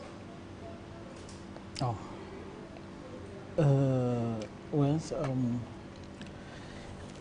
End-to-end recruitment processes is something we do as an HR. One of the scope of the professions, and what basically it entails is that before you recruit, there must be a need. You understand? In the sense that a need either by maybe someone left, thereby creating a vacancy, and then it could be the need might actually arise as a result of maybe expansion, or it could be restructuring and all of those things. So once you ascertain there is a need, definitely. So what's the next step for you to do? Of course, the next step is to ensure that you do the job description, and then ensure that you advertise the role in particular. So, and then we have different advertising channels. It could be LinkedIn. You could advertise via LinkedIn. It could be Indeed. It could be a lot of job boards, via recommendation as well. So people start the applications. So basically you can use ATS, which is applicant tracking system, that will so what that does is that it looks for keywords in those CVs, and then it filters them out and sends across to you, and then from there you'll be able to you've sorted the CVs, and then afterwards what you do is to start probably first level recruitments, which which might be maybe via phone call, and then depending on, you'll be able to also shortlist more, and after that you proceed to inviting people for interviews, and at the same time, and then you do selection. So we usually say recruitment is not complete until the candidate accepts the resume. So once they resume, of course, they go for onboarding, and then you know they've closed out on the recruitment. So basically, that is what end-to-end recruitment and need to ensure that you're able to bring on board the right fit for the role.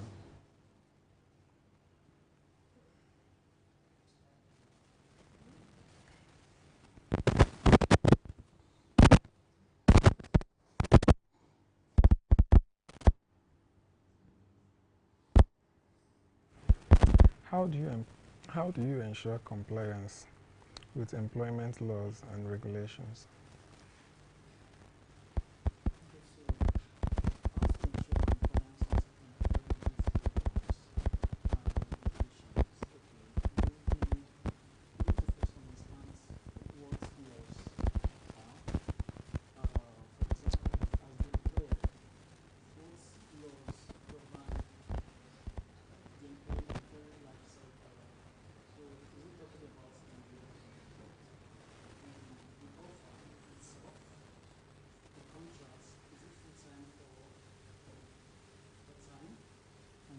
Contained in the offer concerning that, are you talking about the right deduction in terms of salary computation, talking about the tax that should be deducted, we also talk about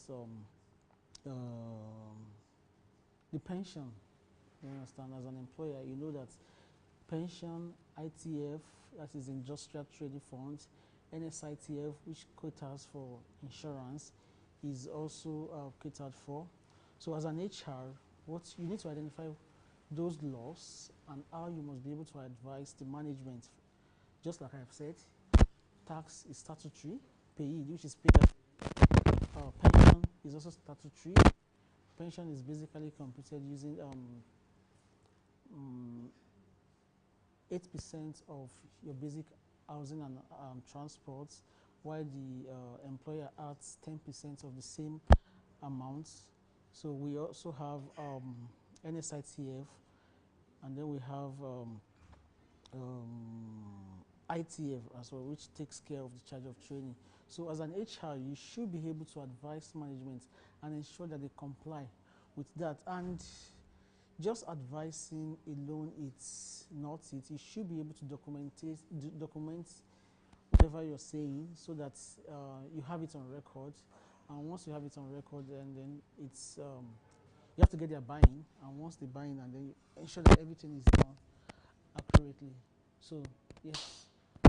Also, from the employee, you know that you're meant to pay tax.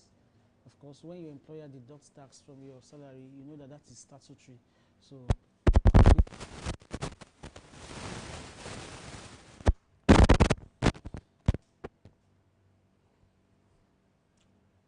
what strategies do you use to improve employee engagement? Employee engagement, that's a big word. When we talk about engagement, we're talking about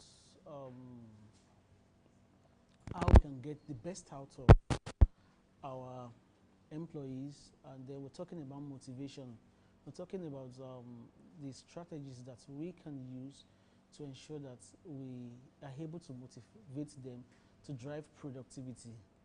And we know that that productivity, motivating them also reflects back on the employer, in which that we are also able to retain them. So in my company, basically what we do, we have a lot of bonding activities, starting from maybe TGIF. That's number one. And then we also have what we call Stagigi. Stagigi is basically an exercise program that we do from 4 p.m. to 5 p.m. on Thursdays, whereby everybody leaves their workstations. They come out, exercise. It could be in form of a dance, and then it could be in form of stretching and all of those things. And on Fridays, of course, thank God it's Friday, we also do a lot of games. Sometimes we go outdoor just to ensure that people bond and the people collaborate effectively. People who do not naturally interfere with one another, they are able to bond. It's really been helping us as a company. So those strategies, team stage G, TGIF, quarterly hangouts, and occasional game night. So those are the strategies we've put into place to ensure that people stay engaged while working at the same time, ensuring that their job is fun.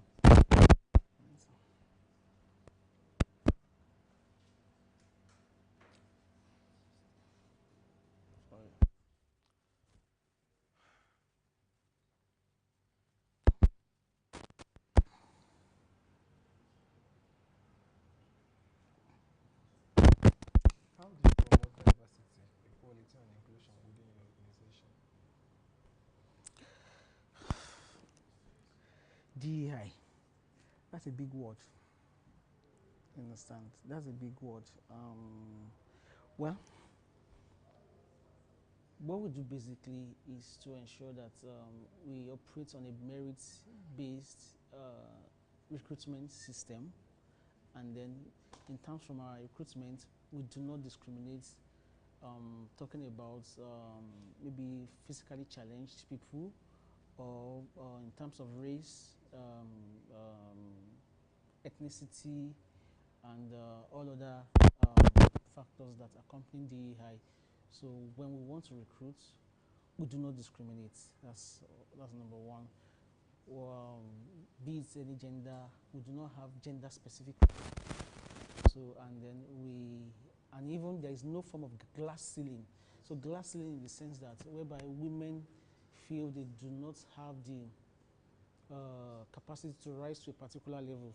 Of course, if you merit a role, we give it to you, irrespective of your role, of your gender, of your color, of your race, and all of those things. So we try as much as possible to erase bias against all of those things and operate on a performance-based scheme to ensure that people actually get what they actually merit.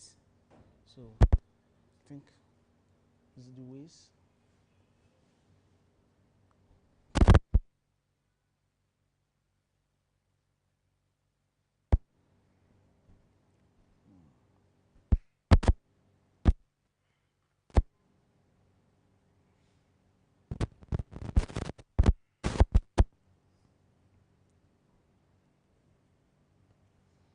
How do you measure the effect? How do you measure the effectiveness of HR initiatives?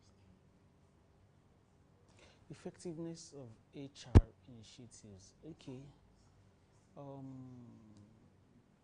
think that's actually broad, but let me try to narrow it down. Okay, so one of the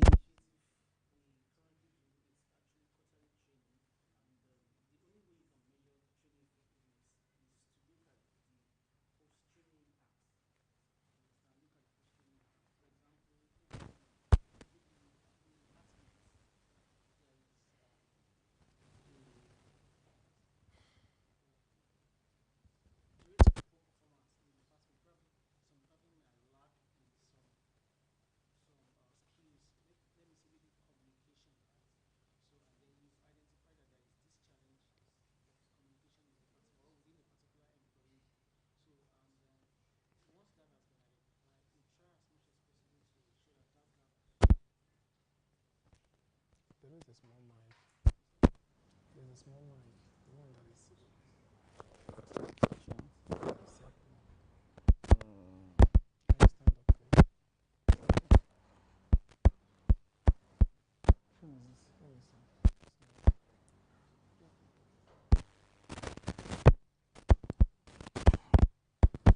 Okay, so as I was saying, and then after you've identified a gap within a particular employee or a department, and then you try to subject them to training and let's say communication, for example, and that same employee, you put them through communication skills, and then so the impact is going to come after the training exercise.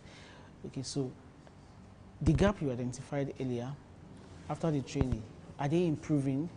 So, for example, you notice that someone is on maybe, let's say, level or 20%, and then after the training, it has pushed them to like maybe 50 or 60%. Is effective. Do you understand? And you will be able to do this by what? By also giving them that practical skill tips, giving them that avenue to also practice what they learned, so that that gap that was identified earlier can be addressed. The truth is, a lot of us, or a lot of people, have that gap, and then you're able to ensure that they practice what they learned during that training. So you'll be able to measure that. For instance, I'll give you an instance. Just 2 weeks ago, we sent one of our managers to our station in Port Harcourt to train them on regular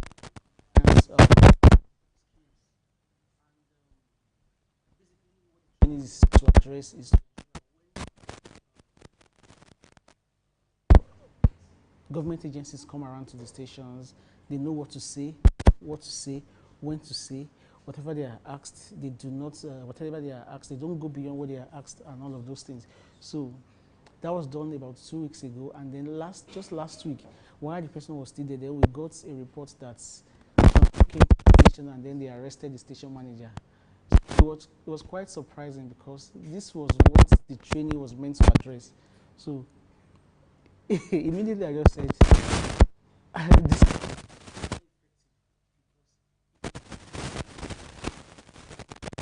training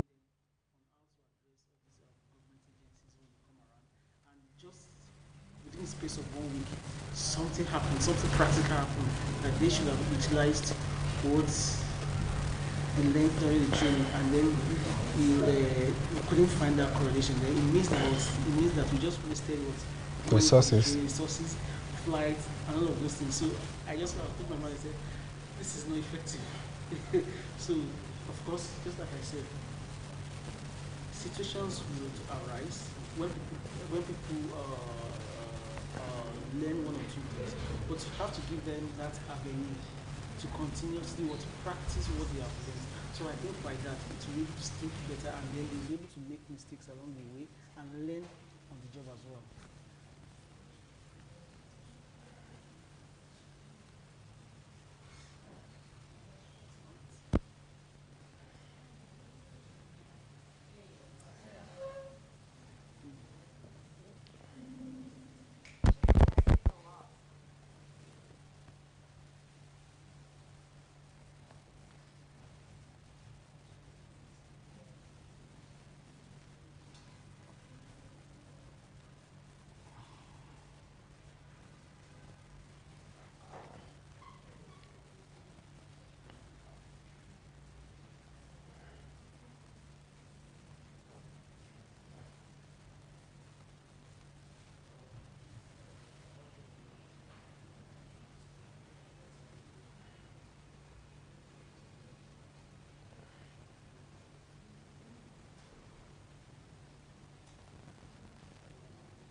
You have to wait till somebody come and relieve you.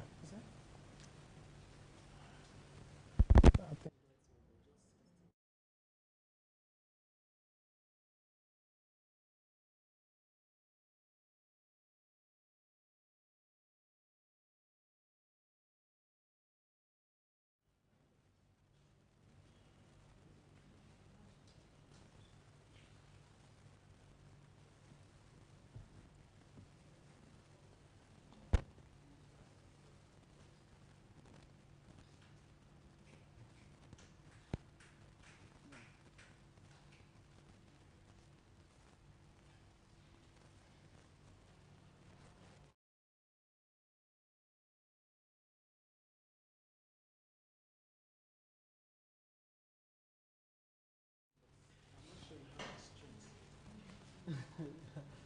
not sure you have that strength to answer any of these questions. I must really commend you. This is a huge challenge, and I think you're motivating people. And I think I watched the very first one that you did, and I think I saw some clips, and it was quite encouraging. And that's what pushed me. I have great supports,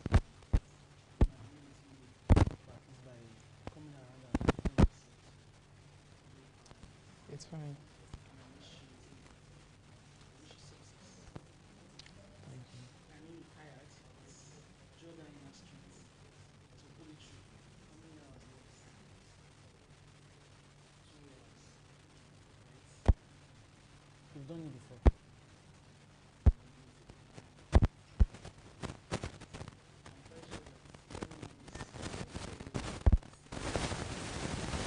When you think that, okay, you're losing that strength, once you look around, you're able to see that, oh, I have a group of people supporting me, telling me to proceed. So I think I want you to draw that strength. Thank you very much.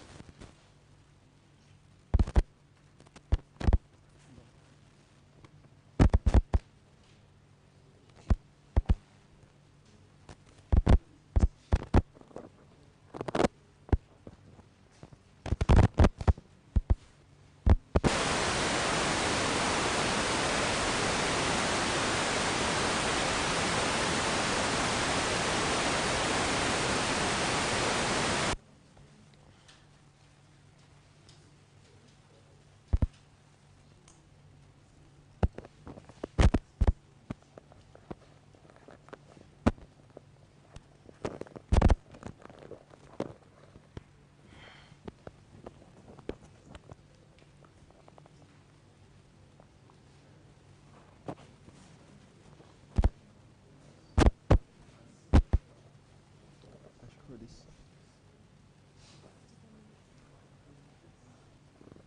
Yeah, hold my phone right.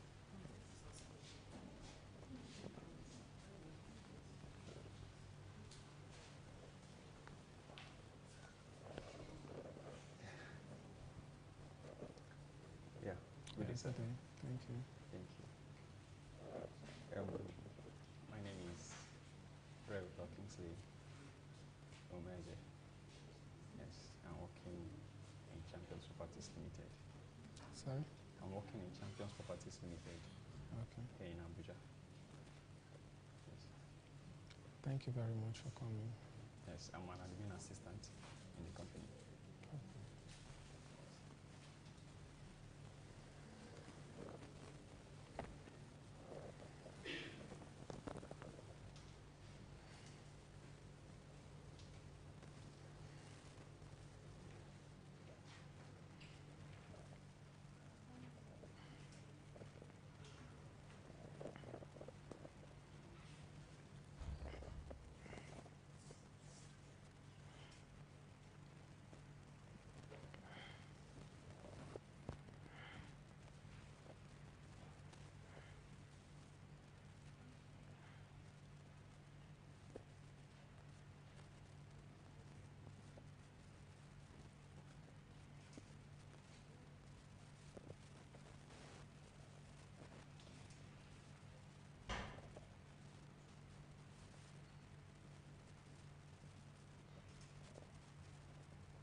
Good afternoon and welcome to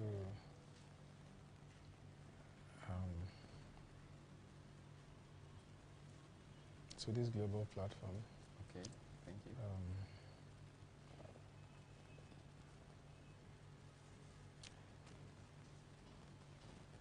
In a nutshell, Okay. what does it take to be an admin? What it takes to be an admin? Okay. First and foremost, an admin officer in a company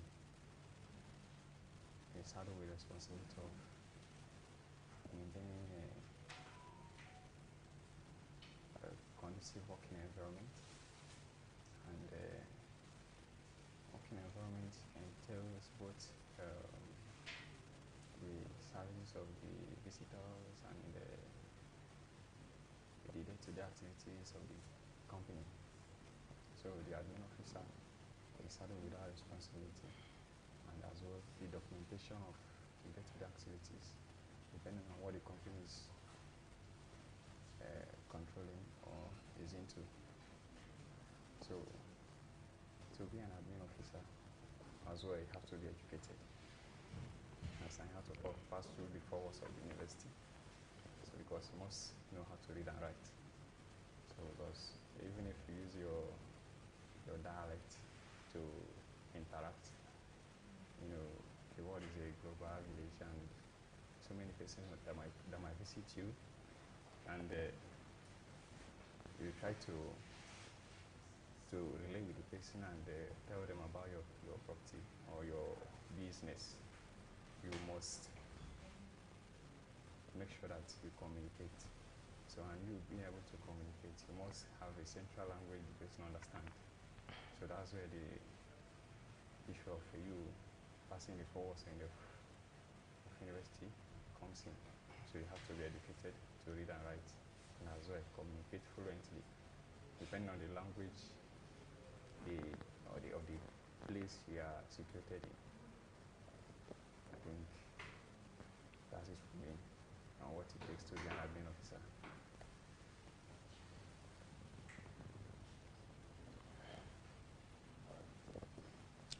What experience do you have working with young people? Because I know that in an organization such as yours, you have a lot of young people there. Of course. So, people coming from diverse background. Exactly. And you working with them as the admin. How has that molded your personality? Good. You know, we keep on learning every day. Understand? And to be a leader and to be led, you need to be open to learning.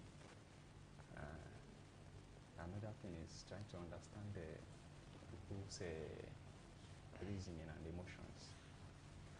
Because if being an admin officer, you interface with so many persons from different backgrounds, just like you say, from diverse backgrounds. So with the way they relate, first and foremost, once they visit your office, what's the way they interact, from the questions they ask you or the inquiry they're trying to gather from the company they are working on that. So you'll be able to know how this person is thinking, and what actually the person wants, and how the person need to be responded to. So with that, we're trying to make you to be versatile in understanding different background and cultures as well. Because some persons, you might not actually use some words to respond to them because of either their title or where they are from or their religion. You understand? So with this, it gives you a vast knowledge of how we relate with people. And as well, in the business you're into, it moves you and builds you, and as well, develops you personally. Thank you.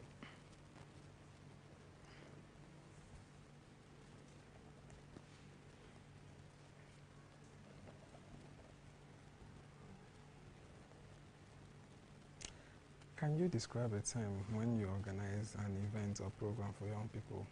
What challenge did you face, and how did you overcome it? Can you come over the question again? can you describe a time when you organized an event or program for young people? Okay. What challenges did you face and how did you overcome them? Okay, okay. You know, one thing about talking to a crowd, first of all, you need to conquer yourself first, because yourself is the first challenge you face. So with that, even if you are the type that has a stage fright, conquering yourself will give you that bold step to talk, because they are the same human being like you. So for the encounter I had, I was on a training we organized in our company, in our admin department. So we put through our staffs, especially the new intake, on the guidance or the guidelines on how they go about some documentations, especially, you know, I'm in a property company. So when their client is about to make some purchase and all that, we put them through on the rightful documentation and the things to provide. So these are the things you need to, we had in training them. So with the challenge I encountered, because I did it in conjunction with my director, my HOD admin.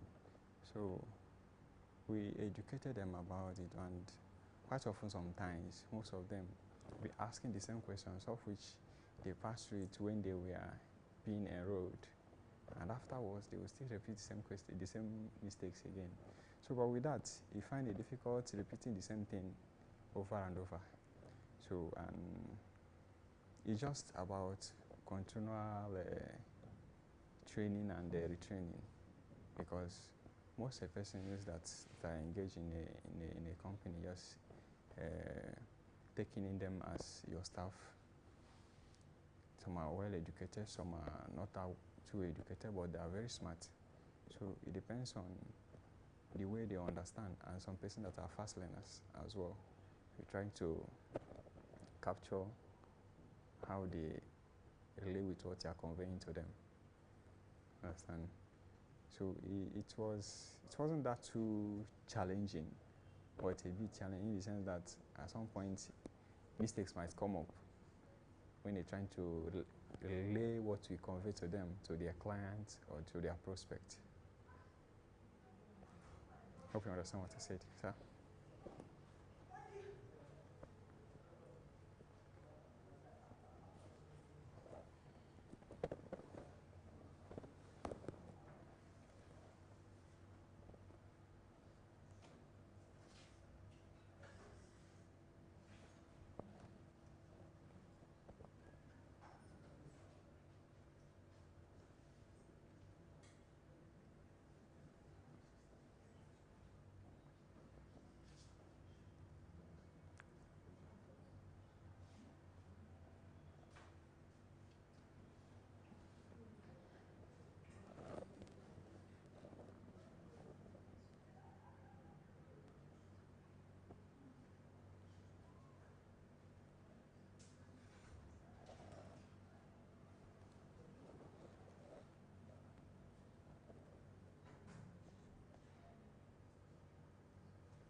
Concerning young participants.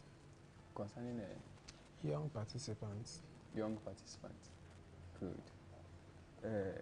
It's really quite a challenging one, because most of them, if you try to hide some of the sensitive informations and some information and some documents that are ought to be given to them, because they interact with their colleagues.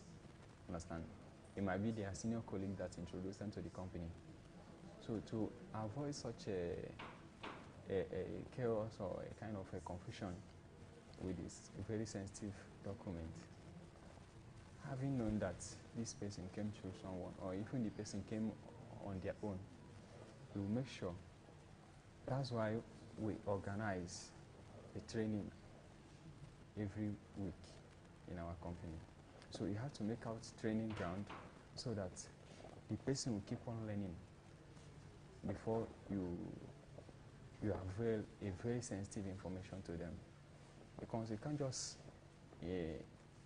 give a new intake in the company that are not stayed more than 2-3 months in the company to know the modus operandi of the company. You give them the very sensitive information that they might convey wrongly to their prospects or their clients outside, or even to their friends as well.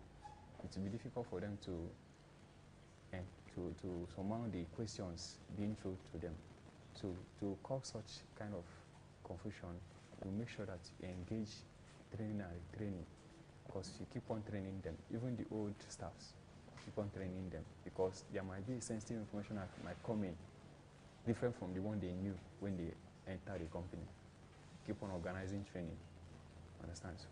So make sure that they get to know very well about the company and the information you're about to pass to them before you make that sensitive information or document available to them or to their reach. Or in our organization, we have different units and we have heads in that unit. So if not giving it directly to the staff, you give it to the head. So whatever information they might need, they will sort out through their head. Their head will relate to them whatever they want. And them being under their head, they will be free to talk to the head in a manner they can freely express themselves. Hope you understand. So with that, the information will not be conveyed wrongly to the people outside or to their clients outside. Okay? So training and making sure that their head get to know much about it and as well interact with them always. Thank you very much. Yeah, thank you, sir. It's nice having you. It's all right. It's all right. I really appreciate this platform. Thank you. I think that's your water. No, it's not mine.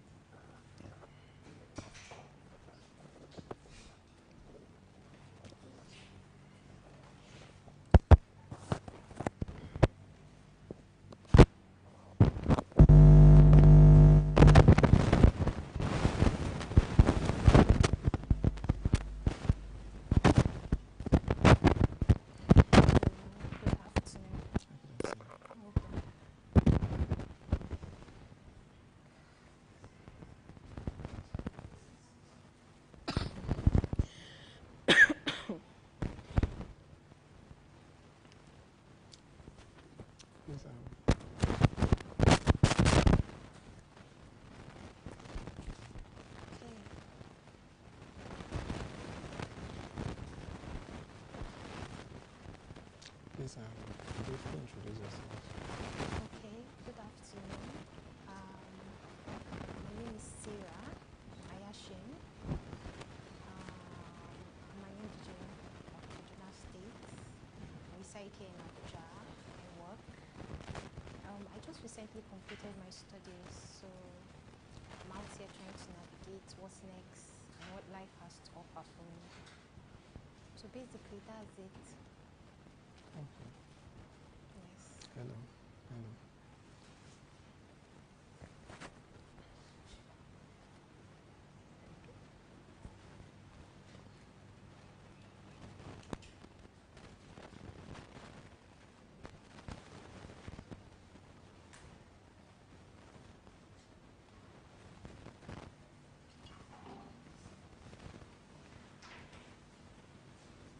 Hello. Okay. So I will take you on maybe a 5 to 10 minutes interview on life and career, personal life and career. Okay. Should I talk about my life and career? I'm a nurse profession, and I have a business on the side.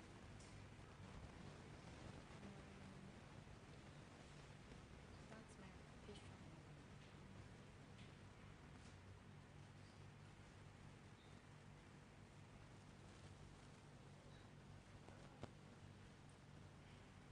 Did you get that? I'm a nurse, and I have a business on the side. Can you tell us about your journey and how you arrive at your current stage in life and career? Okay, my journey in being a nurse. Well, funny thing is, growing up, I've always had a passion for healthcare and helping to take care of people and make them feel better. So initially, my dream was to be a doctor. That was what I felt I would do. But then, after school, I wrote JAM. My results were good. I got 250. And with 250, I applied for medicine in the state of origin. Instead, they gave me mathematics education.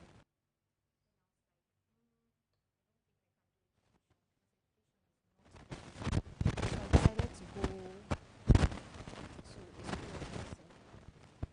So I felt, okay, in school of nursing, it's going to be similar courses. At least for whenever I get admission, I'll easily be able to adapt to whatever medical courses I'm doing.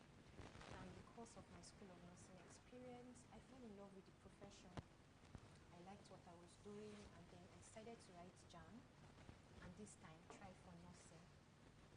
So I had already written JAM. I applied for medicine, but last minute I went to JAM office and told them I'm doing a change of course. I remember I had to pay about 7,000 naira to change my course and then change my institution, which I did. And that was how I found myself in Sokoto State, a state where I knew nobody, pursuing my dreams, trying to get what I wanted to do.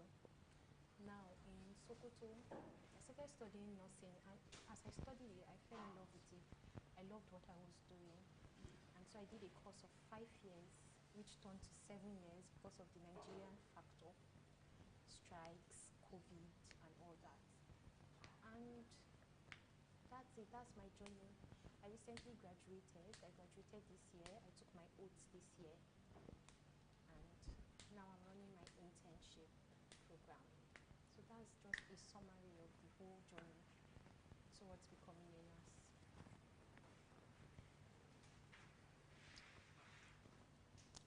Congratulations. Thank you.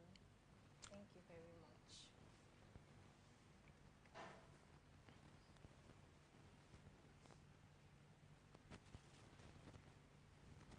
What motivates you to pursue your goals, both personally and professionally? My biggest motivation in life, I would say, is my family. I do not come from the ideal family setting. I am a single child. I'm the only child to a single mother. And so I've seen my mom struggle all her life, trying to raise me, trying to see that I become a better person, sacrificing a lot. So that drove me, that really drove me. And then my grandmother is another person that motivates me a lot. I learned a lot of wisdom from that woman. I grew up with her, my early age, and my stages. So I learned a lot of things from her. And she just gave me this passion in life to go for what I want always. When I see what I want, I should strive to achieve it. She always tells me that there's no dream that is too big. All you need is just take a step towards achieving it. Don't just sit down and say, this one is too big for me. When will I ever get to achieve this thing? So my biggest motivation in life is my family. My second motivation, I would say, is humanity. I just love helping people. I don't like seeing people in distress. I don't like seeing people ill, helpless, nobody to help them, and Have you ever been sick before, Mr. Vic? I'm sure you did not have a very good experience losing your whole motor skills. You cannot really do what you usually do on a normal day unaided. So I just felt, okay, this thing, I can assist, I can support in making things better for these people. I can just give my own little bits every blessed day. Be the change you want to see, Chibi. That's what they used to say.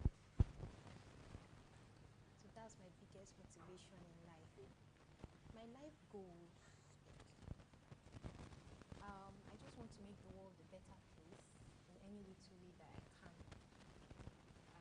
I want to do excellently well for myself.